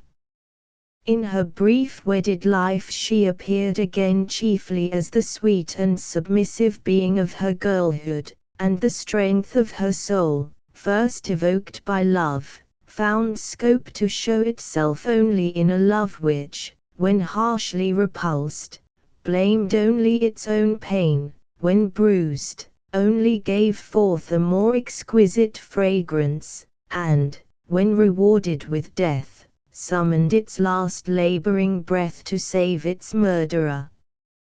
Many traits in Desdemona's character have been described with sympathetic insight by Mrs. Jameson, and I will pass them by and add but a few words on the connection between this character and the catastrophe of Othello. Desdemona, as Mrs. Jameson remarks, shows less quickness of intellect and less tendency to reflection than most of Shakespeare's heroines, but I question whether the critic is right in adding that she shows much of the unconscious address common in women. She seems to me deficient in this address, having in its place a frank childlike boldness and persistency, which are full of charm but are unhappily united with a certain want of perception. And these graces and this deficiency appear to be inextricably intertwined, and in the circumstances conspire tragically against her. They, with her innocence, hinder her from understanding Othello's state of mind, and lead her to the most unlucky acts and words, and unkindness or anger subdues her so completely that she becomes passive and seems to drift helplessly towards the cataract in front. In Desdemona's incapacity to resist there is also, in addition to her perfect love, something which is very characteristic. She is, in a sense, a child of nature. That deep inward division which leads to clear and conscious oppositions of right and wrong, duty and inclination, justice and injustice, is alien to her beautiful soul. She is not good, kind and true in spite of a temptation to be otherwise, any more than she is charming in spite of a temptation to be otherwise. She seems to know evil only by name, and, her inclinations being good, she acts on inclination. This trait, with its results, may be seen if we compare her, at the crises of the story, with Cordelia. In Desdemona's place, Cordelia, however frightened at Othello's anger about the lost handkerchief, would not have denied its loss. painful experience had produced in her a conscious principle of rectitude and a proud hatred of falseness, which would have made a lie, even one wholly innocent in spirit, impossible to her, and the clear sense of justice and right would have led her, instead, to require an explanation of Othello's agitation which would have broken Iago's plot to pieces. In the same way, at the final crisis, no instinctive terror of death would have compelled Cordelia suddenly to relinquish her demand for justice and to plead for life. But these moments are fatal to Desdemona, who acts precisely as if she were guilty, and they are fatal because they ask for something which, it seems to us, could hardly be united with the peculiar beauty of her nature. This beauty is all her own. Something as beautiful may be found in Cordelia, but not the same beauty.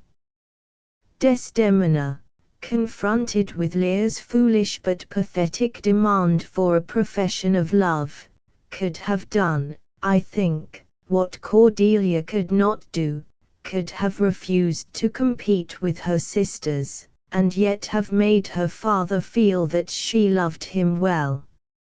And I doubt if Cordelia, falsely murdered, would have been capable of those last words of Desdemona, her answer to Emilia's "Oh, who hath done this deed?" "Nobody, I myself. Farewell. Commend me to my kind lord." "Oh, farewell."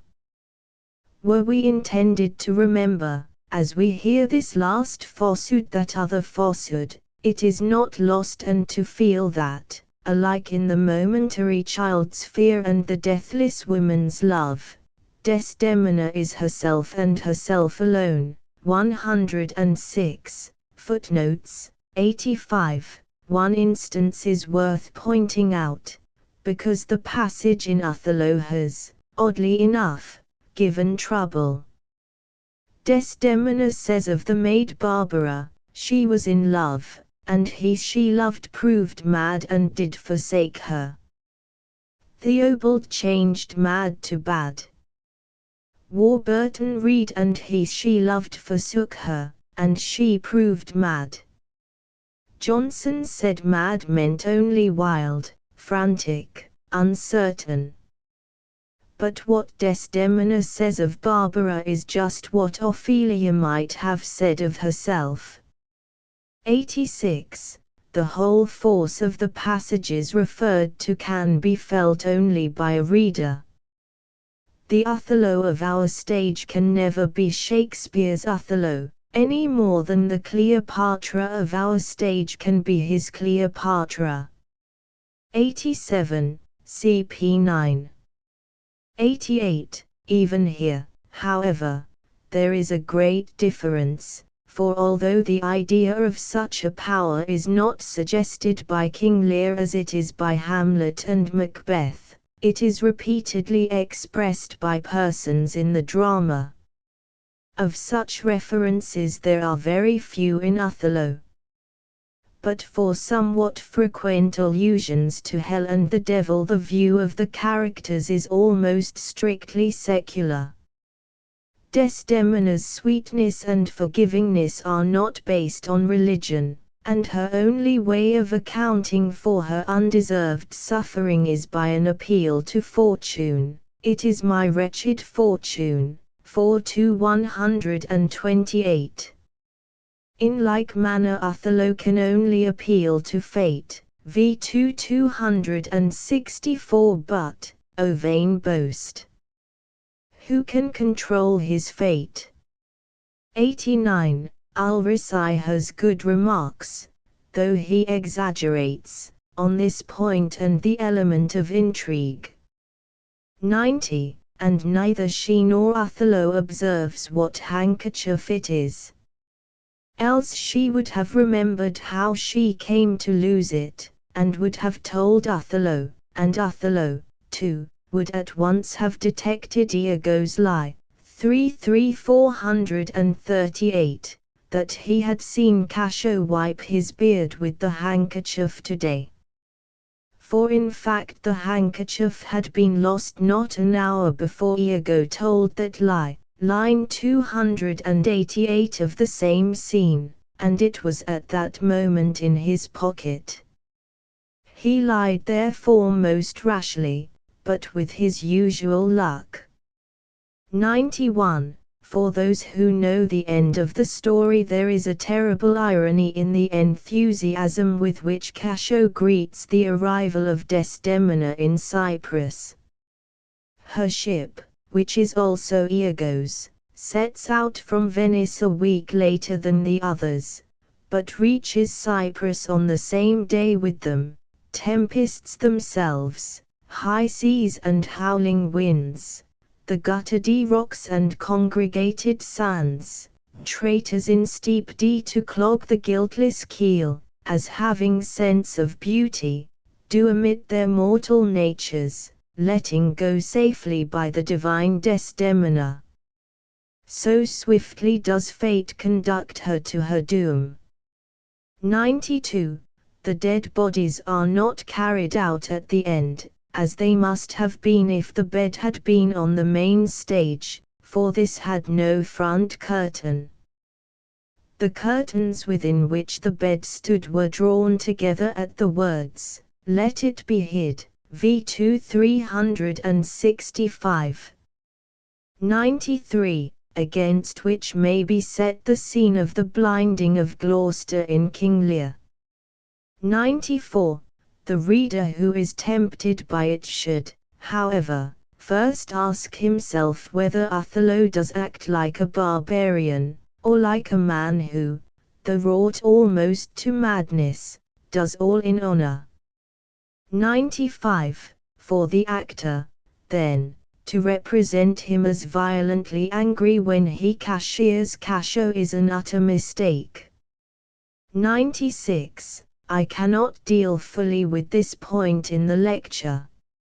See note L. 97. It is important to observe that, in his attempt to arrive at the facts about Cassio's drunken misdemeanor, Othello had just had an example of Iago's unwillingness to tell the whole truth where it must injure a friend.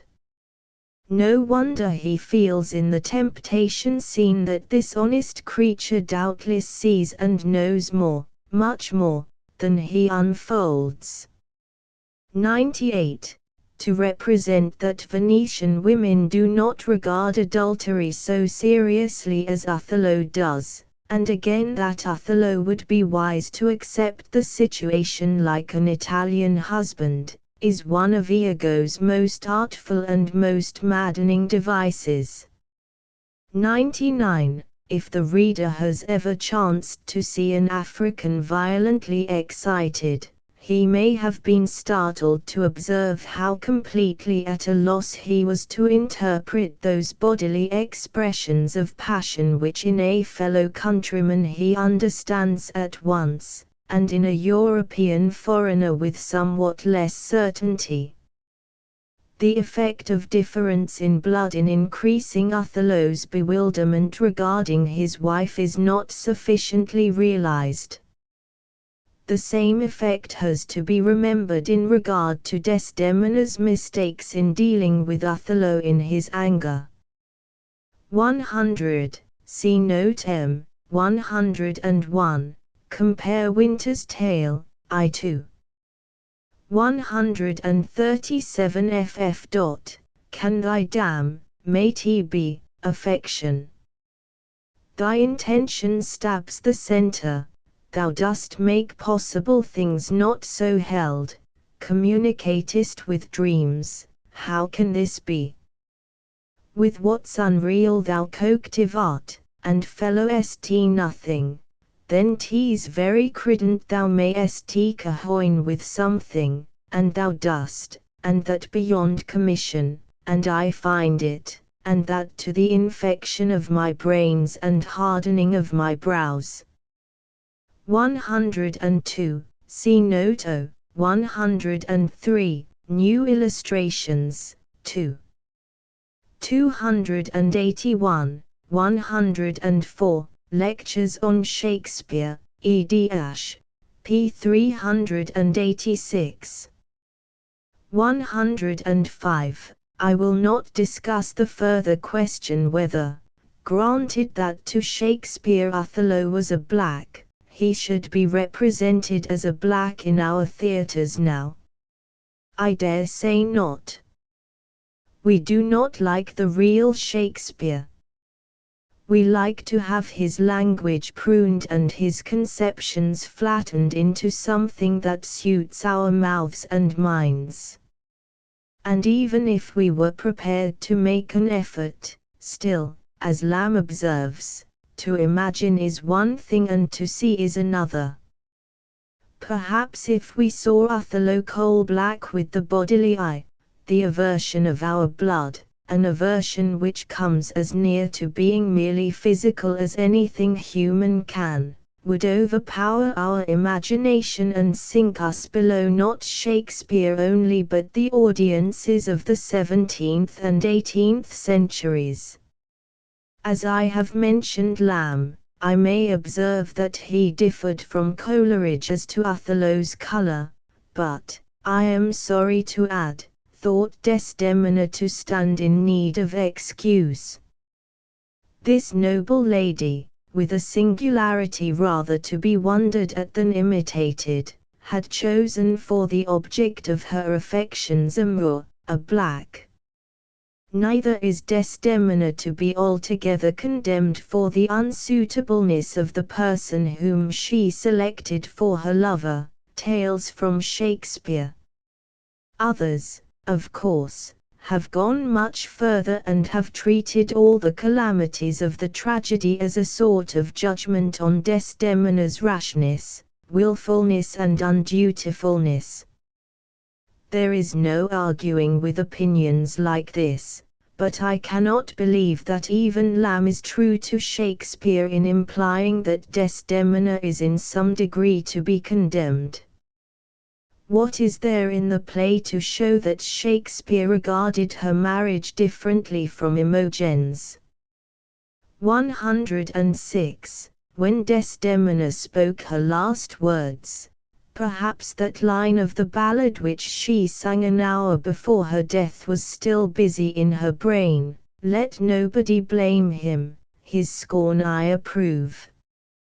Nature plays such strange tricks, and Shakespeare almost alone among poets seems to create in somewhat the same manner as nature. In the same way, as Malone pointed out, Othello's exclamation, "Goats and monkeys," 4i 274, is an unconscious reminiscence of Iago's words at 3. 403. Lecture 6. Othello. One evil has nowhere else been portrayed with such mastery as in the character of Iago. Richard III, for example, beside being less subtly conceived, is a far greater figure and a less repellent. His physical deformity, separating him from other men, seems to offer some excuse for his egoism.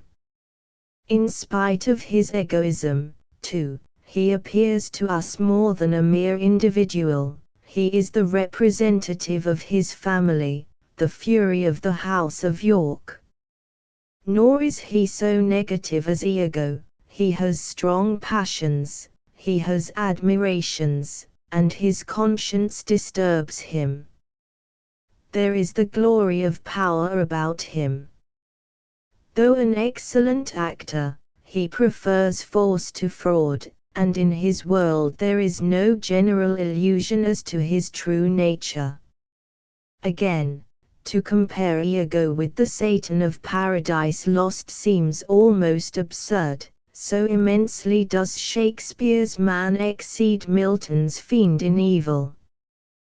That mighty spirit, whose form had yet not lost all her original brightness, nor appeared less than archangel ruined and the excess of glory obscured, who knew loyalty to comrades and pity for victims, who felt how awful goodness is, and saw virtue in her shape how lovely, saw, and pined his loss, who could still weep, how much further distant is he than Iago from spiritual death, even when, in procuring the fall of man, he completes his own fall.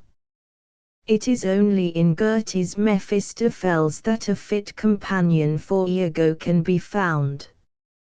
Here there is something of the same deadly coldness, the same gaiety in destruction. But then Mephistopheles, like so many scores of literary villains, has Iago for his father. And Mephistopheles, besides, is not, in the strict sense, a character. He is half person, half symbol. A metaphysical idea speaks through him. He is earthy, but could never live upon the earth. Of Shakespeare's characters Falstaff, Hamlet, Iago, and Cleopatra, I name them in the order of their births, are probably the most wonderful. Of these, again, Hamlet and Iago, whose births come nearest together, are perhaps the most subtle. And if Iago had been a person as attractive as Hamlet, as many thousands of pages might have been written about him, containing as much criticism good and bad.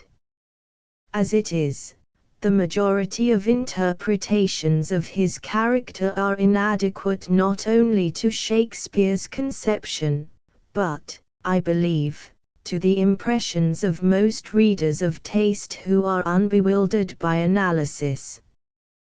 These false interpretations, if we set aside the usual lunacies, 107, fall into two groups. The first contains views which reduce Shakespeare to commonplace. In different ways and degrees they convert his Iago into an ordinary villain.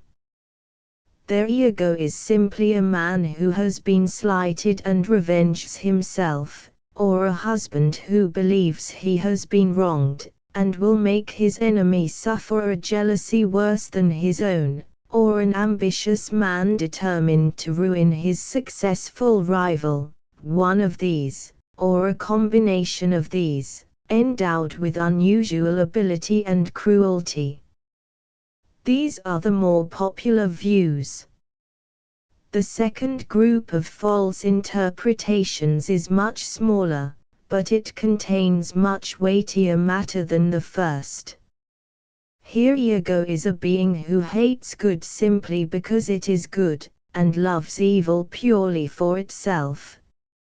His action is not prompted by any plain motive like revenge, jealousy or ambition. It springs from a motiveless malignity or a disinterested delight in the pain of others, and Othello, Cassio and Desdemona are scarcely more than the material requisite for the full attainment of this delight.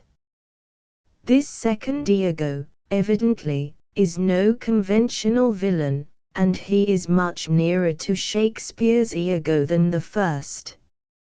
Only he is, if not a psychological impossibility, at any rate not a human being.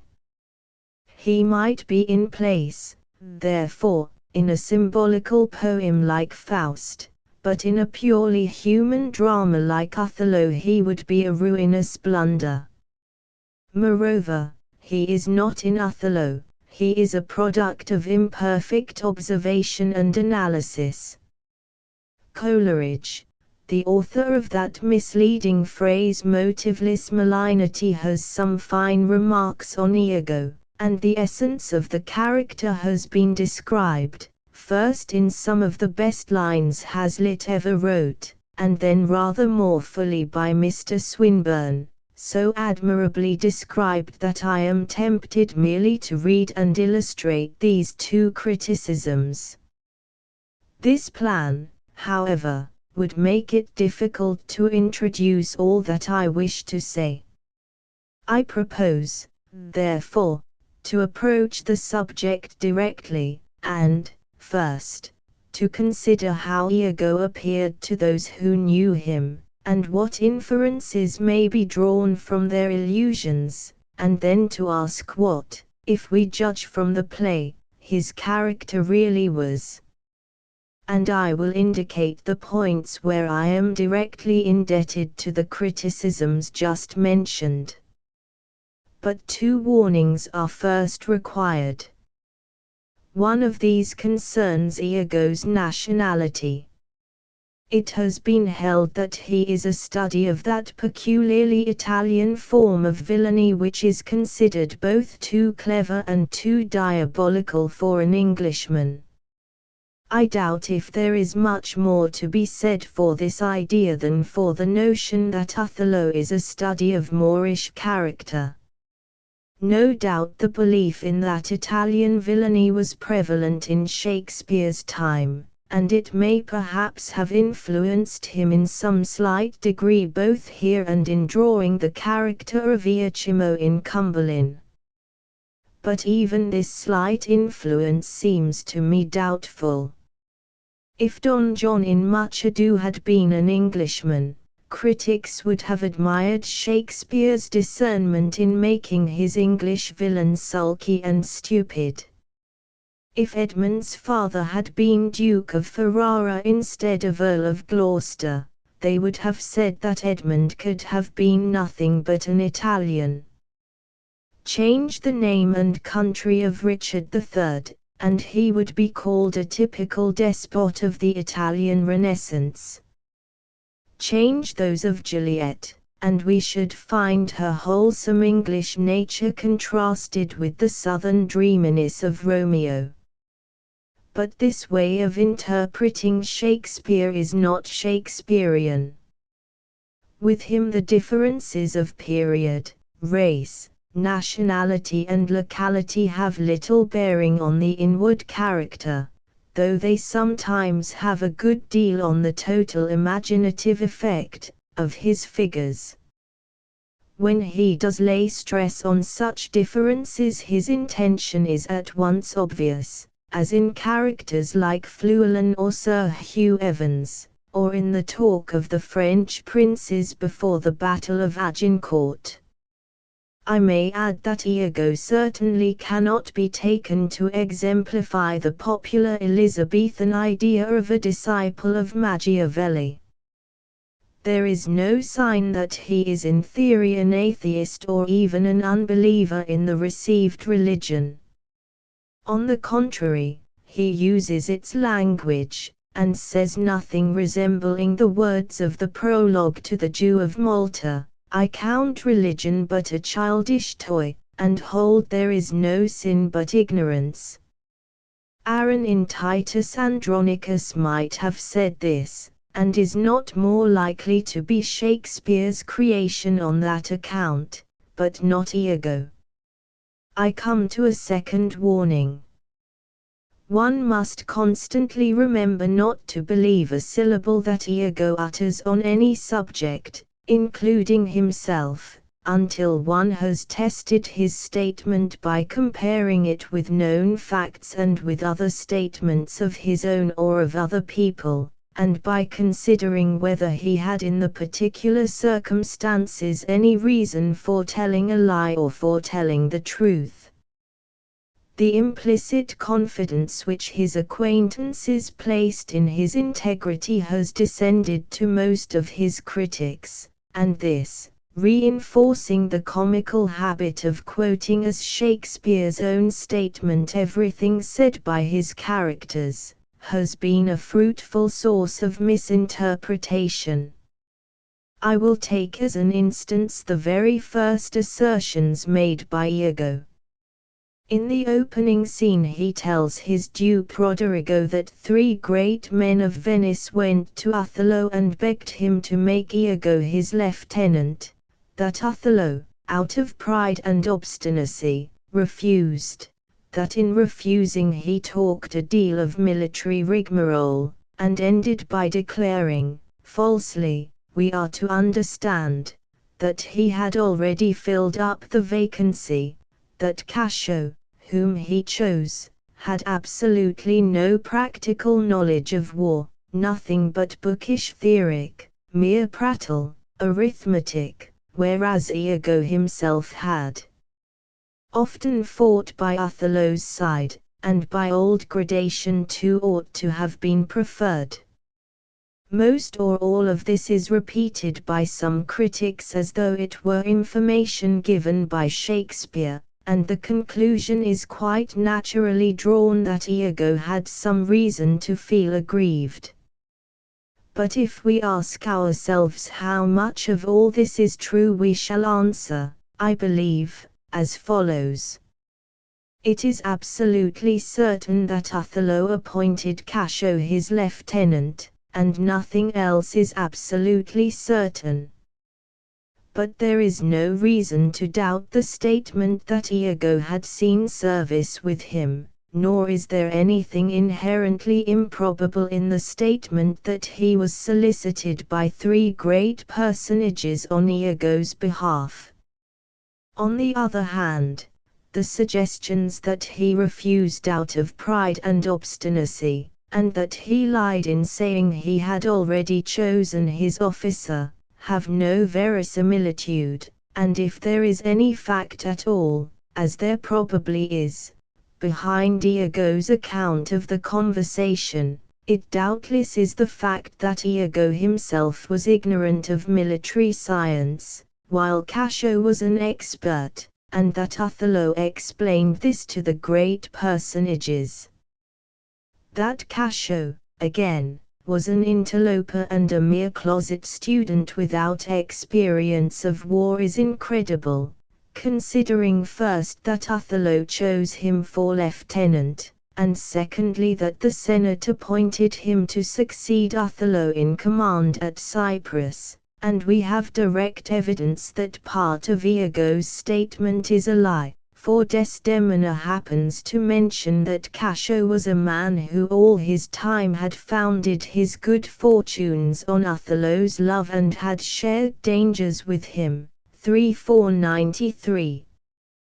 There remains only the implied assertion that, if promotion had gone by old gradation, Iago, as the senior, would have been preferred. It may be true, Othello was not the man to hesitate to promote a junior for good reasons. But it is just as likely to be a pure invention, and, though Cassio was young, there is nothing to show that he was younger, in years or in service, than Iago.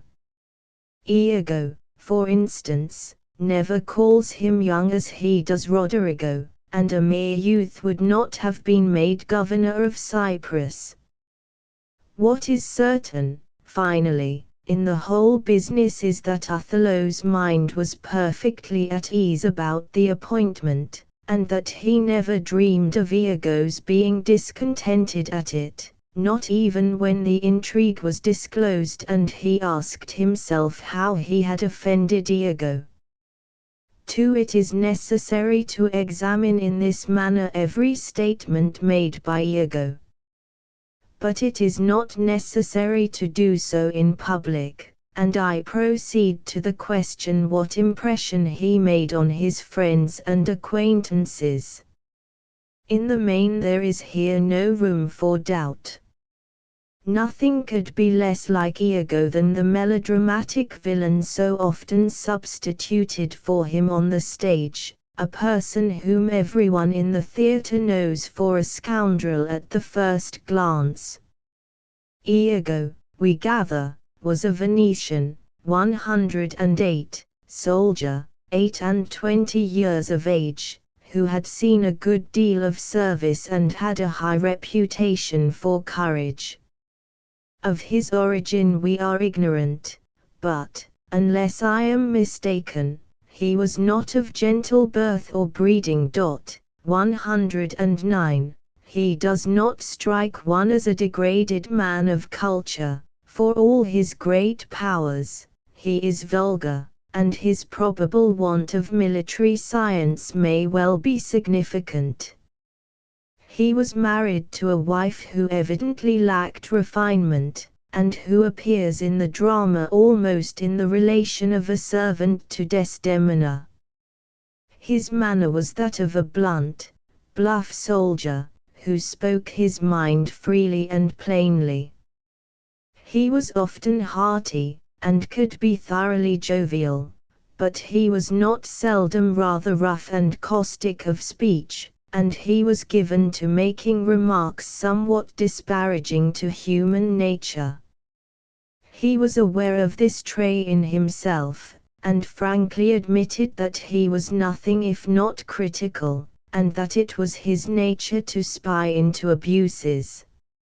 In these admissions he characteristically exaggerated his fault, as plain dealers are apt to do, and he was liked none the less for it, seeing that his satire was humorous, that on serious matters he did not speak lightly, 119, and that the one thing perfectly obvious about him was his honesty.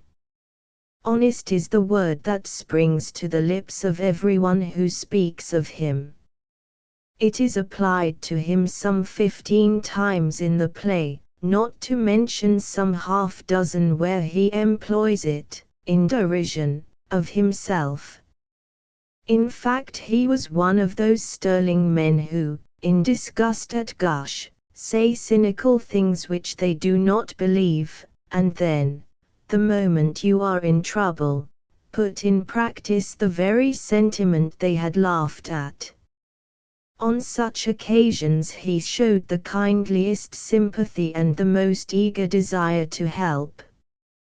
When Cassio misbehaved so dreadfully and was found fighting with Montano, did not Othello see that honest Iago looked dead with grieving? With what difficulty was he induced, nay, compelled, to speak the truth against the lieutenant? Another man might have felt a touch of satisfaction at the thought that the post he had coveted was now vacant, but Iago not only comforted Cassio, talking to him cynically about reputation, just to help him over his shame, but he set his wits to work and at once perceived that the right plan for Cassio to get his post again was to ask Desdemona to intercede. So troubled was he at his friend's disgrace that his own wife was sure it grieved her husband as if the case was his. What wonder that anyone in sore trouble, like Desdemona, should send at once for Iago, 106. If this rough diamond had any flaw, it was that Iago's warm loyal heart incited him to too impulsive action. If he merely heard a friend like Othello calumniated, his hand flew to his sword, and though he restrained himself he almost regretted his own virtue, I 1-10. Such seemed Iago to the people about him, even to those who, like Othello, had known him for some time. And it is a fact too little noticed but most remarkable, that he presented an appearance not very different to his wife. There is no sign either that Emilia's marriage was downright unhappy, or that she suspected the true nature of her husband. 110. No doubt she knew rather more of him than others. Thus we gather that he was given to chiding and sometimes spoke shortly and sharply to her, 300 f, and it is quite likely that she gave him a good deal of her tongue in exchange, 101 f. He was also unreasonably jealous, for his own statement that he was jealous of Othello is confirmed by Emilia herself, and must therefore be believed. 4-145. 111. But it seems clear that these defects of his had not seriously impaired Emilia's confidence in her husband or her affection for him. She knew in addition that he was not quite so honest as he seemed, for he had often begged her to steal Desdemona's handkerchief. But Emilia's nature was not very delicate or scrupulous about trifles. She thought her husband odd and wayward and looked on his fancy for the handkerchief as an instance of this. 292. But she never dreamed he was a villain, and there is no reason to doubt the sincerity of her belief that he was heartily sorry for Cassio's disgrace. Her failure, on seeing Othello's agitation about the handkerchief, to form any suspicion of an intrigue, shows how little she doubted her husband. Even when, later, the idea strikes her that some scoundrel has poisoned Othello's mind, the tone of all her speeches, and her mention of the rogue who, she believes, had stirred up Iago's jealousy of her, prove beyond doubt that the thought of Iago's being the scoundrel has not crossed her mind. 4-115-147. And if any hesitation on the subject could remain, surely it must be dispelled by the thrice-repeated cry of astonishment and horror, "My husband," which follows Othello's words, "Thy husband knew it all," and by the choking indignation and desperate hope which we hear in her appeal when Iago comes in. "Disprove this villain if thou be'st a man. He says thou toldest him that his wife was false. I know thou didst not. Thou art not such a villain. Speak, for my heart is full." Even if Iago had betrayed much more of his true self to his wife than to others, it would make no difference to the contrast between his true self and the self he presented to the world in general. But he never did so. Only the feeble eyes of the poor gull Roderigo were allowed a glimpse into that pit. The bearing of this contrast upon the apparently excessive credulity of Othello has been already pointed out. What further conclusions can be drawn from it?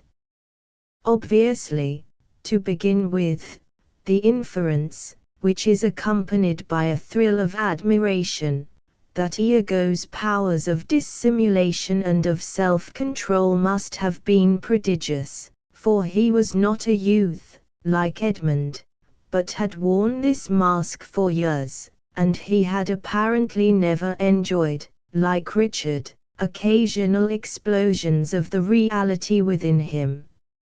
In fact, so prodigious does his self-control appear that a reader might be excused for feeling a doubt of its possibility.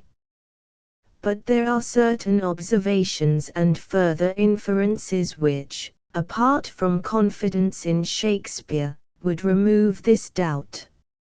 It is to be observed, first, that Iago was able to find a certain relief from the discomfort of hypocrisy in those caustic or cynical speeches which, being misinterpreted, only heightened confidence in his honesty. They acted as a safety valve, very much as Hamlet's pretended insanity did. Next, I would infer from the entire success of his hypocrisy, what may also be inferred on other grounds, and is of great importance, that he was by no means a man of strong feelings and passions, like Richard, but decidedly cold by temperament. Even so, his self-control was wonderful, but there never was in him any violent storm to be controlled. Thirdly, I would suggest that Iago, though thoroughly selfish and unfeeling, was not by nature malignant, nor even morose, but that, on the contrary, he had a superficial good nature, the kind of good nature that wins popularity and is often taken as the sign, not of a good digestion, but of a good heart. And lastly, it may be inferred that, before the giant crime which we witness, Iago had never been detected in any serious offense and may even never have been guilty of one, but had pursued a selfish but outwardly decent life, enjoying the excitement of war and of casual pleasures, but never yet meeting with any sufficient temptation to risk his position and advancement by a dangerous crime. So that, in fact, the tragedy of Othello is in a sense his tragedy too. It shows us not a violent man, like Richard, who spends his life in murder, but a thoroughly bad, cold man, who is at last tempted to let loose the forces within him, and is at once destroyed. 3. In order to see how this tragedy arises, let us now look more closely into Iago's inner man. We find here, in the first place, as has been implied in part, very remarkable powers both of intellect and of will. Iago's insight, within certain limits, into human nature, his ingenuity and address in working upon it, his quickness and versatility in dealing with sudden difficulties and unforeseen opportunities, have probably no parallel among dramatic characters. Equally remarkable is his strength of will.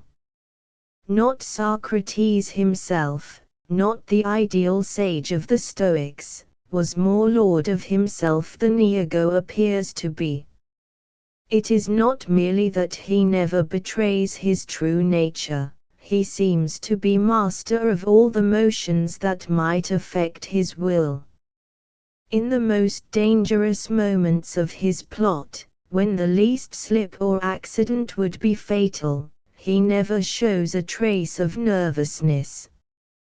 When Othello takes him by the throat, he merely shifts his part with his usual instantaneous adroitness. When he is attacked and wounded at the end, he is perfectly unmoved. As Mr. Swinburne says, "You cannot believe for a moment that the pain of torture will ever open Iago's lips." He is equally unassailable by the temptations of indolence or of sensuality. It is difficult to imagine him inactive, and though he has an obscene mind, and doubtless took his pleasures when and how he chose, he certainly took them by choice and not from weakness, and if pleasure interfered with his purposes, the holiest of ascetics would not put it more resolutely by. "What should I do?" Roderigo whimpers to him, "I confess it is my shame to be so fond, but it is not in my virtue to amend it." He answers, "Virtue? A fig! 'Tis in ourselves that we are thus and thus. It all depends on our will. Love is merely a lust of the blood and a permission of the will. Come, be a man.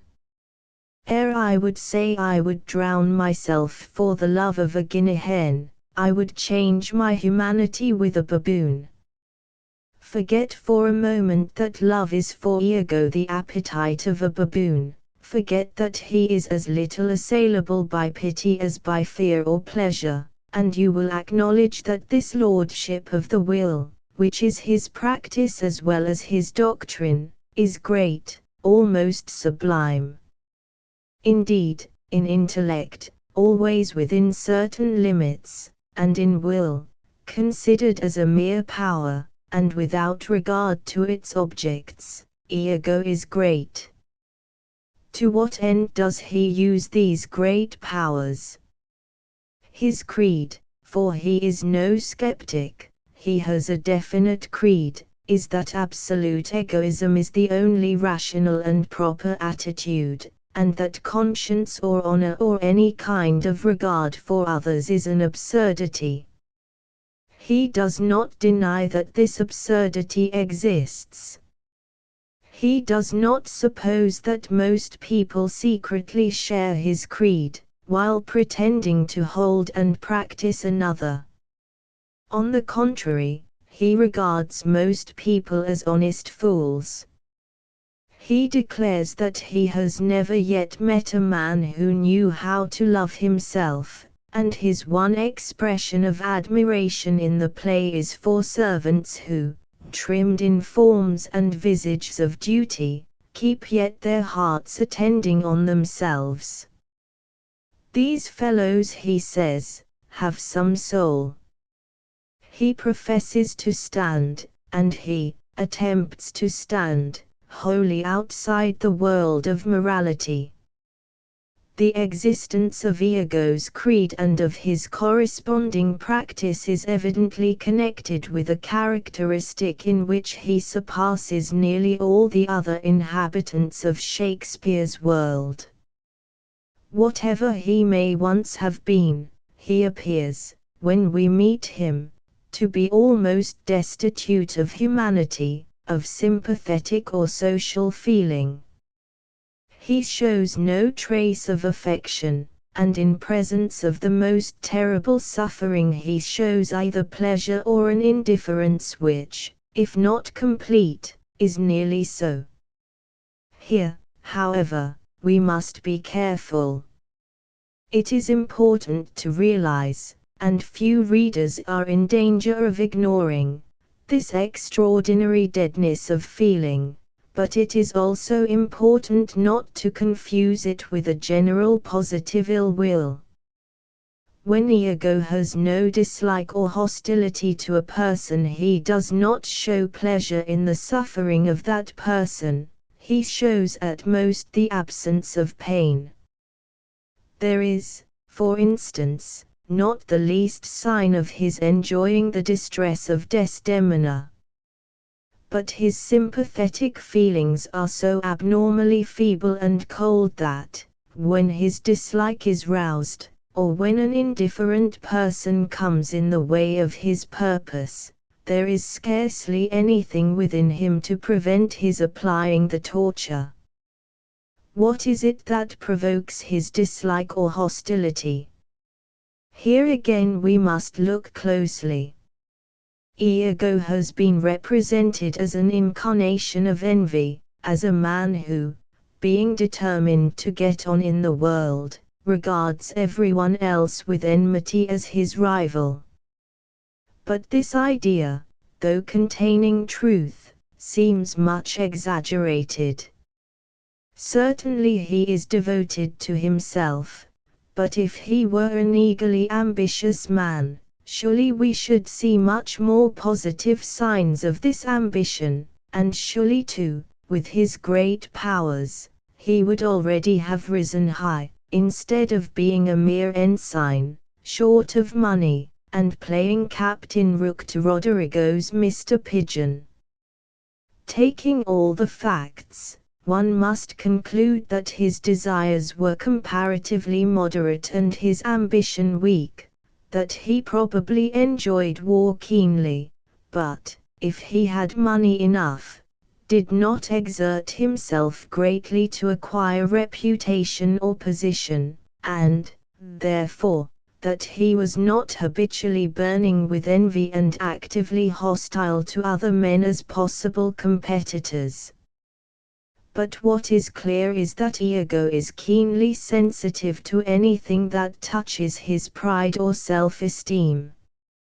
It would be most unjust to call him vain, but he has a high opinion of himself and a great contempt for others. He is quite aware of his superiority to them in certain respects, and he either disbelieves in or despises the qualities in which they are superior to him. Whatever disturbs or wounds his sense of superiority irritates him at once, and in that sense he is highly competitive. This is why the appointment of Cassio provokes him. This is why Cassio's scientific attainments provoke him. This is the reason of his jealousy of Emilia. He does not care for his wife, but the fear of another man's getting the better of him, and exposing him to pity or derision as an unfortunate husband, is wormwood to him, and as he is sure that no woman is virtuous at heart, this fear is ever with him. For much the same reason he has a spite against goodness in men, for it is characteristic that he is less blind to its existence in men, the stronger, than in women, the weaker. He has a spite against it, not from any love of evil for evil's sake, but partly because it annoys his intellect as a stupidity, partly, though he hardly knows this, because it weakens his satisfaction with himself, and disturbs his faith that egoism is the right and proper thing, partly because, the world being such a fool, goodness is popular and prospers. But he, a man 10 times as able as Cassio or even Othello, does not greatly prosper. Somehow, for all the stupidity of these open and generous people, they get on better than the fellow of some soul, and this, though he is not particularly eager to get on, wounds his pride. Goodness therefore annoys him. He is always ready to scoff at it, and would like to strike at it. In ordinary circumstances these feelings of irritation are not vivid in Iago, no feeling is so, but they are constantly present. For our task of analysis is not finished, but we are now in a position to consider the rise of Iago's tragedy. Why did he act as we see him acting in the play? What is the answer to that appeal of Othello's? Will you, I pray, demand that demi-devil why he hath thus ensnared my soul and body? This question why is the question about Iago, just as the question why did Hamlet delay is the question about Hamlet. Iago refused to answer it, but I will venture to say that he could not have answered it, any more than Hamlet could tell why he delayed. But Shakespeare knew the answer, and if these characters are great creations and not blunders, we ought to be able to find it too. Is it possible to elicit it from Iago himself against his will? He makes various statements to Roderigo, and he has several soliloquies. From these sources, and especially from the latter, we should learn something. For with Shakespeare soliloquy generally gives information regarding the secret springs as well as the outward course of the plot, and, moreover, it is a curious point of technique with him that the soliloquies of his villains sometimes read almost like explanations offered to the audience. 112. Now, Iago repeatedly offers explanations either to Roderigo or to himself. In the first place, he says more than once that he hates Othello. He gives 2 reasons for his hatred. Othello has made Cassio lieutenant, and he suspects, and has heard it reported, that Othello has an intrigue with Emilia. Next there is Cassio.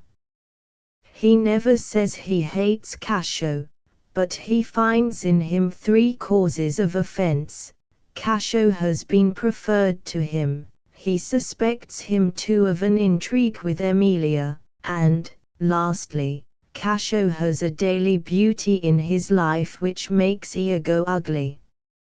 In addition to these annoyances, he wants Cassio's place. As for Roderigo, he calls him a snipe, and who can hate a snipe?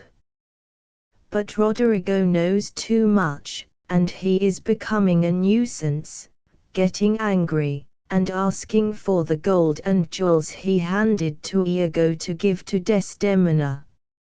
So Iago kills Roderigo. Then for Desdemona, a fig's end for her virtue.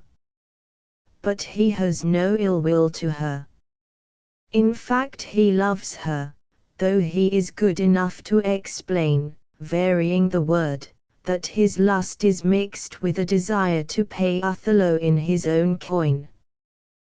To be sure, she must die, and so must Emilia, and so would Bianca if only the authorities saw things in their true light, but he did not set out with any hostile design against these persons.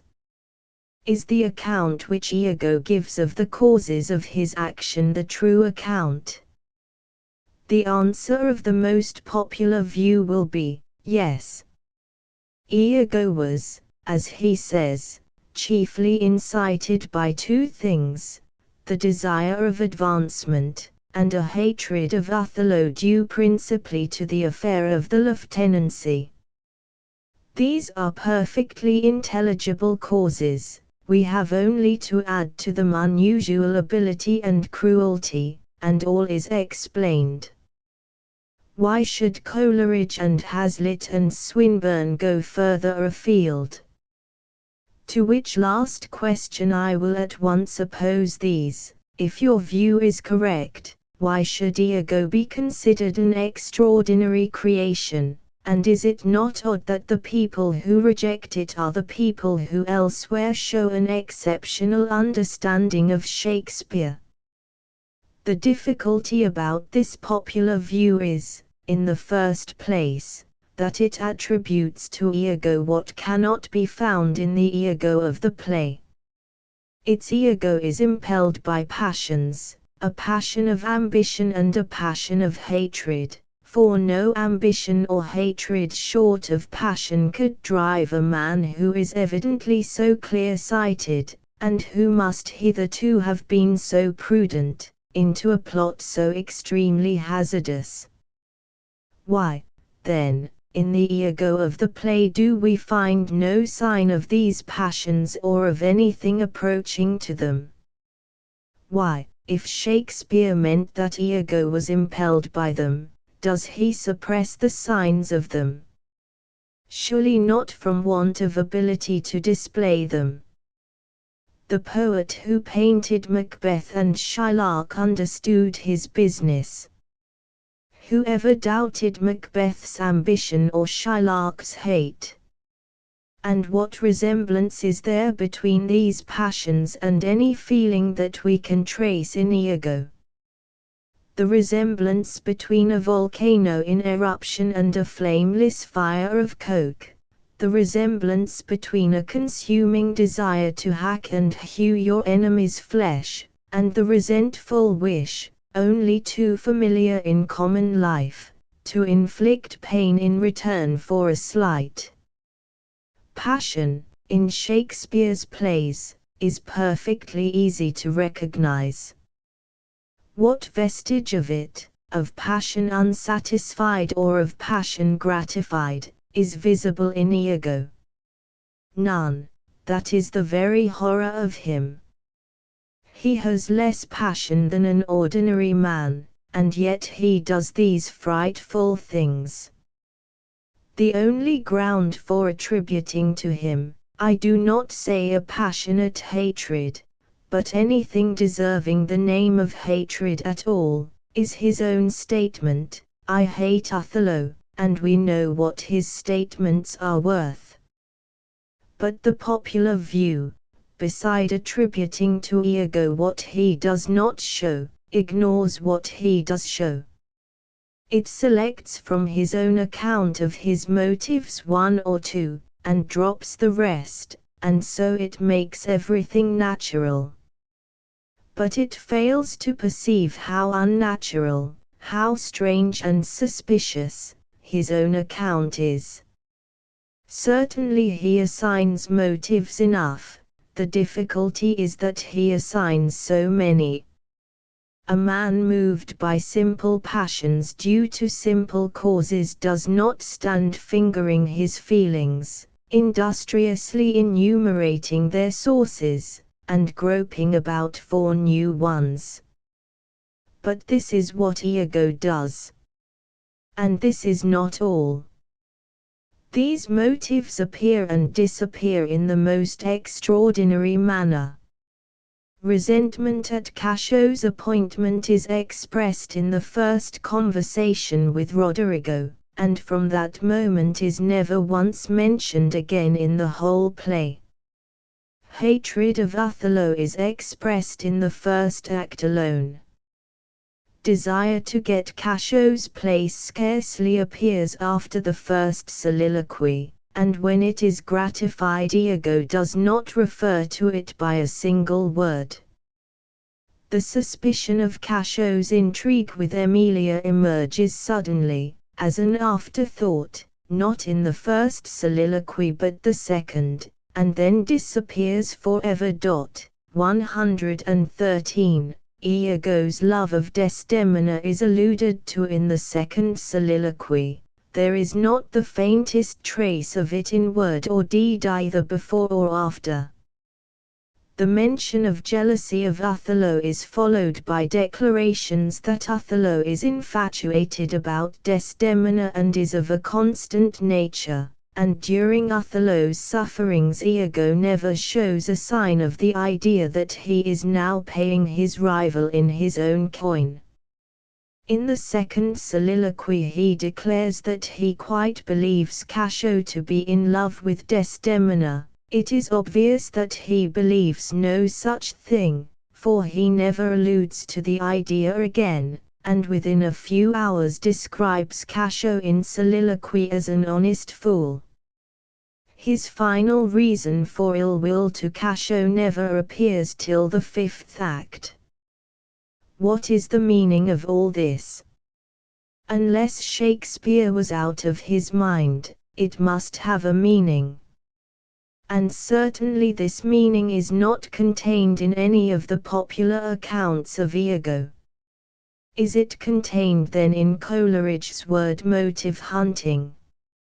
Yes, motive hunting exactly answers to the impression that Iago's soliloquies produce. He is pondering his design, and unconsciously trying to justify it to himself. He speaks of one or two real feelings, such as resentment against Othello, and he mentions one or two real causes of these feelings.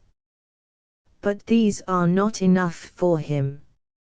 Along with them, or alone, there come into his head, only to leave it again, ideas and suspicions, the creations of his own baseness or uneasiness, some old, some new, caressed for a moment to feed his purpose and give it a reasonable look, but never really believed in, and never the main forces which are determining his action. In fact, I would venture to describe Iago in these soliloquies as a man setting out on a project which strongly attracts his desire, but at the same time conscious of a resistance to the desire, and unconsciously trying to argue the resistance away by assigning reasons for the project. He is the counterpart of Hamlet, who tries to find reasons for his delay in pursuing a design which excites his aversion. And most of Iago's reasons for action are no more the real ones than Hamlet's reasons for delay were the real ones. Each is moved by forces which he does not understand, and it is probably no accident that these two studies of states psychologically so similar were produced at about the same period. What then were the real moving forces of Iago's action? Are we to fall back on the idea of a motiveless malignity, 114, that is to say, a disinterested love of evil, or a delight in the pain of others as simple and direct as the delight in one's own pleasure? Surely not. I will not insist that this thing or these things are inconceivable, mere phrases, not ideas, for, even so, it would remain possible that Shakespeare had tried to represent an inconceivability. But there is not the slightest reason to suppose that he did so. Iago's action is intelligible, and indeed the popular view contains enough truth to refute this desperate theory. It greatly exaggerates his desire for advancement, and the ill will caused by his disappointment, and it ignores other forces more important than these. But it is right in insisting on the presence of this desire and this ill will, and their presence is enough to destroy Iago's claims to be more than a demi-devil. For love of the evil that advances my interest and hurts a person I dislike, is a very different thing from love of evil simply as evil, and pleasure in the pain of a person disliked or regarded as a competitor is quite distinct from pleasure in the pain of others simply as others. The first is intelligible, and we find it in Iago. The second, even if it were intelligible, we do not find in Iago. Still, desire of advancement and resentment about the lieutenancy, though factors and indispensable factors in the cause of Iago's action, are neither the principal nor the most characteristic factors. To find these, let us return to our half-completed analysis of the character. Let us remember especially the keen sense of superiority, the contempt of others, the sensitiveness to everything which wounds these feelings, the spite against goodness in men as a thing not only stupid but, both in its nature and by its success, contrary to Iago's nature and irritating to his pride. Let us remember in addition the annoyance of having always to play a part, the consciousness of exceptional but unused ingenuity and address, the enjoyment of action, and the absence of fear. And let us ask what would be the greatest pleasure of such a man, and what the situation which might tempt him to abandon his habitual prudence and pursue this pleasure. Hazlitt and Mr. Swinburne do not put this question, but the answer I proceed to give to it is in principle theirs. 115.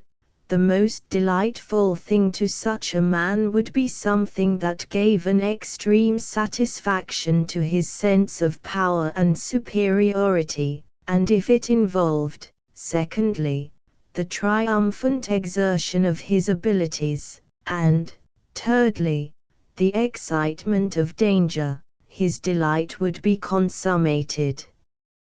And the moment most dangerous to such a man would be one when his sense of superiority had met with an affront, so that its habitual craving was reinforced by resentment, while at the same time he saw an opportunity of satisfying it by subjecting to his will the very persons who had affronted it. Now, this is the temptation that comes to Iago. Othello's eminence, Othello's goodness, and his own dependence on Othello, must have been a perpetual annoyance to him. At any time he would have enjoyed befooling and tormenting Othello. Under ordinary circumstances he was restrained, chiefly by self-interest, in some slight degree perhaps by the faint pulsations of conscience or humanity. but disappointment at the loss of the lieutenancy supplied the touch of lively resentment that was required to overcome these obstacles, and the prospect of satisfying the sense of power by mastering Othello through an intricate and hazardous intrigue now became irresistible. Iago did not clearly understand what was moving his desire, though he tried to give himself reasons for his action. Even those that had some reality made but a small part of the motive force. One may almost say they were no more than the turning of the handle which admits the driving power into the machine. Only once does he appear to see something of the truth. It is when he uses the phrase to plume up my will in double knavery. To plume up the will to heighten the sense of power or superiority. This seems to be the unconscious motive of many acts of cruelty which evidently do not spring chiefly from ill will, and which therefore puzzle and sometimes horrify us most. It is often this that makes a man bully the wife or children of whom he is fond. The boy who torments another boy, as we say, for no reason or who without any hatred for frogs tortures a frog, is pleased with his victim's pain, not from any disinterested love of evil or pleasure in pain, but mainly because this pain is the unmistakable proof of his own power over his victim. So it is with Iago. His thwarted sense of superiority wants satisfaction. What fuller satisfaction could it find than the consciousness that he is the master of the general who has undervalued him and of the rival who has been preferred to him, that these worthy people, who are so successful and popular and stupid, are mere puppets in his hands, but living puppets, who at the motion of his finger must contort themselves in agony, while all the time they believe that he is their one true friend and comforter. It must have been an ecstasy of bliss to him. And this, granted a most abnormal deadness of human feeling, is, however horrible, perfectly intelligible. There is no mystery in the psychology of Iago. The mystery lies in a further question, which the drama has not to answer, the question why such a being should exist. Iago's longing to satisfy the sense of power is, I think, the strongest of the forces that drive him on. But there are two others to be noticed. One is the pleasure in an action very difficult and perilous and, therefore, intensely exciting. This action sets all his powers on the strain. He feels the delight of one who executes successfully a feat thoroughly congenial to his special aptitude, and only just within his compass, and, as he is fearless by nature, the fact that a single slip will cost him his life only increases his pleasure. His exhilaration breaks out in the ghastly words with which he greets the sunrise after the night of the drunken tumult which has led to Cassio's disgrace, by the mass, tea's morning. Pleasure and action make the hours seem short. Here, however, the joy in exciting action is quickened by other feelings. It appears more simply elsewhere in such a way as to suggest that nothing but such actions gave him happiness, and that his happiness was greater if the action was destructive as well as exciting.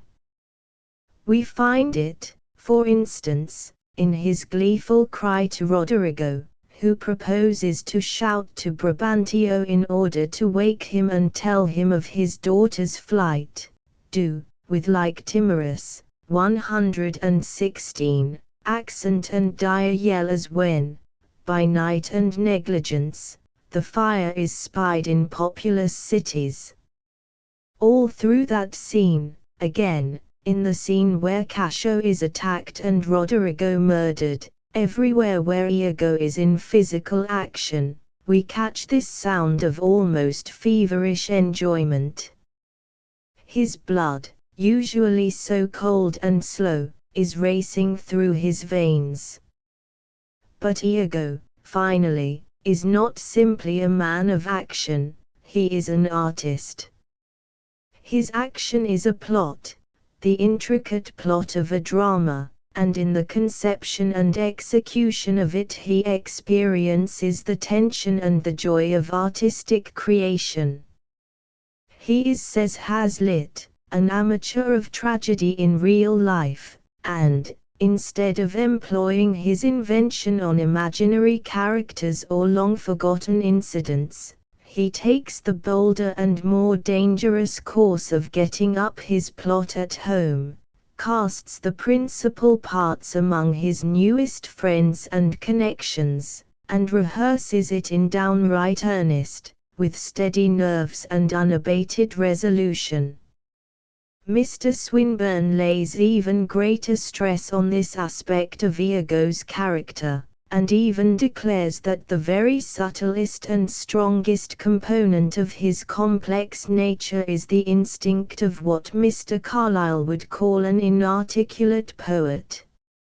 And those to whom this idea is unfamiliar, and who may suspect it at first sight of being fanciful, will find, if they examine the play in the light of Mr. Swinburne's exposition, that it rests on a true and deep perception, will stand scrutiny, and might easily be illustrated.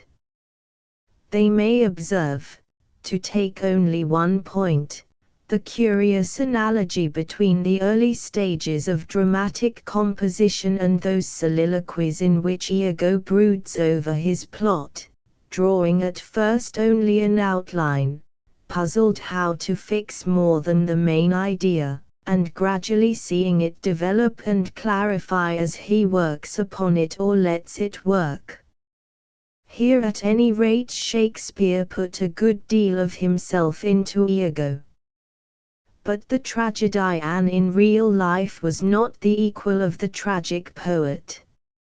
His psychology, as we shall see, was at fault at a critical point, as Shakespeare's never was. And so his catastrophe came out wrong, and his piece was ruined. Such, then, seem to be the chief ingredients of the force which, liberated by his resentment at Cassio's promotion, drives Iago from inactivity into action, and sustains him through it. And, to pass to a new point, this force completely possesses him, it is his fate. It is like the passion with which a tragic hero wholly identifies himself, and which bears him on to his doom. It is true that, once embarked on his course, Iago could not turn back, even if this passion did abate, and it is also true that he is compelled, by his success in convincing Othello, to advance to conclusions of which at the outset he did not dream. He is thus caught in his own web, and could not liberate himself if he would. But, in fact, he never shows a trace of wishing to do so, not a trace of hesitation, of looking back, or of fear, any more than of remorse. There is no ebb in the tide. As the crisis approaches, there passes through his mind a fleeting doubt whether the deaths of Cassio and Roderigo are indispensable, but that uncertainty, which does not concern the main issue, is dismissed, and he goes forward with undiminished zest. Not even in his sleep, as in Richard's before his final battle, does any rebellion of outraged conscience or pity, or any foreboding of despair, force itself into clear consciousness. His fate, which is himself, has completely mastered him, so that, in the later scenes, where the improbability of the entire success of a design built on so many different falsehoods forces itself on the reader, Iago appears for moments not as a consummate schemer, but as a man absolutely infatuated and delivered over to certain destruction. 5. Iago stands supreme among Shakespeare's evil characters because the greatest intensity and subtlety of imagination have gone to his making, and because he illustrates in the most perfect combination the two facts concerning evil which seem to have impressed Shakespeare most. The first of these is the fact that perfectly sane people exist in whom fellow feeling of any kind is so weak that an almost absolute egoism becomes possible to them, and with it those hard vices, such as ingratitude and cruelty, which to Shakespeare were far the worst. The second is that such evil is compatible, and even appears to ally itself easily, with exceptional powers of will and intellect. In the latter respect Iago is nearly or quite the equal of Richard, in egoism he is the superior, and his inferiority in passion and massive force only makes him more repulsive.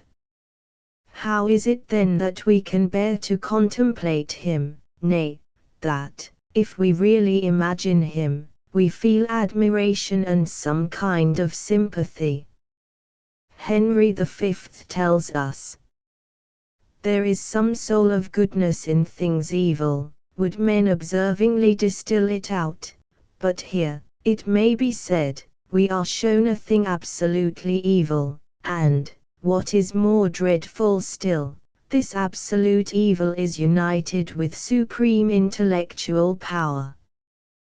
Why is the representation tolerable, and why do we not accuse its author either of untruth or of a desperate pessimism?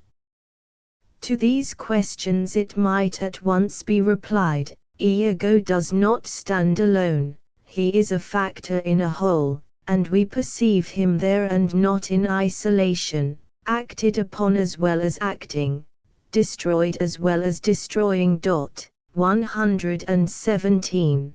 But, although this is true and important, I pass it by and, continuing to regard him by himself, I would make 3 remarks in answer to the questions. In the first place, Iago is not merely negative or evil, far from it. Those very forces that moved him and made his fate, sense of power, delight in performing a difficult and dangerous action, delight in the exercise of artistic skill, are not at all evil things. We sympathize with one or other of them almost every day of our lives. And, accordingly, though in Iago they are combined with something detestable and so contribute to evil, our perception of them is accompanied with sympathy. In the same way, Iago's insight, dexterity, quickness, address, and the like, are in themselves admirable things, the perfect man would possess them. And certainly he would possess also Iago's courage and self-control, and, like Iago, would stand above the impulses of mere feeling, lord of his inner world. All this goes to evil ends in Iago, but in itself it has a great worth, and, although in reading, of course, we do not sift it out and regard it separately, it inevitably affects us and mingles admiration with our hatred or horror. All this, however, might apparently coexist with absolute egoism and total want of humanity. But, in the second place, it is not true that in Iago this egoism and this want are absolute, and that in this sense he is a thing of mere evil. They are frightful, but if they were absolute, ego would be a monster, not a man. The fact is, he tries to make them absolute and cannot succeed, and the traces of conscience, shame and humanity, though faint, are discernible. If his egoism were absolute, he would be perfectly indifferent to the opinion of others, and he clearly is not so. His very irritation at goodness, again, is a sign that his faith in his creed is not entirely firm, and it is not entirely firm because he himself has a perception, however dim, of the goodness of goodness. What is the meaning of the last reason he gives himself for killing Cassio? He hath a daily beauty in his life that makes me ugly. Does he mean that he is ugly to others? Then he is not an absolute egoist. Does he mean that he is ugly to himself? Then he makes an open confession of moral sense. And, once more, if he really possessed no moral sense, we should never have heard those soliloquies which so clearly betray his uneasiness and his unconscious desire to persuade himself that he has some excuse for the villainy he contemplates. These seem to be indubitable proofs that, against his will, ego is a little better than his creed, and has failed to withdraw himself wholly from the human atmosphere about him. And to these proofs I would add, though with less confidence, two others. Iago's momentary doubt towards the end whether Roderigo and Cassio must be killed has always surprised me. As a mere matter of calculation, it is perfectly obvious that they must, and I believe his hesitation is not merely intellectual. It is another symptom of the obscure working of conscience or humanity. Lastly, is it not significant that, when once his plot has begun to develop, Iago never seeks the presence of Desdemona, that he seems to leave her as quickly as he can, 3-4-138, and that, when he is fetched by Emilia to see her in her distress, 4-110 ff. We fail to catch in his words any sign of the pleasure he shows in Othello's misery, and seem rather to perceive a certain discomfort, and, if one dare say it, a faint touch of shame or remorse. This interpretation of the passage, I admit, is not inevitable, but to my mind, quite apart from any theorizing about Iago, it seems the natural one. 118, and if it is right, Iago's discomfort is easily understood, for Desdemona is the one person concerned against whom it is impossible for him even to imagine a ground of resentment, and so an excuse for cruelty.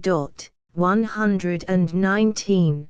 There remains, thirdly, the idea that Iago is a man of supreme intellect who is at the same time supremely wicked. That he is supremely wicked nobody will doubt, and I have claimed for him nothing that will interfere with his right to that title. But to say that his intellectual power is supreme is to make a great mistake. Within certain limits he has indeed extraordinary penetration, quickness, inventiveness, adaptiveness, but the limits are defined with the hardest of lines, and they are narrow limits. It would scarcely be unjust to call him simply astonishingly clever, or simply a consummate master of intrigue.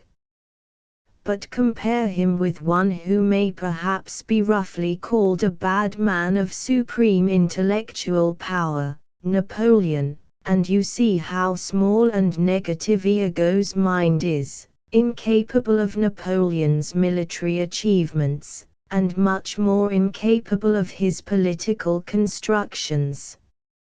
Or, to keep within the Shakespearean world, compare him with Hamlet, and you perceive how miserably close is his intellectual horizon, that such a thing as a thought beyond the reaches of his soul has never come near him, that he is prosaic through and through, deaf and blind to all but a tiny fragment of the meaning of things. Is it not quite absurd, then, to call him a man of supreme intellect? And observe, lastly, that his failure in perception is closely connected with his badness. He was destroyed by the power that he attacked, the power of love, and he was destroyed by it because he could not understand it, and he could not understand it because it was not in him. Iago never meant his plot to be so dangerous to himself. He knew that jealousy is painful, but the jealousy of a love like Othello's he could not imagine, and he found himself involved in murders which were no part of his original design. That difficulty he surmounted, and his changed plot still seemed to prosper. Roderigo and Cassio and Desdemona once dead, all will be well. Nay, when he fails to kill Cassio, all may still be well. He will avow that he told Othello of the adultery, and persist that he told the truth, and Cassio will deny it in vain. And then, in a moment, his plot is shattered by a blow from a quarter where he never dreamt of danger. He knows his wife, he thinks. She is not over-scrupulous, she will do anything to please him, and she has learned obedience. But one thing in her he does not know, that she loves her mistress and would face 100 deaths sooner than see her fair fame darkened. There is genuine astonishment in his outburst. What? Are you mad? As it dawns upon him that she means to speak the truth about the handkerchief. But he might well have applied to himself the words she flings at Othello, O gull! O dolt! As ignorant as dirt. The foulness of his own soul made him so ignorant that he built into the marvelous structure of his plot a piece of crass stupidity. To the thinking mind the divorce of unusual intellect from goodness is a thing to startle, and Shakespeare clearly felt it so. The combination of unusual intellect with extreme evil is more than startling, it is frightful. It is rare, but it exists, and Shakespeare represented it in Iago. But the alliance of evil like Iago's with supreme intellect is an impossible fiction, and Shakespeare's fictions were truth. 6. The characters of Cassio and Emilia hardly require analysis, and I will touch on them only from a single point of view. In their combination of excellences and defects they are good examples of that truth to nature which in dramatic art is the one unfailing source of moral instruction. Cassio is a handsome, light-hearted, good-natured young fellow, who takes life gaily, and is evidently very attractive and popular. Othello, who calls him by his Christian name, is fond of him, Desdemona likes him much, Emilia at once interests herself on his behalf. He has warm generous feelings, an enthusiastic admiration for the general, and a chivalrous adoration for his peerless wife. But he is too easygoing. He finds it hard to say no, and accordingly, although he is aware that he has a very weak head, and that the occasion is one on which he is bound to run no risk. He gets drunk, not disgustingly so, but ludicrously so. 120, and, besides, he amuses himself without any scruple by frequenting the company of a woman of more than doubtful reputation, who has fallen in love with his good looks. Moralizing critics point out that he pays for the first offense by losing his post, and for the second by nearly losing his life. They are quite entitled to do so, though the careful reader will not forget Iago's part in these transactions. But they ought also to point out that Cassio's looseness does not in the least disturb our confidence in him in his relations with Desdemona and Othello. He is loose, and we are sorry for it, but we never doubt that there was a daily beauty in his life, or that his rapturous admiration of Desdemona was as wholly beautiful a thing as it appears, or that Othello was perfectly safe when in his courtship he employed Cassio to go between Desdemona and himself. It is fortunately a fact in human nature that these aspects of Cassio's character are quite compatible. Shakespeare simply sets it down, and it is just because he is truthful in these smaller things that in greater things we trust him absolutely never to pervert the truth for the sake of some doctrine or purpose of his own. There is something very lovable about Cassio, with his fresh eager feelings, his distress at his disgrace and still more at having lost Othello's trust, his hero worship, and at the end his sorrow and pity, which are at first too acute for words. He is carried in, wounded, on a chair. He looks at Othello and cannot speak. His first words come later when, to Lodovico's question, "Did you and he consent in Cassio's death?" Othello answers Then he falters out, "Dear General, I never gave you cause." One is sure he had never used that adjective before. The love in it makes it beautiful, but there is something else in it, unknown to Cassio, which goes to one's heart. It tells us that his hero is no longer unapproachably above him.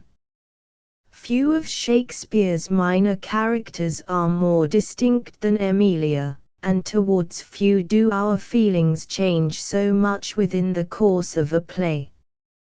Till close to the end she frequently sets one's teeth on edge, and at the end one is ready to worship her. She nowhere shows any sign of having a bad heart, but she is common, sometimes vulgar, in minor matters far from scrupulous, blunt in perception and feeling, and quite destitute of imagination. She let Iago take the handkerchief though she knew how much its loss would distress Desdemona, and she said nothing about it though she saw that Othello was jealous. We rightly resent her unkindness in permitting the theft, but, it is an important point, we are apt to misconstrue her subsequent silence, because we know that Othello's jealousy was intimately connected with the loss of the handkerchief. Emilia, however, certainly failed to perceive this, for otherwise, when Othello's anger showed itself violently and she was really distressed for her mistress, she could not have failed to think of the handkerchief, and would, I believe, undoubtedly have told the truth about it. But, in fact, she never thought of it, although she guessed that Othello was being deceived by some scoundrel. Even after Desdemona's death, nay, even when she knew that Iago had brought it about, she still did not remember the handkerchief, and when Othello at last mentions, as a proof of his wife's guilt, that he had seen the handkerchief in Cassio's hand, the truth falls on Emilia like a thunderbolt. "O God," she bursts out, "O heavenly God!" 121. Her stupidity in this matter is gross, but it is stupidity and nothing worse. But along with it goes a certain coarseness of nature.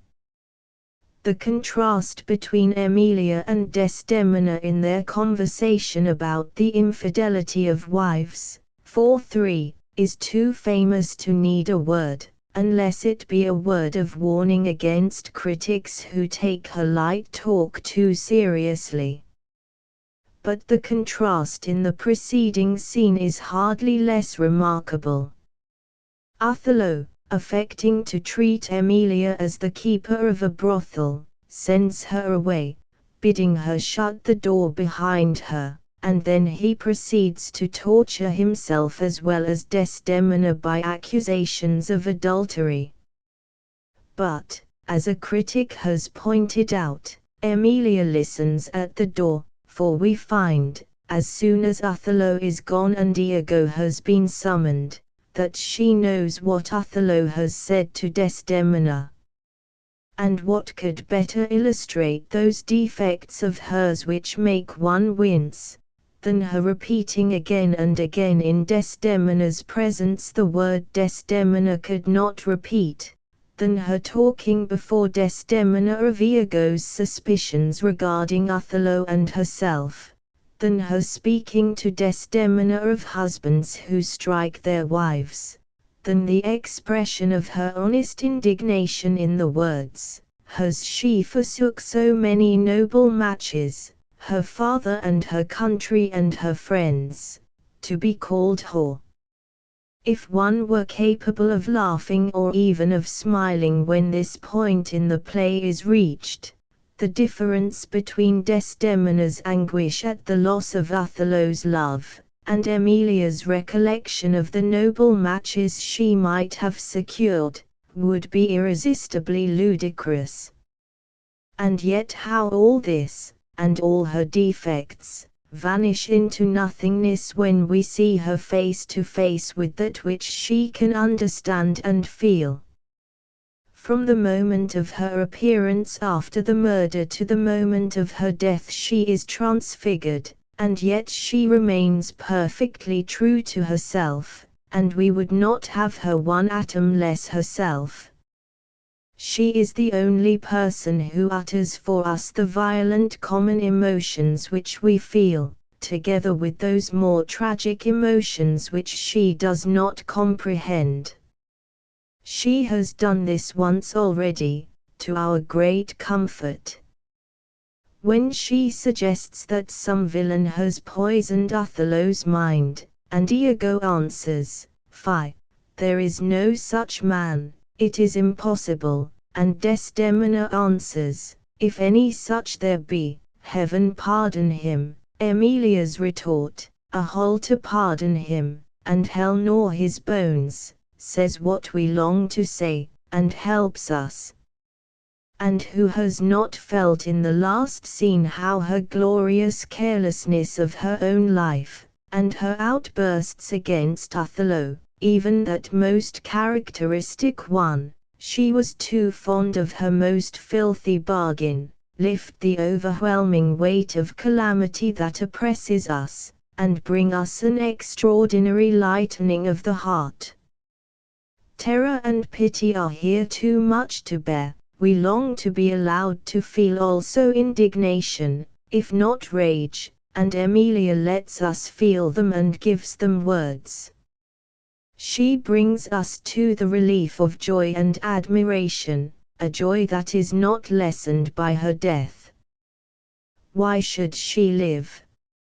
If she lived forever she never could soar a higher pitch, and nothing in her life became her like the losing it.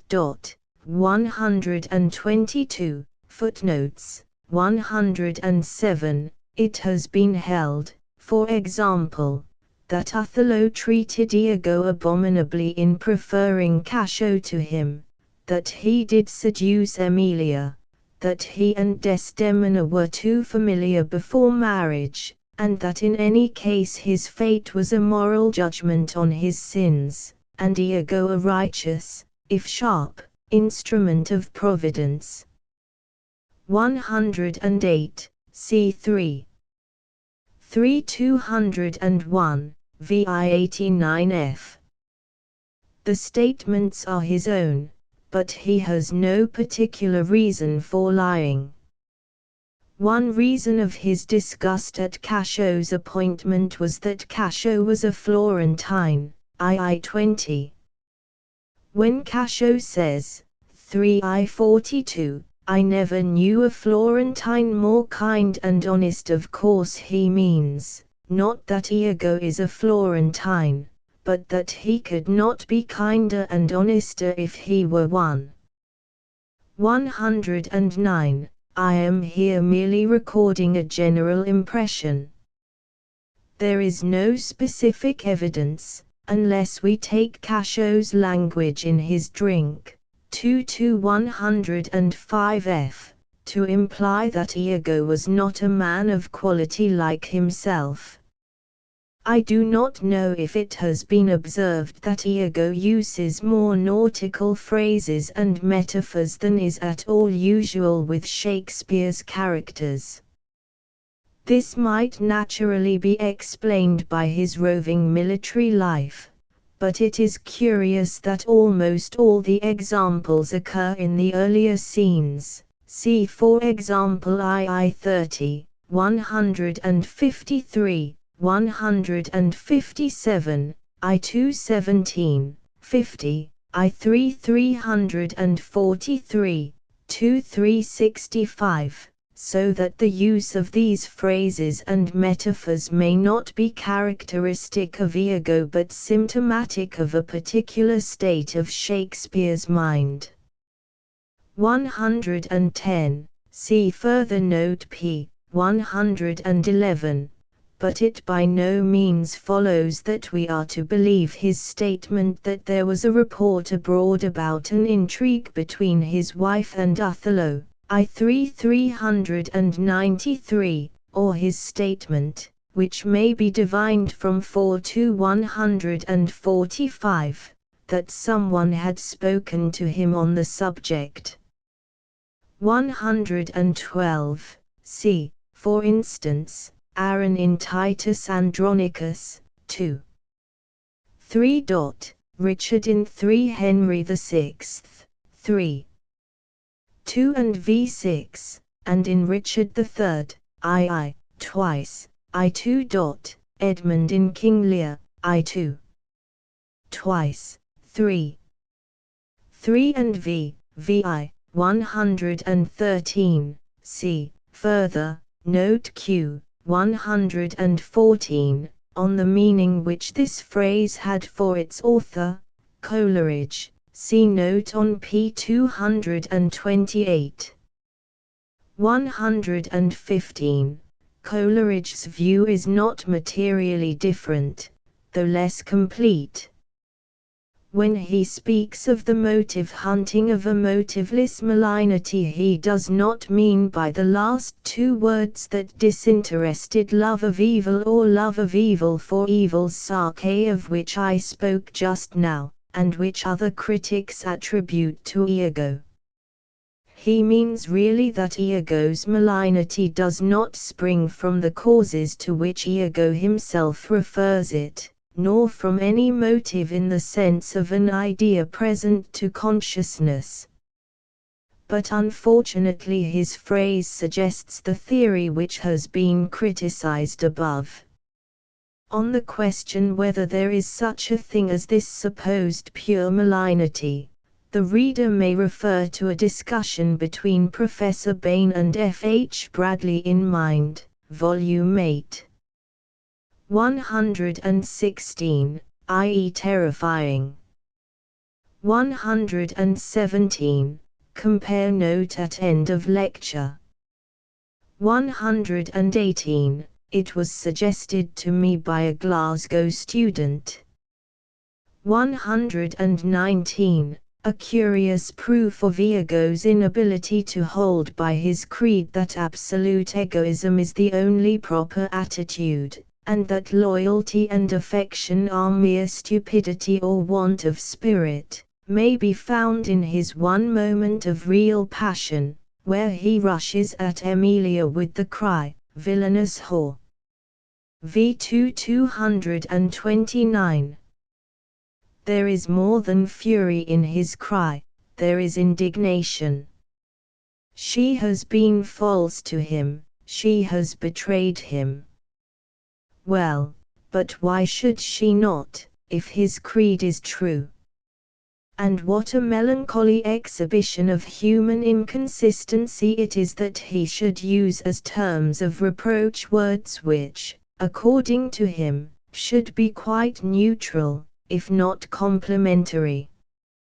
120. Cashow's invective against drink may be compared with Hamlet's expressions of disgust at his uncle's drunkenness. Possibly the subject may for some reason have been prominent in Shakespeare's mind about this time. 121. So the quarto, and certainly rightly, though modern editors reprint the feeble alteration of the folio, due to fear of the censor, O heaven! O heavenly powers! 122. The feelings evoked by Emilia are one of the causes which mitigate the excess of tragic pain at the conclusion. Others are the downfall of Iago, and the fact, already alluded to, that both Desdemona and Othello show themselves at their noblest just before death. Lecture 7. King Lear has again and again been described as Shakespeare's greatest work, the best of his plays, the tragedy in which he exhibits most fully his multitudinous powers, and if we were doomed to lose all his dramas except one, probably the majority of those who know and appreciate him best would pronounce for keeping King Lear. Yet this tragedy is certainly the least popular of the famous four.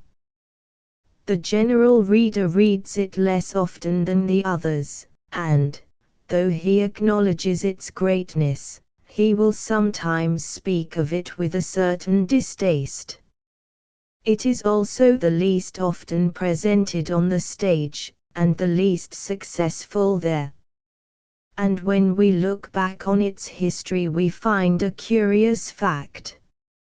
Some 20 years after the Restoration, Nahum Tate altered King Lear for the stage, giving it a happy ending, and putting Edgar in the place of the King of France as Cordelia's lover. From that time Shakespeare's tragedy in its original form was never seen on the stage for a century and a half. Betterton acted Tate's version, Garrick acted it and Dr. Johnson approved it. Kemble acted it, Kean acted it. In 1823 Kean, stimulated by Hazlitt's remonstrances and Charles Lamb's essays, restored the original tragic ending. At last, in 1838, Macca-Eddy returned to Shakespeare's text throughout. What is the meaning of these opposite sets of facts? Are the lovers of Shakespeare wholly in the right, and is the general reader and playgoer, were even Tate and Dr. Johnson, altogether in the wrong? I venture to doubt it. When I read King Lear, two impressions are left on my mind, which seem to answer roughly to the two sets of facts. King Lear seems to me Shakespeare's greatest achievement, but it seems to me not his best play. And I find that I tend to consider it from two rather different points of view. When I regard it strictly as a drama, It appears to me, though in certain parts overwhelming, decidedly inferior as a whole to Hamlet, Othello and Macbeth.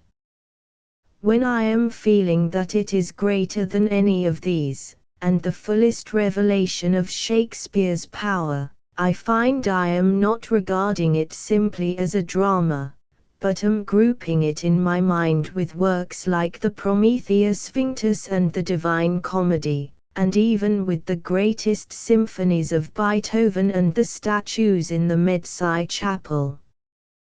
This twofold character of the play is to some extent illustrated by the affinities and the probable chronological position of King Lear. It is allied with two tragedies, Othello and Timon of Athens, and these two tragedies are utterly unlike. 123. Othello was probably composed about 1604. And King Lear about 1605, and though there is a somewhat marked change in style and versification, there are obvious resemblances between the two. The most important have been touched on already. These are the most painful and the most pathetic of the four tragedies, those in which evil appears in its coldest and most inhuman forms, and those which exclude the supernatural from the action. But there is also in King Lear a good deal which sounds like an echo of Othello, a fact which should not surprise us, since there are other instances where the matter of a play seems to go on working in Shakespeare's mind and reappears, generally in a weaker form, in his next play. So, in King Lear, the conception of Edmund is not so fresh as that of Goneril. Goneril has no predecessor, but Edmund, though of course essentially distinguished from Iago, often reminds us of him, and the soliloquy, "This is the excellent foppery of the world," is in the very tone of Iago's discourse on the sovereignty of the will. The gulling of Gloucester, again, recalls the gulling of Othello.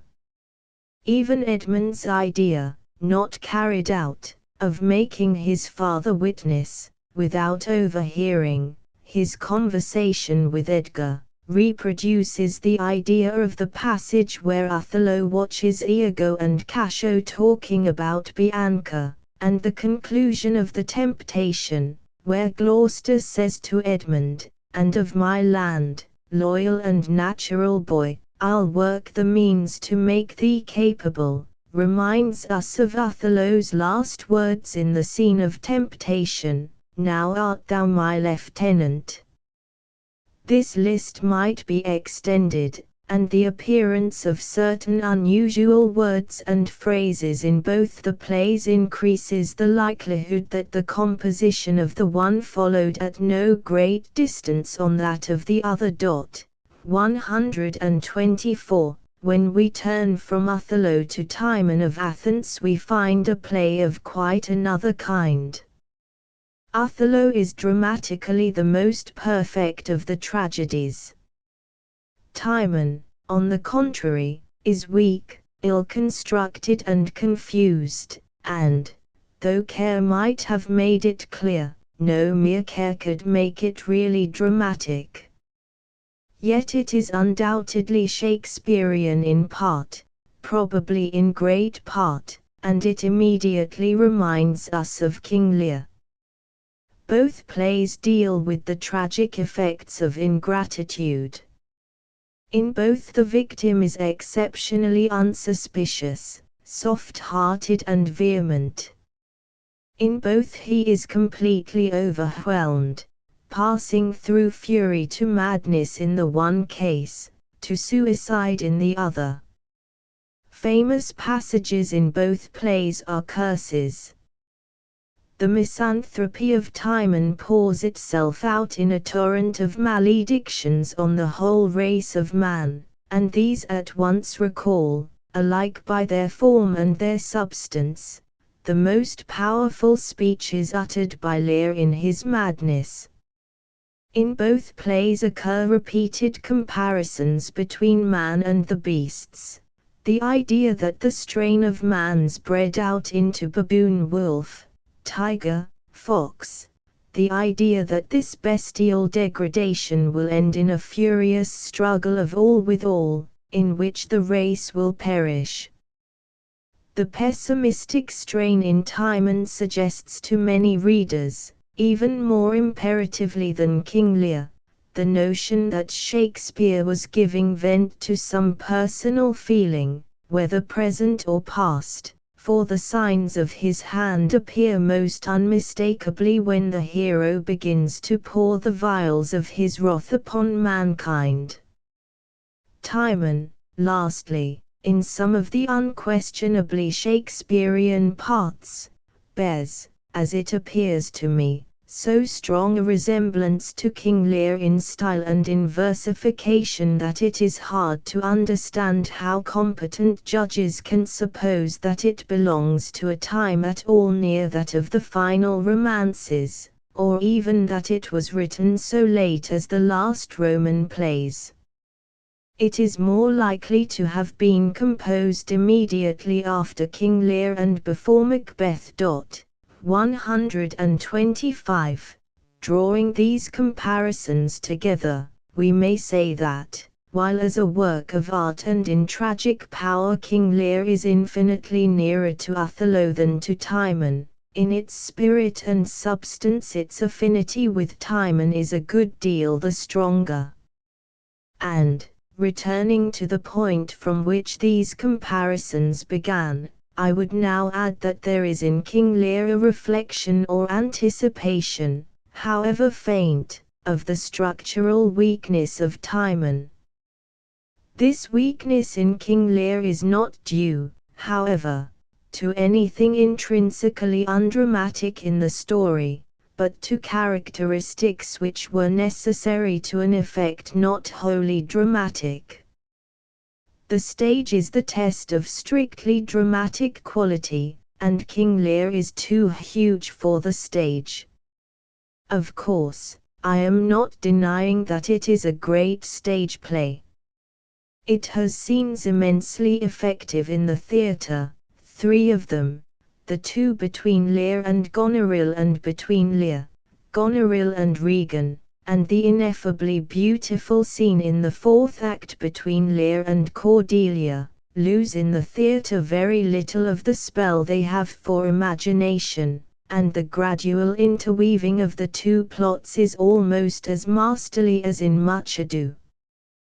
But, not to speak of defects due to mere carelessness, that which makes the peculiar greatness of King Lear, the immense scope of the work, the mass and variety of intense experience which it contains, the interpenetration of sublime imagination, piercing pathos, and humor almost as moving as the pathos, the vastness of the convulsion both of nature and of human passion, the vagueness of the scene where the action takes place, and of the movements of the figures which cross this scene, the strange atmosphere, cold and dark, which strikes on us as we enter this scene, enfolding these figures and magnifying their dim outlines like a winter mist, the half-realized suggestions of vast universal powers working in the world of individual fates and passions.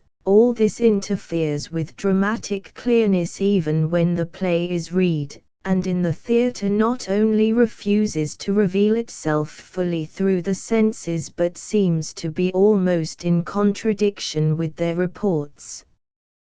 This is not so with the other great tragedies.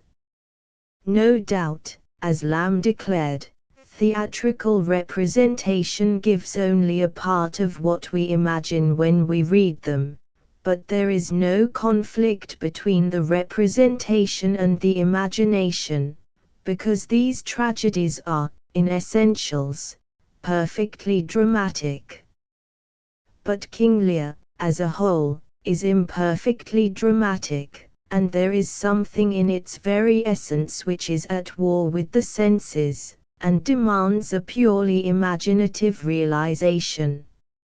It is therefore Shakespeare's greatest work, but it is not what Hazlitt called it, the best of his plays, and its comparative unpopularity is due, not merely to the extreme painfulness of the catastrophe, but in part to its dramatic defects, and in part to a failure in many readers to catch the peculiar effects to which I have referred. A failure which is natural because the appeal is made not so much to dramatic perception as to a rarer and more strictly poetic kind of imagination.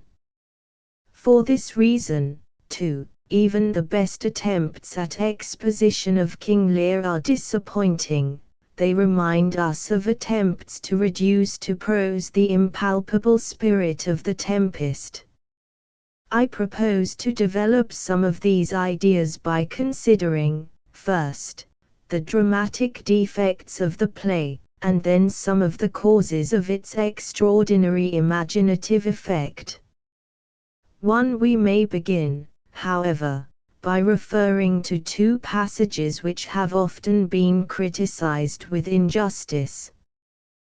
The first is that where the blinded Gloucester, believing that he is going to leap down Dover Cliff, does in fact fall flat on the ground at his feet, and then is persuaded that he has leaped down Dover Cliff but has been miraculously preserved.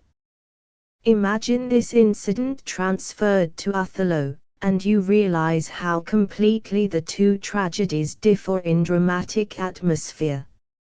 In Othello it would be a shocking or a ludicrous dissonance, but it is in harmony with the spirit of King Lear. And not only is this so, but, contrary to expectation, it is not, if properly acted, in the least absurd on the stage. The imagination and the feelings have been worked upon with such effect by the description of the cliff, and by the portrayal of the old man's despair and his son's courageous and loving wisdom, that we are unconscious of the grotesqueness of the incident for common sense. The second passage is more important, for it deals with the origin of the whole conflict.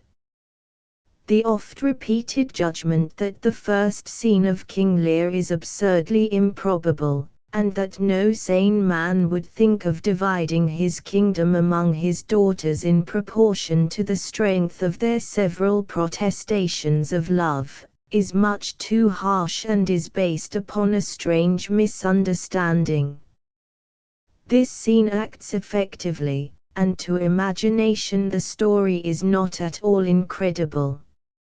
It is merely strange, like so many of the stories on which our romantic dramas are based. Shakespeare, besides, has done a good deal to soften the improbability of the legend, and he has done much more than the casual reader perceives. The very first words of the drama, as Coleridge pointed out, tell us that the division of the kingdom is already settled in all its details, so that only the public announcement of it remains. 126. Later we find that the lines of division have already been drawn on the map of Britain, L38, and again that Cordelia's share, which is her dowry, is perfectly well known to Burgundy, if not to France. LL 197, 245. That then which is censured as absurd, the dependence of the division on the speeches of the daughters, was in Lear's intention a mere form, devised as a childish scheme to gratify his love of absolute power and his hunger for assurances of devotion. And this scheme is perfectly in character. We may even say that the main cause of its failure was not that Goneril and Regan were exceptionally hypocritical, but that Cordelia was exceptionally sincere and unbending. And it is essential to observe that its failure, and the consequent necessity of publicly reversing his whole well-known intention, is one source of Lear's extreme anger. He loved Cordelia most and knew that she loved him best, and the supreme moment to which he looked forward was that in which she should outdo her sisters in expressions of affection, and should be rewarded by that third of the kingdom which was the most opulent. And then, so it naturally seemed to him, she put him to open shame. There is a further point, which seems to have escaped the attention of Coleridge and others. Part of the absurdity of Lear's plan is taken to be his idea of living with his 3 daughters in turn. But he never meant to do this. He meant to live with Cordelia, and with her alone. 127. The scheme of his alternate monthly stay with Goneril and Regan is forced on him at the moment by what he thinks the undutifulness of his favorite child. In fact, his whole original plan, though foolish and rash, was not a hideous rashness, 128, or incredible folly.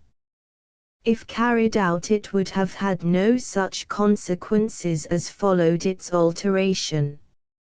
It would probably have led quickly to war, 129, but not to the agony which culminated in the storm upon the heath. The first scene, therefore, is not absurd, though it must be pronounced dramatically faulty in so far as it discloses the true position of affairs only to an attention more alert than can be expected in a theatrical audience or has been found in many critics of the play. Let us turn next to 2 passages of another kind, the 2 which are mainly responsible for the accusation of excessive painfulness, and so for the distaste of many readers and the long theatrical eclipse of King Lear. The first of these is much the less important. It is the scene of the blinding of Gloucester. The blinding of Gloucester on the stage has been condemned almost universally, and surely with justice, because the mere physical horror of such a spectacle would in the theatre be a sensation so violent as to overpower the purely tragic emotions, and therefore the spectacle would seem revolting or shocking. But it is otherwise in reading. For mere imagination the physical horror, though not lost, is so far deadened that it can do its duty as a stimulus to pity, and to that appalled dismay at the extremity of human cruelty which it is of the essence of the tragedy to excite. Thus the blinding of Gloucester belongs rightly to King Lear in its proper world of imagination. It is a blot upon King Lear as a stage play. But what are we to say of the second and far more important passage, the conclusion of the tragedy? The unhappy ending as it is called, though the word unhappy sounds almost ironical in its weakness. Is this too a blot upon King Lear as a stage play? The question is not so easily answered as might appear. Doubtless we are right when we turn with disgust from Tate's sentimental alterations, from his marriage of Edgar and Cordelia, and from that cheap moral which every one of Shakespeare's tragedies contradicts, that truth and virtue shall at last succeed. But are we so sure that we are right when we unreservedly condemn the feeling which prompted these alterations, or at all events the feeling which beyond question comes naturally to many readers of King Lear who would like Tate as little as we. What they wish, though they have not always the courage to confess it even to themselves, is that the deaths of Edmund, Goneril, Regan and Gloucester should be followed by the escape of Lear and Cordelia from death, and that we should be allowed to imagine the poor old king passing quietly in the home of his beloved child to the end which cannot be far off. Now, I do not dream of saying that we ought to wish this, so long as we regard King Lear simply as a work of poetic imagination. But if King Lear is to be considered strictly as a drama, or simply as we consider Othello, it is not so clear that the wish is unjustified. In fact, I will take my courage in both hands and say boldly that I share it, and also that I believe Shakespeare would have ended his play thus had he taken the subject in hand a few years later, in the days of Cumberland and The Winter's Tale. If I read King Lear simply as a drama, I find that my feelings call for this happy ending. I do not mean the human, the philanthropic, feelings, but the dramatic sense. The former wish Hamlet and Othello to escape their doom, the latter does not, but it does wish Lear and Cordelia to be saved. Surely, it says, the tragic emotions have been sufficiently stirred already. Surely the tragic outcome of Lear's error and his daughter's ingratitude has been made clear enough and moving enough. And, still more surely, such a tragic catastrophe as this should seem inevitable. But this catastrophe, unlike those of all the other mature tragedies, does not seem at all inevitable. It is not even satisfactorily motived. 130. In fact, it seems expressly designed to fall suddenly like a bolt from a sky cleared by the vanished storm. And although from a wider point of view one may fully recognize the value of this effect, and may even reject with horror the wish for a happy ending, this wider point of view, I must maintain, is not strictly dramatic or tragic. Of course, this is a heresy and all the best authority is against it. But then the best authority, it seems to me, is either influenced unconsciously by disgust at Tate's sentimentalism or unconsciously takes that wider point of view.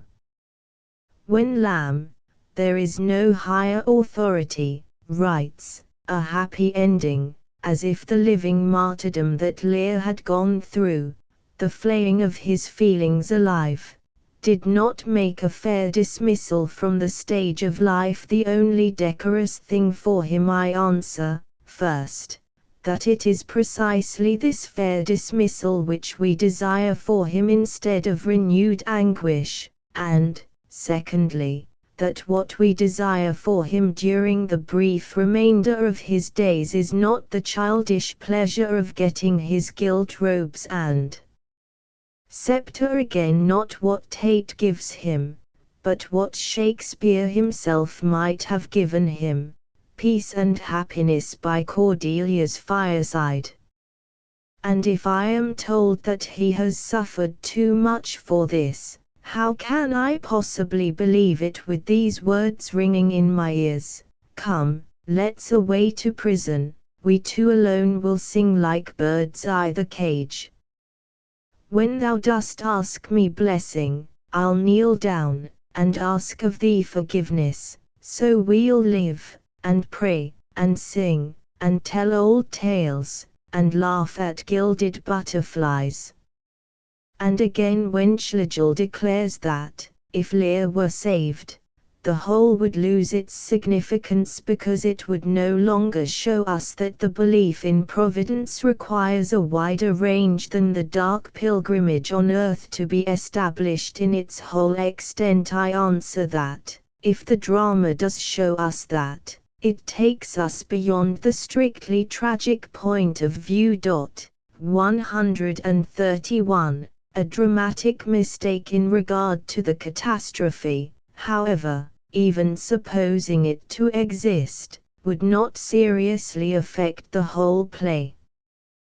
The principal structural weakness of King Lear lies elsewhere. It is felt to some extent in the earlier acts, but still more, as from our study of Shakespeare's technique we have learned to expect, in the fourth and the first part of the fifth. And it arises chiefly from the double action, which is a peculiarity of King Lear among the tragedies. By the side of Lear, his daughters, Kent, and the Fool, who are the principal figures in the main plot, stand Gloucester and his two sons, the chief persons of the secondary plot. Now by means of this double action Shakespeare secured certain results highly advantageous even from the strictly dramatic point of view, and easy to perceive. But the disadvantages were dramatically greater. The number of essential characters is so large, their actions and movements are so complicated, and events towards the close crowd on one another so thickly, that the reader's attention, 132, rapidly transferred from one center of interest to another, is overstrained. He becomes, if not intellectually confused, at least emotionally fatigued. The battle, on which everything turns, scarcely affects him. The deaths of Edmund, Goneril, Regan and Gloucester seem but trifles here, and anything short of the incomparable pathos of the close would leave him cold. There is something almost ludicrous in the insignificance of this battle, when it is compared with the corresponding battles in Julius Caesar and Macbeth, and though there may have been further reasons for its insignificance, the main one is simply that there was no room to give it its due effect among such a host of competing interests. 133. A comparison of the last two acts of Othello with the last two acts of King Lear would show how unfavorable to dramatic clearness is a multiplicity of figures. But that this multiplicity is not in itself a fatal obstacle is evident from the last two acts of Hamlet, and especially from the final scene. This is in all respects one of Shakespeare's triumphs, yet the stage is crowded with characters. Only they are not leading characters.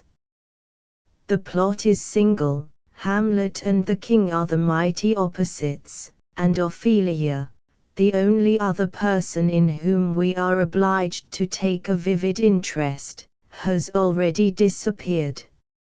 It is therefore natural and right that the deaths of Laertes and the Queen should affect us comparatively little. But in King Lear, because the plot is double, we have present in the last scene no less than 5 persons who are technically of the first importance: Lear, his 3 daughters and Edmund, not to speak of Kent and Edgar, of whom the latter at any rate is technically quite as important as Laertes. And again, owing to the pressure of persons and events, and owing to the concentration of our anxiety on Lear and Cordelia, the combat of Edgar and Edmund, which occupies so considerable a space, fails to excite a tithe of the interest of the fencing match in Hamlet. The truth is that all through these acts Shakespeare has too vast a material to use with complete dramatic effectiveness, however essential this very vastness was for effects of another kind. Added to these defects there are others, which suggest that in King Lear Shakespeare was less concerned than usual with dramatic fitness, improbabilities, inconsistencies, sayings and doings which suggest questions only to be answered by conjecture. The improbabilities in King Lear surely far surpass those of the other great tragedies in number and in grossness. And they are particularly noticeable in the secondary plot. For example, no sort of reason is given why Edgar, who lives in the same house with Edmund, should write a letter to him instead of speaking, and this is a letter absolutely damning to his character.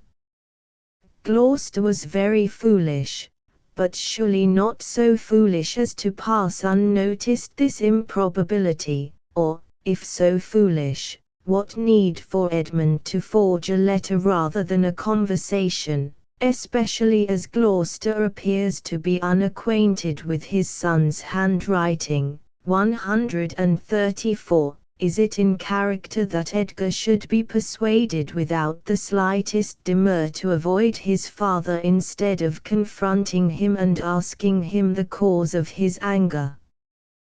Why in the world should Gloucester, when expelled from his castle, wander painfully all the way to Dover simply in order to destroy himself? 480.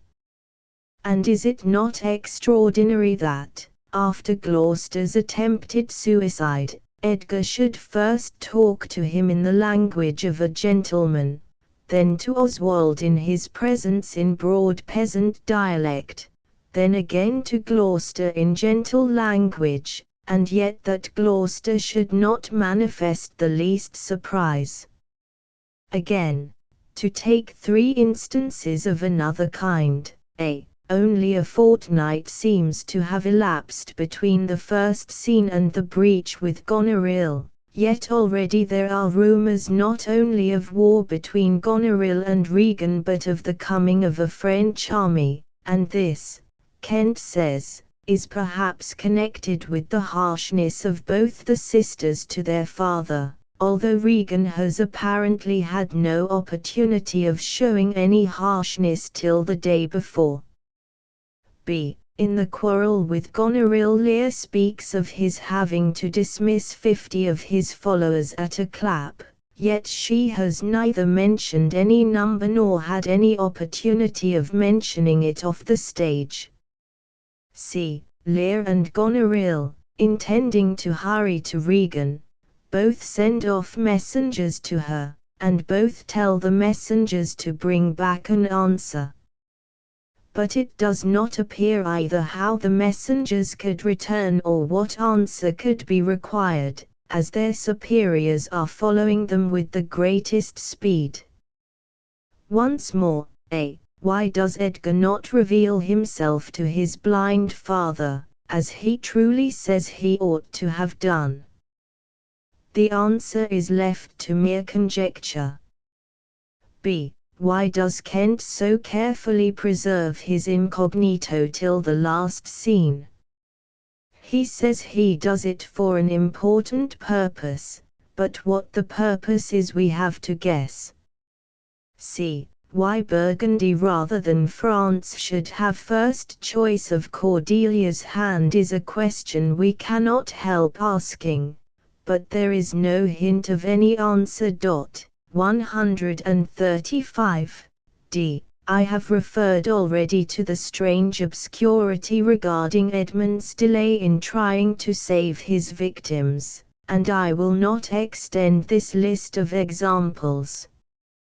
No one of such defects is surprising when considered by itself, but their number is surely significant.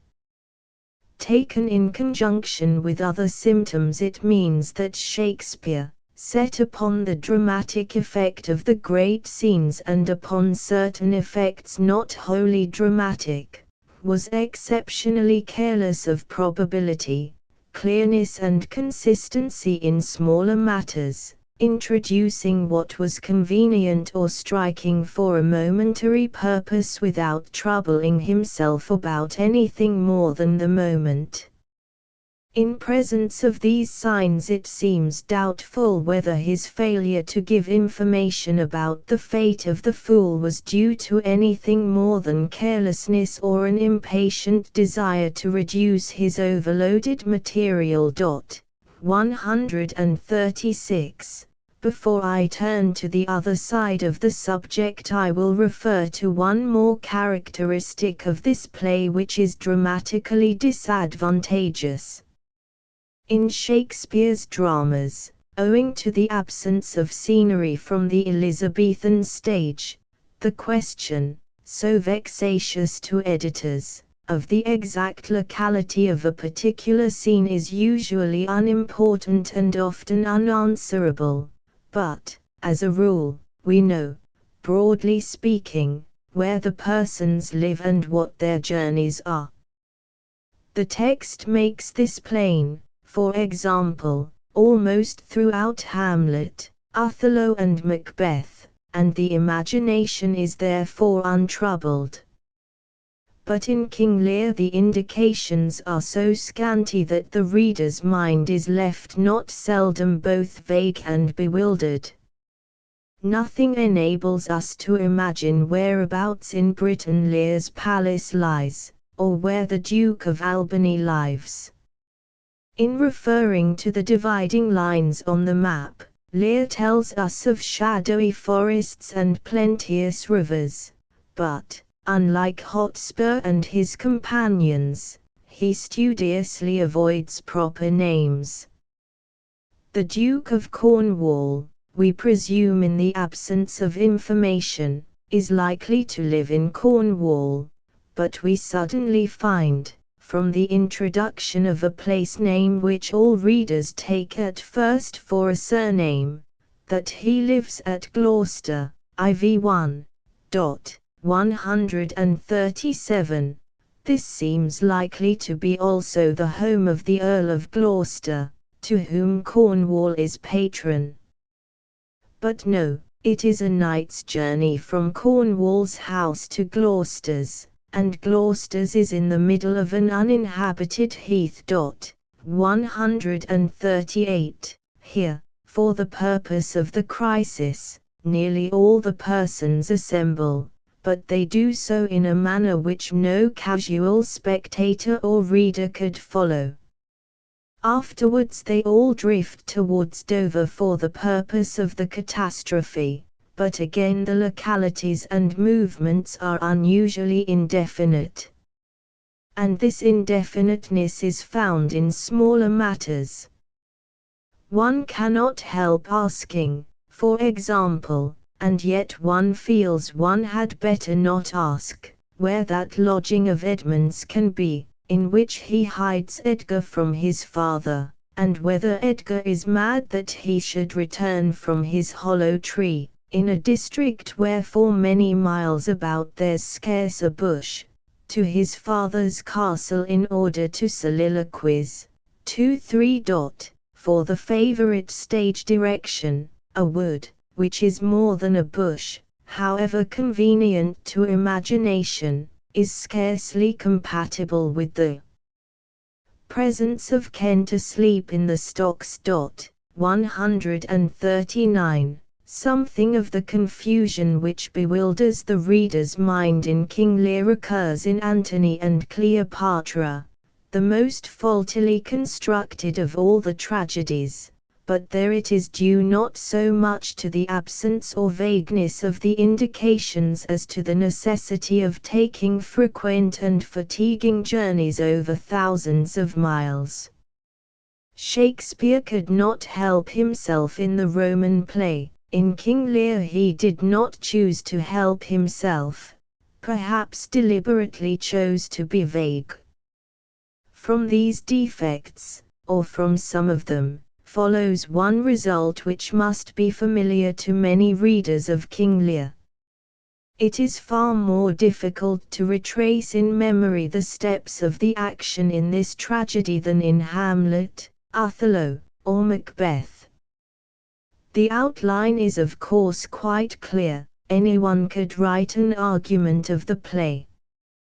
But when an attempt is made to fill in the detail, it issues sooner or later in confusion even with readers whose dramatic memory is unusually strong. 140. 2. How is it, now, that this defective drama so overpowers us that we are either unconscious of its blemishes or regard them as almost irrelevant? As soon as we turn to this question we recognize, not merely that King Lear possesses purely dramatic qualities which far outweigh its defects, but that its greatness consists partly in imaginative effects of a wider kind. And, looking for the sources of these effects, we find among them some of those very things which appeared to us dramatically faulty or injurious. Thus, to take at once two of the simplest examples of this, that very vagueness in the sense of locality which we have just considered, and again that excess in the bulk of the material and the number of figures, events and movements, while they interfere with the clearness of vision, have at the same time a positive value for imagination. They give the feeling of vastness, the feeling not of a scene or particular place, but of a world, or, to speak more accurately, of a particular place which is also a world. This world is dim to us, partly from its immensity, and partly because it is filled with gloom, and in the gloom shapes approach and recede, whose half-seen faces and motions touch us with dread, horror, or the most painful pity, sympathies and antipathies which we seem to be feeling not only for them but for the whole race. This world, we are told, is called Britain, but we should no more look for it in an atlas than for the place, called Caucasus, where Prometheus was chained by strength and force and comforted by the daughters of ocean, or the place where Pharinatus stands erect in his glowing tomb, cum aves lo inferno in grand dispito. Consider next the double action. It has certain strictly dramatic advantages, and may well have had its origin in purely dramatic considerations. To go no further, the secondary plot fills out a story which would by itself have been somewhat thin, and it provides a most effective contrast between its personages and those of the main plot, the tragic strength and stature of the latter being heightened by comparison with the slighter build of the former. But its chief value lies elsewhere, and is not merely dramatic.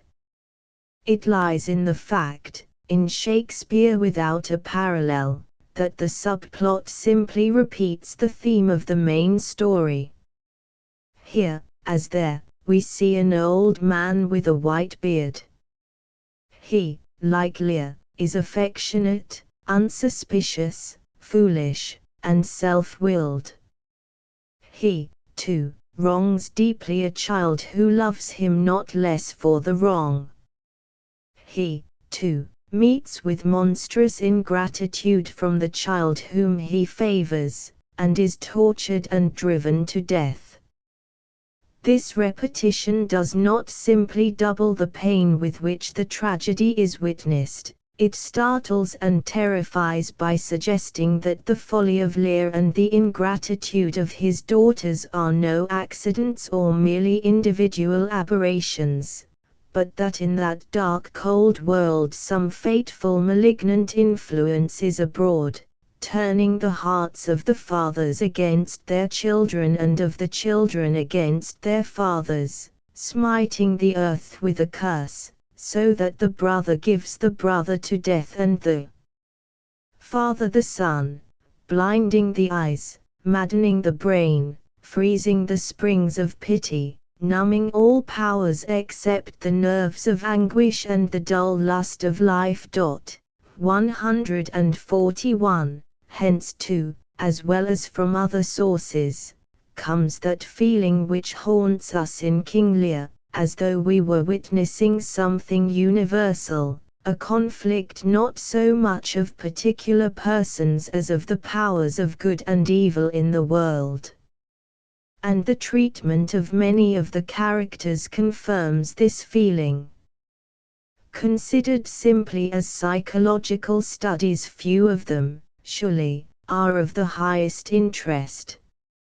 Fine and subtle touches could not be absent from a work of Shakespeare's maturity, but, with the possible exception of Lear himself, no one of the characters strikes us as psychologically a wonderful creation, like Hamlet or Iago or even Macbeth. One or two seem even to be somewhat faint and thin.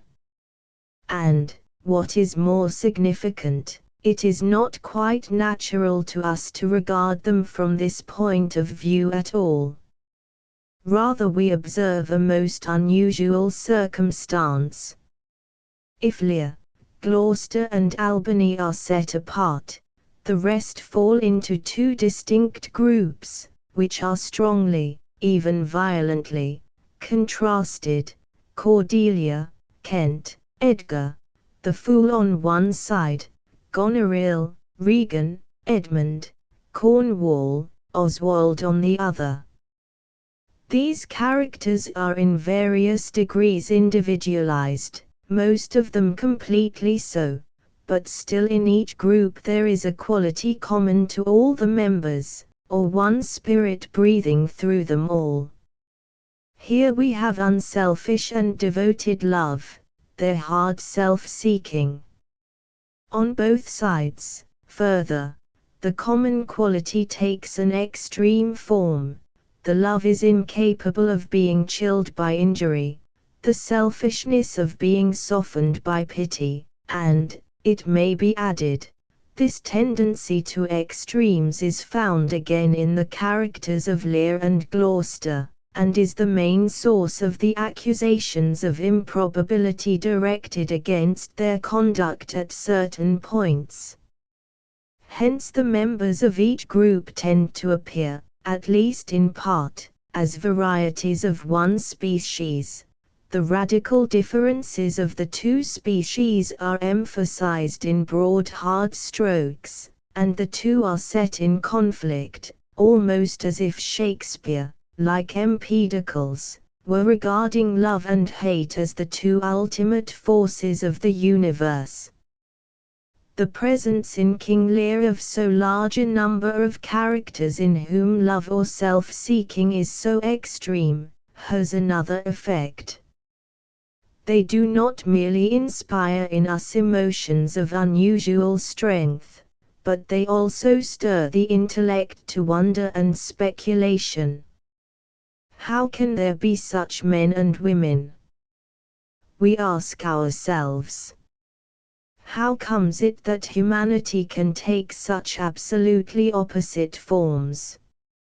And, in particular, to what omission of elements which should be present in human nature, or, if there is no omission, to what distortion of these elements is it due that such beings as some of these come to exist? This is a question which Iago, and perhaps no previous